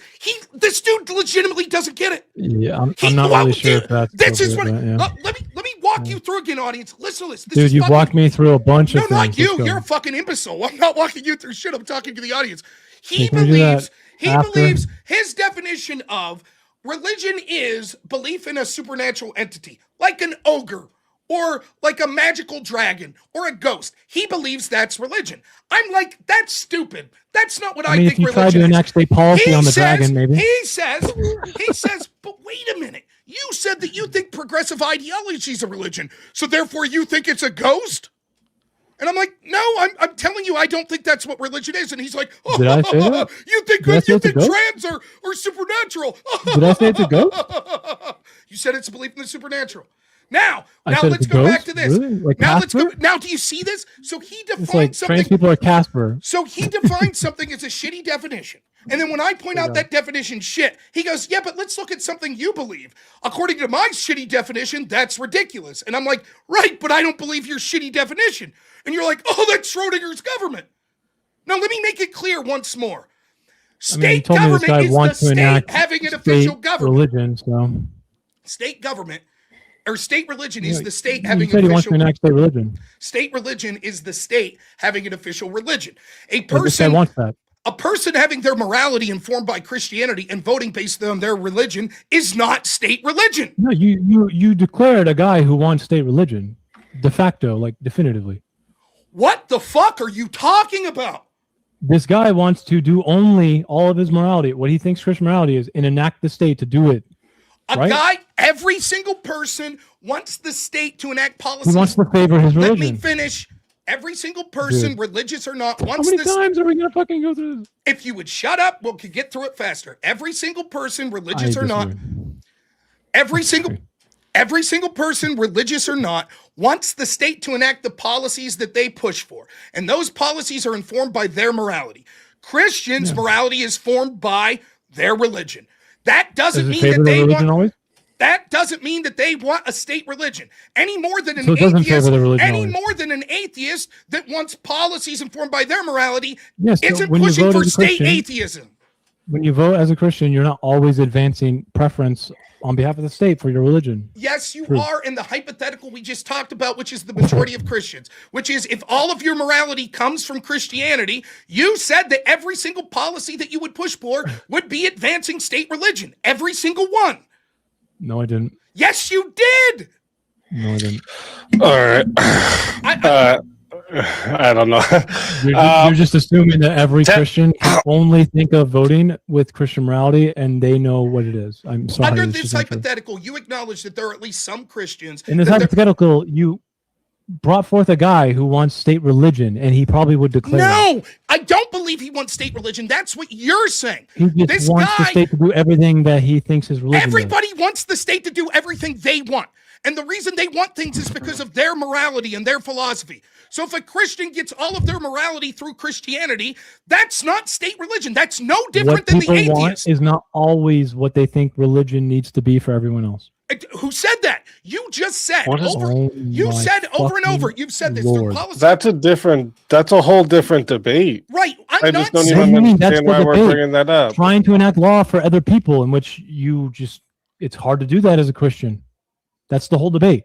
No, but right now you're talking about what a state religion is. So, I don't even know why that's right. So again, if we go back to the abortion argument, state, man, I don't know how to make this any clearer. It can't be. If your definition, I'm saying that your definition is so bad, and if we accept your definition that state religion, let me finish, and we accept your definition of state religion means if a Christian gets their morality informed through Christianity and then votes for a policy based on their morality, that is Christian nationalism. That's advancing a state religion. I'm saying that means that any Christian that gets their morality through Christianity, anytime they vote for any policy, by de facto, according to you, is them pushing a state religion, which means they shouldn't do that. It would be bad for Christians for them to do that, which is asinine. Yes, it is. Yep. Thank you for your concession, finally. Yep. All right. Unapologetic Preacher for $10 says, John 10:11-18 says, there's only one good shepherd and his name is Jesus Christ of Nazareth. Do you know him? That's why I said it. Thank you very much, Rev Russ. Then we got Kelly Silva for $5 says, hey, chat. Hey, speak, Alicia, Rob. Thank you very much, Kelly. I appreciate that big time. Sweater for $5 says, part one, circa at no point did you show any sign of understanding the interests of the majority of Christians, let alone the interests of any particular denomination. Part two, why should I trust your discernment on what is best for me when you don't even understand my interests? I mean, I didn't even care about your cross at all, did I? I thought you were an Orthodox Christian, right? Did I just, not bring that up, or... You said you understood what part of what the Orthodox cross was. What's that have to do with his interest? Rob, this is my question. I'm allowed to speak? He said no sign of... Shut up. He said this is no sign of understanding the interest of the majority of Christians, let alone my interest of my particular denomination. I'm pretty sure I brought up Orthodox Christianity and how it differs from majority of Christians. But that's why you said the part two is I don't care about your denomination discernment on what is best for me when you don't even understand my interests, because you made a claim that people like Orthodox Christians would feel excluded from the cross, but he as an Orthodox Christian told you no, he wouldn't. A state that preferences a certain brand of Christianity would inevitably eliminate something like Orthodox Christianity in the long run. This is historically true. You have not talked. I'm sorry, what? You were done. I thought you were done. Go ahead. Are you going to contest that? I'm going to leave you finish and then answer. I don't want to interrupt you. Okay. It's going to be pretty hard to contest. Yeah. That's not speaking to his interest. What he's suggesting is you did not. Let me finish. You did not speak to what their interests are. Just saying, well, I think in history, when there's been one religion, they charge other religions have been hurt. He's saying, you don't even know what my interests as a Christian are. You don't know what the interests of the majority of Christians are, and you don't know the interests of my denomination. The only specific thing you said about Orthodoxy was their crucifix. That's it. You didn't talk about Orthodox interest. No, it is not. Okay. Cool. Name me other things you talked about. I mentioned some very specific things about Orthodox Christianity. Go ahead, do you not remember? Go ahead, No, do you not remember? I thought you were a You good said listener. it was all Aren't you surrounding. a good listener, bro? Yes, you Oh, said it can was we all skip the surrounding. meta and It just was all do- surrounding the Ivan the Terrible and the crucifix. I don't remember No, you that's- saying That's Orthodox not when I Christians are started against talking gay about marriage. Orthodox Christians. His interest. All you talked about was the No, crucifix that's not and the what I history of said. the I said crucifix. I literally said there's a communion of Acetophilus churches, which Greek, Russian, Serbian, sharing liturgy. Do you not remember this? Do I need to keep going? Sacraments, Episcopal succession, no single universal bishop with Roman style. What's that have to do with jurisdiction? his I mean, interest? You're explaining what the religion I looks do like. actually care about understanding his denomination, Rob. But I think what he's trying to say is the interest of the majority of Christians, like the things they care about, that There's they no want to way vote I for. can actually speak on behalf of him here. You're right. I can't speak on behalf of Okay, his that's what interest. he's saying. So What how I could you can say is that it's more beneficial to have secularism where the state doesn't have a mandated elimination of his religion. That is ultimately a good thing for him. No, it's not based on Because the way you, historically, you can't contest it. That's what's happened. that's not true based on the way you describe Oh, it. it's not. Yes, if he, for example, I'd love to hear your reasons for this. yes, your the way sources. you describe it, if he says that my, Something historical. would you please be quiet? Well, No, Let I want him something answer. You historical. keep asking him for answers and then interrupting as he's answering. gonna yap. Please, I want this is historical frustrating. reference. I Let don't him have to answer. give- He heard you the first time. I Please. don't have to give Take you easy. What's historical. frustrating is listening to a guy yap when he's not using anything historical. He wants to talk Why do I about have to use- You historical why just do I documents. asked him for something historical and he's trying to answer. How can he answer that in 2 seconds, circa? I'm muted.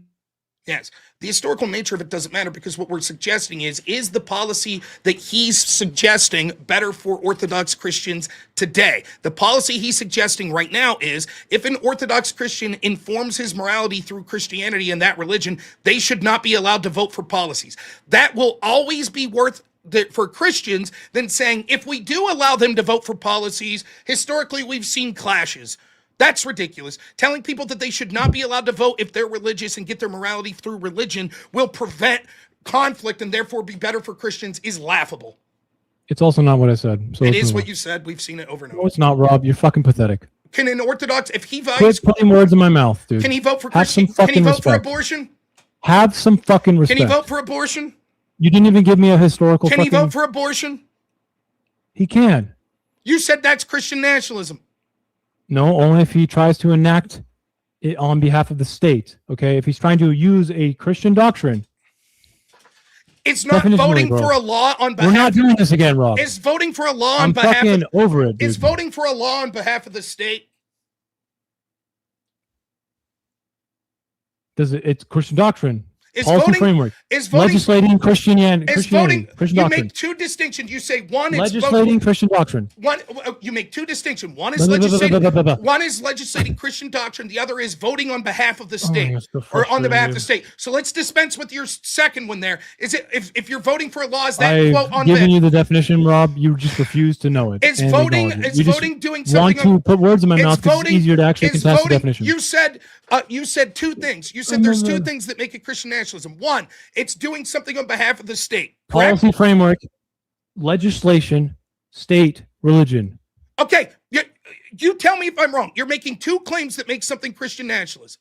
I'm sorry. Right. How many times do I have to fucking tell you this? But because I'm addressing it, and you're like, oh, you're putting Dude, words you're in my not. mouth. You're just continually saying things that I haven't said instead of just literally repeating what I have said. I'm literally repeating what Policy you said. framework grounded onto the state, preferencing a certain Christian Right. Christian So you're doctrine. making 2 points. If it's something Yeah. policy grounded onto the state, that's criteria number one. Correct? I'm sorry. Repeat it. You're saying if it's like enacted upon the state, that's criteria number one. Correct? If it's policy framework that Policy is framework. legislatively trying to enact Christian doctrine, So any law would be policy framework. Correct? is it Christian doctrine? Okay, that's section 2. We'll get to That's section 2. part of secularism, Rob. We'll get to section 2. You're saying there That's are two literally things the prompt necessary. again. There are I'm two losing my things mind. necessary, right? The first losing is my it has to be some policy framework enacted upon the state. So I'm trying to deal with that one first. And I'm saying, is voting for any law, would that, and you should say, yes, any law would be a policy framework enacted through the state. Great. So number one, now, so that means if you vote for any law that meets criteria 2, that would be Christian nationalism. Criteria 2 is that it advances a Christian fuck, framework, dude. correct?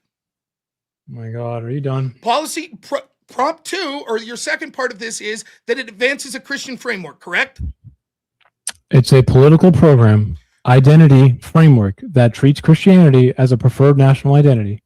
No. And seeks to use state power to privilege Christian symbols, doctrine. I said this in the beginning. I just haven't said it again. Changed, but you keep This was the first definition, Rob, or are you fucking dumb? You've redefined it 50 times. No, I've literally just reduced it to a few words so you can maybe understand. Okay, repeat the definition now you want to go again? for. Yes. Again? Yes. You mean the first one? The first one. The one that you're now advocating. Yeah, the first one. Got it. I got it. The first one. Okay. Okay, a political program identity. The first one, a political program identity framework that treats Christianity as a preferred national identity and seeks to use state power to privilege Christian symbols, doctrines, or institutions in law and policy. Okay, if a Christian says, my religion tells me abortion's evil, so I want to vote against it, are they promoting a national Christian framework, et cetera, et cetera? The preferred national identity of Christianity, yes. Okay, there you go. So and they want to use state power to make state religion privilege if you are a Christian and want to vote, you're a Christian nationalist. Yes. No, you're not. You cannot make them inseparable like that. I'm sorry. How? Name me the policy. Because you've already agreed to this, Rob, 1,000 times. That's not just because you inform yourself with Christian morality doesn't mean that you have to enact a preference of your national identity on other people. Right. So I inform. So that's what why. Are you right? Well, listen. That's why I said there's two parts. There is. Are you trying to pass the law? And is it promoting a Christian identity? And when I say, therefore, anytime that a Christian informs themselves through their morality to pass a law, that's Christian nationalism. And you say, no, you can inform yourself as a Christian, you just can't pass the law. Right. So I'm saying anytime that a Christian does inform themselves and wants to pass the law, that's Christian nationalism. Except every time a Christian informs themselves of Christian morality, they're not actually trying to enact a preference of their version of Christian nationalism. If they're voting for it, they are. No, it's not true. I'm sorry. You're making them inseparable. You're wrong. Let's just agree to disagree. No, I'm not going to agree. I'm going to get you to concede or make you look like more of a buffoon. That's not going to happen because your definition is fucking retarded. Is abortion in the Bible? No. Are there people against abortion that but it is their nationally preferred identity of Christianity? Is there people that seeks to have state privilege power? Is there people against abortion? Are there people against abortion are there people against abortion that aren't Christians? Sure. Okay, so therefore, someone voting against abortion isn't necessarily doing Christian nationalism, correct? And what program or identity framework, of Christianity here at least? We're talking about Christianity, right? I'm asking you, if a person's voting against abortion, does that mean that it's Christian nationalism necessarily? It would have to be Christianity preferred. So if it's a Christian that says my morality comes through religion, my preferred identity needs to be state privileged. Wait, but your preferred identity is the same preferred identity to everyone that votes, right? No, it's not. Name me a person that votes that isn't voting for their morality of their preferred morality. Are you the morality. same as a Catholic? What's that? Are you the same as a Catholic? Do you vote the same? That's not the question I'm asking. Oh, it kind of is, bro. They don't all vote the same. There you go. Every single person votes for their preferred morality. Every single one. Yeah, and Christians disagree. Right. So speakeasy. So you want to preference yours. You want to preference yours. So I'm Catholic and speakeasy's Orthodox, let's say, okay? Dude, you're preferencing yours. Right. My religion. So your religion deserves state privilege. If every single person votes for their privileged morality, right?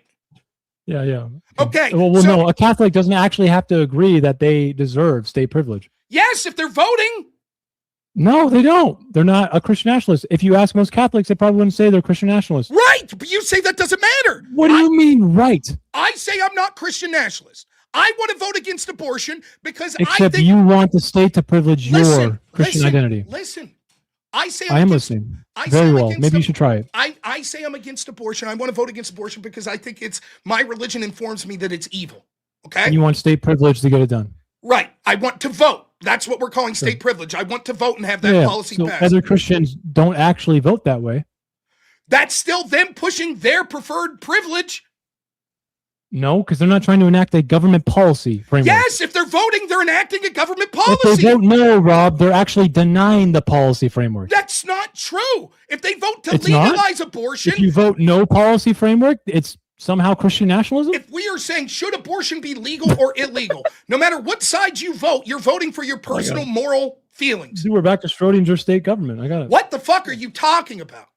It's the one that exists but doesn't at the same time. It's great. It's What are you ironically talking? awesome. So you're telling me if I outlaw I didn't know abortion, that a Christian nationalist, a Catholic could be Christian nationalist if they vote against a policy do it framework for their enacting religion, a privilege. if they do enact this, dude, that's your I said argument. use state power to privilege their preferred identity. Their preferred identity is my So if religion. they vote no, what are they rejecting? If they vote no If abortion, they vote no, no abortions. if they vote no against this, what are they rejecting? So if they vote to allow abortion, Answer the question.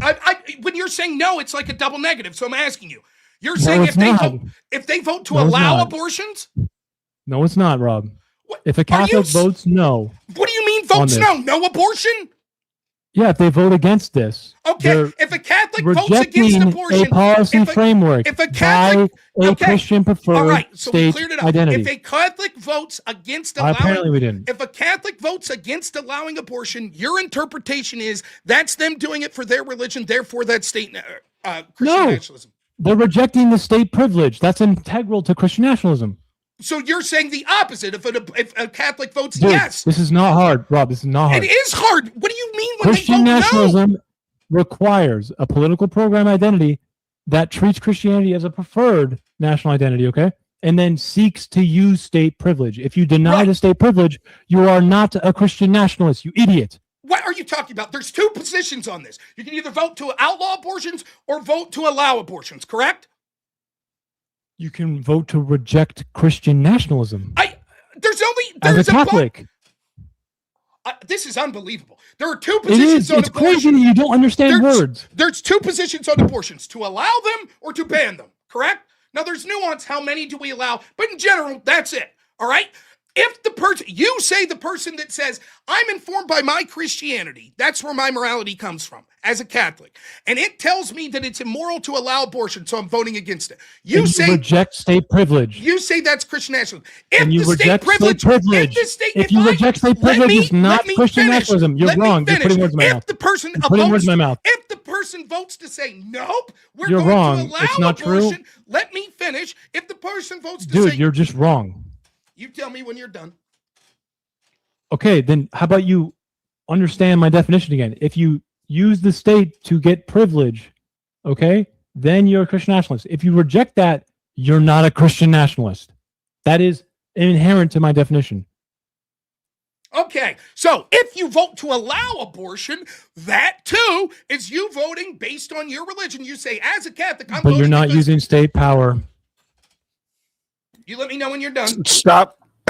Let Dude, him how finish. many times is he going to do this, Speakeasy? What do you mean? I'm He just- just sat there and let you finish. How many times are you gonna do this, Circa? Bro, he's literally You fucking keep putting words in my mouth. interrupting, dude, and like you're jumping all over the place. Like, just I'm not. I please. gave three Stop definitional interrupting. qualities. I gave three definitional qualities. He refuses to address the third one because he knows it is untenable with him. I've heard him Do you address all disagree? of it this whole time. So can you just let him finish? As long as he fucking is respectful. If a person Okay, you're votes, just going. Okay, now instead of asking you, you're going to let him finish, or I'm just going to continue muting you. All right, that's I mean, how go it's for going it, to go. dude. From You're the here on. moderator, but I mean, I think it's pretty biased. Okay. if a Christian votes for and is informed by their Christianity to vote to allow abortion, that too is pushing for something, a policy to make the country in their image of their Christianity, which would also be Christian nationalism. Now, what he's going to try to do here is talk about negative rights versus positive rights and taking away privilege. But that's untrue. For example, if I vote to allow people to have free speech because I'm a Christian, that's still voting to shape my privilege and my preference. There's no argument whatsoever that says you could only vote against outlawing things that means Christian nationalism. That's absurd. For example, a positive right would be, if he's right about this, if I vote to allow Christians, teachers to pray in school, I would say, that's a privilege. That's okay. I'm not taking away someone's privilege. He would say, no, that's still Christian nationalism.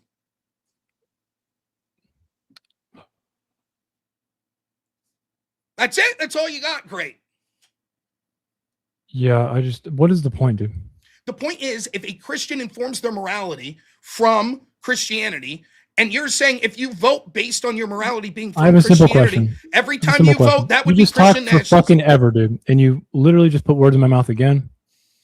I told you to stop doing that. That's all you can do. It's pathetic. Okay? Now, I'm going to ask you a question. If a Catholic who's informed of their Christian morality decides to vote against let's say, advocating on behalf of program or identity framework that's in Christian nationalism, as in they want abortion to be banned. If a Catholic rejects that, they reject the state usage, the privilege of the state now, enacting the ban, they're rejecting Christian nationalism by definition. They're rejecting the use of state privilege there. That is integral to my definition. Define state privilege. It's when you use the state to favor your Christian symbols, or in this case, context, right? Christian symbols, doctrines, or institutions. Okay. And law and policy. Okay, so a Catholic can reject that. Okay, just so symbols, institutions, and policy, you said? Am I correct? In law and policy. In law and policy. So what are the symbols of outlawing abortion? So the Christianity as a national preferred identity. Okay? Catholics can vote against that and reject no. state privilege to enact that. No. Wait. What do you mean? No. Wait, you said that it's about advancing your symbols and shit like that. What was it? Symbols? That's what else? The state privilege. State privilege is, go ahead, define it again. Our doctrine is abortion's part of the doctrine. Says who? Do all Christians believe that? Not all Christians have the same doctrines. That's true. So then I could be advancing my Christian doctrine that's against someone else's Christian doctrine. Exactly. And right. So why wouldn't that also be Christian nationalism? A Catholic can reject that. I want you to listen to me. A Catholic can reject it. Do all Catholics... And that's not Christian nationalism. Do all Catholics have the same Christian doctrine? No. It's about rejecting your privileged use of the state. No. Why would that be? Why would a Catholic voting to allow abortion be them rejecting their privileged use of the state? Because let's say there's going to be an abortion ban, which is Christian doctrine in your Christian mine, sure, right? But not Speakeasy. Speakeasy's a Catholic that disagrees. You want to use the state. Correct. The Catholic can inform themselves from Christian morality and reject the use of the state. That's not in fact, true. A lot of Christian denominations actually agree and disagree on this. Some want civil only to be done in the church. Some want the state to be very hands-on. Are you not aware of this? Again, you're making my point for me. The logical... listen. Now I know you can't do it. You're going to interrupt, but listen. Because the logical entailment of what you're saying is, it's that a person could have different, even in the same denomination, views of what Christianity tells them and is their doctrine. Yeah.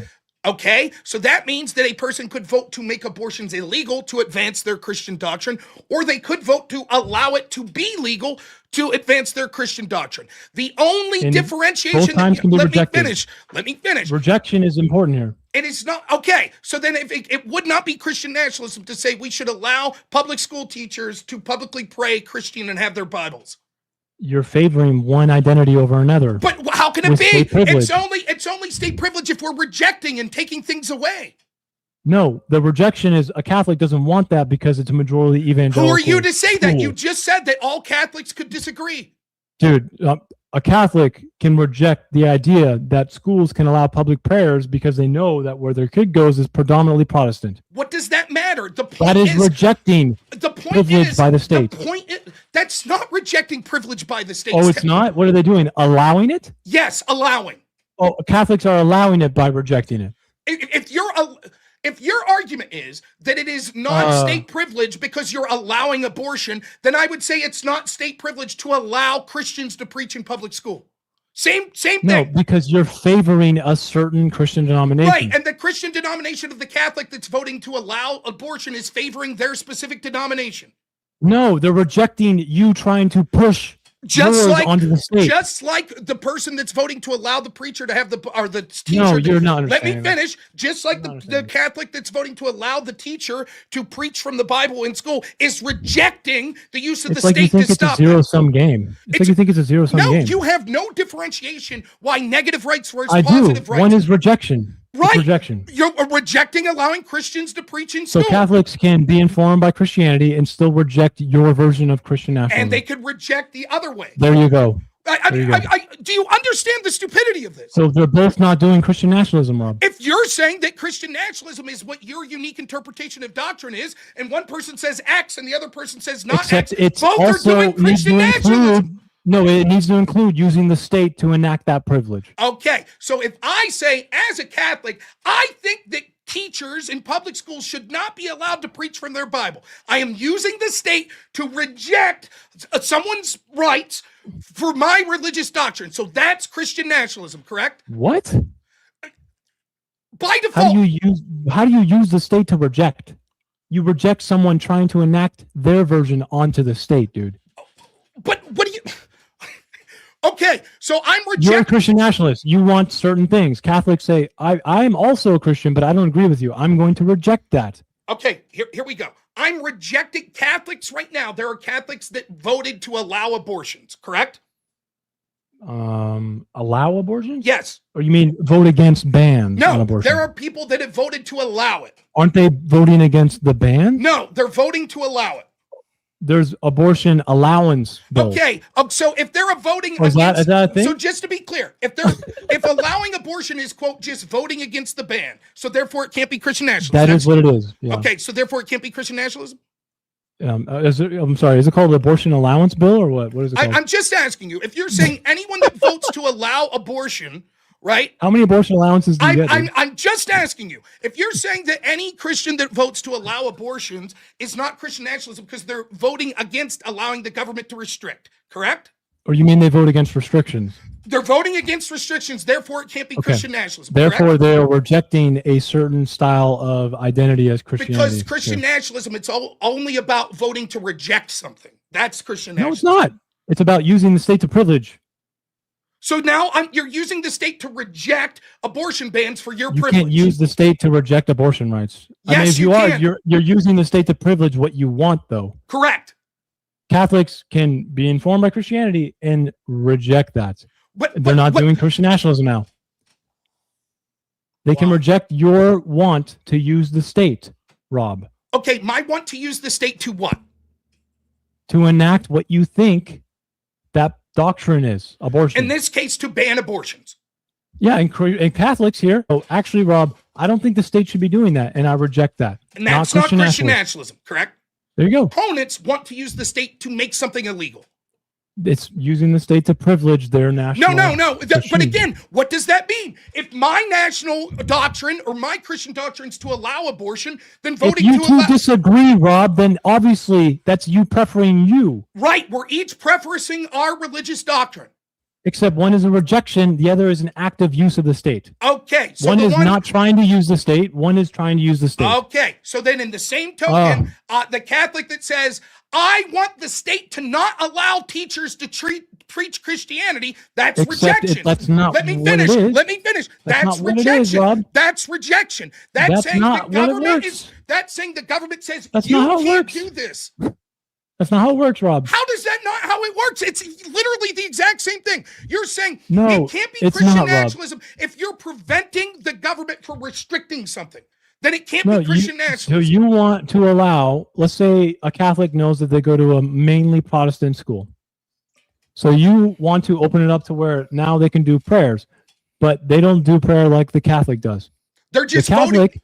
They're voting against the the Catholic restriction can of not reject letting, that because they know the preference is you're being used misunderstood. by. No, because they're not rejecting. They're just rejecting. Yes, they are. You're just They rejecting. want a neutral government. You're just rejecting their restriction. They just say pull the restriction out. That's all.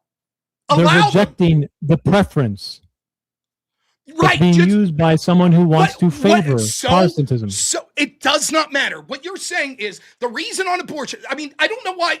Again, I know I'm arguing with a really dumb person. It's so fucking sad. Yeah, But I it's guess really I'll just good, yeah. implore the And audience. maybe to see what engage you with the say. argument, Rob. It's like the idea of negative versus positive rights. So the idea is this. You mean positive If freedom the and negative government's freedom, not there, right? then theoretically we could all do whatever we want. You mean positive negative freedom, right? So if the government's not there, freedom from, freedom to. so if the government's not there, we could all sort of do I'm whatever. pretty well aware of this, by the way.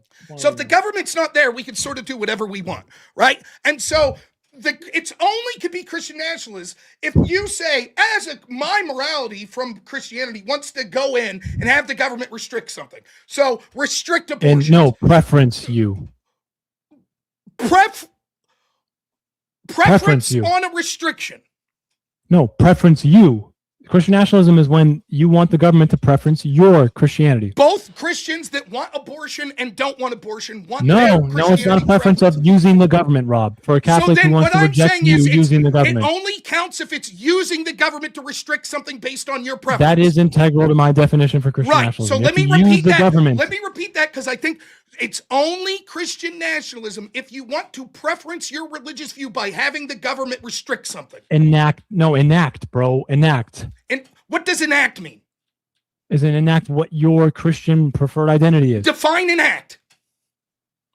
Put in the law? Okay, so if now the law says you can't have abortions at 9 months, and you want to, if right now the law says you can't have abortions at 9 months, and a Catholic says, I want you to be allowed, is the government enacting that? I'm sorry, again, where are the abortion allowance bills? Where are those? There are currently bills that restrict abortion. Is there abortion allowance bill? Are there currently bills that restrict abortion? What bill are you talking about? Are there currently bills that restrict abortion? There's restrictions on abortion. Right. So if there was a where bill, certain Christian sects want to use the government to privilege their position. So are there potential bills out there, and there were a bunch of them after Roe v. Wade, after the Dobbs decision, bills that people wanted enacted that gave more rights to abortion? You mean codified against the restriction of abortion? But it's an inaction. That's preference seen. But the preference part's irrelevant for this. We're just talking about the enact part. No, it's not for Christian nationalism, bro. You don't just get to pick and choose different parts of the definition and be like, preference isn't irrelevant. Again, there are two parts to your argument, right? One argument is it needs to be an inaction, and the second is to preference your religion. Two parts to the argument. Three qualitative parts of my definition. Okay, one's an action. Second is to privilege your religion. What's the third part? Do you even remember it, dude? No, I just said the two I remember. Give me the third. No, can you tell me my definition again? I just said the two that I thought were relevant. Dude? If you disagree, tell me. Why not? Why not? Tell me. If you really want to engage with my definition, shouldn't you at least know I it by now? just told you the two things that you're saying is it has to be an action and it has to be for your religious privilege. No, I want you to tell me my definition again. Just told you what I think your definition is, you stupid motherfucker. You dumb motherfucker. How many times you're saying there are two parts to your definition? One, it has to be an action. Second, it has to be for your religious privilege. If you're saying that's not it, here's what it is. You don't keep saying, tell me what my definition is. I just told you. Tell me again. I mean, I thought definitions were important to you. Just tell me. Tell me your definition then. I asked you. I've been arguing with it over an hour. You've been trying to tell me what my definition is. Did I tell you what I thought your definition was? You did. Okay, what did I tell you? No, you're going to have to answer my question. What did I answered it, and you're saying your answer was wrong. You haven't. And now I'm saying, tell me what the answer is. He literally gave you an answer, and you're just dodging it now. Like, why? If he's wrong about his answer, just fucking say it, man. What is this game you're playing? What's the point of this? Like, if you don't want to be here, just fucking leave, bro, or just fucking engage. Like, this is just goofy at this point, man. I'm like, I kind of agree with you, Steve. Just engage. Not that I don't want to be here. It's just that it is kind of goofy. Tell me where I'm wrong. I mean, it's been an hour, man. We've been circling. Tell me where I'm wrong. Why keep see, and then more meta. Circa. Just say your definition if he's wrong about it. Yeah, okay, he's wrong. So it means political program identity framework that treats Christianity as a preferred national identity, and this is an and, not a maybe, seeks to use state power to privilege Christian symbols, doctrines, institutions, and law and policy. Okay, and you've further defined that as two things. That the way that those things are defined is you have to enact something. Sorry. Dude, what? How have I further defined it? Dude, that's my definition. Voting for laws that expand access to abortion meets your definition. No, it doesn't. Why doesn't it?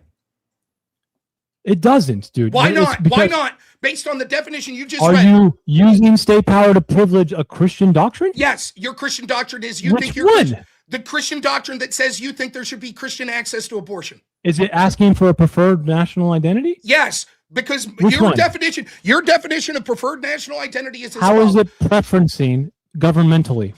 Because it's you have a preferred national identity of your religion. This is your definition that says, listen, you said that what meets that qualification is if you inform your morality through your religion and then seek to pass laws by it. So that would mean the reason that you say it's Christian nationalist for a Christian to say, I think abortion is murder and my religion says that's wrong, so I reject it. You say that that's preferring your national religion because it's informed based on your religion. Therefore, the person, yes, it's that prefer. Which one? Which one? The national identity of Christianity that says that abortion's wrong. Abortion is wrong would be using state privilege to ban abortion. Correct. So the one that wants to ban. What the fuck are you talking about? It's the person. You would say that the person, the Christian that's voting against abortion, meets your definition of Christian nationalism, correct? No, because the person voting against the use of the state to privilege their Christian doctrine is not doing Christian nationalism, I'm Rob. a Christian. I'm voting against abortion rights. Rob, am I Christian nationalist? Use state power to privilege that Christian doctrine. Yes, by rejecting the use of someone trying to do that. To me. I'm saying, let's start with this. There's two sides to this issue. First issue. How am I advancing a privilege on behalf of the state by rejecting someone else trying to do that? First issue is the person who is a Christian. That is the issue. The first person that says, I am a Christian, and I think that my religion says abortion is wrong. So therefore, I'm voting to ban abortion. It's that person. Is you think rejecting someone's use of the state to privilege themselves is somehow privileging them on behalf of the state? It's like pulling teeth. So that's not even what he's saying. I have to go step by step. That is literally what he said. Circa, I as a Christian think murder is wrong. I also think abortion is murder. So I'm going to vote against abortion. Tell me why that's Christian nationalism or not. Yes or no? Because you're using a Christian doctrine to try and privilege your view of Christianity, your preferred view. So your answer is yes. So certain Christians wait. You didn't answer yes or no. Circa, are you yes or no? You let me talk? Okay, yeah, you can talk. I just make sure you please answer if it's yes or no. I didn't even finish yet. Yeah, no, that's fine. Answer, but just let me know if the answer to my question is yes or no. Go ahead. You can say whatever you want first. Isn't Christian nationalism? Is that what you're asking me? Yep. Okay, you'll get your answer at the end. Okay.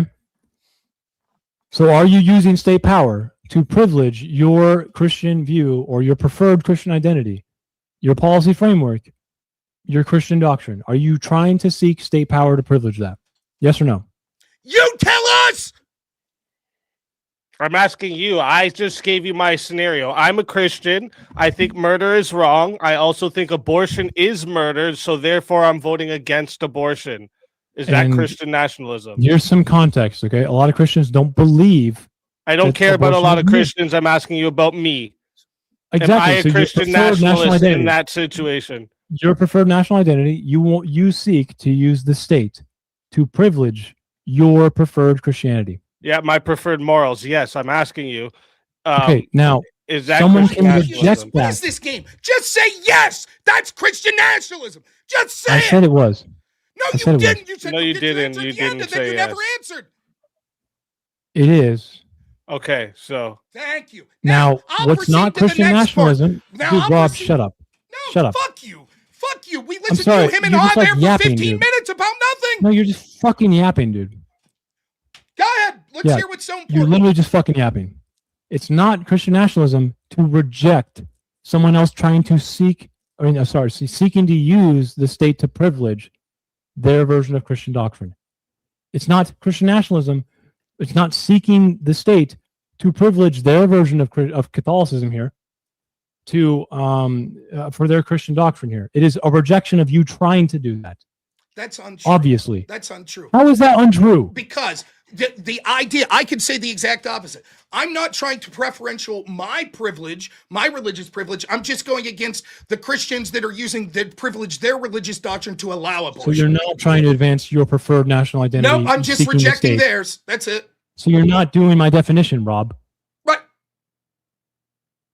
So I'm not a Christian nationalist to say I'm voting against abortion for my religious reasons. Dude, you just agree with me, huh? No, that doesn't make me Christian nationalist because I'd say, no, I'm just rejecting the people that have religious doctrine Yeah, that if you're want to not allow. using the state, if you're not seeking to use the state to privilege your preferred national Christian identity, then yeah, it's not Christian nationalism. Okay, but what's your preferred Christian identity?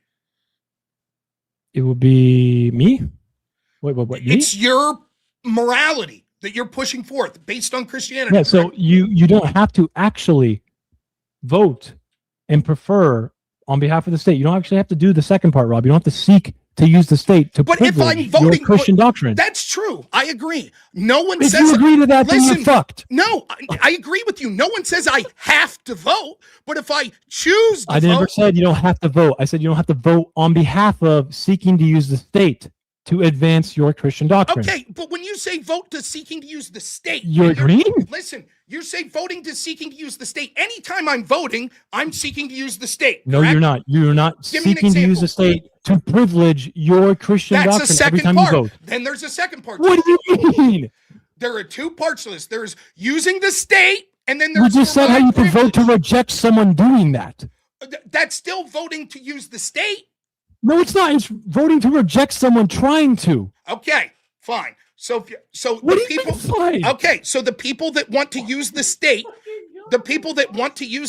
to say that teachers cannot preach Christianity, it's not Christian nationalist for me to say I reject that.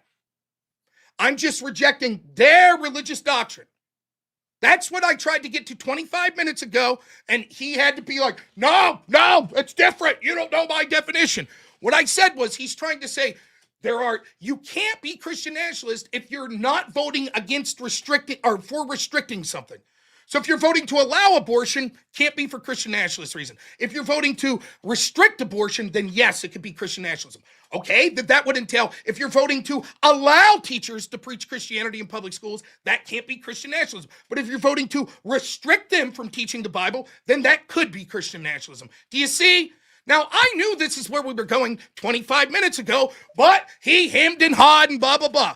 There is nothing about his definition that says that it's only the government voting to restrict something. Nothing.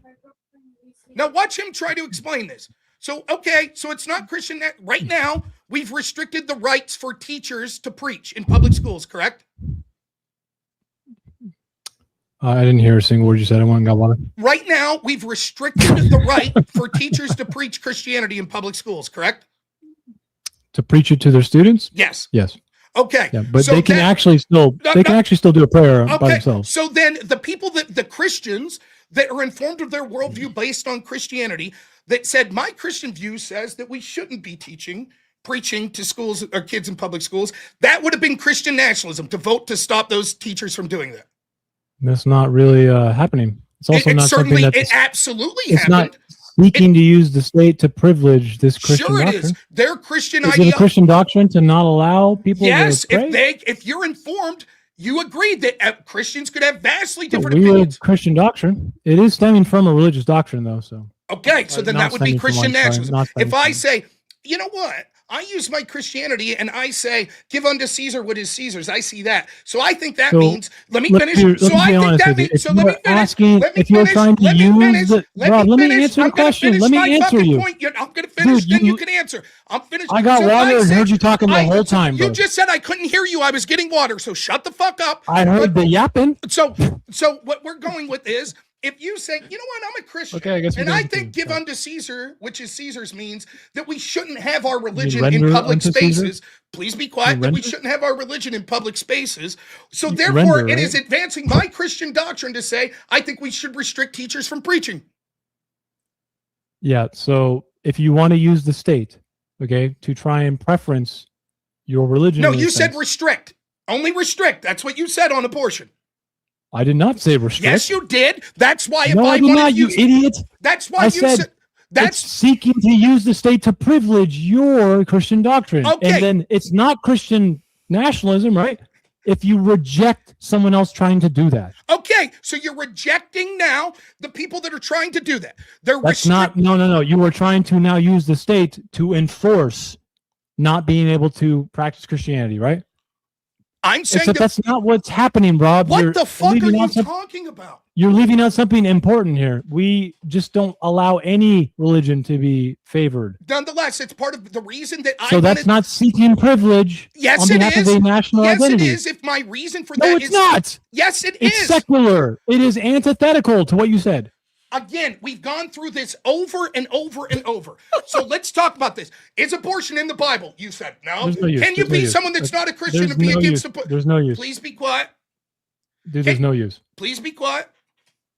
So we've gone through this over and over. Is abortion in the Bible? I would like to go to bed, bro. Go. Okay. Who's stopping you? Get the fuck out. It seems like you really want me here. I'm going to talk. Your see stupidity and that. me bouncing off of your stupidity is what I'm going to do. If you want That's to leave, great, leave.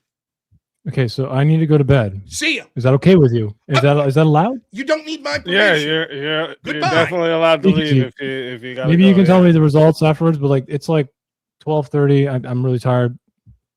Goodbye. Yeah, no So, problem. If you gotta go, you gotta go. Yeah, I mean it's been long. I think we covered most of it. Our closings were like 4 hours ago, 5 hours ago. Okay, see ya. You gotta go. I'm See not ya. interested in dancing around If definitions you're or gonna anything. sit here and him and Han, I'm gonna keep going with my point. See you later. Okay. Thank you for the invite, though. I mean, you can tell me the results. Okay. Thank you for the debate, by the way, Rob. I'll give you a spoiler. You didn't do good. That's great. Uh-huh. I'm glad Do you have a think poll that. up now, Speakeasy? Not yet. I I'm can't gonna put do it this. up though. Oh man. Whew. So the point he's trying to make there, right? There's no reason. He's all over the place. He's one of the dumbest people I've ever seen. And it's so funny. Why can't the fucking atheist community present anyone that could fucking have two brain cells to rub together? It is absolutely astonishing. So what he's saying at the end there, he's like, well, it's about using the state to enact your religious privilege, right? But the whole way through the debate, he talks about religious privilege would just be something as simple as saying, I get my morality informed from Christianity. So my Speakeasy makes it very clear. Me, Rob, and you all say our religion, our Christianity says that abortion is murder, and therefore we reject it because of our religion. He says, absolutely, that's Christian nationalism. Because our morality has informed us that that's murder, therefore that's enacting our privilege. That's what it's doing. Great. So then why wouldn't the opposite been true? If me, Speakeasy, and him all come to the conclusion, you know what? Our religion says that women have a right to have control over their body, and therefore we think that women should be allowed to have abortions. Why wouldn't that also be Christian nationalism? Seeing as how our morality is informed by our religion. So he tries to get out of it. He's like, no, because that's just rejecting the other Christian nationalists. And I'm like, why? And it seems to be like, he's like, because one side is restricting something and the other side saying we should allow it. So that's why only the side restricting is Christian nationalist. Fair enough. Then let's go over to the example of the teacher who wants to preach to her students in public school. One side says, my religion says give unto Caesar, which is Caesar's. And therefore, I believe that means my religion shouldn't be in the public space. So it is advancing my religious beliefs that no, that person should not be preaching in school. My morality is informed by my religion. So therefore, that would meet his definition. I am restricting that woman from being able to preach for my morality, which comes from my religion. Hence, Christian nationalism, according to him. However, if I'm the person that says, actually, I reject that. I think this woman should be allowed to preach because my Bible says that we should spread the word of God, etc., etc. Therefore, she should be allowed.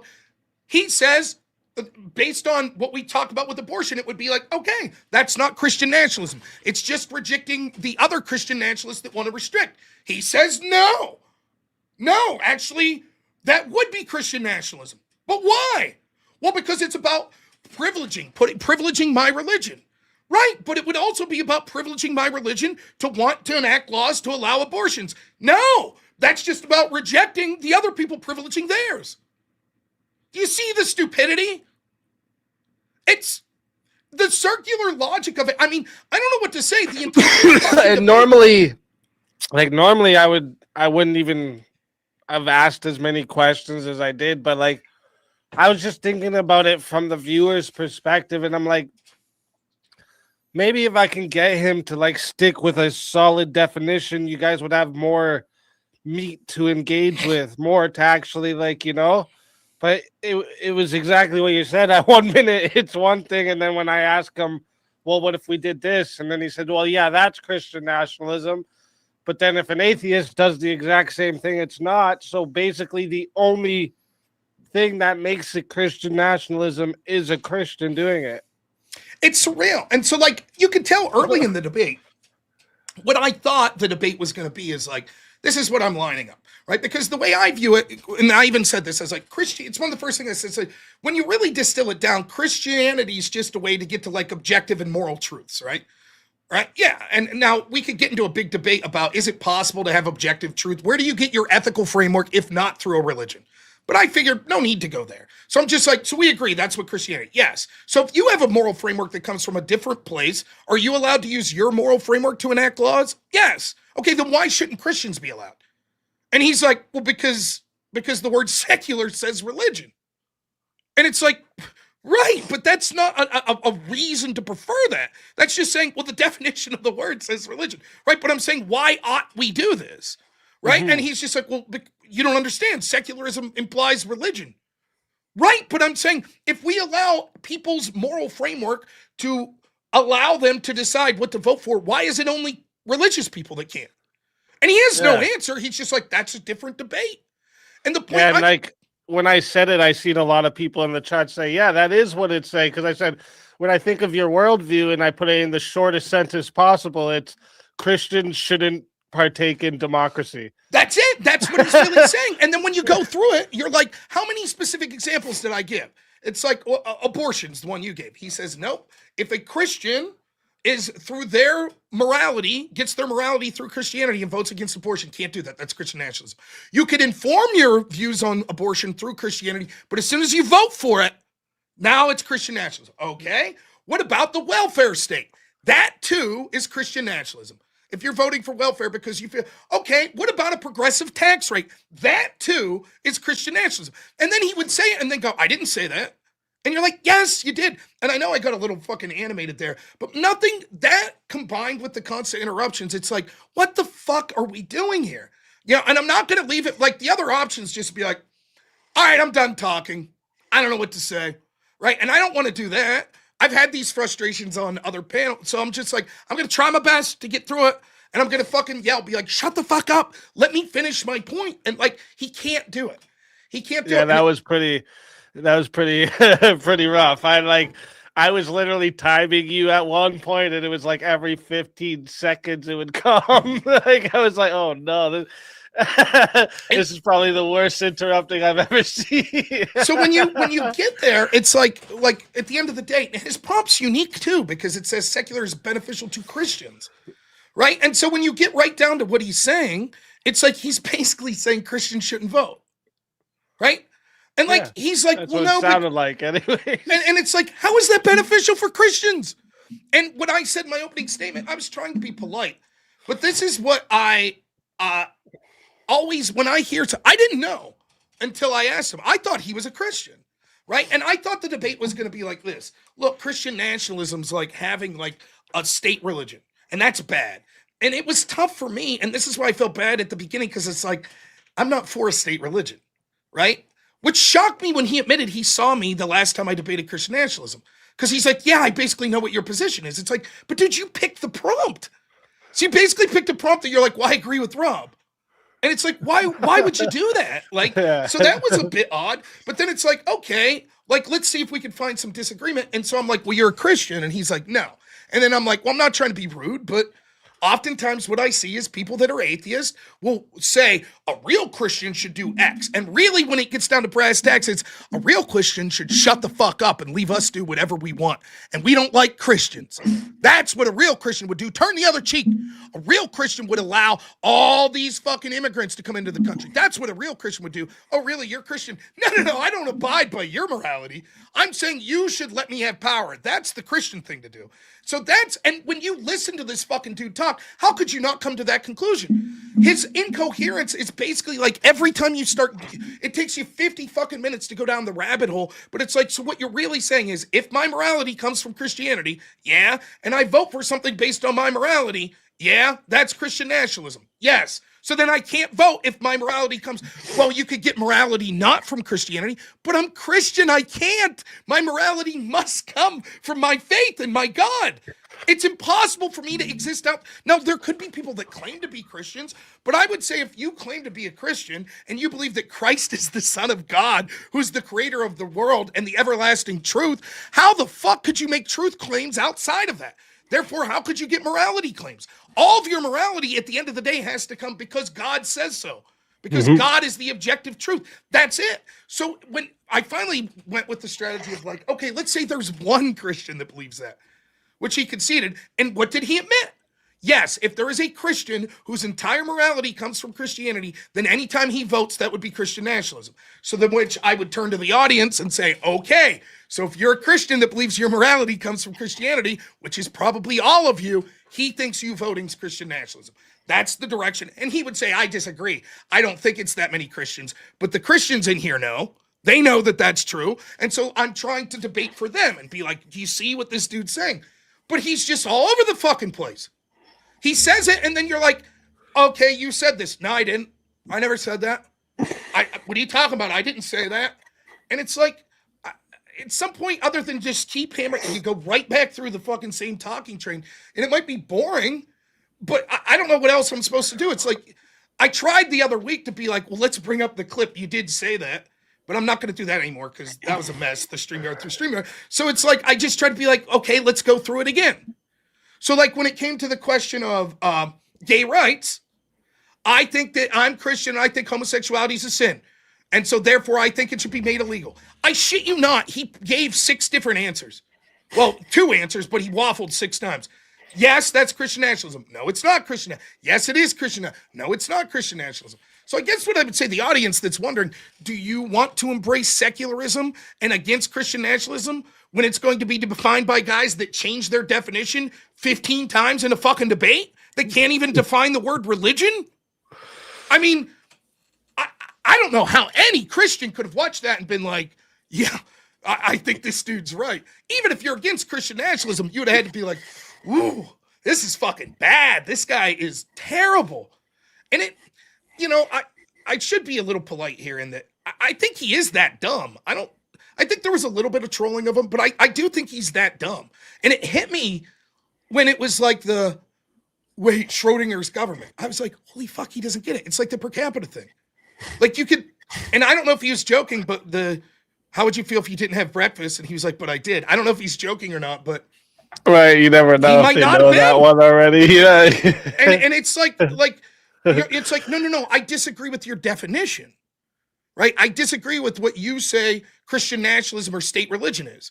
So I don't think that the guy that's like, I'm a Christian, therefore I think abortion's bad, is advocating for state religion. How couldn't he? You just said that he's informed by his religion. Oh, it's like, right, which I'm saying is not state religion. Oh my God.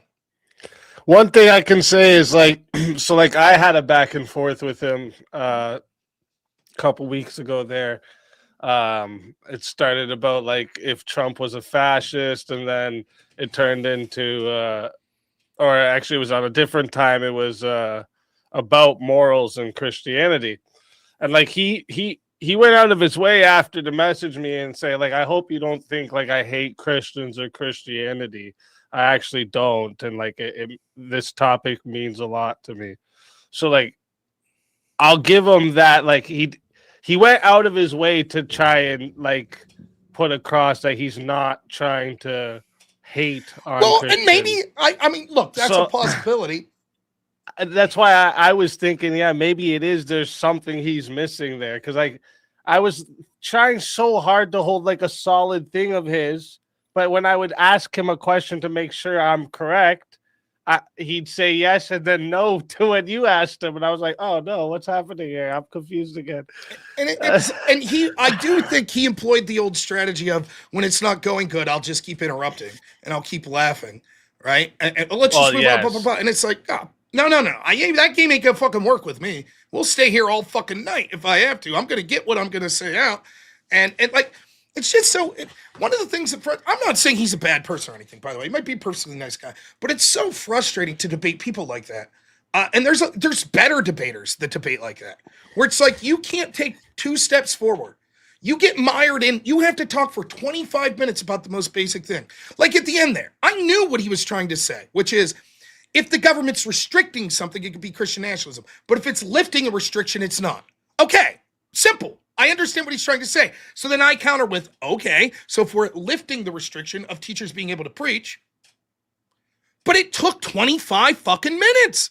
Yeah. And he's just like, wow, that's not what I'm trying. Read me the definition. Tell me what my definition is. I do. That's not my definition. Tell me my definition. I just told you what I thought it was. No, tell me my definition. I don't fucking know. I told you what I think it is. No, tell me my definition. It's like, you're just wasting time. I don't know. Like, and it's, I did this style debate once called parliamentary debate. We only did one tournament, and we actually did phenomenally, me and my partner. And in it, you don't use evidence and shit. It's super weird. Like, because I was using a debate where it's like, you talk as fast as humanly possible, you read evidence as fast as humanly possible, everything has to be evidence. This style debate, you couldn't use evidence. And it was like supposed to be very, like you're in parliament, you're talking like very slow. And we're debating this team, and they're just like, yeah, North Korea's got like fucking lasers on the moon to shoot down shit. And I'm like, what are you talking about? Like, yeah. And I'm like, no, man, they don't. And they're like, yeah. And you can't provide evidence. So I'm like, and I've never done this style debate. And I'm like, the United States started in the 80s. It was called like the Star Wars project. And it was like the idea was have these satellites that would shoot lasers if there's an ICBM, right? And Russia was basically like, if you build that, we're going to fucking nuke you, right? Because we're not going to let you have defense against our missiles, but not be able to defend against your missiles, right? And that wasn't even lasers on the moon. That was just satellite lasers. So if the United States couldn't accomplish it, I don't think North Korea has. And they're like, yeah, they have. And so I looked at the judge and it was like, I don't know what to say other than I hope you're not a fucking idiot. I just don't know, because I can't provide evidence. Like, how do I disprove that North Korea doesn't have nuclear space lasers on the fucking moon? And so in this style debate, the judge doesn't tell you how they voted, but the round ends and the judge just looks at me and smiles and goes, I'm not a fucking idiot. And of course they voted for us. But that's how I feel in these sorts of debates. Like, I don't know what to say other than you have faith in the audience to be like, do you see what's happening here? I don't know how to make it any, because at some point I give up on go back and forth so many times like a and I'm trying match. to explain to the audience. I'm just like, and that's why I called for the clock way early in the debate, because I could see what was happening. And I'm like, it's sort of irrelevant to try to go back and forth with them. So I got to make my case to the audience directly and just be like, look, this is what's being said. He's not leaving me. I prefer the back and forth, but it's just not happening. Yeah. And it's, I mean, it's, certain parts needed it, or else it wouldn't have got forward at all. It's like the, do you ever see the meme with SpongeBob with Man Ray or whatever? And it's Patrick and SpongeBob, and Man Ray's like, is this your ID? And Patrick's like, yes. And he's like, and it fell out of your pants? Yes. And this is your money in this wallet? Yes. So this must be your wallet. No. Like, that's what it was like debating him. Yeah. It's like, wait, what? Like, let's go through it. Like, again, it's surreal. And like, you're fucking like 40 minutes. You're finally like, look, abortion, me, you, wrong. All Christians, we're all like, our religion tells us this is wrong. We vote against it. Are we Christian nationalists? And finally he's like, yes, it's Christian. Okay, thank you. And within 5 minutes, he's like, I didn't say that. And you're like, let me bring the prompt on the screen that I just said. Yeah. So you can read that. And then it takes another 10 minutes and he's like, yes, that's Christian nationalism. We're like, okay. Like, why do you have to? And it's the sign of someone that is either really dumb or really bad faith debater that they just can't admit their position. Like, this is like clear as day. This is my position. Sometimes positions are difficult. I'm not saying that if you have to explain yourself for an hour or so, but it's like at some point, it's like, I keep saying, like, you're saying that if I have my morality informed by Christianity, yeah, and then I vote on something and it gets passed, yeah, that's Christian nationalism. No, I didn't say that. Yeah, you did. Now, okay, so abortion. Yep, that's Christian nationalism. Okay, so you said Christian nationalism. No, I didn't say that. Yes, you just did. How about gay rights? Yep, that would be Christian nationalism. Okay, so you said that. No, I didn't say that. And you're just like, oh, man. Like, why can't you just be clear? and I think what it is, part of it was he wrote his fucking own definition of secularism, and he had his idea there, and he didn't like what the logical entailments of that would be once you get to, okay, how does this play out? How does it practically play out? I suspect that he probably read something and he's grossly misinterpreting it. I'll bet if you had someone like a Matt Dillahunty or something, they'd be like, no. This guy, no, you're not a Christian nationalist if you vote against abortion. That's not what we're saying. I suspect that's what someone who's making that argument more articulately and is more in the know would say. They'd say, no, that's not what we mean by Christian. It can't be any time a Christian votes for something inspired by their morality, it's Christian nationalism. But unfortunately, he didn't have the intelligence for that. And so the logical one of those one of the super chats said it really earlier that said, like, if not all Christians want the same thing, then there's nothing to measure what even a Christian policy is. Like he said, there's no not only is there no monolith, but there's no objective interpretation to what Christian policy would be. So like, how do we even say anything is Christian policy? Like, that's what had me confused. I was like, oh shoot, this is even at the end there, right? Right, because where he's like, well, some Christians, some Catholics would be for abortion and some against it, right? So then if I'm using my morality that comes from my religion to advance my policy, it is Christian nationalist to vote against abortion and for abortion. Yeah, that's what I was saying. I was like, what? You never win. There's no winning here. Like, it's always Christian nationalists. And I suspect that, I suspect that the atheist out there will be like, yeah, I'm going to say he won. You're lying to yourself. He didn't win. He didn't make anything close to a coherent argument. He did not, right? His prompt is the United States a secular state. In the United States, a secular state's more beneficial to Christianity. Understand what he means by a secular state is Christians can't vote. And that would be more beneficial to Christianity. That's laughable. I don't know what to say. And anyone who wants to debate me that that's not what he's saying, I would happily fucking bring you on right now or any other day and fucking school you on it. Because that is literally what he said. Over and over and over, every specific time that we talked about a specific policy, until the end, where magically a Catholic that for religious reasons is voting to allow abortions somehow isn't Christian nationalism. And he kept saying things like, because it's not privileging your Christianity. How? If you came to that conclusion through your Christian, what if you specifically said it? Yes, I'm voting to allow abortion because my Bible tells me so. Okay? Right? Like, and he admits, right? Like, I kept calling it a double bind. That's debate lingo, right? Like on the abortion thing. He keeps bringing up stuff that has nothing to do with what we're talking about, right? We're like, if we all say for religious reasons, we're voting against abortion, right? Is that Christian nationalism? And he's like, well, the Bible doesn't talk about abortion. Okay. So what's the implication here? Then it's not Christian nationalism? No, I didn't say that. Okay, then why bring it up? And he did this several times throughout the debate. He'd be like, well, not all Christian. Is this Christian nationalism? Well, not all Christians agree. Granted, but in my hypothetical, if I say my morality comes from Christianity and therefore I'm voting on this, is this Christian nationalism? Well, not all of them agree. Right? But is it Christian nationalist for me? And then he'd be like, yeah. And I'm like, okay, well, if they do all agree, is it Christian nationalism? Yeah. Well, then why bring up that not all agree? It's sort of irrelevant. And it's just like, it's just designed to obfuscate the conversation, to just muddy the shit out of it. And it's like, well, we can't actually get to anything substantive because we keep, it'd be like saying this. You're like, so, okay, what if a Christian says, my religion informs me that abortion is wrong and therefore I reject it? And he says, some Christians have red hair. And you're like, I suppose, oh, you disagree? You don't think some Christians have red hair? Well, no, I don't, right? Now, so therefore, you acknowledge not all Christians look alike. So, for example, a Christian with red hair, they could preference different things that they would like about their appearance. Yes or no? Is that not true? Can you answer that? And it's like, yeah, what the fuck does this have to do with anything? And it's, I don't know. I just don't know what the fuck you're supposed to do with that. It's frustrating. I wish I could have put, the other thing is you're sort of sometimes you're only as coherent as your opponent. And sometimes when it gets muddled like that, it's like, well, this wasn't a very good debate. And it's like, I agree, but I don't know what the fuck else I could have done. I guess I could have been more patient, not raised my voice as much. I literally can't think of an argument, though, that could have made the point any clearer.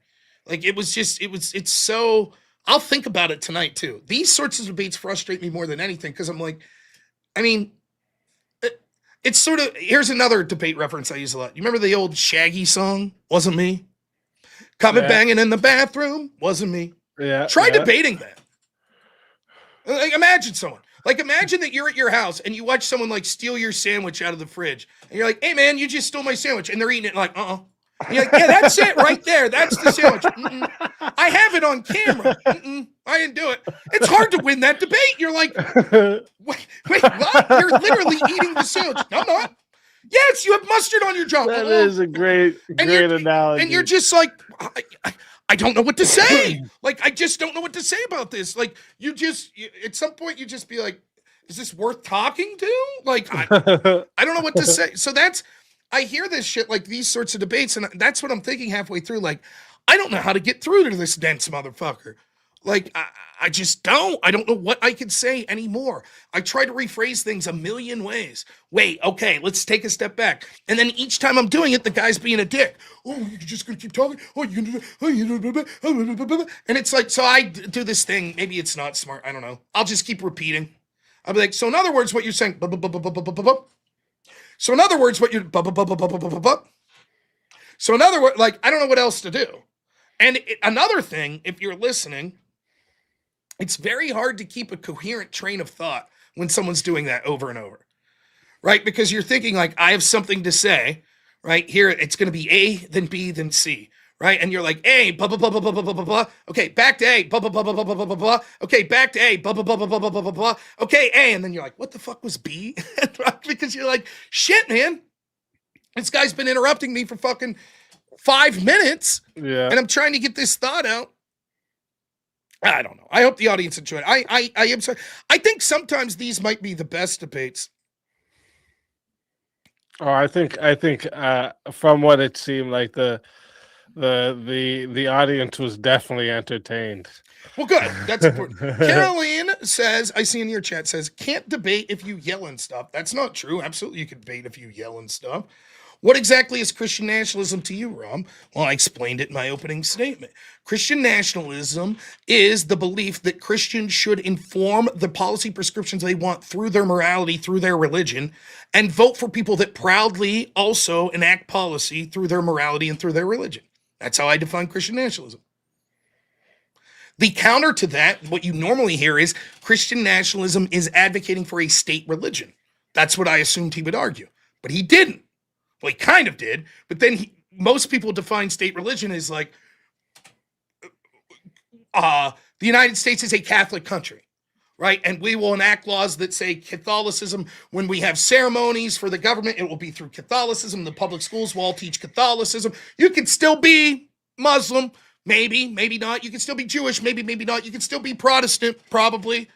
But there's an official state religion. That's normally what people say Christian nationalism is, like some form of those two arguments, right?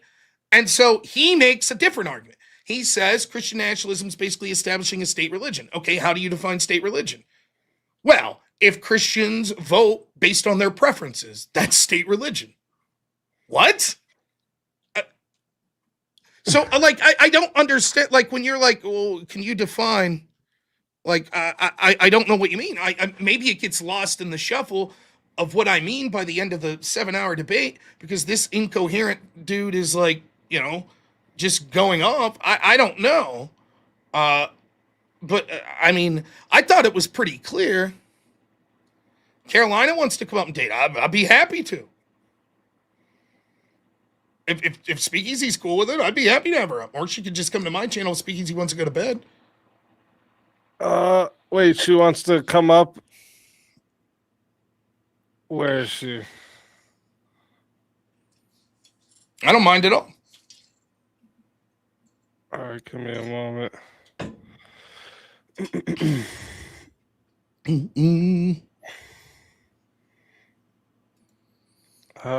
Okay, I'm gonna put the link in the chat for Carolina.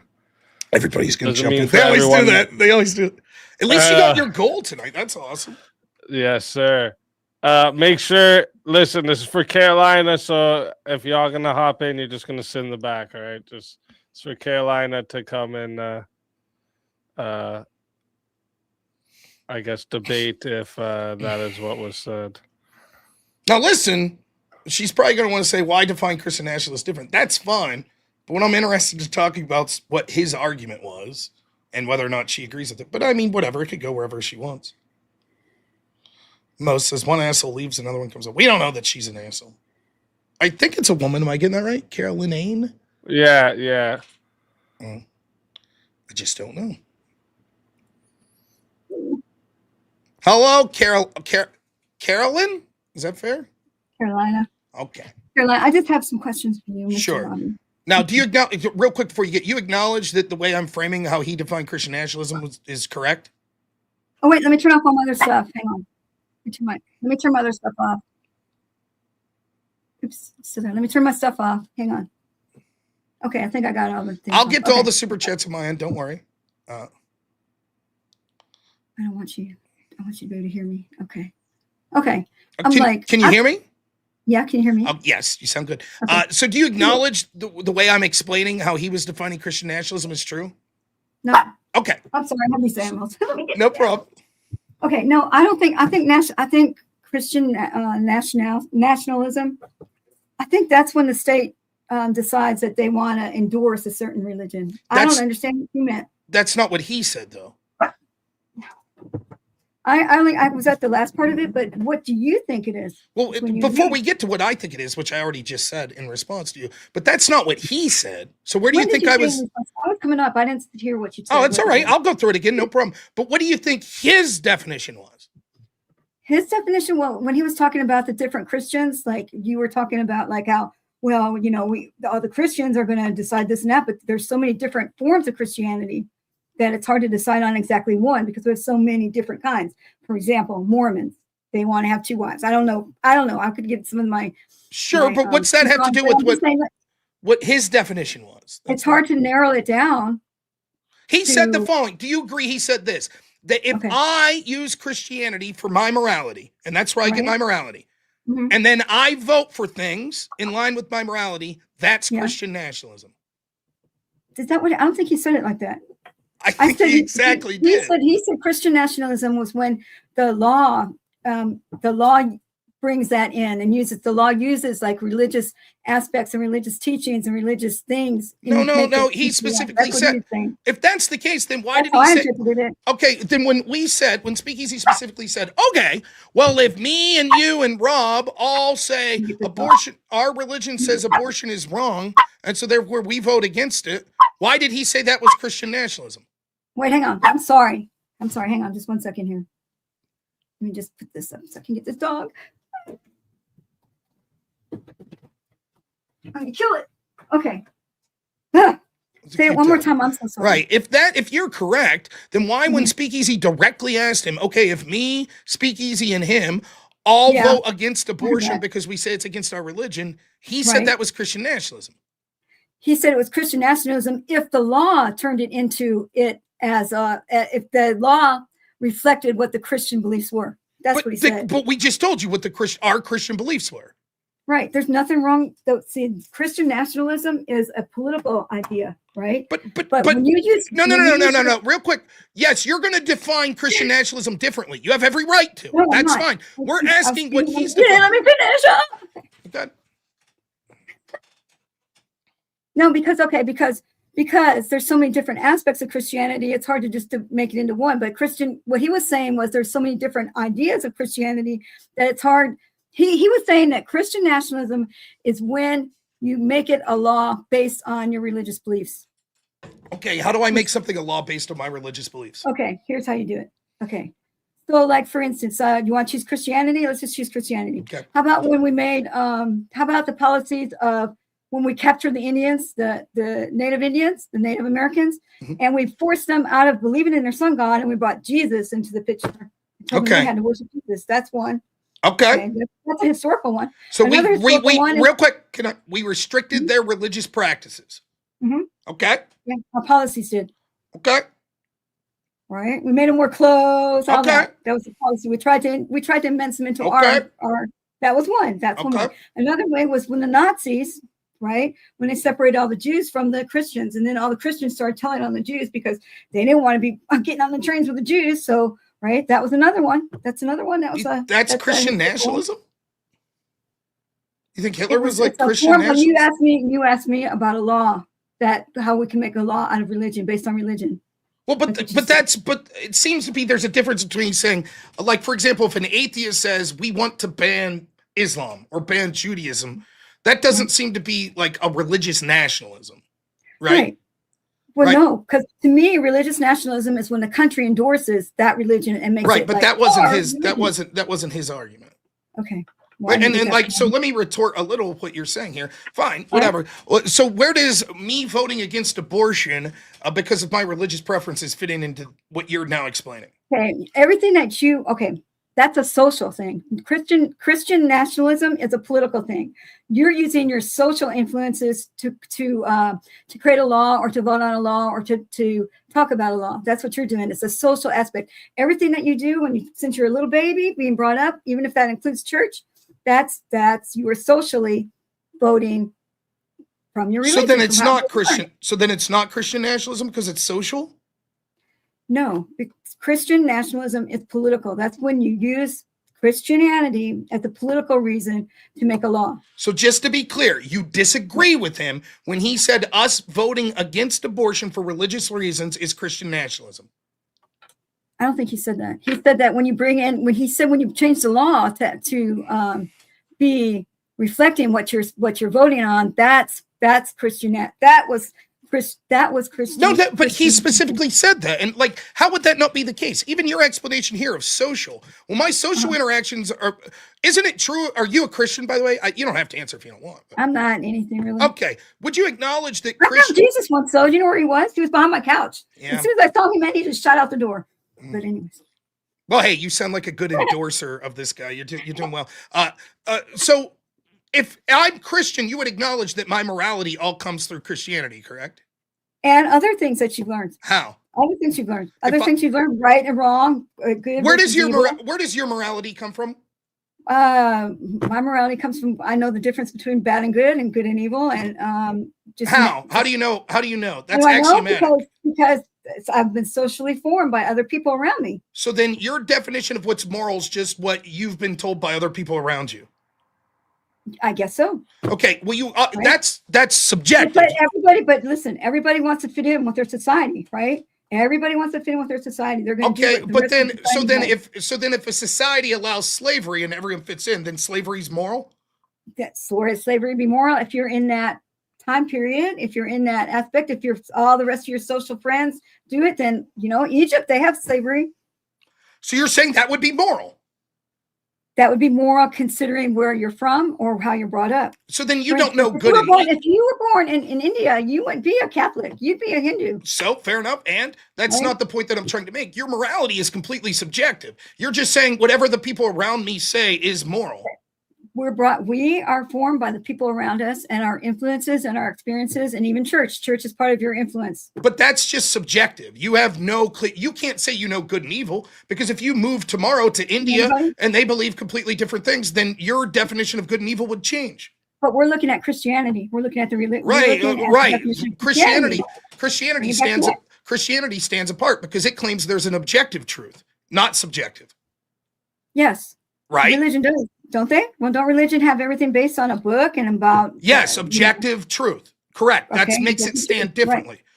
Right. So then if I believe there is an objective truth, in other words, I believe there's an answer to whether or not slavery is moral beyond what my neighbors say. I think that there is someone who has the answer, and that's God. And that's where all truth claims come from. You go and talk to God and ask him, right? It doesn't matter. You could say I falsely interpret it. That's fine. But at least I could point to saying there is an objective truth. Okay, all of your truths. Let me go through the line, my line of thought here, right? So because of that, right, if I believe that, even if you think I misinterpret what God's word is, all of my morality is going to be based on my religion. Because my entire your religion. No, it's not based. It's based on my religion, but it's based on experiences. No, that's not true. I believe there's objective truth. So you don't think experiences help with your morale? No, I think that experiences can help me. Experiences could help me interpret what I think the objective truth is. But I think the truth comes from God, and I always will. God talks to you? It doesn't matter. He does talk to me through the Bible. Okay. That's the word of God. He talks to me through the holy men that I interact with, priests, people, right? Nonetheless, there is an objective truth. Here it is. You might say, here's objective truth, but there's noise that filters down to you, Rob, so you might not be interpreting the objective truth. Could be true, and yet I could point to that's an objective truth. You, on the other hand, say, there is no such thing as objective truth. It's all subjective. Of course. That's not what I said. I disagreed with you and said it was objective. How could there be objective truth if you don't believe in God? You just said it. You said. But I believe in God. You don't. Hang on, my cat. You don't believe in God, so how could you believe in objective truth? I believe that you have an objective truth because you base it on the Bible. But no. So you believe that I'm correct, that God exists and there's an objective truth. You think you're correct. Me thinking that's irrelevant to the question as to whether or not you believe there's an objective truth. What do you mean by that? What do you mean? Do I believe there's an objective truth? Do you mean I have to have proof of the truth? No, I'm saying even under your entire interpretation of good and evil is what my people around me say. That's subjective by definition. Society. Right. So that's subjective. You've acknowledged. You've said, for example, in our society, slavery bad. In another society, slavery could be good. That's subjective. Right. Okay. I'm saying that I believe in an objective truth. You have proof of that? It doesn't matter if I have proof. That's my belief. Okay, that's your belief, and that's my belief. So the difference is that I could point to something. All of my morality has to come from what I think the objective truth is, right? Okay. Mm-hmm. Your morality doesn't. You're not limited by that. You can say my morality comes from whoever the people I'm hanging out with say. Basically, it's what society says, not what the people I'm hanging out with say. Well, society would be another way of saying. Okay, by society, the societies you live in, the people you interact with. Correct. Okay, so there's a difference. So therefore, all of my morality will have to be based in what I perceive objective truth to be, right? Right. So how can I separate Christianity from my moral beliefs? Isn't Christianity your moral belief? Yes, but I believe that it's an objective truth, so I can't separate it, correct? So what does that have to do with Christian nationalism? Because if his interpretation is, if you are passing laws based on your religious beliefs, that's Christian nationalism. It's impossible for a true Christian. It is exactly what he said. In fact, we even went through this. That if you use your religious beliefs to make a law, and that law reflects the religious beliefs, then that's Christian nationalism. That's okay. Christian How do we make laws? How do we make laws? How do we make laws? Yeah. First, we have. Would you want me to do it from the very beginning? How do we decide what laws we want? You don't have to say first there's a bill on Capitol Hill. You don't have to do the Schoolhouse Rock. How do we decide what laws to have? How do we decide? Right. I don't know. You tell me. Don't you think we want what's good for ourselves, our family, for society? We want what's good for everybody, not just the Christians. Well, that's the problem. No. Maybe not. But the key thing is we want what's good, right? Correct. Okay. How do we determine what's good? Well, I guess God tells you. But right. That's right. I have an objective truth. I have an objective thing that says what's good and what's not. How do you? Universal human rights? Have you heard of those? Universal human rights. It doesn't matter what religion you are. Universal human rights are subjective. You've acknowledged it. It doesn't matter what religion you are. There's still basic universal. Give me a universal human right. Tell me one. An example of human. Yeah. Basic human right. Come on, like the right to not be enslaved. Possibly, yeah. Okay, but you just acknowledged that there's societies that say that that's good. And if you were in that society, I didn't say that societies say it's good. Well, that's not true. You absolutely. Don't put words in my mouth. Okay, so do you not think? I did not say that. Fine. So is it your? I will ask you: are there societies that say that slavery is good? I don't think they know if it's good or bad, but that's untrue. They're absolutely. How would you determine that they don't think it's good if they enact it proudly? They don't think it's good. I guess they must think it's good, but then those countries But those countries have whatever their religion is, nationalism. All right. What country? Give me a country that has slavery still. Wait. Those countries have. Give me a country that has slavery. Which like, countries? You could have countries like country? Iran, possibly China. Okay. What religion are they? China? Secular? No, they're not secular. What's their religion? You tell me. You would tell me okay, let's say that. What's the religion in Pakistan? Anybody in the chat know what's the religion in Pakistan? They're Islamic. I said China. Why are you using my example? What were they? What's China's religion? They're religious China, nationalists. They don't have. Do they have slaves? I don't know if they have slaves. Sure. The Uyghur Muslims. Oh, I know they have them in Dubai. That's Dubai. Yeah, they're Dubai. What are they? They're Arab. What's their religion? Muslim? Islam? It's irrelevant. It's irrelevant anyways. It's irrelevant anyways. Let me explain why. Even if you could prove. Let me finish. When you have a country that says slavery's okay, and they're like of the Islamic faith, then they have Islamic nationalism in their country, which means that their laws are based on what their book says. So any country in history that had slaves was a religious nationalist country? No. Okay, then what's your point? When you're talking about objective morality. Nationalism country actually has laws on the books that are based on whatever the religion is. It's irrelevant to the point. We're talking about whether or not you said universal human rights. Universal implies always the case, correct? Right. Okay. Well, the United States used to have slavery. Was it a Christian nationalist society when it had slavery? No. Okay. No, Christian nationalism to me is a political. Did they think slavery was moral and acceptable? Well, they must have. Okay. Right? So then the point that you're trying to make is moot. Let me finish. So then the point you're making here that's like, well, if you have slavery, it's only because you're religious nationalist. Of course, that's not true. That was clearly what you were implying. I said that when you have slavery and it's allowed and it's not against the law, that means that your religion is actually it's entwined with your laws. Okay. So but you're saying the United States had slavery and it wasn't. It was secular, correct? Well, they didn't. Well, actually, it was secular. However, they didn't practice what they preached, did they? Well, I disagree. What was the national religion in the United States? We didn't have a national religion. You said that's what's necessary to be Christian nationalist, a national religion. To be a Christian nationalist, the religion has to be like sponsored by. Okay, so the United States was not, the United States was not Christian nationalist. It was secular. It was secular, and it had slaves. Mm-hmm. Okay, what's your point? What do you mean? What's my point? I don't understand. Okay, the point I'm trying to make is you're saying that there's universal human rights, but you also said before that morality comes from what your society around you is saying. And I said those things can't be fundamentally true because the people that say universal human rights would say something like it's a universal human right to not be enslaved, right? But there were societies where the society said, actually, we find slavery good or moral. And you countered by saying, yes, but those were all religious. And I'm like, no, they weren't. And why would it matter if they were? I didn't say that.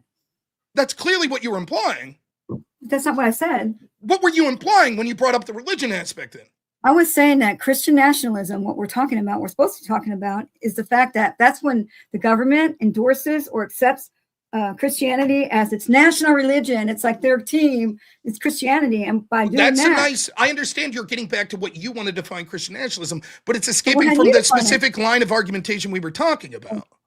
Okay, I thought we were arguing about Christian nationalism. We are, and we were talking about a specific line of argumentation. For example, within this, if you said, but Rob, what religion is Pakistan? And I said, I'm just arguing we should be Christian nationalists. You'd say, that's not responsive to the argument I'm making right now. And I'd say, I thought that's what we were supposed to be talking about. You brought up the fact that they had slaves. And I said, well, they must have slaves because... I don't remember saying Pakistan. Because they have... Huh? I don't remember saying Pakistan.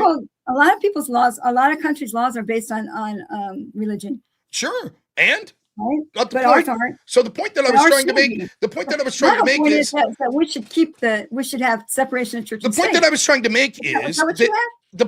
trying to make is this: as a Christian, I can't help but have all of my morality come from Christ, come from my church, my religious beliefs. There's nothing wrong with that. Okay, that means if they that you're not held to that. Your beliefs are subjective. You could claim there's universal human rights, but you don't.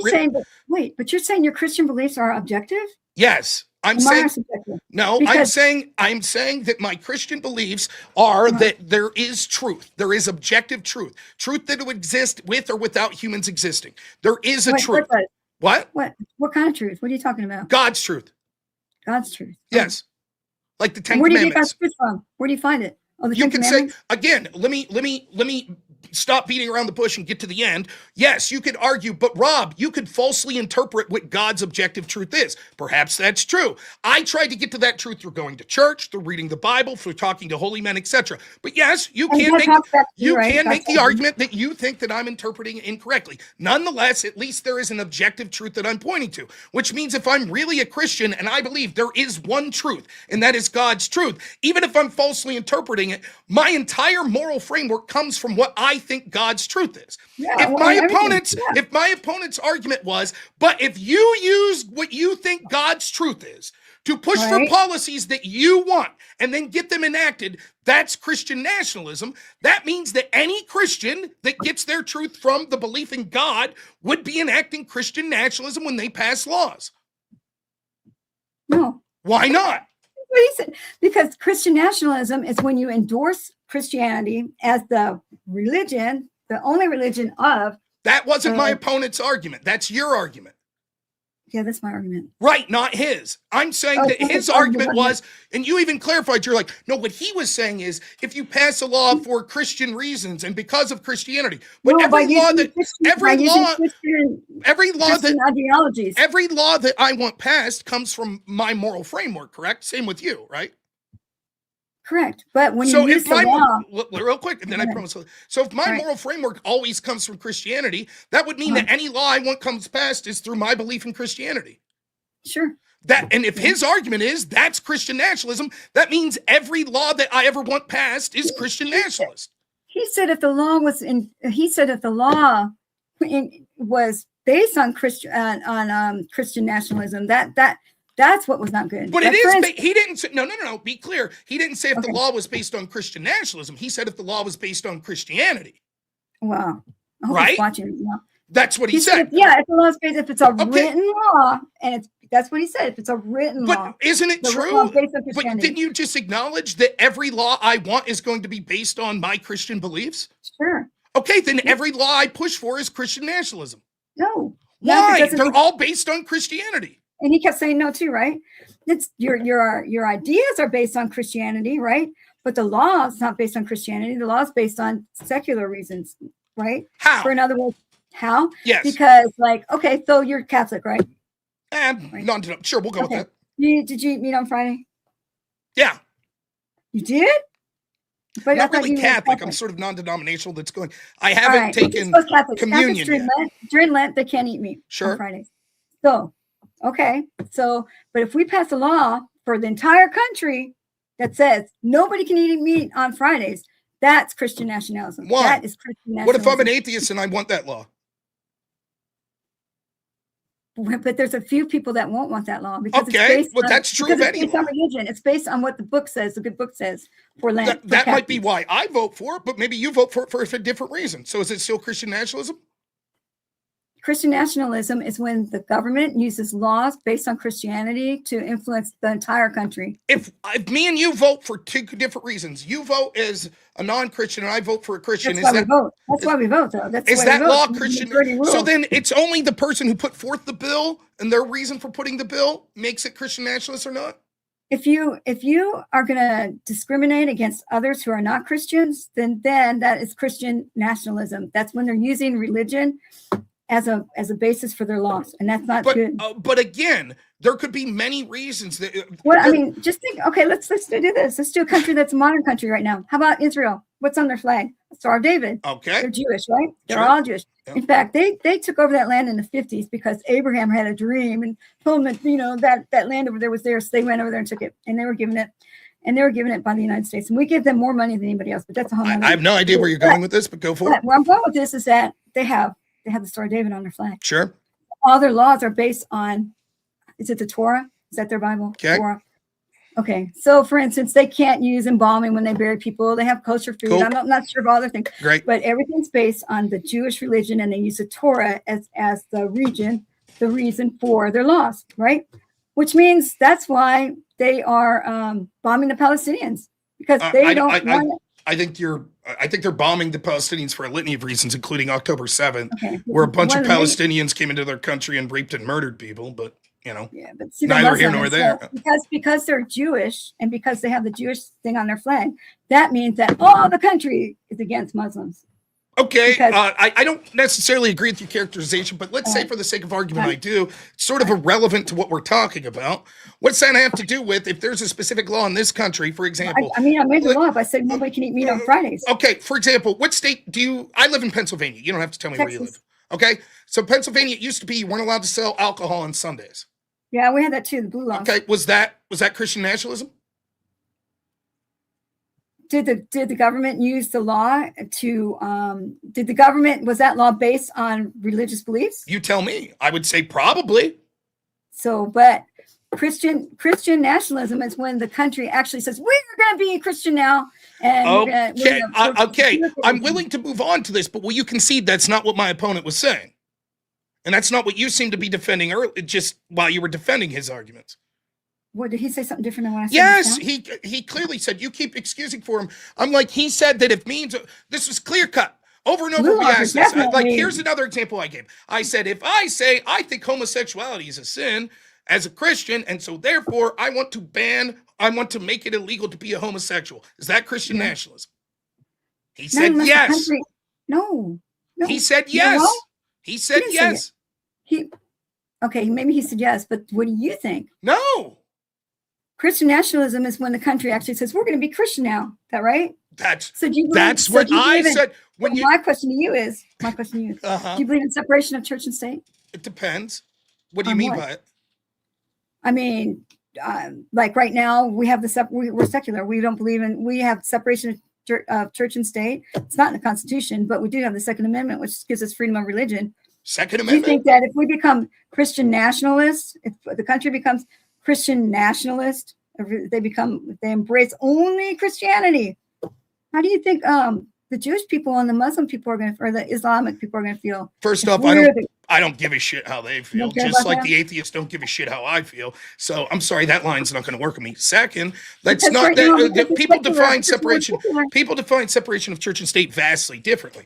When I'm talking about my form of Christian nationalism would be this, that Christians should vote for policies that are in line with their Christian beliefs and use their morality to inform that. And Christian lawmakers should proudly be Christian and put forth policies that fall in line with Christian beliefs. But I am not let me finish. I am not calling for the creation of an official state religion.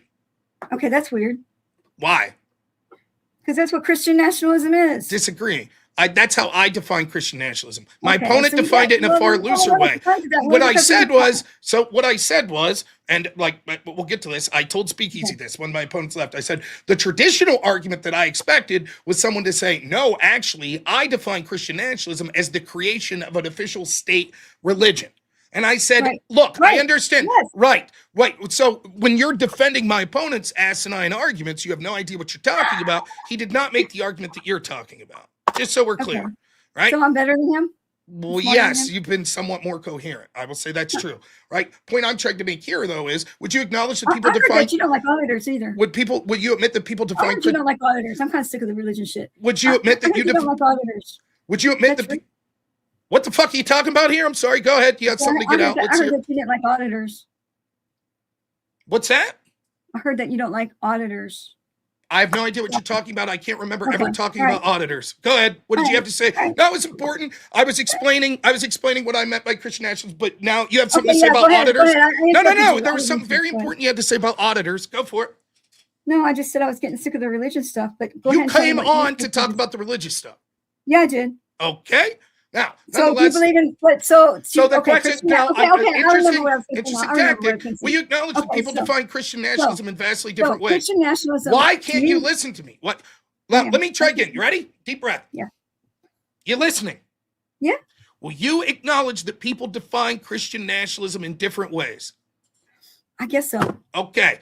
I'm saying that my preference of what I'm calling Christian nationalism, as is how I outlined to you, what you're saying is Christian nationalism, I do not support. So if we just have a different definition of what we're defining as Christian nationalism, fine. We're on the same page. If you don't think that we should have Christian nationalism, why are you even talking about it? I do think we should have Christian nationalism. I define it differently. Do you think that we should have the country should say we are Christian and we should base all our aspects on Christian teachings?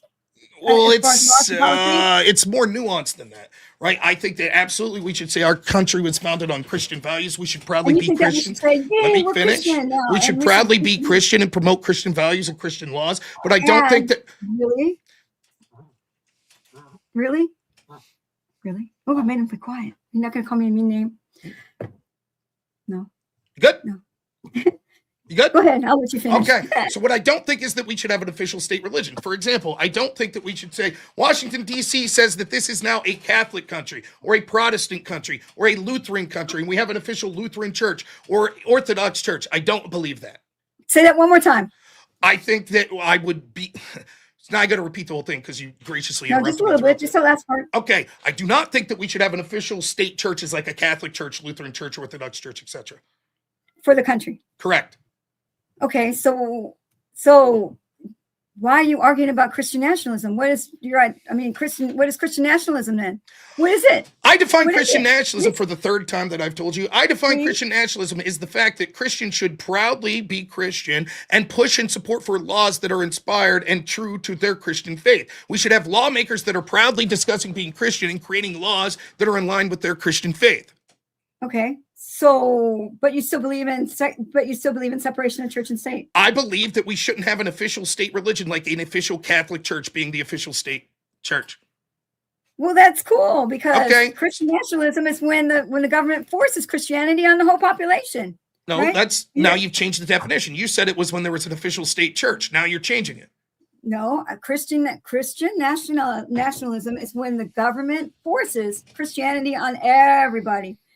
Okay, so let's say there's no official. But you believe in like you're saying like nationalism, like you're proud to be a Christian. No, like, it's more than that. It's more than proud that. To be a Christian, right? And so you're going to base all your ideas and all your actions and everything on your Christian backup. It's more than that. The point I'm trying to say is you've given two distinct definitions for Christian nationalism here. Okay, but your definition is wait. Like, can we deal with that? I've been consistent with my definition. You've given you're saying you're proud to be a Christian. Okay? I before we get to what I'm saying, I'd like to get back to the two different definitions that you've given. Your first definition, you said it's quite clearly this, is when there's an official state religion. Right. The second is when you said it's something to the effect of when people are forcing like Christian laws upon people. That's the same thing. It's the same definition. It's not.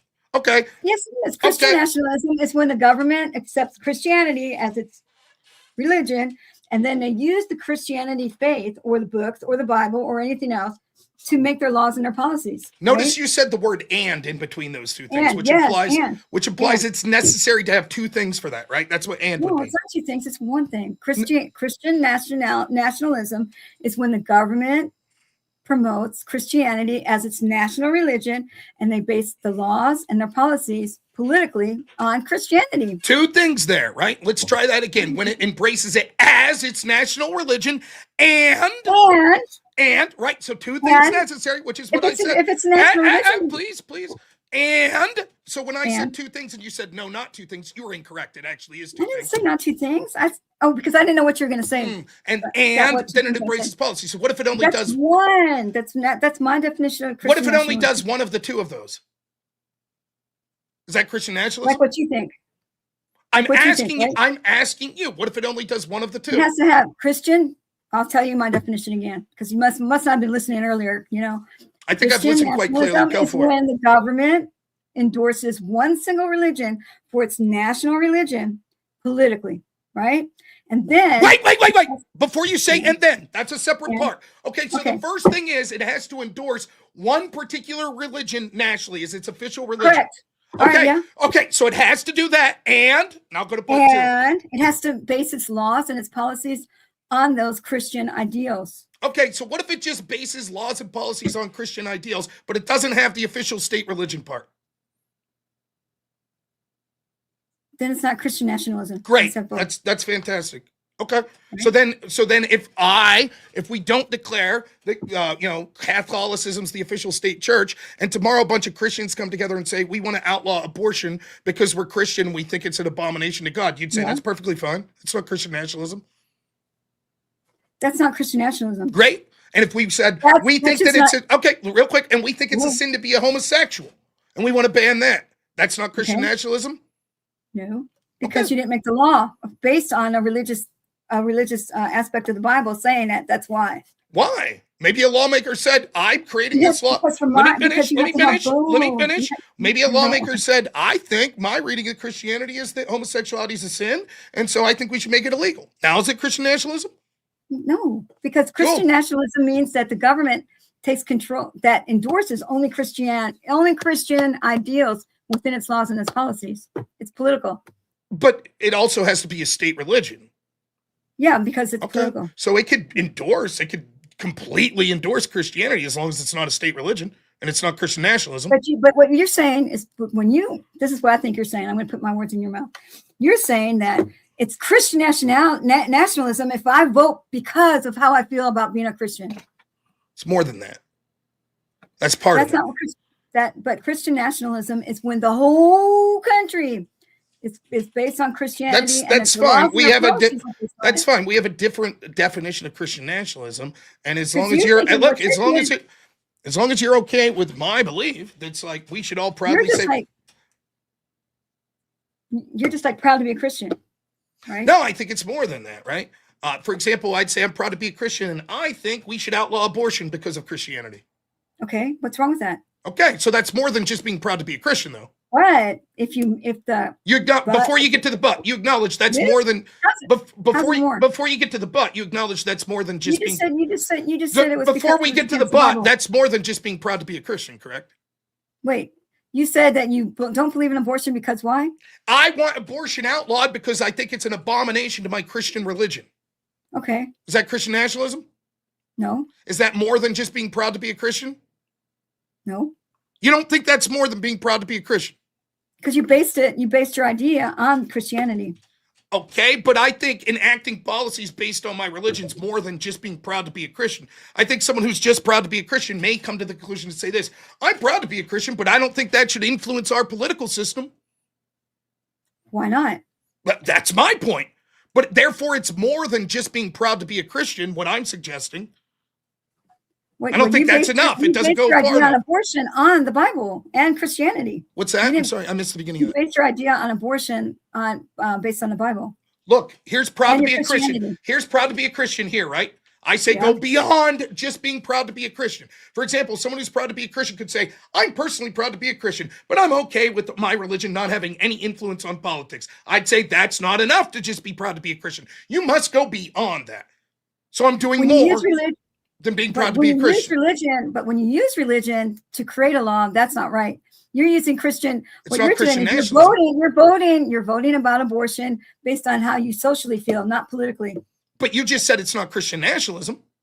Christian nationalism is when the government says we're Christian and we're going to base all our laws on the Bible and Christian ideals. So you might think it's bad for me to vote or push laws because of Christianity, but it's not Christian nationalism. No, it's not Christian nationalism according to my definition. My definition is when the government says we're Christian now and we're going to make our laws based on I'm the not Bible. suggesting it. So why is it quote bad for me to push stuff? So then when you finish. Let me finish. I have a hand injury, so I have to say first. So when you base your ideals on your ideas on abortion on Christianity, that doesn't mean that you're a Christian nationalist. Great, that's what I'm saying. Awesome. Now, why is that bad though? Why is it bad for me to use my religion to determine what laws we should use? Why would that be bad? Yeah, you said it was bad. You just said it was bad. No, I didn't. You said you said quite literally, if you use your religion to pass a law, like because of Christianity, that's bad. But it's not Christian nationalism. Government, not you. If the government says, "Yay, we're Christian now, and we're only going to make no, that's not what you said. Again, okay, then maybe I'm misunderstanding. So the government doesn't say, "Yay, we're Christian now." They just say, "I run for Congress and I win, and I say, here's my law that says gays should be banned because it's a sin." Okay. It passes. Is that okay? All right. As long as the law doesn't state because the Bible says so, and God told us to do this. I said because it's a sin. That implies it's because of religion.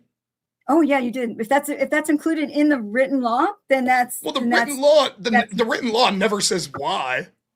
Like we don't have laws against first degree murder that says because it's really mean to murder people. Well, I mean, but murder is like against everybody's religion, isn't it? I mean, not necessarily it's irrelevant to the conversation anyways. What I'm saying is if you're saying it's okay as long as the law doesn't specifically say this is the reason for the law, but no laws say that. As long as the law doesn't separate Christians from other people that are not maybe Christians. Yeah. So for example, if it's not like the law that law's not a but Christian law. wait, it's not like the law would say we ban homosexual except for Christians. It's not going to say that. No, but they can't. But do they? But if they ban homosexuality based on the Bible, then that's not secular. Okay, but I don't understand. You keep waffling on this point, right? No, I'm not. Yes, it wouldn't be Christian nationalism, but now you're saying it's not secular. It's Okay, Christian it's not secular. So is it bad? That's the question I have. Is it bad? Yes. It would be bad if you weren't Christian. Oh, but is it objectively bad, or I guess subjectively in your terms bad? If the law is based on a religion and not on a secular belief, right? Then it is bad. It's a bad law. When you vote for a law, or if you were a lawmaker, you created a law. Why would you do it? Why would you do it? How would you? Good of everybody. But actually, I wouldn't, because government. We have enough. I mean, there's enough governments too entwined with this already. So. How would you determine what would be good for society and laws that we should pass? It would be based on my observations. It'd be based on the people around me. Your moral framework. Correct. Okay. Yes. And so why is it cool. So why is it a good thing for you to create laws based on your moral framework, but a bad thing for me to do it based on mine? Only if the law includes is because of your religion. Okay, what if you said, I am passing a law that says that you can't charge more than 10% interest on credit cards, and that's because of my morality, because of everything I've experienced in my life. But the country's not. But the country's not saying, "Yay, we're Christian," and that's not a Christian. The country's not saying, "Yay, we're Christian." In my example, right? You said that even aside, that's why you said it wouldn't be Christian nationalism, but it still wouldn't be secular, and it's bad. That's what you said. Yes, if a so law my question is if a law is discriminatory or it leaves out people of a country where they're and infringes on their freedoms, which is what we're supposed to be protecting, then it's a bad law. That's not true. Yes, it is. The question I have is, why is it for me as a Christian to use my moral framework, that's bad, but for you to use your moral framework to pass a very you're supposed to use that is absolutely what you said. I said you're allowed to use all your background, your religion, your experiences, all your social aspects. My background, my moral framework is Christianity. And so if I pass a law and say the reason is Christianity, why is that bad? Because the government hasn't said, "Yay, we're Christian," and we're only going to base our laws it's not bad on the Bible. Okay, I asked why is it bad. You said it was bad, and you just gave me a reason it's not bad. I said it's bad if the country says that the law is based on the religion. Okay, if the law is based on the religion, or if the whole country is based on the religion, which one's it bad? If the law is based on religion, is it bad? It's only bad if the country says we're Christian now. So then the law, then it would only. So, and you said that would make us Christian nationalism if we yelled, "Yay, we're Christian now." Yeah. Okay. So then it's so just to be clear, previously when you said, "Look, this wouldn't be Christian nationalism, but it wouldn't be secular, and it's bad," you now withdraw.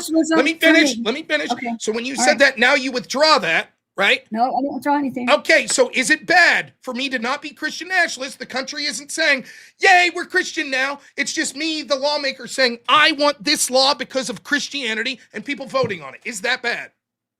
No. Okay. So it's only bad if it's Christian nationalism.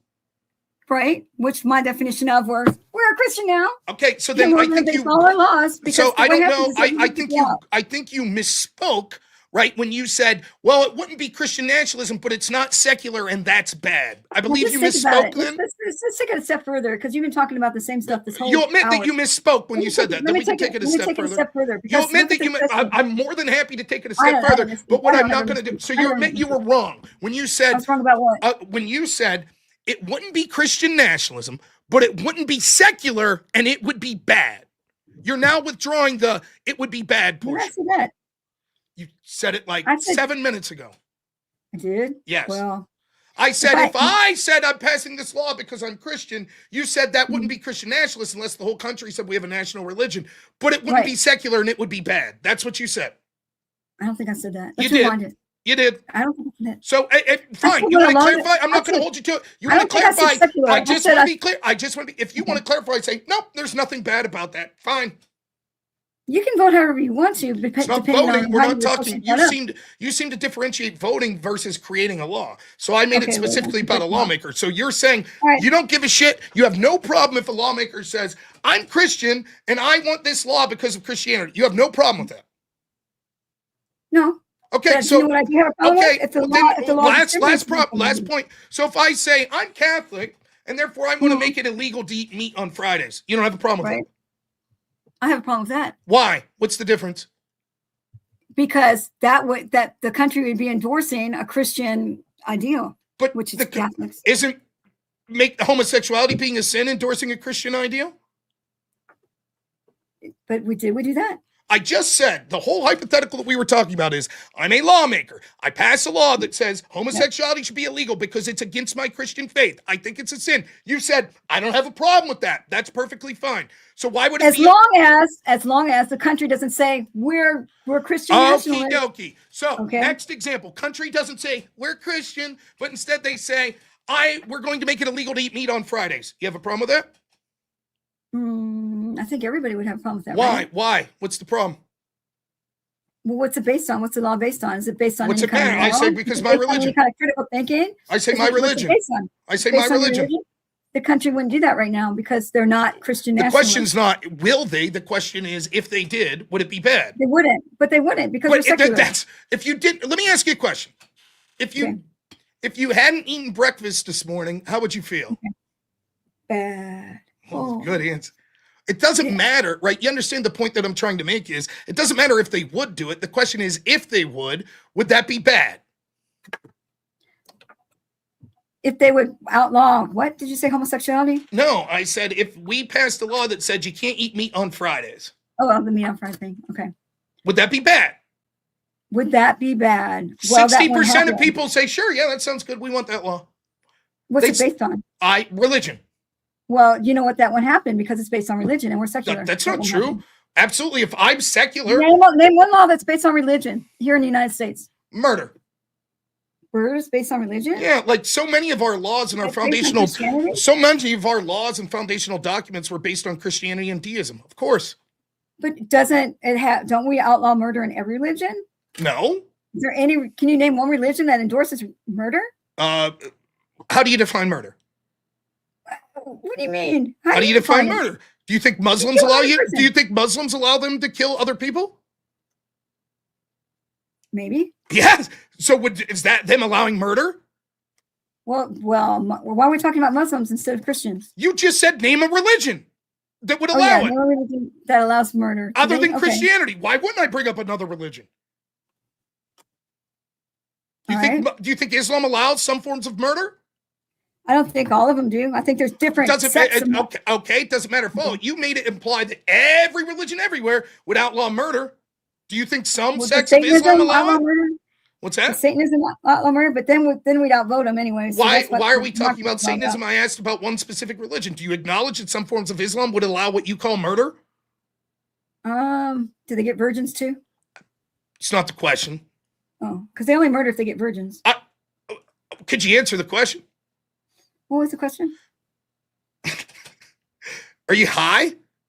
No, not yet. I can't. Have you smoked a lot of weed and done a lot of drugs throughout your life? Yeah, I get drug tested. Are you kidding me? Uh-huh.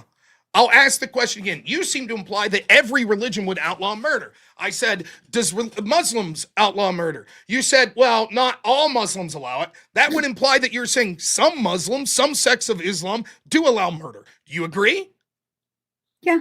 Okay. Yeah. So then your exchange that no, every religion outlaws murder is factually not true, according to you. So what? Why did you bring it up if your answer is so what? What Because was your you original? said because you said murder. You said murder, but that was based on Christianity. Correct. And you said, no, it And can't that's- be and so that that's way why- and because you said you said, we no, have it laws can't. against murder You because of said, and Christianity. you said, no, it can't be that because every religion would outlaw murder. I said, no, Most- that's not most true. law- And you've acknowledged, you're right. Every religion doesn't outlaw Oh. murder. Like 1% maybe. Okay. And so not we every outnumber religion. them, don't we? Are you But we denying the outnumber fact? them. Are you denying the fact that our country and the foundational documents were inspired primarily by deists and Christians? Probably so. I don't know. I Okay, didn't read so then what's the argument even about? The argument is that you said that laws against murder are based on Christianity. I said that that was one example, that Christianity and the 10 Commandments is saying thou shalt not kill, that our laws that are laws against murder have a basis in that, right? Yeah. Our founding Yep. fathers were primarily deist and Christians, and many of the constitutional documents and all these other documents they put forth are grounded in Christianity. In fact, so Well, all much so, Christians against murder? so much so, it was in many of the colonies or in the states, once the Constitution was ratified, they had religious tests to even vote. But are all Christians against murder? Yeah, I would think that Yeah. all true Christians would say that it's Well, a sin. that's funny because here in Texas, we murder people that murder people. So That's not we're murder. That's not murder. Okay. What about when Define the Christian murder. Nazis murdered the Jewish? Define people? murder. Is that murder? Define murder. Murder is when you kill somebody. That's not true. No. What is murder? If someone breaks into my house and is assaulting my child and I shoot them, did I murder them? Yeah. No, I kill 'em. didn't. You killed them. That's not murder. Killing someone's not murder. Self-defense. Not in times of war, but it is. But we have it's not different murder levels. in many instances. It's There's still even murder. there's It's even different even level. if you kill someone accidentally, it's oftentimes not You're murder. labeled murder. It's just a different level. It's self-defense. That's not true. Right. Also, like if you're up on Wait, top wait, of wait, a wait, ladder, wait, wait, wait, wait. Now I'm not leaving you move on from that. Based on what criteria? A legal criteria? It's still murder? it's still murder legally. No, That's- it's not. Murder's very Yes. specific. Why do we have first degree, second degree, and capital murder? Right? And They why all do have we different manslaughter, definitions, but too? they all Is have different manslaughter definitions. murder? So show me which If one you, first. if you run over somebody and you're drunk and you run over somebody in a car and you kill somebody, is that murder? It can be. You tell me which one, first degree, second degree murder. You tell me which one is someone breaks into my house and is assaulting my child and I shoot them. Which murder is that? Well, it depends. Were you scared for your life? Yes. Okay. Were they running out the window or coming in? Now they're attacking my son. They're attacking your son? Yeah. Was there another way that you could have handled it? Nope. So it's still murder. It's not. It's legally It not. is. You took someone's life. Legally you did, but you Taking just have a someone's life is self-defense. not murder. They're still going to charge you with second degree murder. You said in times of war it's not murder. That's first off, that's not true. They're not going to charge me with second degree murder. What were they going to charge you with? They wouldn't charge me with anything. They would say that's self-defense. In fact, we have Okay, states with but castle did you, but doctrine. did you take his life? Yes, Then you murdered him. I did not. That's You not the should go to definition jail. of murder. Murder implies an intent. Okay. You're just factually wrong. I'm factually wrong about murder. Okay. I'll give you Okay, that. okay. Let's say you're not. I just thought murder was when you killed somebody. Okay, but, let's you say know, I could be wrong. no. Fine, we'll accept your definition. Fine. Murder is any time anyone kills someone. Right? That's your argument. Yeah, but there's different Okay. levels of it. Is the Bible against murder? I don't know. I don't read the Bible. Oh, Do you- does it say- says thou Oh, shalt. I don't think so because they crucified somebody It says thou shalt. Well, they crucified. Right. They didn't celebrate the and crucifixion they of killed a bunch of Christ. people when the flood came. Okay. Yeah, Right. and then they killed that lady who turned around and turned into a pillar of salt. That killed her. God instructed certain of his people to go And God to told war. Abraham to kill his kid. To go but to he war changed with his other mind at the last people. minute. To go to war with other people. God tells us to do that. Yes, God told in the Old Testament, God told people to go to war with people. He did. Yeah. I think. And that yet it people went to says- war with and each other yet- and said God did it just so and that yet- they would get everybody else to fight. Now it seems clear then, if you say every religion thinks that it's a sin to murder, that would imply that even the cop that's shooting the armed man who's stabbing a woman, your religion would say, yep, you can't do that. That's murder. Why are we talking about murder now? Like You brought it up. you brought it up. You said asked murder me for first, laws not that were me. informed by Christianity. And When I said murder, you said then went with your murder is like Christianity law. crazy batshit. No one in the world believes that anytime someone kills another person, it's murder. It's always okay. So my definition of murder is when you take someone's life. That's not murder. No one has that definition other All right, than so you. all right. Murder depends on intent. I'm the only one that believes that. Okay. Correct. As far as I know. I mean, there might be some other psychopaths out there. Unlawful killing of another human being with malice afterthought. Oh, did you just look it up? And that's and Merriam-Webster, the crime of unlawfully or unjustifiably killing a person. Okay. It's not That's just killing a person. Nonetheless, you've already conceded the underlying point that our country's laws were foundationally based on deism and Christianity. Are they? Yes. Okay. Okay. So then what's to prevent us from becoming a Christian nationalism country? I don't know. You tell me. The Well, founding because fathers were quite I clear. don't want, that's a good question. Right. Why don't you think that we should have a national religion? Because I do think that the founding fathers were quite clear that they didn't think that we needed an official state national religion, but they were perfectly fine with our laws being inspired by religion, especially Christianity. Okay. Okay? So then the question I have for you is, you're the person, you initially said, if I create a law that says I want to ban homosexuality because of my religion, first you said, it's not secular and I think it's bad. No. Then when let me finish, then when I pushed on you said, actually it's not bad. I said, great. So then what if I said, I want to ban eating meat on Fridays? You said, why? I said, for my religion. You said, yeah, you can't do that. I said, why not? If you already allowed the homosexual thing. Then we got to... Well, because laws can't be inspired. The law has to be based on it. The law has to be based on the Christian aspect. Sure. And there's plenty of laws that are based on concepts of Christianity. But yeah, but okay.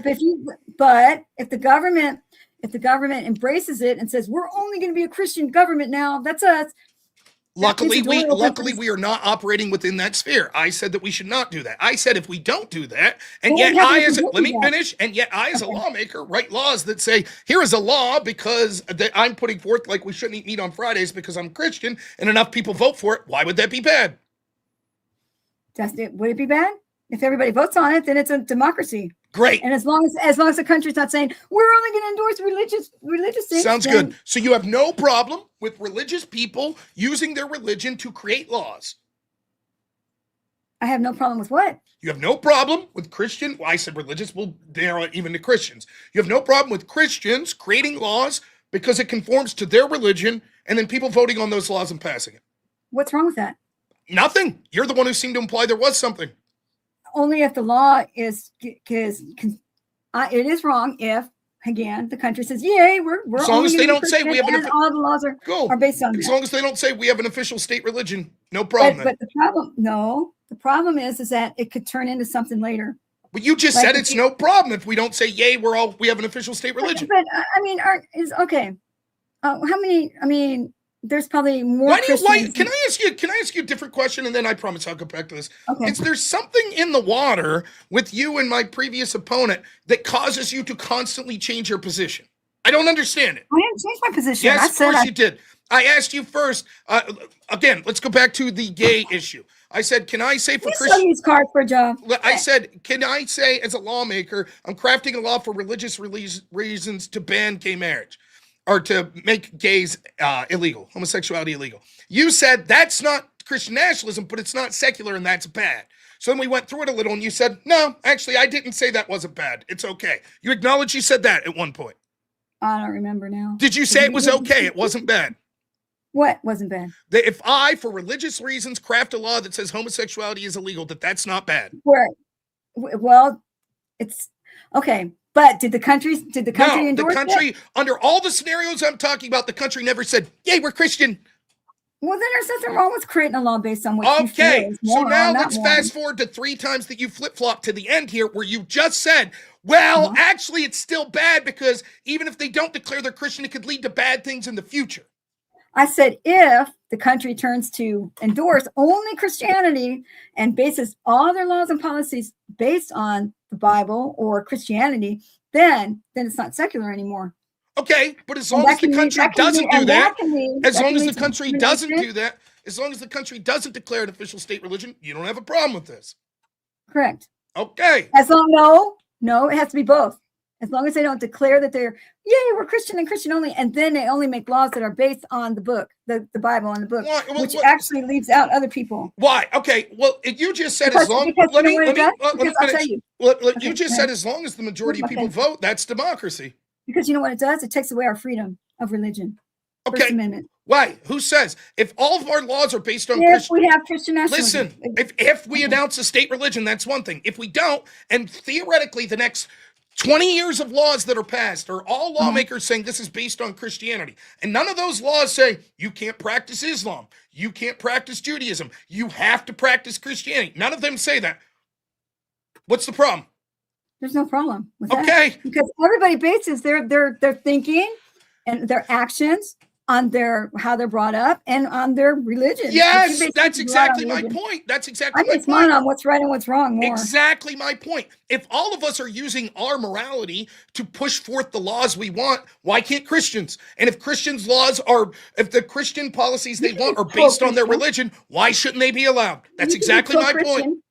But when Christians take over the country, or politically the government takes over the country, saying that they're only going to endorse Christianity, and then they create laws and policies that as long as they don't announce an official religion. You just said if for the next 20 years, you just said this.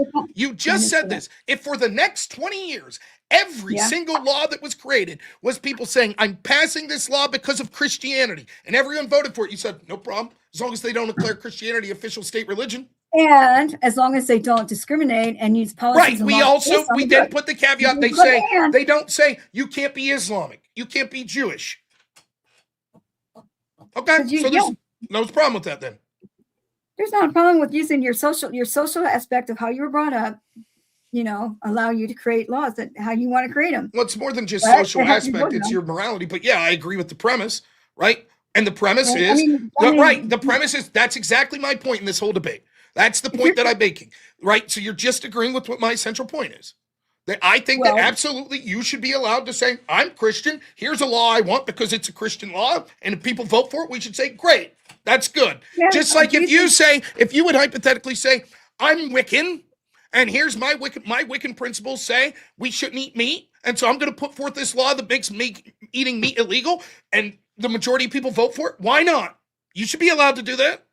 Well, as long as the government doesn't say, well, we're only going to be Christian. And again, like you keep going with the hypothetical that no one's suggesting. I've said over and over and over and over. Let me make it clear.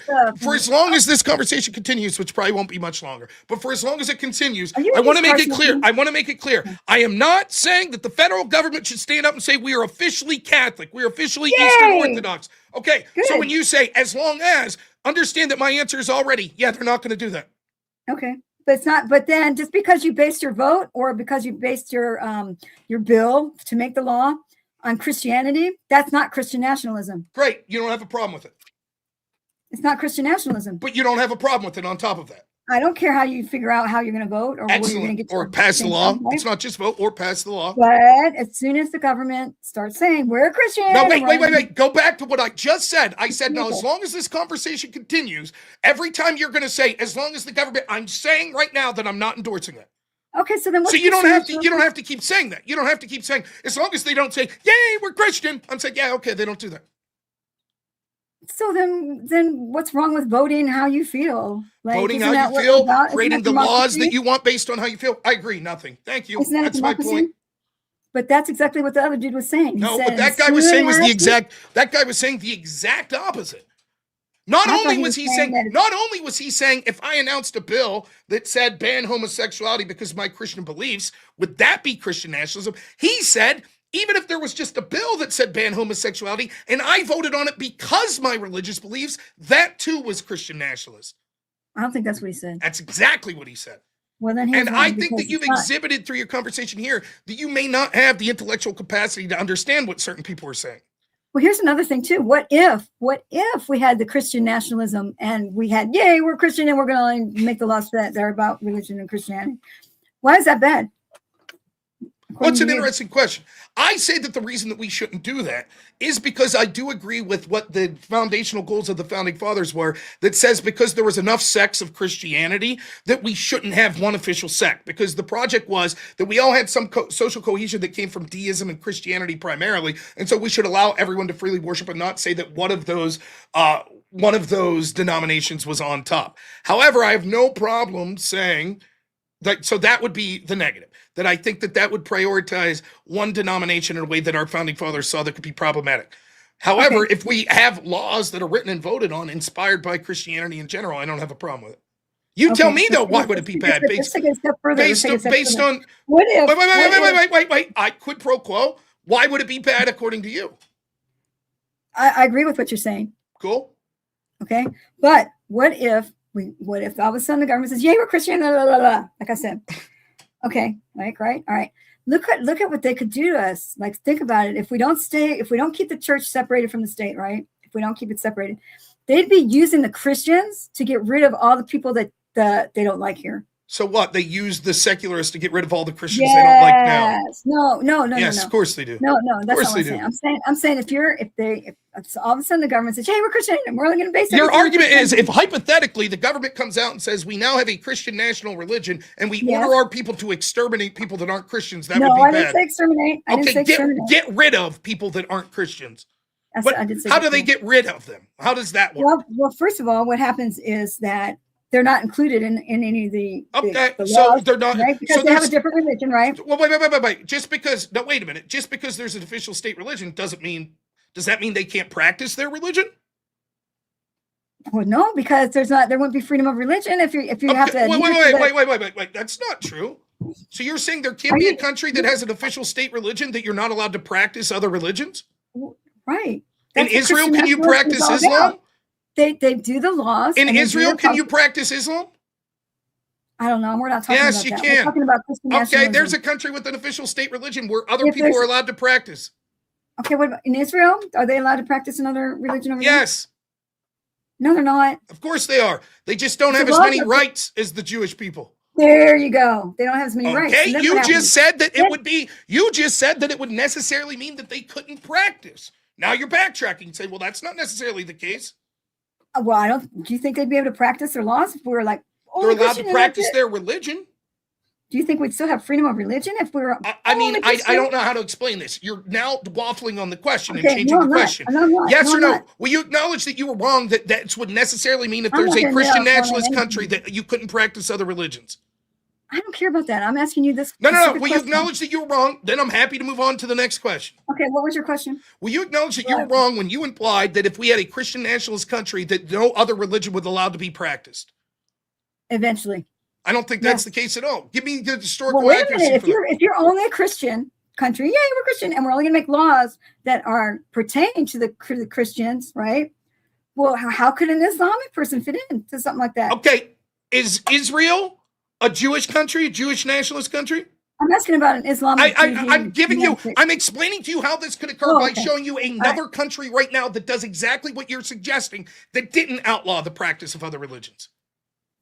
Are you sure? Which one? Israel? Yes. Well, only in Jerusalem. I mean, you could practice. I believe other states, like Islamic states, you could be Christian. You might have less rights, but you could practice Christianity. You could practice Judaism. Don't you think it'd be kind of hard to do that if it was? It doesn't matter if it'd be hard. The question that you said, the statement that you said was that the statement that you made was you could not practice. Eventually, you probably could not practice. Show you me. Have religious freedom. How do you prove it? How do you prove that? How do you prove that's the case? How do I prove that? Yes. Okay, you're just making an assertion. Country, that's why I asked you. I said, if we're Christian and we're only going to have laws that pertain to Christianity, policies that reflect Christianity only, how would an Islamic person fit in with us that are Christian? Why couldn't they practice Islam in their own home? I mean, what if he said Allah and we say, no, you can't say Allah? Well, then that would be different if they said, no, you can't say Allah. But there's nothing that entails that Christian nationalism would necessitate that they say you can't say Allah. So you don't think that the minority would be discriminated against? I did not say that. I'm talking about one issue particularly. You said that it would necessitate that if we were a Christian nationalist country, that no other faith could practice their faith. I don't see proof of that. I don't see proof of that. Show me the proof. Okay, should we do a historical proof? Let's look at Nazis. Okay, what about Nazis? What happened? What religious? Cool, Nazis. What religion nationalism were Nazis? I think they were Christian, otherwise they wouldn't have got rid of Christians. the Jews, right? Your argument is that the Nazi government was Christian nationalist. Yeah, I think so. No, I don't think. I think they were more atheist. Okay, well, either way, they still got rid of the Jews, right? Okay. Minority. How does that prove that a Christian nationalist country would get rid of Jews or Islam? Well, see, that's the thing. As soon as the government has control of that aspect of our lives, the religious aspect of our lives, then they can start controlling us through their policies. They theoretically could. You're making a claim that you have no backing for. Yeah, let me finish. As soon as, let's say the government became Christian nationalist, we're Christian and we're only going to have laws that pertain to Christianity, and we're going to base our laws and policies based on Christianity. Do you think that an Islamic person or a Jewish person would be able to have religious freedom in a situation like that? I think they could practice their religion. So and so when you have that politicalized by the government, right? That means that they're also going to finance the Christians, right? And they're going to finance all the crosses that go on all the government buildings and everything. Well, what do they have? The Hanukkah thing with the 7 candle thing? Would we be allowed to put? Do you think they would be allowed to put those things up? Yes, I think that there's quite easily a way you could envision having a national Christian religion, but Jews would still be allowed to put up menorahs. So you would think that Islamics and Jews would feel comfortable being that we lived in a. The question Christian of comfortability country? is different than the question of would they be allowed to practice. Yeah, would they be allowed to practice? Right. Being comfortable like, is different than being allowed to practice. So You made a particular. I don't even understand why we have to keep going down this road. You cannot prove. You cannot prove that it necessitates if there is a Christian nationalist country that no other religion would be allowed to be practiced. You can't prove it. It's impossible to prove. All I have to do is point out a hypothetical situation where that wouldn't be the case. Luckily for me, I can point to countries that exist right now that are national religious countries that allow the practice of others, thereby rebutting your argument that it would 100% necessitate that there would not be allowed to be practiced of other religions. This point is very small in the grand scheme of things anyways. Have you been to those other countries? No. If you went as a Christian to India, right, where they practice what, Hinduism, would you feel comfortable going to church over there? It is a completely different question than the question you asked or what you put forth. You put forth that it would be illegal. It would absolutely necessitate by the fact that there is a national religion that it would be illegal for other religions to be practiced. I've given you a litany of examples that shows that that is not the case. You've rebutted that by saying, but wouldn't you feel more uncomfortable? Possibly I would feel more uncomfortable. However, that's not the point you were making. Christian nationalism, it's entwining with religion, right? You're entwining your government and your policies and your laws with Christianity. So the Jews. What does that have to do with the issue? All you have to do is say, I was wrong. You're absolutely right. I'm not you can wrong. have a Christian I'm not nationalist wrong about society. that. I'm not wrong about that. So then 100%, if there's a Christian nationalist society, Jews aren't allowed to practice. If it's a Christian nationality, if we have, we're only going to do Catholics here. Do you think that they were going to let Jews practice? Is Israel when they're Christian? Is Israel a Jewish nationalist country? I don't know. I Yeah, think so. it has an official religion. Mm-hmm. Do they allow the practice of non-Jews? I don't know. They do. They do. Yes. Well, that's funny. I thought they put them over in the West Bank and they're bombing them. Are they allowed to practice Islamic faith?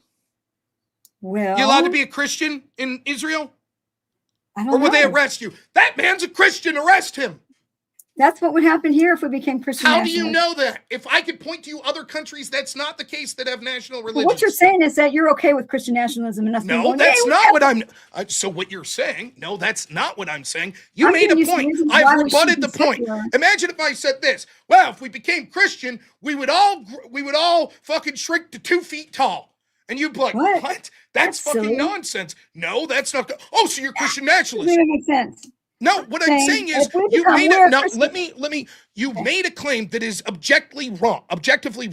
I'm rebutting that claim. That doesn't mean that I'm endorsing an official state religion. If the country endorses Christianity, do you think they're going to allow Islamic and Jewish people? Yes. Really? You know how I know that? Because I can see other countries that have endorsed official religions and allowed people to practice. No, you haven't. Israel. You haven't even been to another country. What other country have you ever been to? Israel. It doesn't matter. So if I haven't been there, I can't know. What other countries have you been to? A lot. Were you in Germany in 1945? No. Why did you bring up the Nazis then? You were never personally there. Because I thought it'd be an easy. No. Well, you acknowledge you weren't there, so you can't address what was going on there. Oh, so there's no Holocaust? You can't say there was, can you? Are you saying there wasn't? Have you been to Gaza since October 7th? No way. Then how can you make any claims about what Israel's doing to them? I'm asking you to put on your I'm asking you. I asked you an official. Your claim to me is I can't point to other countries. Your claim to me is I can't point about other countries.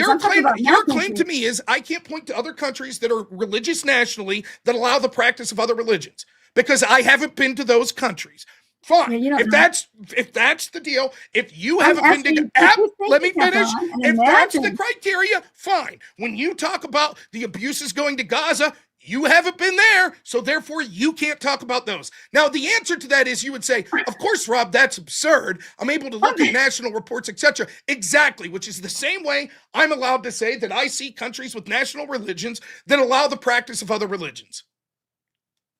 No, what I'm saying, I'm saying that if we become Christian nationalists, yay, we're Christian, and we're only going to have laws that pertain to Christianity. How is somebody from Islam? How is an Islamic person or a Buddhist person? How are they going to be able to practice their religion when they're surrounded by laws and policies that are all Christian based? Does Israel have laws based on Jewish based? I don't know. I'm asking you to think what would happen. Okay, I'm telling you how. It would work the same way that it works in countries like Israel and Saudi Arabia and United Arab Emirates. What happens is the ruling class has to be a certain religion, and the laws are all informed by that religion, but it does not necessitate that people can't practice other religions as long as it abides by their laws. Don't you think that they'll be making laws? Because I told you, Christian nationalism is when we say, yay, we're Christian, and we're only going to make laws and policies that are based on Christianity. Don't you think that they're going to make laws that impact other groups, other religious groups? They may make laws that impact other groups. Luckily for me, let me finish. Luckily for me, that's not the claim you made. You didn't say that there could be laws that impact other groups. You said that there would not be allowed to be the practice of other religions. Correct. Israel is the example that I'm giving. Israel is the example. You could freely practice religion in Israel. You may not be able to be part of the ruling class, but you're allowed to practice religion. Same is true in other Arab states. How are you treated over there? How are you treated over there if you're not Jewish? Irrelevant. Your point was that you could not practice. It is irrelevant. If we had Islamic, why can't you just admit I'm wrong on this point? Just say I'm not wrong on this point. So just to reiterate, your point is if a country becomes religious nationalist, that by default means no other religion could be practiced there. Correct. Because even if I could show you dozens of examples, that's not the case. You say, I refuse to believe that. You can't show me any examples. Israel. Israel's not an example because why isn't it? Can you be a practicing Christian in Israel right now? In Jerusalem is the only place I know. I believe you could do it all throughout the country. Show me the proof that only Jerusalem. But if the laws are geared only for Jewish people, do you think that Christians really have an opportunity to worship as they please? Do you think there's any kind of freedom of religion in Jerusalem? I mean, in Israel? I mean, they have the Star of David on their flag. I mean, obviously. So I'm asking you. So your argument is because, just to be clear, because Israel has the Star of David on your flag, you intuit from that you're not allowed to be Christian there. I didn't say that.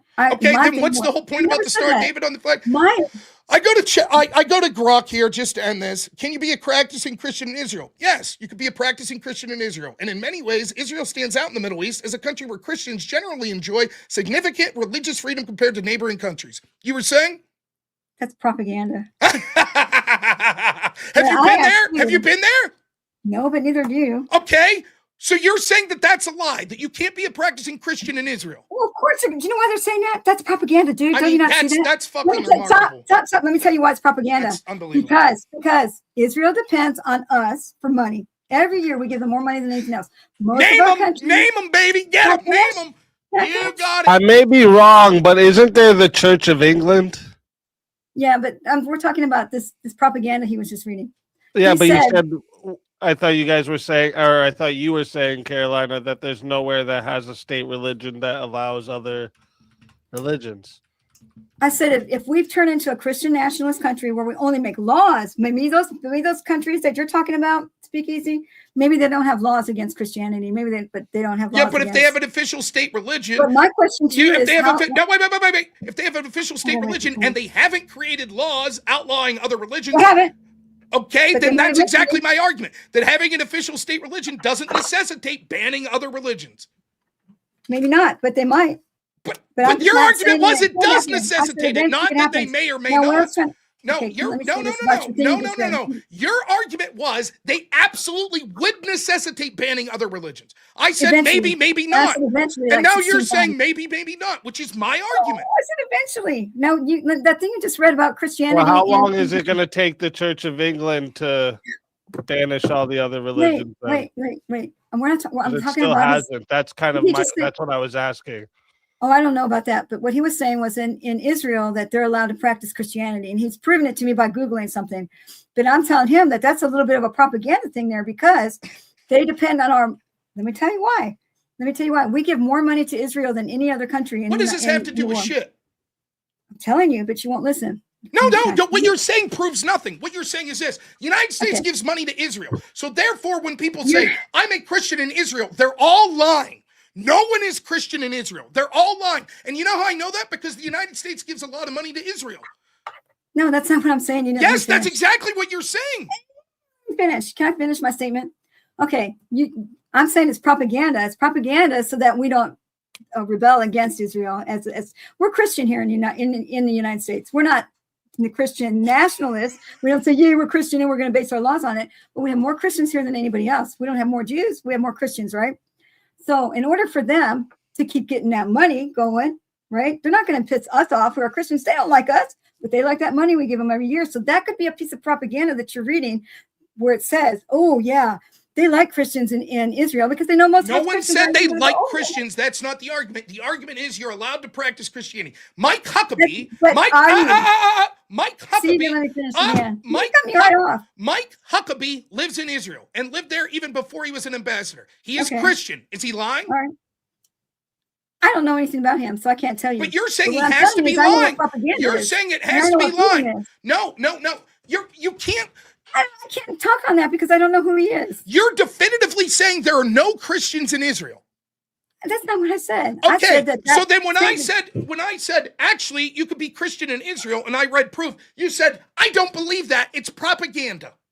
I said it could be propaganda, and here's why. And I tried to tell you, but you kept cutting me off. No, what you said was, I'll steel man your position. It could be propaganda because actually Israel, let me steel man your position instead of your meandering, like, fucking meth mouth old lady shit. Let me steel man your position, right? Your position would be this. It could be propaganda because Israel has a lot of influence in the United States and the United States sends a lot of money there. So theoretically, it could be propaganda. It could be propaganda. It could. But you don't have any proof that it is. You have no proof. And you have no proof that it isn't. That's not true. I have Mike Huckabee, who I've seen being interviewed from Israel that I know has lived in Israel that talked about it. Other notable Christians and non-Jews that live there. Father Gabriel Nadav, Salman Jurban, Ria Al-Absul, Munib Yunin, Mitri Rehab, Munther Isaac, all Christians or Muslims that are living in Israel. Do you know what propaganda is? Yes, I know what propaganda is. You don't think that could be a propaganda statement that you read? Is there any statement we can make about any government in the world that couldn't be propaganda? Well, that could definitely be propaganda. I'm just asking you, can you name me one statement we can make about any country in the world that couldn't be propaganda? I'm talking about the statement. I'm asking, can you name me one country, one fact about any country in the entire world that absolutely couldn't be propaganda? I'm talking about the statement. I'm asking you, can you name one country, one fact about any country in the entire world that couldn't be propaganda? I don't know what you mean by that question. What you're saying is this, you're like, but hypothetically, couldn't this be propaganda? And the answer is yes. But you could literally say that about any fact about any country in the world. It could be propaganda. Yes, anything. For example, if I could say, this study says that England has the world's largest hot dog. That could be propaganda. Could be, but propaganda always usually has a reason. And the reason is they want to make Israel look cool. Hot dogs don't have anything to do with government. That's not true. Oh, okay. You don't think so? For example, does propaganda have to be just countries, or could organizations have propaganda? Well, I'm sure organizations can have propaganda. Okay, so would an organization that said, like, we have the best pizza possibly be lying and it's propaganda because they want you to go there? Sure. Okay, could they say that about a hot dog? We have the biggest hot dog? I guess so, but we're talking about then it could be propaganda. Not capitalism. What are you fucking talking about? You're making a point. It's like saying this. It's like this. I could listen to everything you say here and say, but all this might not be true, right? Because what if we're all in the Matrix? Ooh, we could be. Right? Okay, now what? What do you mean? Everything you say, I'll be like, yeah, but what if we're all in the Matrix? But you're not going to concede that statement you just read could be propaganda. But wait. Because you've never been there. But what if we're all in the Matrix? We could be. Right. So I win. But where are you getting? You're not winning. Yes. Wait, because you failed to realize. Just reading stuff off the internet. Could it be? Wait a minute. Now think about this. Could it be that actually you're completely wrong about Israel, and we're all in the Matrix, and Agent Smith is feeding you that information to think that about Israel? Couldn't that be the case? I don't have any kind of No, couldn't it be the case? All the things you think you know about Israel. No, wait. Couldn't it be the case that all the things you think you know about Israel and their propaganda is a lie, because actually you're hooked up to a computer simulation right now for people that want to disparage Israel? Couldn't that be the case? What? I guess so. Oh, well then you can't make any more claims about Israel. Don't make any claims about Israel, because it could be propaganda against Israel from people that have you hooked into a machine. I was asking you, gosh. No, you acknowledge now. We can't make any definitive claims about anything now, because everything could be a deeper level of being hooked into a machine. What? Maybe you're a machine. Who knows? Right? Oh, yes, you're right. Maybe Speakeasy's a machine too. You're right. No, Speakeasy's too sexy. He's can't have a sexy machine. He looks better than you, but anyways. Well, I won't deny that. Nonetheless, at least we don't have the fucking spaced out grandma vibe going for us. Point is, I think that anyone that's in good faith, even many people that hate Israel, many people that prominently talk about it, would acknowledge there are Christians that live in Israel. They wouldn't say, I refuse to believe that. They also would say there is also a litany of other countries that disprove. Apparently, England has the official state religion, and yet people practice different. United Arab Emirates, people practice different than the official. Almost every country I can think of right now currently that has an official state religion, except some in like the Middle East that are deeply Arabic, allow people to practice other religions. Almost every one. They're telling you. But if you're one of those people, come on. Come on. Again, the whole part of this, you could have just said this. Well, yeah, you might be able to practice, but you'll be inferior. Yeah, you'd be real. Right? Why couldn't you just say that? Why couldn't you just say that? Why make the claim that I was like, I'm not even defending Christian nationalism. I'm literally just making a claim that what you're saying doesn't logically make sense. Which is that if you are a national religion country, that you're not allowed to practice any other religion. That's not true. And you fought for a half an hour. No, I didn't. I said eventually like 16 times. I think I said eventually. I didn't say now. It wouldn't happen to you automatically. I said eventually. You said your argument for the past half hour has been as follows. The reason we went through all of this was that if you have an official state religion, you can't practice other religions. It's not possible. I said eventually. I said eventually like 18 times. So, because that's what it evolves into. How long has the Church of England existed? I don't know.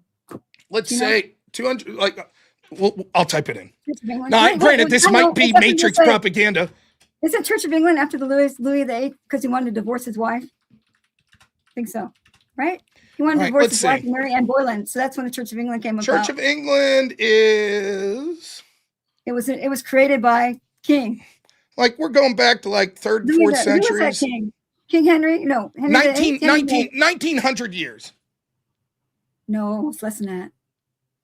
As part of the continuous Christian tradition in England, over 1900 years since early Roman Christianity was organized.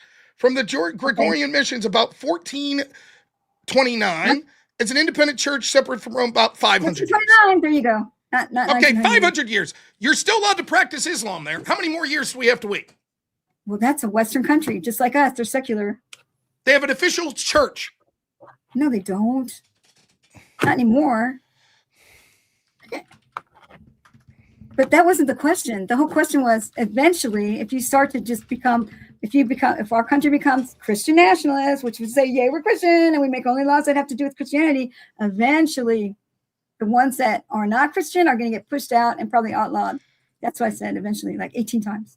Eventually. The Church of England is the established Church of England. Now, not the United Kingdom, but of England, right? Okay. And you can it's still in England, you could still practice. It's been the Church of England since 1534. You can still practice other religions, correct? Okay. Yeah. Okay. And you're saying eventually you won't be able to. I'm asking how long? Okay, let me tell you. Are you ready? First of all, the Church of England was created in 15 whatever by Henry VIII because he wanted to divorce his wife. Irrelevant. Mary Ann Boleyn. Cool. Irrelevant. So just because it's called the Church of England, it was only because he named it that so he could break off away from the Pope. So there you go. Church of Scotland. Recognized Presbyterians, the national church. Can you practice other religions in Scotland? 1707. I don't think they have nationalism there. I mean, it's just called the Church of Scotland. What do you mean? I just did a quick check for you. So, like, Greece would be Orthodox as the state religion. Iceland has Lutheran. Norway Lutheran. Denmark is Lutheran, and UK is Anglican. Hey, so all of these have a state religion, but you can also practice other religions there. Yeah, but they still have secular. They still have some secular stuff going on in there where they don't base all their laws on that church. I asked him. My question was to him: is if we became Christian nationalists and then we based all our laws on Christianity, what would happen? But then you start throwing all these other countries in. But I said, what would happen? Put your thinking cap on. What would eventually happen? He couldn't answer. So, I'm the winner. So la ganadora in Espanol. Well, what I would ask is, does having a state religion automatically mean banning other religions? Could it? That's the question that we have to figure out, because if you have Christian nationalism where we endorse only Christianity, but if we make the laws and the policies that only pertain to Christianity, it can affect the people who aren't Christians negatively.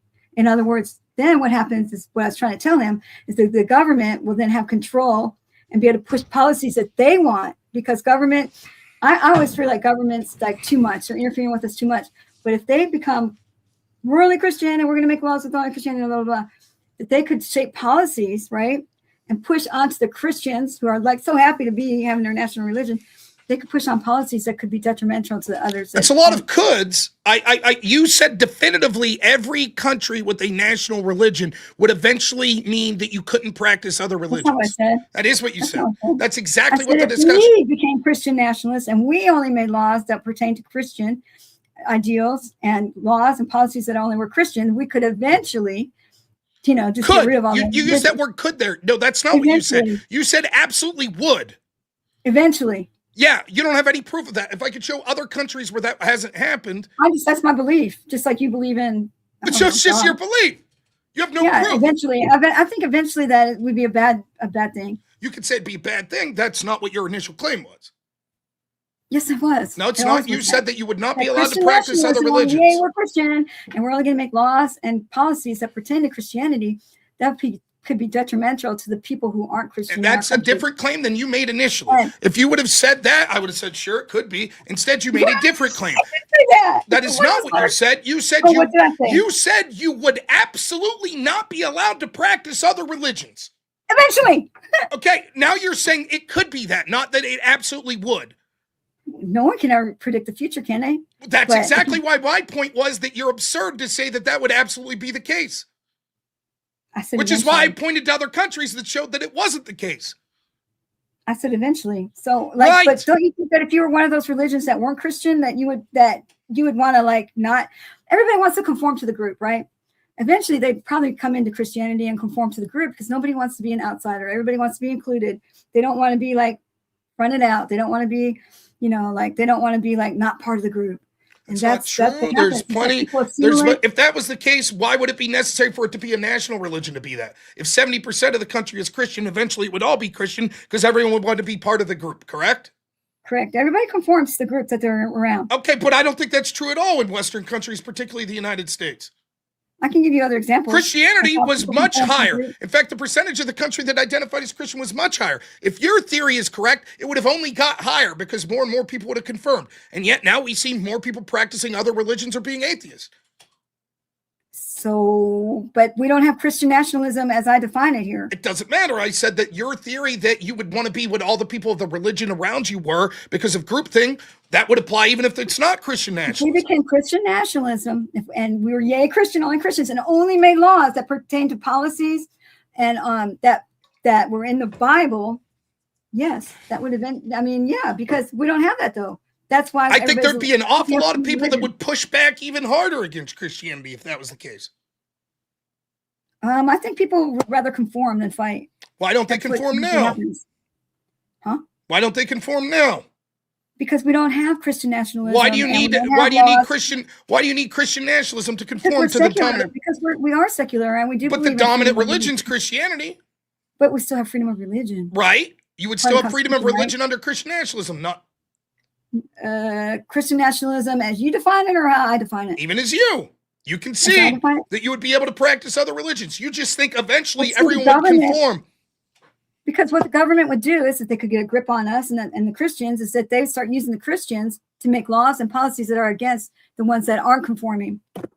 Okay, that could theoretically happen, but it's not intuitive Yeah. that it necessarily would. But it could. And It we don't want to could? take that chance. Could We it wanna take not that be? chance. Okay. Could it be that a secular society will eventually ban Christianity? Maybe. Okay, so what's your point? Anything's hypothetically possible. No, I don't think so because we have freedom of religion here. So But they'd what- have to so? If we have freedom of religion and we become Christianity. so if we have freedom of religion, then why are we even talking about Christian nationalism? It could never happen, right? Christian nationalism, could it happen? Yes. If we have enough Christians on board with it. Okay. So if we have enough anti-Christians on board in secularism to ban But we Christianity, don't. But why they're couldn't that outnumbered. Christians already outnumber them. okay, but their numbers are decreasing. Which ones? The numbers of Christians in the country. It's decreasing to what? Yes. It's The switching over to- more they're switching percentage of over the to country is Islamic? not identifying as Christian. How many? A higher percentage now is not identifying as Christian as say like 60 years ago. Okay. So, So if another the trend percentage. continues, let's say eventually Islam becomes the dominant religion, more Islam, and they decide to outlaw Christianity under secularism. Okay, now what? Well, then I guess Christians are screwed. Oh, so then hypothetically in a secular society, Christianity could get banned. What? No, only if they have the nationalism thing and they make laws that pertain to only that are based on their books. No, that's not No. true. Okay. Hmm. Did the Soviet You think Union ban religions? I don't know. You tell me. Yes, they lined up Orthodox Christians and shot them in mass. They did? Yes, That were they wasn't very nice. religious? That wasn't very nice. Were they religious? Who? The Soviets, Which ones? The ones that did the the shooting or Soviet the ones that- Union, the government of the Soviet Union, was it religious? Why did they do that? Were they religious, the government of the Soviet Union? I think that they were political. Your they got rid of their revelation, enemies. let me just get this straight. This is They're what I've political, just got rid of their this enemies. is what I've just heard from you. You think that the government of the Soviet Union was I don't know. let me state this Okay, so we can all I'm hear just this guessing brilliance. from what you're You telling me. ready? Okay. Here, let me state this brilliance. It is Fine. your belief that the government of the Soviet Union was political. If they did what you said they did. No, you said no, they no. Just killed in general, they're political. I don't know. I don't have enough Can you information. to name give me? you an answer. Can you name me the government of any country that's not political? What? Can you name me the government of any country in existence that's not political? I think every government's political, isn't it? Oh, so then when your revelation about the Soviet Union is, I think their government was political, you've basically said jack shit. No, you said that they murdered. You said that they Right, killed a and bunch your of response is the government was political. people. I said it was a political reason, right? No, you said I the don't know, I don't government have was enough- political. The first thing I said was I don't have enough information on that to give you a correct answer. Dude, but let me you tell told you me about the Israeli. based You on want to what know you what's said- fucked up? Now that I think about it, you want to know what's fucked Now, up see, I about the started Israeli talking, you can't government? let me- The Israeli Quit government, talking. Mute him. Mute. they're political. Isn't that Why crazy? else? Okay, from your statement that you said, can you repeat the statement anyway? Yes, You they said lined that up the Christians Soviets- and shot them. Soviets, The Soviets shot who? yeah, Orthodox Christians. The Orthodox Uh-huh. Christians. What year was that? Soviet Union? I mean, the Bolsheviks going back, it probably started like Bolsheviks. 20s, 30s, yeah, the Marxists, yeah. That'd be World War. before They're World War famously I. atheist. I'll just fucking, That would be in the 1900s. So you're saying, Sure. so okay, why do you think the Soviets would kill the Orthodox Christians? because they didn't want religion. They thought religion was anathema to their power. Okay, so wow, so the Soviets wanted to keep their power, and they thought in order to keep their power, they needed to get rid of the Orthodox Christians, right? Sure. So that wasn't political. Yes, all governments are political. There you go. Political. Yeah, political. yes, all governments are political. I believe they are. I think That would be I like think- me, like if you said, what's up with Netanyahu? And I said, wasn't he a human? And you say, oh yeah, I guess. Great. What about MLK? I think he was human. Oh yeah, I guess. Yes, every you name one government that's every not political? person was human. What does pointing that out have to do with shit? I don't know. Every You government pointed it is out. political. Got it? Okay, so why So are you pointing say, that out? aha, the Soviet Union was political. Yes, like every other government ever in existence. Sure. Uh-huh. What's that have anything to do with what we're talking about? I don't know. You brought it up. The You were reason the I one that brought up, talked you about- said that in order to ban religions, you could only do it through, quote, your holy book and your religion. I That's said what the I Soviet thought- Union did it. They didn't do it through a holy book and religion. They did it for political reasons, right? Sure. To keep the power. To keep the power. Okay. What's that have Okay. to do with shit? All And what they we're did it talking. like that. They didn't just like eventually tune them out or make It was laws pretty against them. fast. It was pretty fast. It was pretty Yeah. fast. I think maybe that Rasputin was probably an Orthodox Christian, and they were trying to get back at him. What does this have anything to do with anything? Your initial claim here was the only way you would ban religions is through your religious books. I said no. That's what I said. That I is said what you Christian said. nationalism is when the government says we're Christian, and they only make laws and policies that pertain to Christianity. Okay, Right. And what? I said, couldn't a secular government eventually ban Christianity? And you were like, no, Do it. Could a because secular you were government like, what? you were like, no, because you could Could a only secular- ban. wait, I You were didn't like, hear you. and Can you you were stop like, that? no, and you were like, no, because you could only Wait. ban it through a religion, only through A your religious secular- a books. secular And I said, what? what about the Soviet Union? They banned religion. And you were You're like, too yeah, but they far. were political. And I said, yeah, but all governments are political. And you're like, so you're right, they're political. That's how we got here. You said, wait, you went like 16 sentences too far. You said secular something. Correct. Could Secular a what? secular government ban Christianity? Could a secular government Yes. ban Christianity? Yes. No, Why not? because they have freedom of religion, right? Define. Secular, what is secular? You define it. What is secular? You define it. Non-secular. I know what non-secular is. It's You when define it. intertwine religion with Okay. government. So secular non-secular. is when Wait. you separate Define church what and state, right? define what non-secular is. Non-secular is when you mix them. Mix them Secular what? is What do you mix separation them? of church- Nestle Quick and Come Milk. on, That's that's secular. Mix them. Secular. is when you Non-secular. intertwine Nestle Quick religion and with Mix. You're government. mixing them. Yeah. Okay. What are we Intertwine. mixing them? What are you talking about? You You're just- said non-secular is when we mix them. I said, what's mix them? when we mix government with the religion. Got it. So then Right. secular would be the opposite. When we don't mix Separation. government with religion. Okay, and so you're saying that we could have a country that has separation of church and power, separation of church and state, Correct. that would wipe out a religious person. Correct. religious Why couldn't you? Soviets did it. They called themselves secular. I don't think they were secular. They didn't have freedom. They called themselves secular. They said That's what they one of called their first mandates was separating the church and the state. Then they specifically went after the church. Okay, so they said they were secular, but they really weren't. Define secular. Propaganda game. Define secular. Propaganda game. Define secular. Propaganda game. They just said they're secular, right? They Define said they were- secular. Okay, you're saying they said they Secular, were secular, separation of but church they're and not. state. So that would Secular, entail that separation- you could define secular. Secular is separation of church and state. Okay, so a separation of church and state. That's it. That's how you're defining it. That's how. Are you defining it that way too?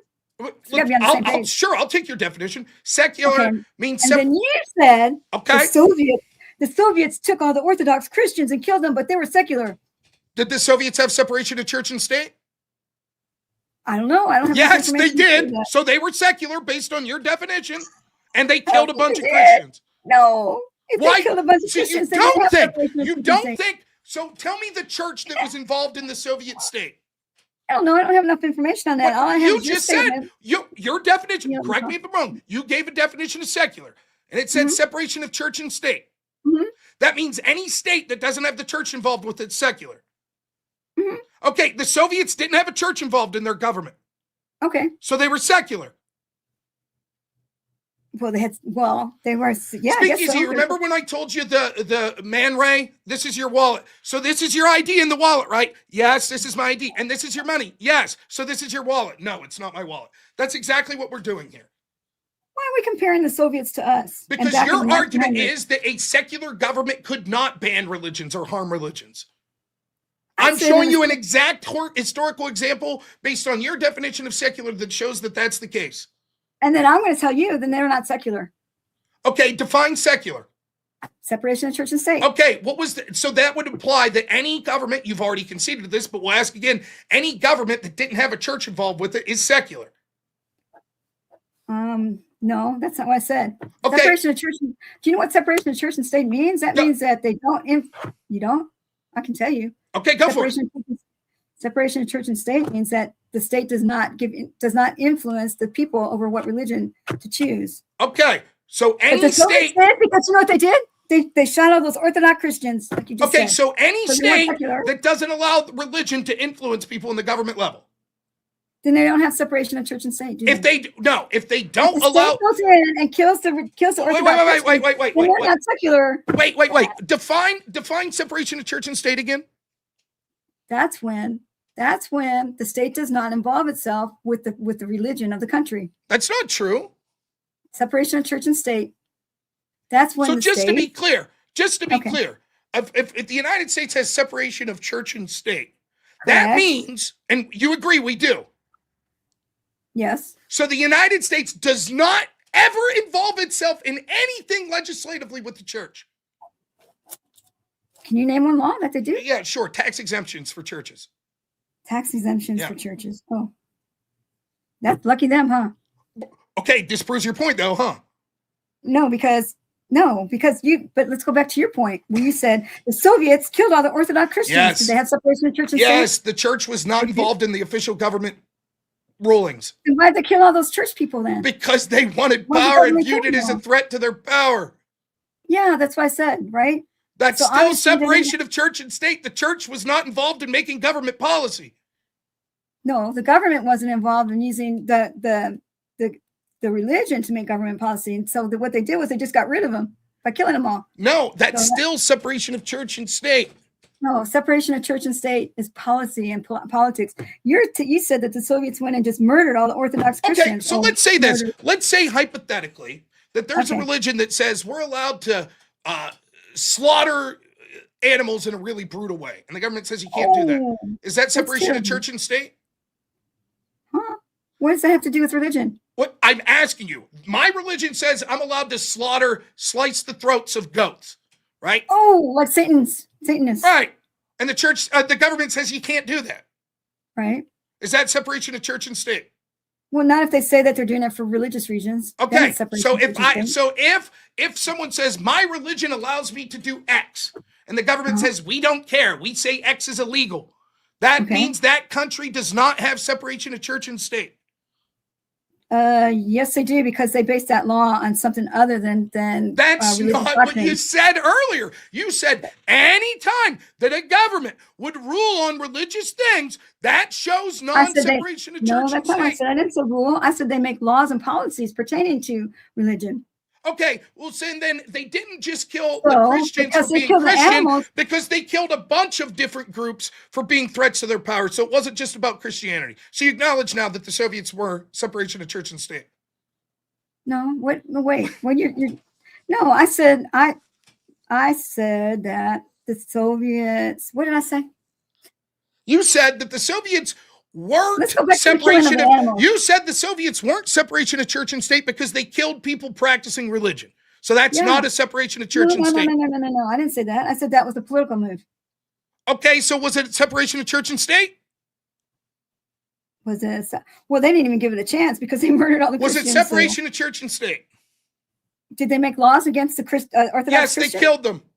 Okay, so then what does that mean? Is it That separation of means church and it wasn't separation of church and Okay, state. so if we make laws against certain forms of butchering that people butcher for religious reasons, is that separation of church and state? Okay, so now we're over here in America again. Wherever, any country that does it, it should be And there's a universal. law, The and we make concept a of law. separation of church and state should be So universal. we make a law about how to humanely Yes, kill this animals. religion Where's that come says from? we say you Serial killers start can't off do by that. killing animals. Did Yeah. you know that serial killers start off by killing animals? Where'd killing animals? What does come that in? have anything to do with it? You I don't batshit know. I'm trying to crazy figure out why grandma. you chose Please killing stay on animals. task. It's difficult enough to talk to Okay. you. Okay. So you're saying that is it separation of church and state if we make laws that determine how an animal should be butchered? That determine a specific religion is not to carry out their religious practices. Not well. Wait a minute. We're not going to say you can't carry out. Well, if they have. Listen, if they have religious reasons why they can do it, then here it is separation of church and state. We can't make a law against their religion. That's untrue. against a religion like that. Yes, we're absolutely allowed to make laws that if your religious practices, for example, if your religious practice says female genital mutilation, we're absolutely creating laws that say you can't do that. If your religious practice say I'm allowed to have sex with a 12-year-old boy, we absolutely create laws that say you can't do that. You don't get to say, but that's my religion. It should be determined on a case-by-case basis. So in other words, you're just talking out your ass and it's just completely subjective. Oh, you are, because you're bringing up butchering animals and all kinds of stuff. No, what I'm saying is when you say, no, if a country targets a religion, then it's not separation of church and state. And I say that's nonsensical because that would imply any country that has any laws that restrict any religious behavior would then by definition not be separation of church and state, which is absurd. You're like, well, it's case by case. No, is that what I said? Yes. I think I was talking about separation of church and state. Right. Separation of church and state, you defined as that the church isn't involved in the state and the state's not involved in the church. That's not what I said. I said that the state does not make laws that say, hey, we're Christian. And we're only going to make laws that have to do with Christianity. Okay. The Soviet Union did not say, hey, we're Christian. And it didn't make only laws to do with Christianity. So therefore it had separation of church and state. Who cares? I mean, really, like we care because I was saying if you're going to talk about that's your example. Yes, you're saying because yes, the Soviets, yes. My example is you're implying what I said was you were like, look at all these hypothetical situations that could be. Let me finish. Look at all these hypothetical situations that it could be if we had Christian nationalism that could lead to all this bad shit. And I said, yeah, but in the same token, couldn't we say, look at all these hypothetical situations. If we had separation of church and state, it could lead to all this bad shit. And you were like, no, we can't say that. And I said, because I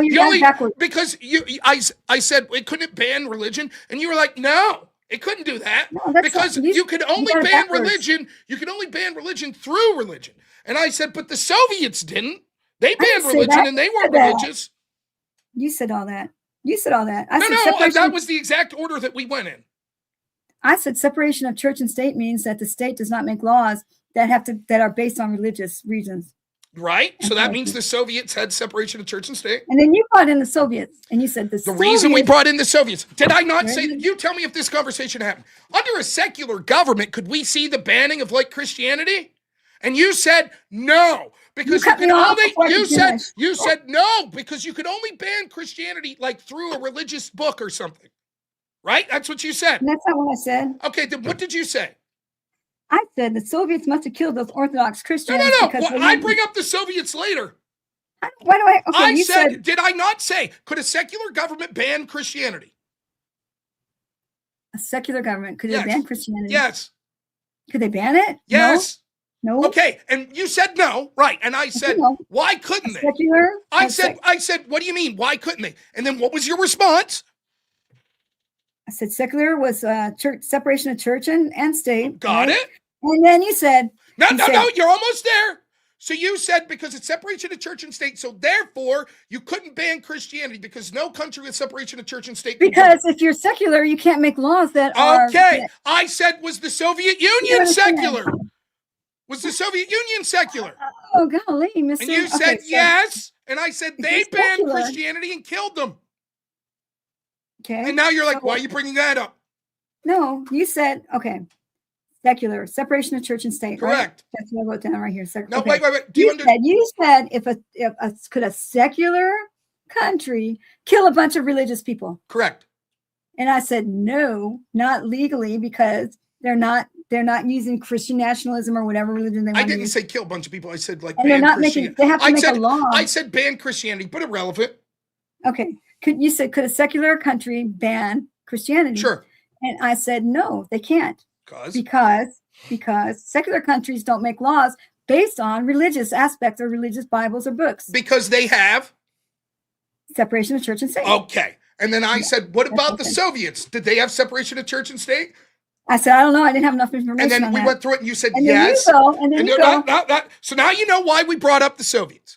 Now, when we got there, I said the Soviets called themselves secular. They pushed a big movement on separation of church and state. That was their whole big movement, right? Which That's what you resulted said. in them killing Christians. You said that's not real secularism. I said, That's not what's real secularism? You said separation of church and state. I said they didn't have the church involved in their state. You said, but they passed laws against Christians which show it wasn't separation of church and state. I said, but that means that any country that passes laws that say a religion can't do something don't have separation of church and state. That's exactly how we got here.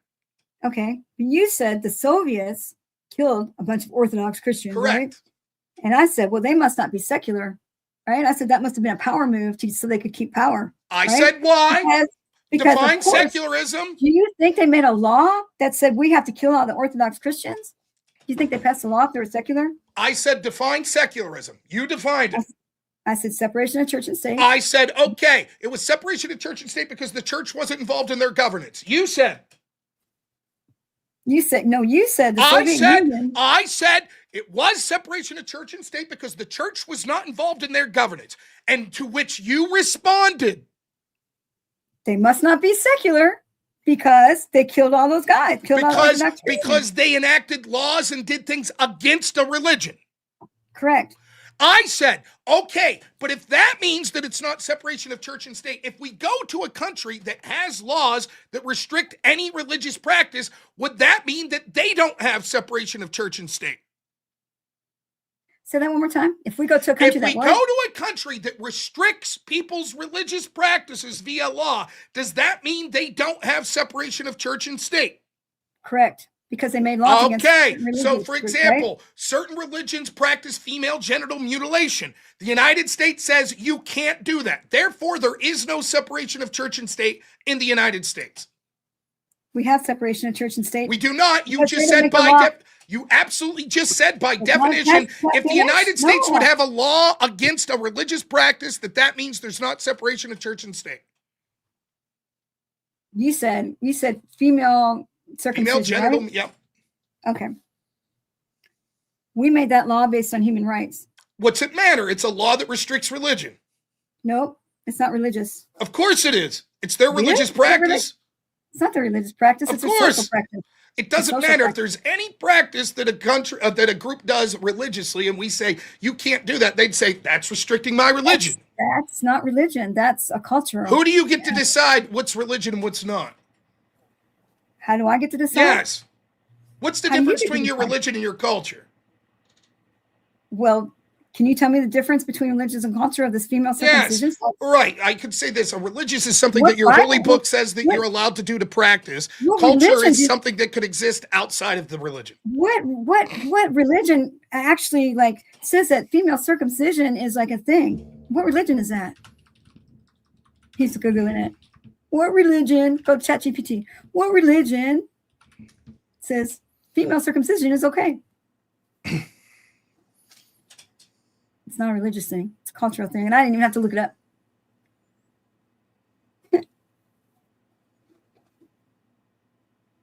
That's a cultural thing. Yeah. It's not a religious thing.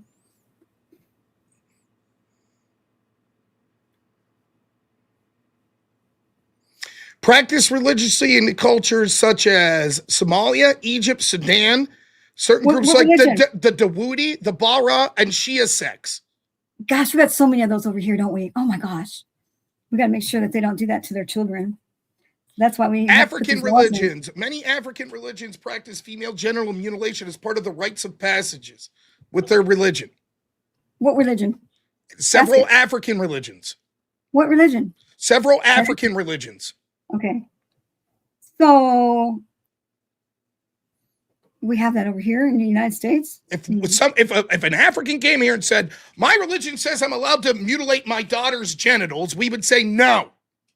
Right. I think I would say no. Right. So is that does that mean we're enacting laws to restrict their religion? If they can prove that basically. So that means so then we don't have separation of church and state.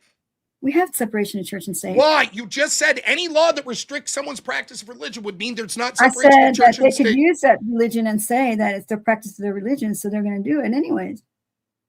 And would that be outlawed? Can we outlaw it? I mean, yes, people could do things and break the law if they choose. That's not what it's in hand here. I don't think. But when they do that kind of stuff, I don't think they tell anybody they're doing it. What's the relevance of that? If someone finds out, would it be against the law? Dude, if they want to do it, they can go back to their country and do it. What does that have to do with what we're talking? Let's say they don't. Someone says, my religious practice says I'm allowed to do it right fucking here on Main Street. And the government says, no, you can't do that. That's illegal. Then they've restricted their religious practice. They got to go back to Africa and do that because the law here says okay, so then the law here has restricted their religious practice. You're using a kind of an extreme little thing there, aren't you? It doesn't matter. You're really grasping straws. Like, oh my God. It's not grasping straws. That would mean that there's no separation of church and state. My argument is, no, I do not believe that the definition of separation of church and state means that a government could not pass any laws to restrict some religious activities. I don't believe that. That's your definition. Your definition is that. So I'm pointing to you how, okay, if your definition is correct, that means that countries like the United States, that means that countries that countries like the United States don't have separation of church and state. Based on your definition. We do have separation of church and state. No, if your definition of separation of church and state. But we didn't make but listen, the law was not made to say, to violate their religious rights. The law was made to stop female circumcision in the United States because it's a human rights thing, not because it wasn't based on a religious aspect. Okay, let's say this hypothetically. Let's say I got you. No, you don't. Let's say that the United States hypothetically bans the hijab. Okay. Is that separation of church and state? Nope. Why not? They can't do that because they use a religious reason. But the United States says it's illegal. Now is the United States violated separation of church and state? That's a stupid example. That's It's not what? It's not illegal to wear. Right. So they changed the law that says that it is. Oh, so we have to. Okay. So we have to like put on our thinking caps now, and what would happen? I know it's very difficult for you. It's a lot like those drugs that you're snorting every day. Try that. Yep, put it on. Let's go. I guess you don't know me. Thank goodness. Okay, so the United States passes a law that says you can't have a hijab. Okay. Okay, is that now? Have they violated separation of church and state? Yes. Why? Because they're not letting them practice their religion. But they say because we find that this is oppressive to women.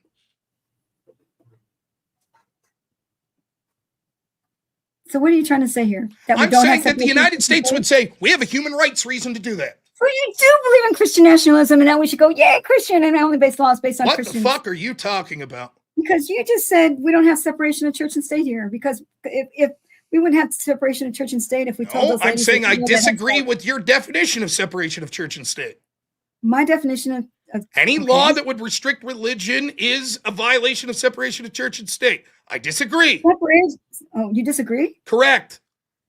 So we don't have separation of church and state here? I think we do. I don't agree with your definition. Oh, well, what's your definition? My definition would be that we don't have official churches that are involved in state activity. So we don't have like an official church. I don't think that separation of church and state means that there is no rule for the government to regulate religion. There are things that would violate it possibly, but I don't think it means that there could be no rule. So what if an African guy comes over here and he has 6 wives? Okay, that's illegal here. It is legal? It's illegal here. So then you don't believe in separation of church and state? No, I don't have the same definition of separation of church and state as you. But we're not going to let him have 6 wives? Correct. If we then say that that's separation of church and state. No, I disagree with your definition of separation of church and state. But you're saying that he can't have his 6 wives. Okay. If this situation, okay, all right, fine, right? Great. Does the United States have separation of church and state? It's supposed to. Does it? It's not written down anywhere. Does it? You tell me. You tell me. I'm asking you. It's not in the Constitution. It's not written down anywhere. It's just Does the United States have separation of church and state? You tell me. I want you to tell. It doesn't matter what I think. I have a different definition of separation of church and state. So I'm asking based on your definition. Okay, well then I gave my definition. I'm asking you based on your definition. Based on your definition of separation of church and state. Does the United States have separation of church and state? I believe they do. Okay. If a guy comes over from Africa with 6 wives, is he allowed to have 6 wives here? If he doesn't tell anybody, right? Oh, but what if he does? But what's your definition of separation of church I and just state? gave it. Now we're asking you.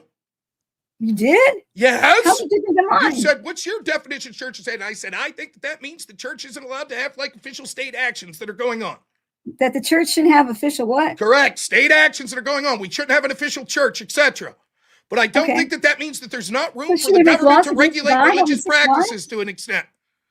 We did the You- whole you thing. think Now that we've the gone back government to the should red, what? now About that we've religious gone cults? back to the red Man, you said herring, it too fast. now that we've gone back to the Too red fast, herring, man. now that we've gone You back got to the too red fast. herring, I go back to this. You're claiming the United States has separation of church and state. I say in the I- exact scenario you outlined, African guy has 6 wives. Is he allowed to do that in the United States? According to you, no. So that means What do we you must mean not have- according to me? Either he is or is. You said it was against the law. It is. It is? So Polygamy, that must not polygamy is against the law. Yes. It is? Correct. Polygamy is against So the law. then, You didn't know according that? So then, according to your definition, if you're thinking polygamy is against the law, then we don't have separation of church and state. According to your definition of church and separation of church and state, no, we wouldn't. That's why I don't embrace that definition. So why don't we? So what's your definition? Why do you have? I why do we have gave to- it twice now recently. I'm not Okay, giving it a I'm third going to write it time. down. Tell me your I definition of gave it separation of church and twice. state. I'm not giving it a third time. Because you don't have it. You I don't know, gave you don't it remember? twice. I just literally gave it to you like 2 Say it minutes again. ago. Let's say it again. Separation of church and state means that we can't have an official state religion and state controlling our state functions. Can't have an official what? State religion Uh-huh. that's controlling our government. Okay. That's what I said. No, it's not. It is. Okay, so then you never. Okie dokie. That's your definition as well. I said. Okay, I said the so same then the thing. Soviet Union was separation of church and state. No, what I said is we can't have government using religion to make laws. And you said we can't have an official state religion controlling our government. Okay, that's it. And that's what I said too. That's now your definition of separation of church and state. That's what I said too. I said the Okay, same so thing. then the Soviet Union was separation of church and state. You were mistaken. No, because you said that the Soviets, or actually they weren't really Soviets, they're Bolsheviks. And it was during the 1900s. And I don't even have to look that up on ChatGPT to know. You said that they jumped the Orthodox Christians and killed them all. What part of that Right. definition that you just agreed to said that wouldn't be separation of church and state? That's not because wouldn't they have to make a law before they killed all the What's Orthodox it matter? Christians? There's not an official state religion to make the law, so it would still be separation of church and state. So there wasn't an official. Okay, so there was not. It was a power move. It wasn't any kind of. Okay, religious based move. on that definition that you just said, I agree with your definition, Rob. I totally agree. We just can't have a state religion. That's all separation of church and state is. Okay, wait. Then why the Soviet Union falls into that definition? So how could you claim, if your definition is the same as mine, that they didn't have separation of church and state? Okay, let's talk about the Soviets again. That was a dictatorship, right? Sure. So dictatorship is completely different than a democracy, right? What does that have to do with whether or not they had It separation means of that church and separation state? of church and state is a doctrine that can only thrive and survive in a democracy, not in. It's irrelevant to the not question in- of that's Did you just cut me off again? that's not true. Golly. Go ahead. Okay, let me speak. So, if the Soviet Union at that time was a dictatorship, because it was Stalin, I think that took over. Was it Stalin? Yeah, it was Stalin, and then Lenin. Stalin killed like 12 million people, and he took away their guns. And he didn't do that because he was a nice guy and there was a democracy there. Nobody got to vote on it. So there was no separation of church and state in a dictatorship such as Stalin erected.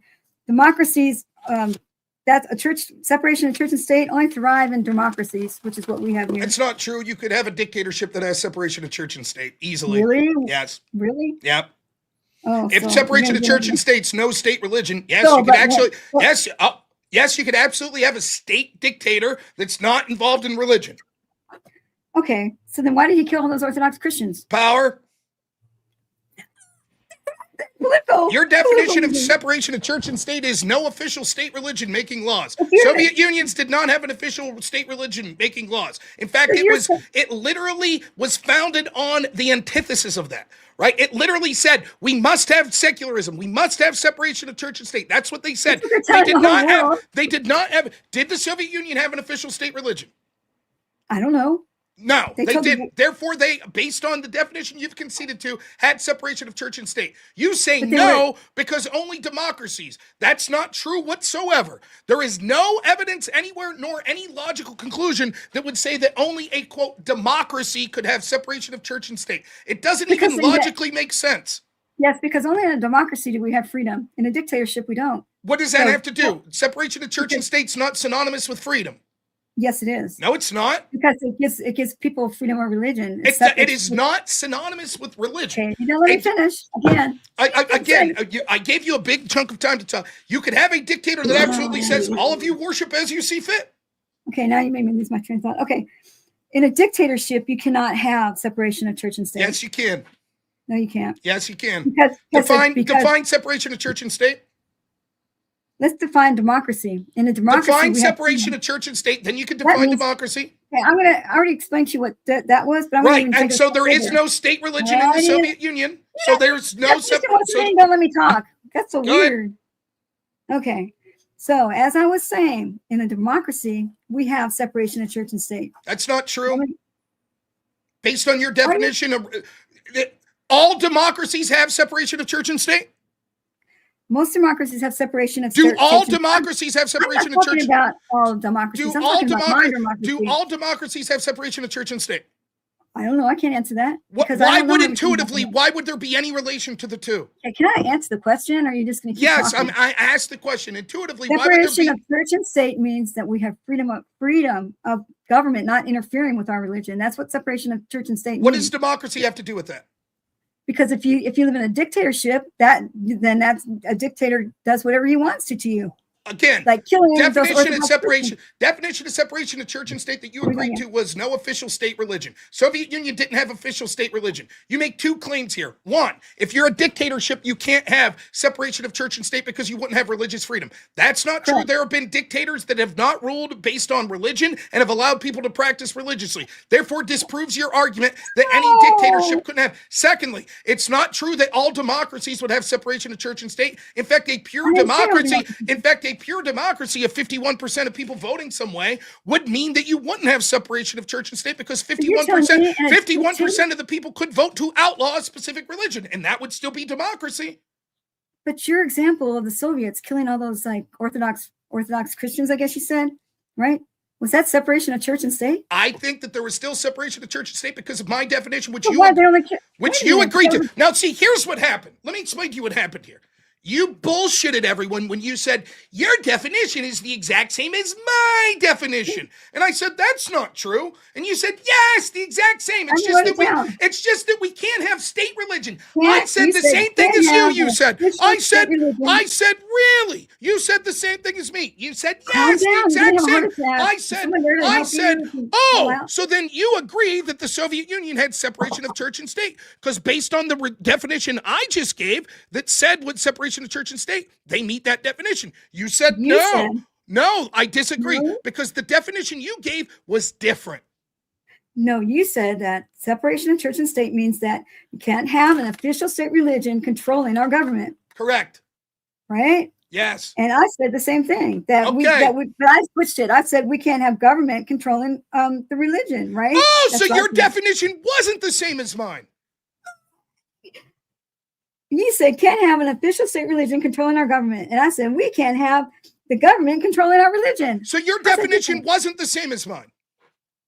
Why'd you switch up on me? Your definition wasn't the same as mine. So you're saying that you can't have an official state religion controlling our government, but it's not the religion that controls, it's the government that controls, not religion. Religion doesn't control the government. Was your definition the exact same as mine? Mine was that you could not have. I said that the separation of church and state means that the government can't make laws, right, that pertain to religion, that are using religion as a base for their laws. That's what I said. So your definition was not the same as mine. No, yours was wrong.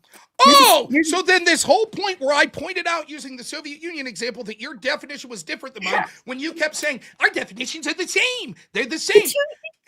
Can you say I was wrong? Our definitions were not you're the same. wrong.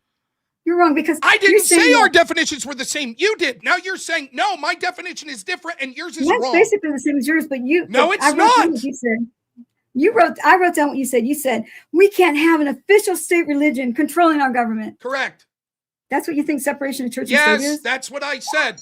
You said, I agree. You said, I agree. I have the exact same definition. Okay, I was wrong on that because right. I don't think Thank that. you. Yes, But- you were but- wrong. So the past 15 minutes. But you're were relevant. wrong. But you're wrong. All you had to do was say this. I'd say, well, you can't have the same definition as me because based on my definition, the Soviet Union would have had separation of church and state. And you would have said, you're right. I did say there was more to it. But you didn't. You argued the whole time. No, we have the same definition. We have the same definition. And you were wrong. Well, I thought your definition, even though I wrote, you can't have official state religion controlling our government, I thought you were just like, blah, blah, blah, talking too That's fast. why we went through the whole thing of, Well, how does religion control government? How does religion control government? If the Pope becomes the ruler of a country, is religion controlling the country? Is that what's happening? Well, no. Is it or not? So you're giving an example of the Pope? Yes. The Pope has his own country. It's called the Vatican. Okay. Is that okay? So that's a country where a religion controls the country. But does the state religion control the government? Yes. How? The Do they Pope. vote? The Pope. You just The said, Pope oh, is he a has his own dictator? country. The Pope's not a dictator. He's not a dictator. So what controls the Vatican? What controls the Vatican? Money? Money. Religion?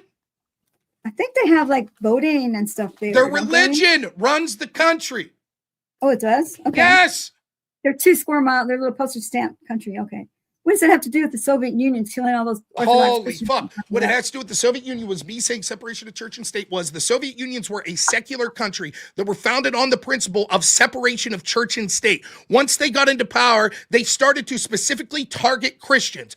I said that you could have a secular country that would eventually target religious groups. You said that would be impossible. The Soviet Union proves that you're wrong. You then said, actually, I don't view the Soviet Union as separation of church and state because any government that has laws restricting certain religions or religious practice doesn't have separation of church and state. I retorted by saying, yes, but the United States has laws that would restrict certain religious practices. So does that mean we don't have separation of church and state? You said, well, what was your definition again? I gave my definition. You said, I agree exactly. That is, let me finish. Let me finish. You said, I agree exactly. That is exactly my definition. I said, no, that is not exactly your definition. And I can prove it because let's go back to the Soviet Union because my definition would mean the Soviet Union had separation of church and state. Then you hemmed and hawed for 15 minutes and said, oh, my definition is different than yours. I said, yes, exactly. That's why we went back to the Soviet Union.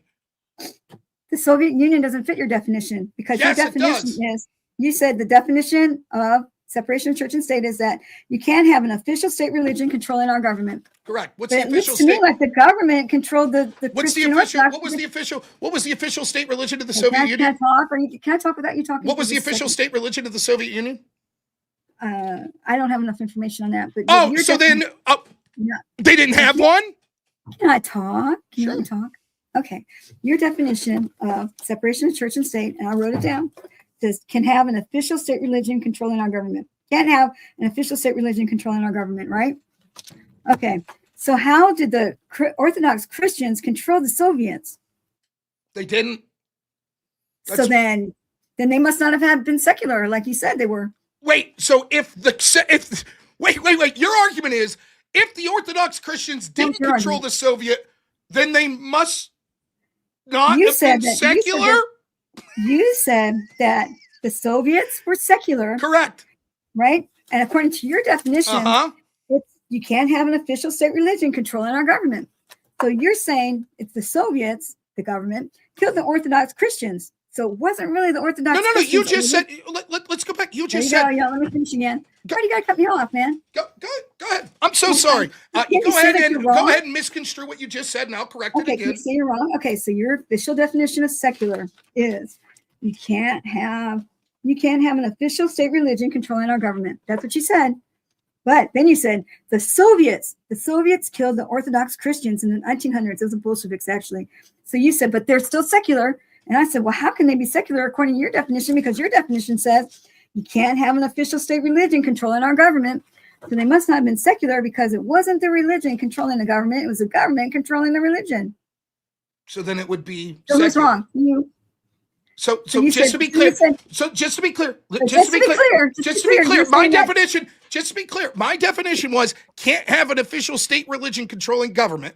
And you're Right. like, but Rob, there wasn't an official state religion controlling the Soviet government, so how could you call it secular? That's your Secular. argument? Exactly. Yeah. Because you're let saying me repeat that, and now think. I'm going to say Right, it real okay. slow and think here. I Okay. said, it's like in order for a government to be secular or separation of church and state, you can't have an official state religion control the government. right. And you're like, But then you but said- what? But then you're like, but Rob, you said the Soviet Union did not have an official state religion control government, correct? I know what I said. I said I didn't have enough information on that. No, And no, then no. you You're saying said- that's what I'm saying. No, you said they're secular. The I Soviet said, Union is secular. let's repeat. Your argument is this: that you're like, this is a gotcha. Rob, you Yes, it's a said gotcha. that to say separation of church and state, you can't have an official state religion controlling government. That's what you said. Okay, That's what you then said. you That's say, your aha, definition. but Rob, you're also saying that the Soviet Union did not have an official state religion controlling government. Yeah. And therefore, They didn't. How could they so killed all then the they were Christians? secular. No, because you said that the government, you said you can't have an official state religion controlling our government. That makes So it I'm asking separation you, of church I'm asking you, that's your definition, right? correct? And then you said the Soviet Union secular, according to your definition Correct. about So can't it have was an official separation of state church religion and state. controlling our Yeah, government. yeah. So you tell me, how did the Orthodox Christians control the Soviets? They didn't. That's why they're Then they must not be secular.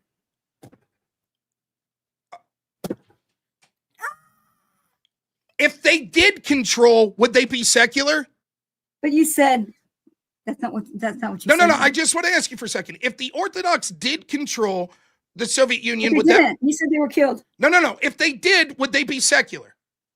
If the Orthodox controlled the government, Correct. if the Orthodox Christians controlled Yes. according to your definition, Right.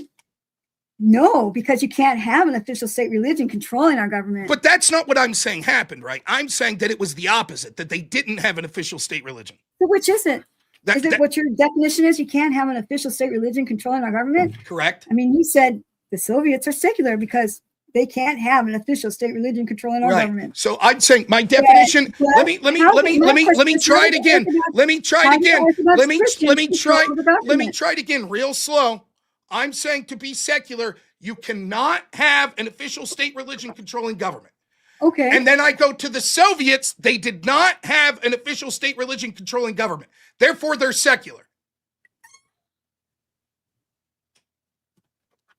It literally meets the exact definition of what I'm defining secular Can't as. have an official state religion controlling our government. Yes. And I'm So saying they that's- so did now you're not saying have they're an secular. official state religion controlling government.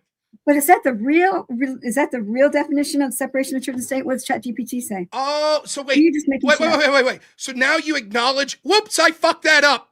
That whole spiel where I was like, I got you, was a big fuck up. You just kept reading exactly the proof that was saying as I was.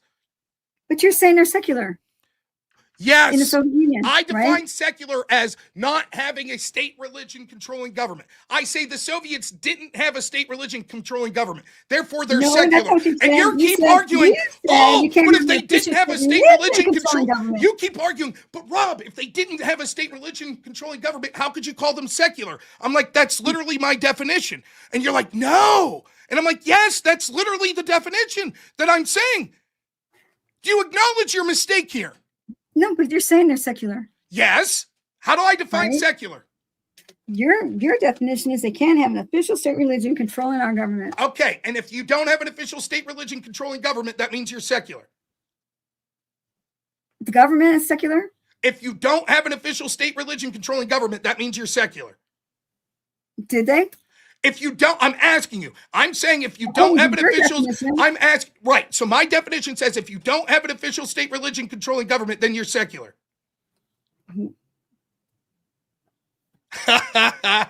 So I'm so- asking you, is that what I'm saying?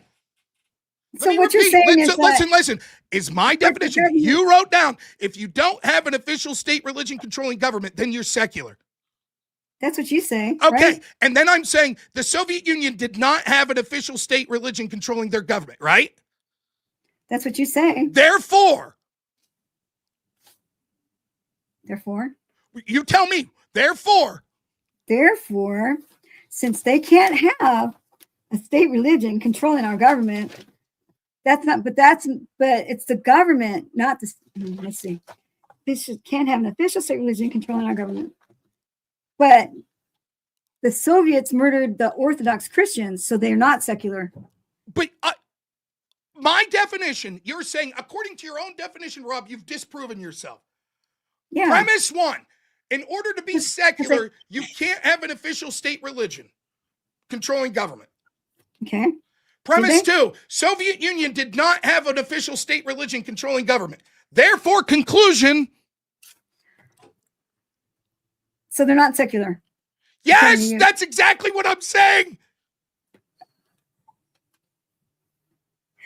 Because why? Because they murdered them. Do you understand your mistake now? No, because your definition's wrong.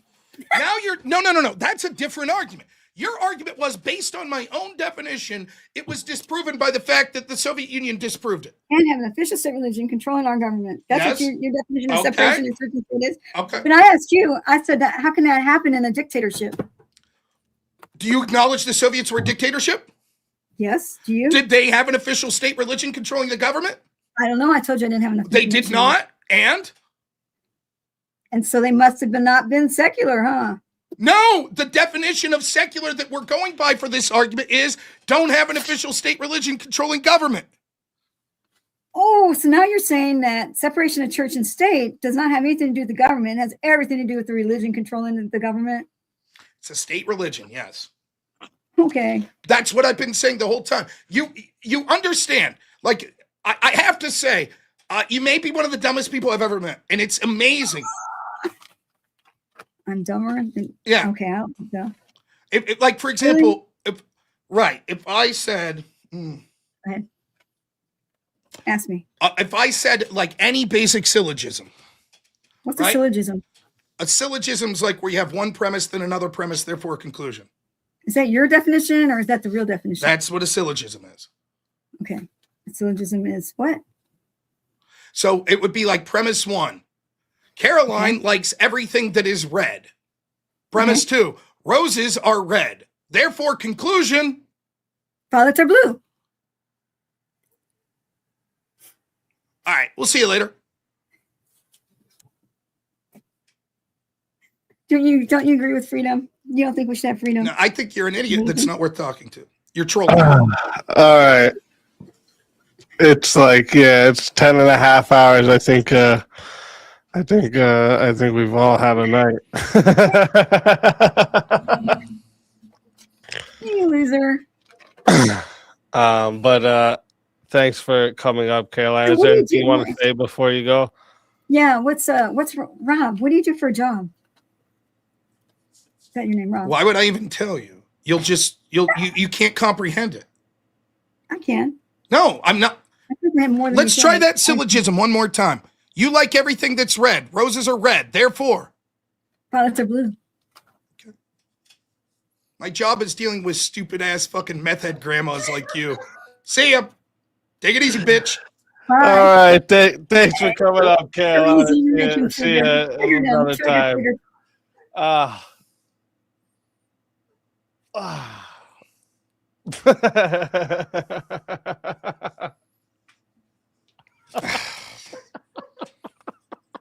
They're out tonight, man.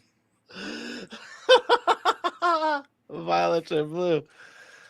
I mean, damn. Of all the ridiculous shit tonight, like to just hear someone's like, Rob, you're saying official state religion is secular. Yeah.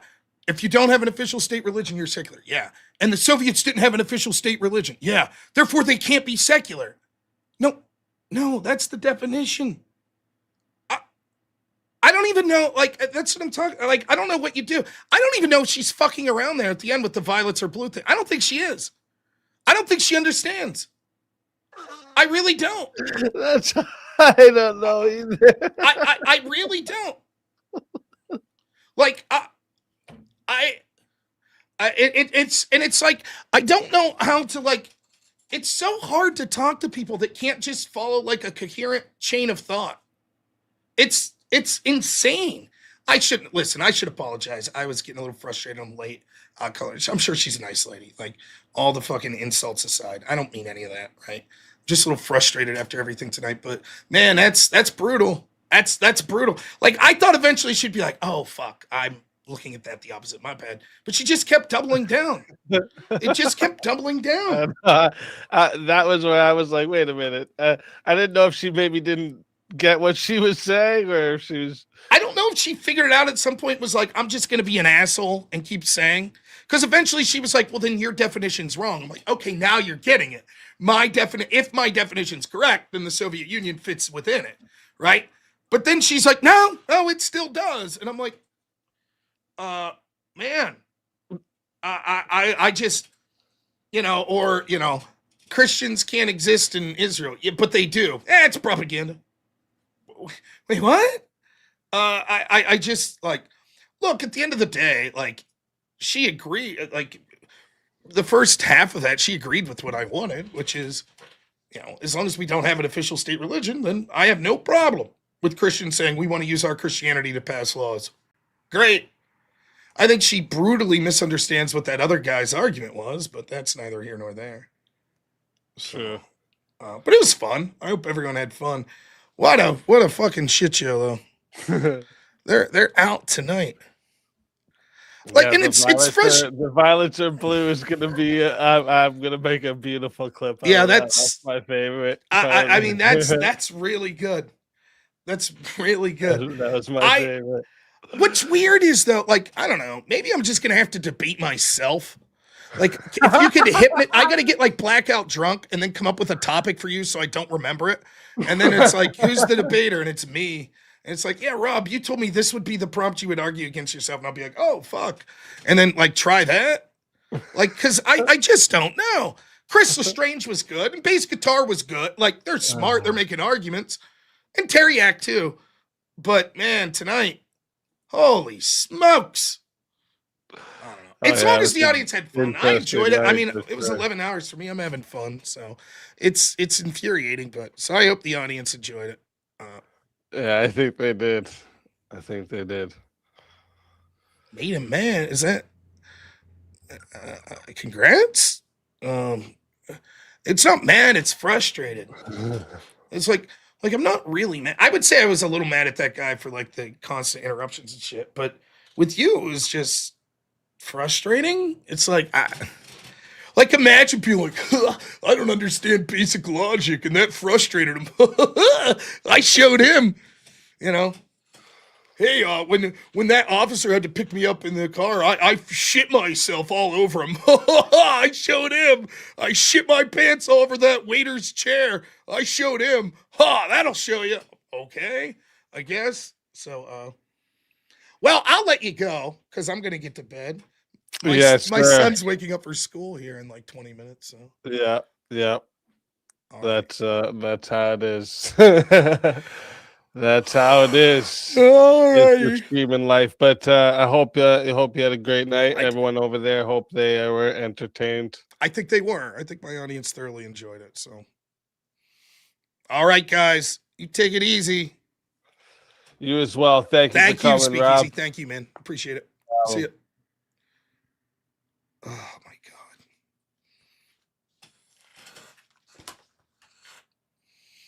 Holy fuck. Some of the dumbest human beings I've ever dealt with. What the fuck are we doing? What are we doing? What are we doing? What are we doing?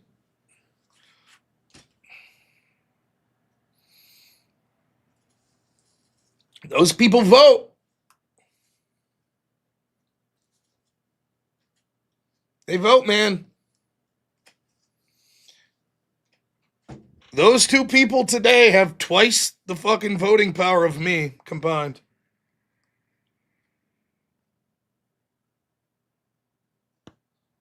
It's a dark, dark, abysmal world. That is the real black pill.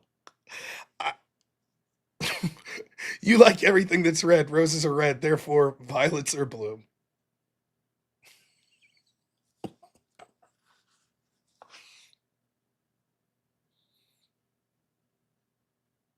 Oh my gosh.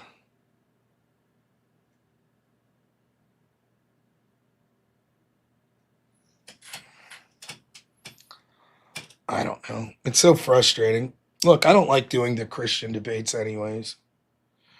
The initial thing, I'm a little frustrated. I mean, a little frustrated. The whole thing, the whole night was incredibly frustrating. And maybe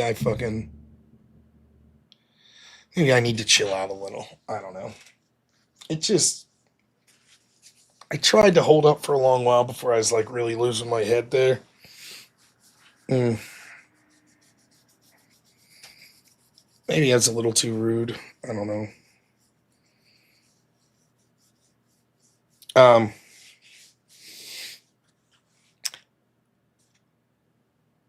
But the first guy, he watched my debate on this very topic.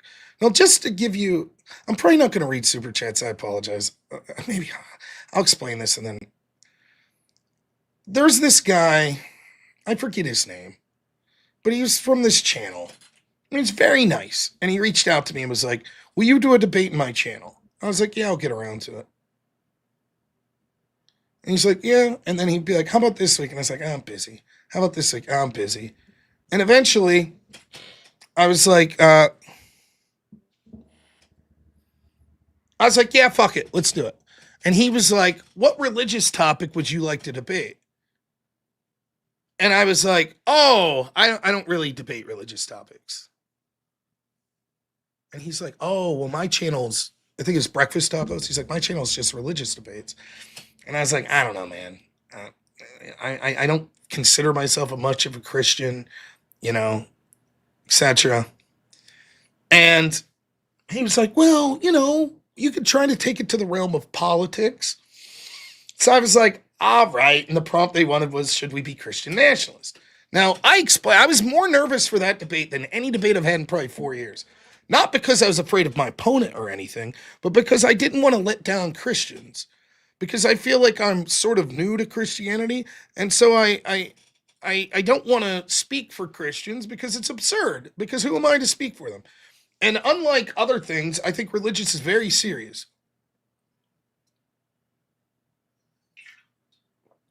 So I was nervous.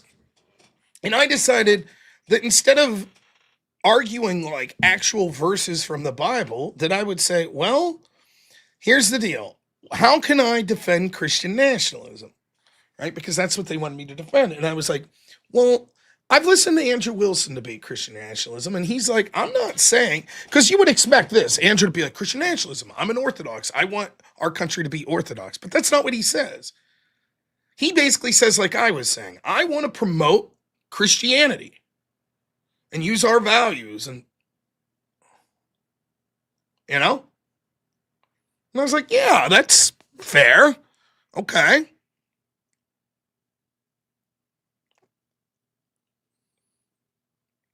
And so I was like, that's how I'll define it. And I'll say in my opening statement, like, look, I'm defining Christian nationalism. I'm not talking about specific denominations. I'm not even going to read like passages from the books of the Bible. I'm just saying that to me, what Christian nationalism means is that we as Christians should celebrate our faith and use it to inform our morality, to push policies that align with our Christian values, and then have Christian lawmakers that are pushing those laws that align with and are inspired by our Christian values. And I was like, that's different than the status quo because we have a lot of people in office that claim to be Christian, but they constantly say like, we're not using Christianity in how we vote or how we create laws and blah, blah, blah, blah, blah. So now the big criticism against my position, and I'm well aware of this, is that's not the definition of Christian nationalism. That actually Christian nationalism is an official state religion. And so if you're defending Christian nationalism, you have to defend an official state religion. But I think I successfully argued in that debate, no, that's not the case. And so then this guy, tonight, he knows I have no fucking clue what the topic is. He's creating the topic. And he's like, I watched that debate. So he knows how I'll define Christian nationalism. So he purposely picks that topic and then gets pissed off when I'm like, well, here's what I'm not going to say that I want an official state religion. I have to stay true to myself. I'm not just trying to argue devil's advocate. So I don't believe that we should have an official state religion. So I'm not going to argue that. So I'm like, well, here's my Christian nationalism, and here's why I think what you're suggesting would be bad for Christians, etc., etc. And so he then like gets pissy about it. He's like, well, that's your definition. It's like, man, I didn't fucking pick the topic. You did. Like, how are you going to walk into this topic and you can't define your terms? I didn't do it.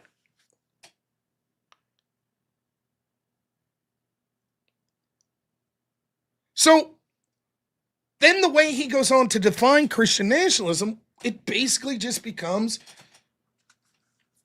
if you're using your religion to inform your morality and you're trying to promote that through legislation, that's Christian nationalism. But again, that's every Christian policy. I was willing to argue with that lady because she was going to defend it. She comes up, and at least her definition's more reasonable. And I actually think there's a good argument, if I'm being completely honest with you. I think there's a good argument that's like, fuck you, man. Christian nationalism means official state religion. That's what the first guy tried to say. He just defined official state religion as any time that Christians advocate for policies based on their religious views. Yeah, I agree. I thought the first guy was crazier.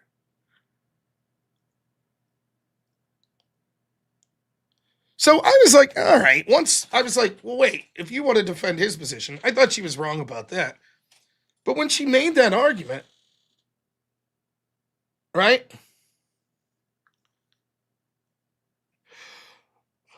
I was like, okay, we'll deal with this. So I sort of explained what I believe by it. And it was just, my goodness, just one insane, like her initial position, I think, stronger than that guy's. But as we go on, like, she's just arguing like crazy shit.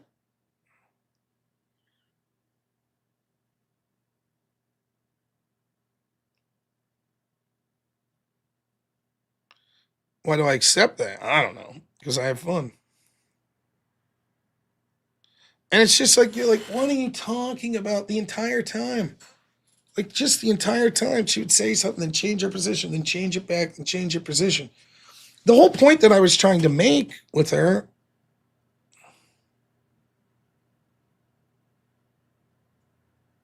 the whole point was this. If we accept that any non-religious group could say, here is how I get my morality, and I want to enact that morality through policy, why wouldn't we accept it with Christians? We should all have that right to say, here's how we come to our worldview, and it's perfectly fine to use that to promote laws that adhere to that. And then, we beat around the bush, and she's basically like, after saying yes, then no, then yes, then no, then yes, then no, it's like, yeah, okay, that's okay. I'm like, okay, that's it. That's all I wanted to get. If your argument's like, yeah, but we still shouldn't have an official state religion, I'm like, fine with that. But then she kept waffling, and I was going back to it and was like, well, wait a minute. Like, why would it be okay for me to say I am creating a law to ban homosexuality for religious reasons? She says that's fine. And then to say I'm creating a law to ban eating meat on Fridays for religious reasons. She's like, no, that's not fine. But why? What's the difference?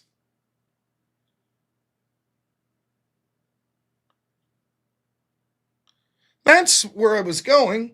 And then sort of the idea of separation of church and state. Look, I'll concede my sort of definition I gave there at the end. It's clunky, right? But I just think we should not have an official state religion. I don't think it's a violation. I think it would arguably be a violation of church and state if the government came out and was like, we're going to ban Islam. I don't know. For me, though, when I hear separation of church and state, what we're really thinking about is having an official state religion. Or people use it to say that, like, religion shouldn't influence our views. And, unfortunately what happens is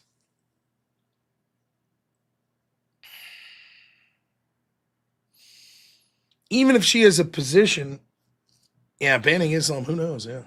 Even if she has a position that I think's more tenable than the other guys, like we get bogged down in just fucking stupidity. Because she can't just if you have a country that has an official state religion, no one else can practice religion. And it's like, no, keep in mind, I'm saying, yeah, I don't want that. I don't want an official state religion. So I'm not endorsing it. I'm just like, no. I mean, I'm not endorsing it, but I just think you're factually wrong. There are many countries with official state religions where you could practice other forms of religion. And she's just like, no. And I'm like, sure, like Israel, no. And then I provide examples. That's propaganda. I don't believe it. Like, and that's when you start to realize, like, oh, shit.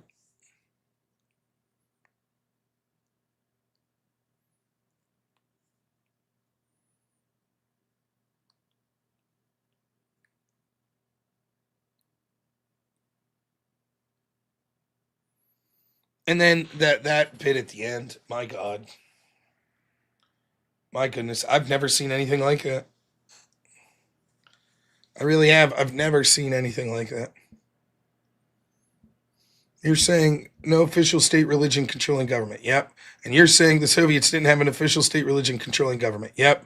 So therefore, they couldn't have been secular. But no, I literally define secular as no state religion controlling government. Yeah. And I say that, yes, that's exactly what the Soviets were. No state religion controlling government. Exactly. Therefore, they're secular. No, that would mean they're non-secular. I mean, what can you do? What can you do?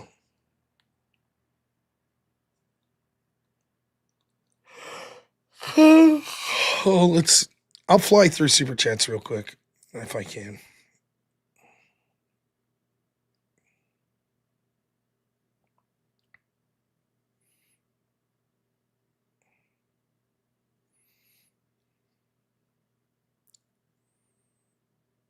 All right, I think here Caesar, member for a month, says, good game, Rob. Thank you. Kobe McQueen. It's Siraka. Do you have epistemology to ground your ethics? If so, what is it? He doesn't. Kobe McQueen, $5 says, here for the grift. Keep up the good work. Thank you. Blasterbot, $20 says, bad faith atheist comes up with proprietary definitions to obfuscate and play word games just to try to win by default instead of debate. Yeah. Blasterbot, $10 says, atheist has no courtesy for you when he demands courtesy from you. What a shocking display of how secular people demand unequal treatment. Hellstorm, $5. Thank you. Another 10 from Hellstorm says, Mem Donnie had a working lunch with the police and fire chief to discuss policy. They began with Muslim prayer. This is already happening. Christians are simply falling behind. Atheists stoked to see it. Yep. 11, $5 says, by this guy's logic, murder being illegal is Christian nationalism. Yeah, we got to that. Joseph, $10 says, he looks like a Temu version of Chet Baker. I don't know who that is. Thanks. Birdie Dog, $10 says, W Rob. Thank you. Lavin, ask him to define religion. We got to that. It was funny. Thanks, Lavin. And X, $5 says, I'm an atheist and I'd prefer a cross to the pride flag. There you go. Scott Hotbed, 11 months, thanks, says, I'm Catholic. Without a cross offends me. Yeah. John Schlow, as a confessional Lutheran, I'd be perfectly fine with an Orthodox cross over a pride flag or no Christian symbolism. Yep. Community, $5 says, evolution, no God, taught us as truth in schools is worse than having a cross up. It's only fair we get one class too. I mean, they show Evo down, they shove evolution down ours, huh? Hellstorm, $5 says, Circa actually the most bigoted person in either chat. Knows nothing of doctrines, can't define religion, but presumes to know how they might feel. Yeah. Hellstorm, another 10, thanks, says, was there a pride trans flag and LGBTQ flag? The original pride flag is, by function, then exclusionary and therefore should be banned as a symbol of exclusionary ideology.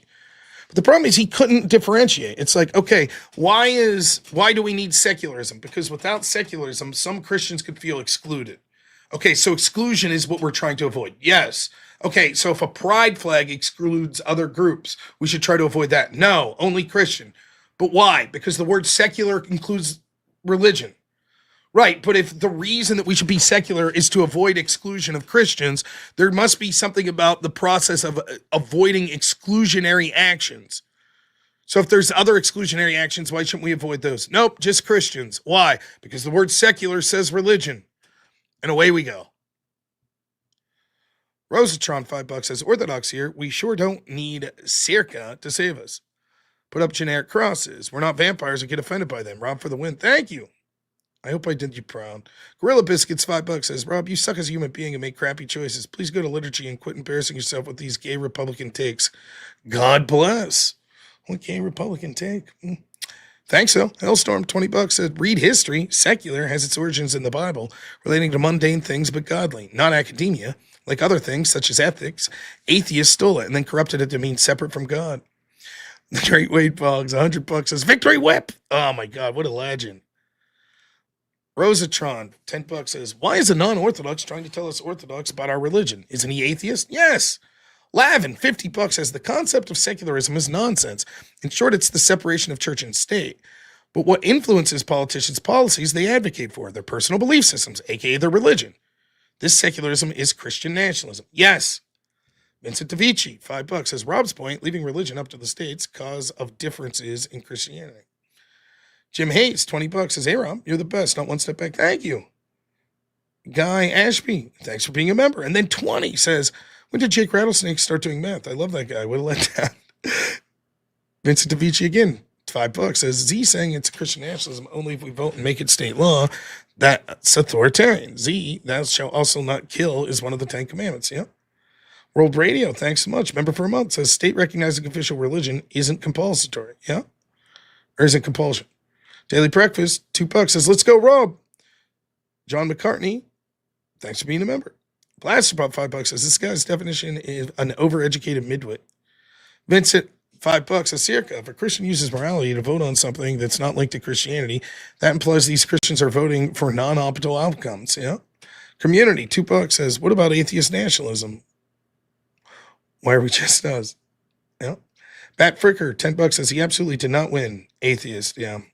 Yeah, that's what I'm saying. I could have talked to many atheists that would have done way better. Zach Gilpy, $10 says, she's taking the word about one of the most socialist secular societies in the world.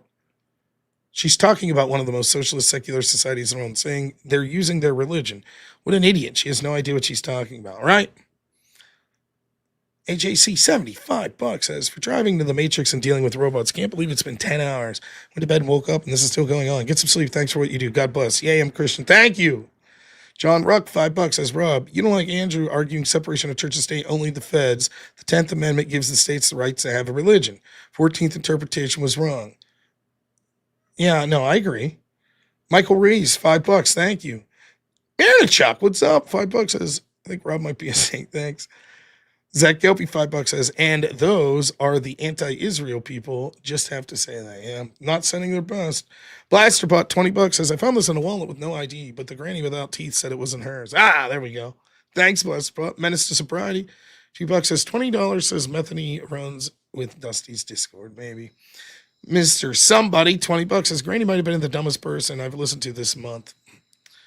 Rock'em Sock'em, $5. Or 5 memberships, thank you. 2 Wills, 5 memberships. And then Chop Chop, $5 says check Cash App. Will do. My goodness. Okay. Oh, Chop Chop.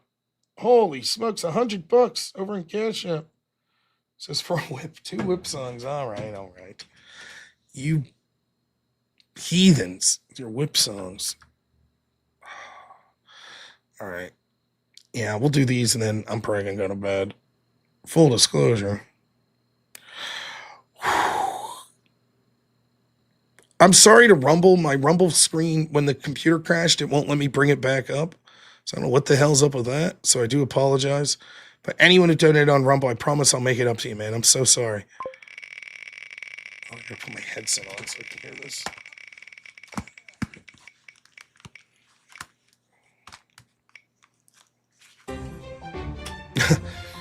Oh, maniacal Japanese. Okay.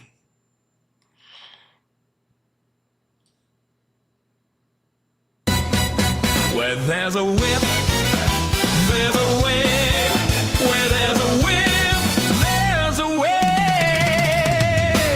We don't want to go to war today, but the Lord at last says nay, nay, nay. We're gonna march all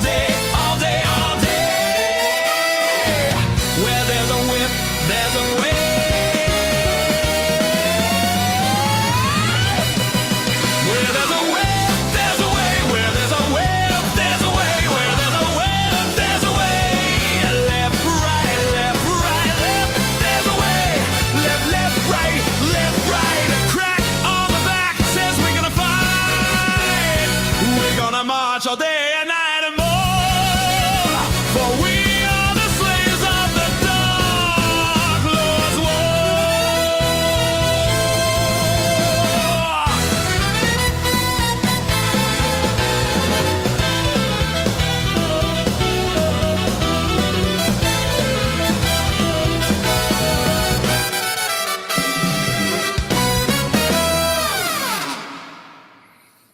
Oh my goodness, one more.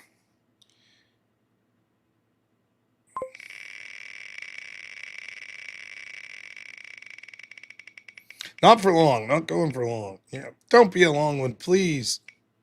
Oh, we were talking about the Soviets. Let's do some Russian folk. Where there's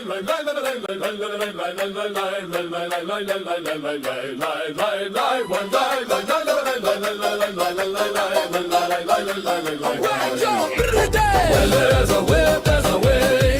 Where there's a will, there's a way. We don't wanna go to war today, but the Lord of the Lash says nay, nay, nay. We're gonna march all day. All day, all day. Yeah, cry, there's a whip, there's a way. Where there's a whip, there's a way. Where there's a whip, there's a way. Left, right, left, right, left. Where there's a whip, there's a way. Left, right, left, left, right.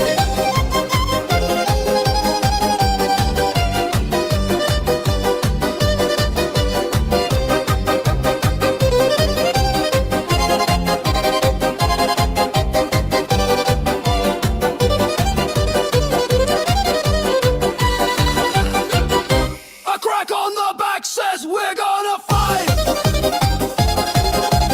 We're gonna march all day and night and more. For we are the slaves of the Dark Lord's war.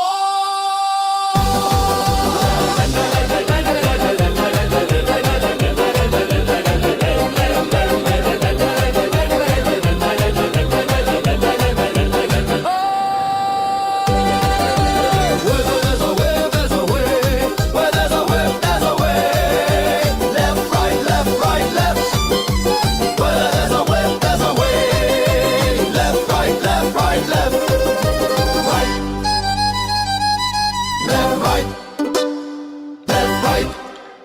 Wow, we did it. Guess what, folks? I'm going to go to bed. I'm not even going to play an outro song. We're raiding Teriak, I think. You guys are the best. I hope you appreciate it. Hey, I appreciate all of you. It's frustrating as shit, but I enjoy the debates. I think you can tell. Fuck, if that lady would have stuck around and not been an idiot, I'd have probably won another 2 hours. But it is what it is. So heading to bed. Should be streaming around 10 p.m. today, I guess. So looking forward to it. Special thanks to Speakeasy. Really appreciate it. So I hope I did you all proud. Sorry I got a little animated there, but man, it was so fucking frustrating, both of those. I don't know. I should have been a little more polite to that lady. I regret that.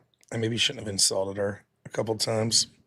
It's just getting frustrated. So sorry about that. But anyways, I'll do better next time on the insults. As far as the debate arguments, I thought I did fine. All right, we'll talk to you all tomorrow. Enjoy the raid as always. Have a good one.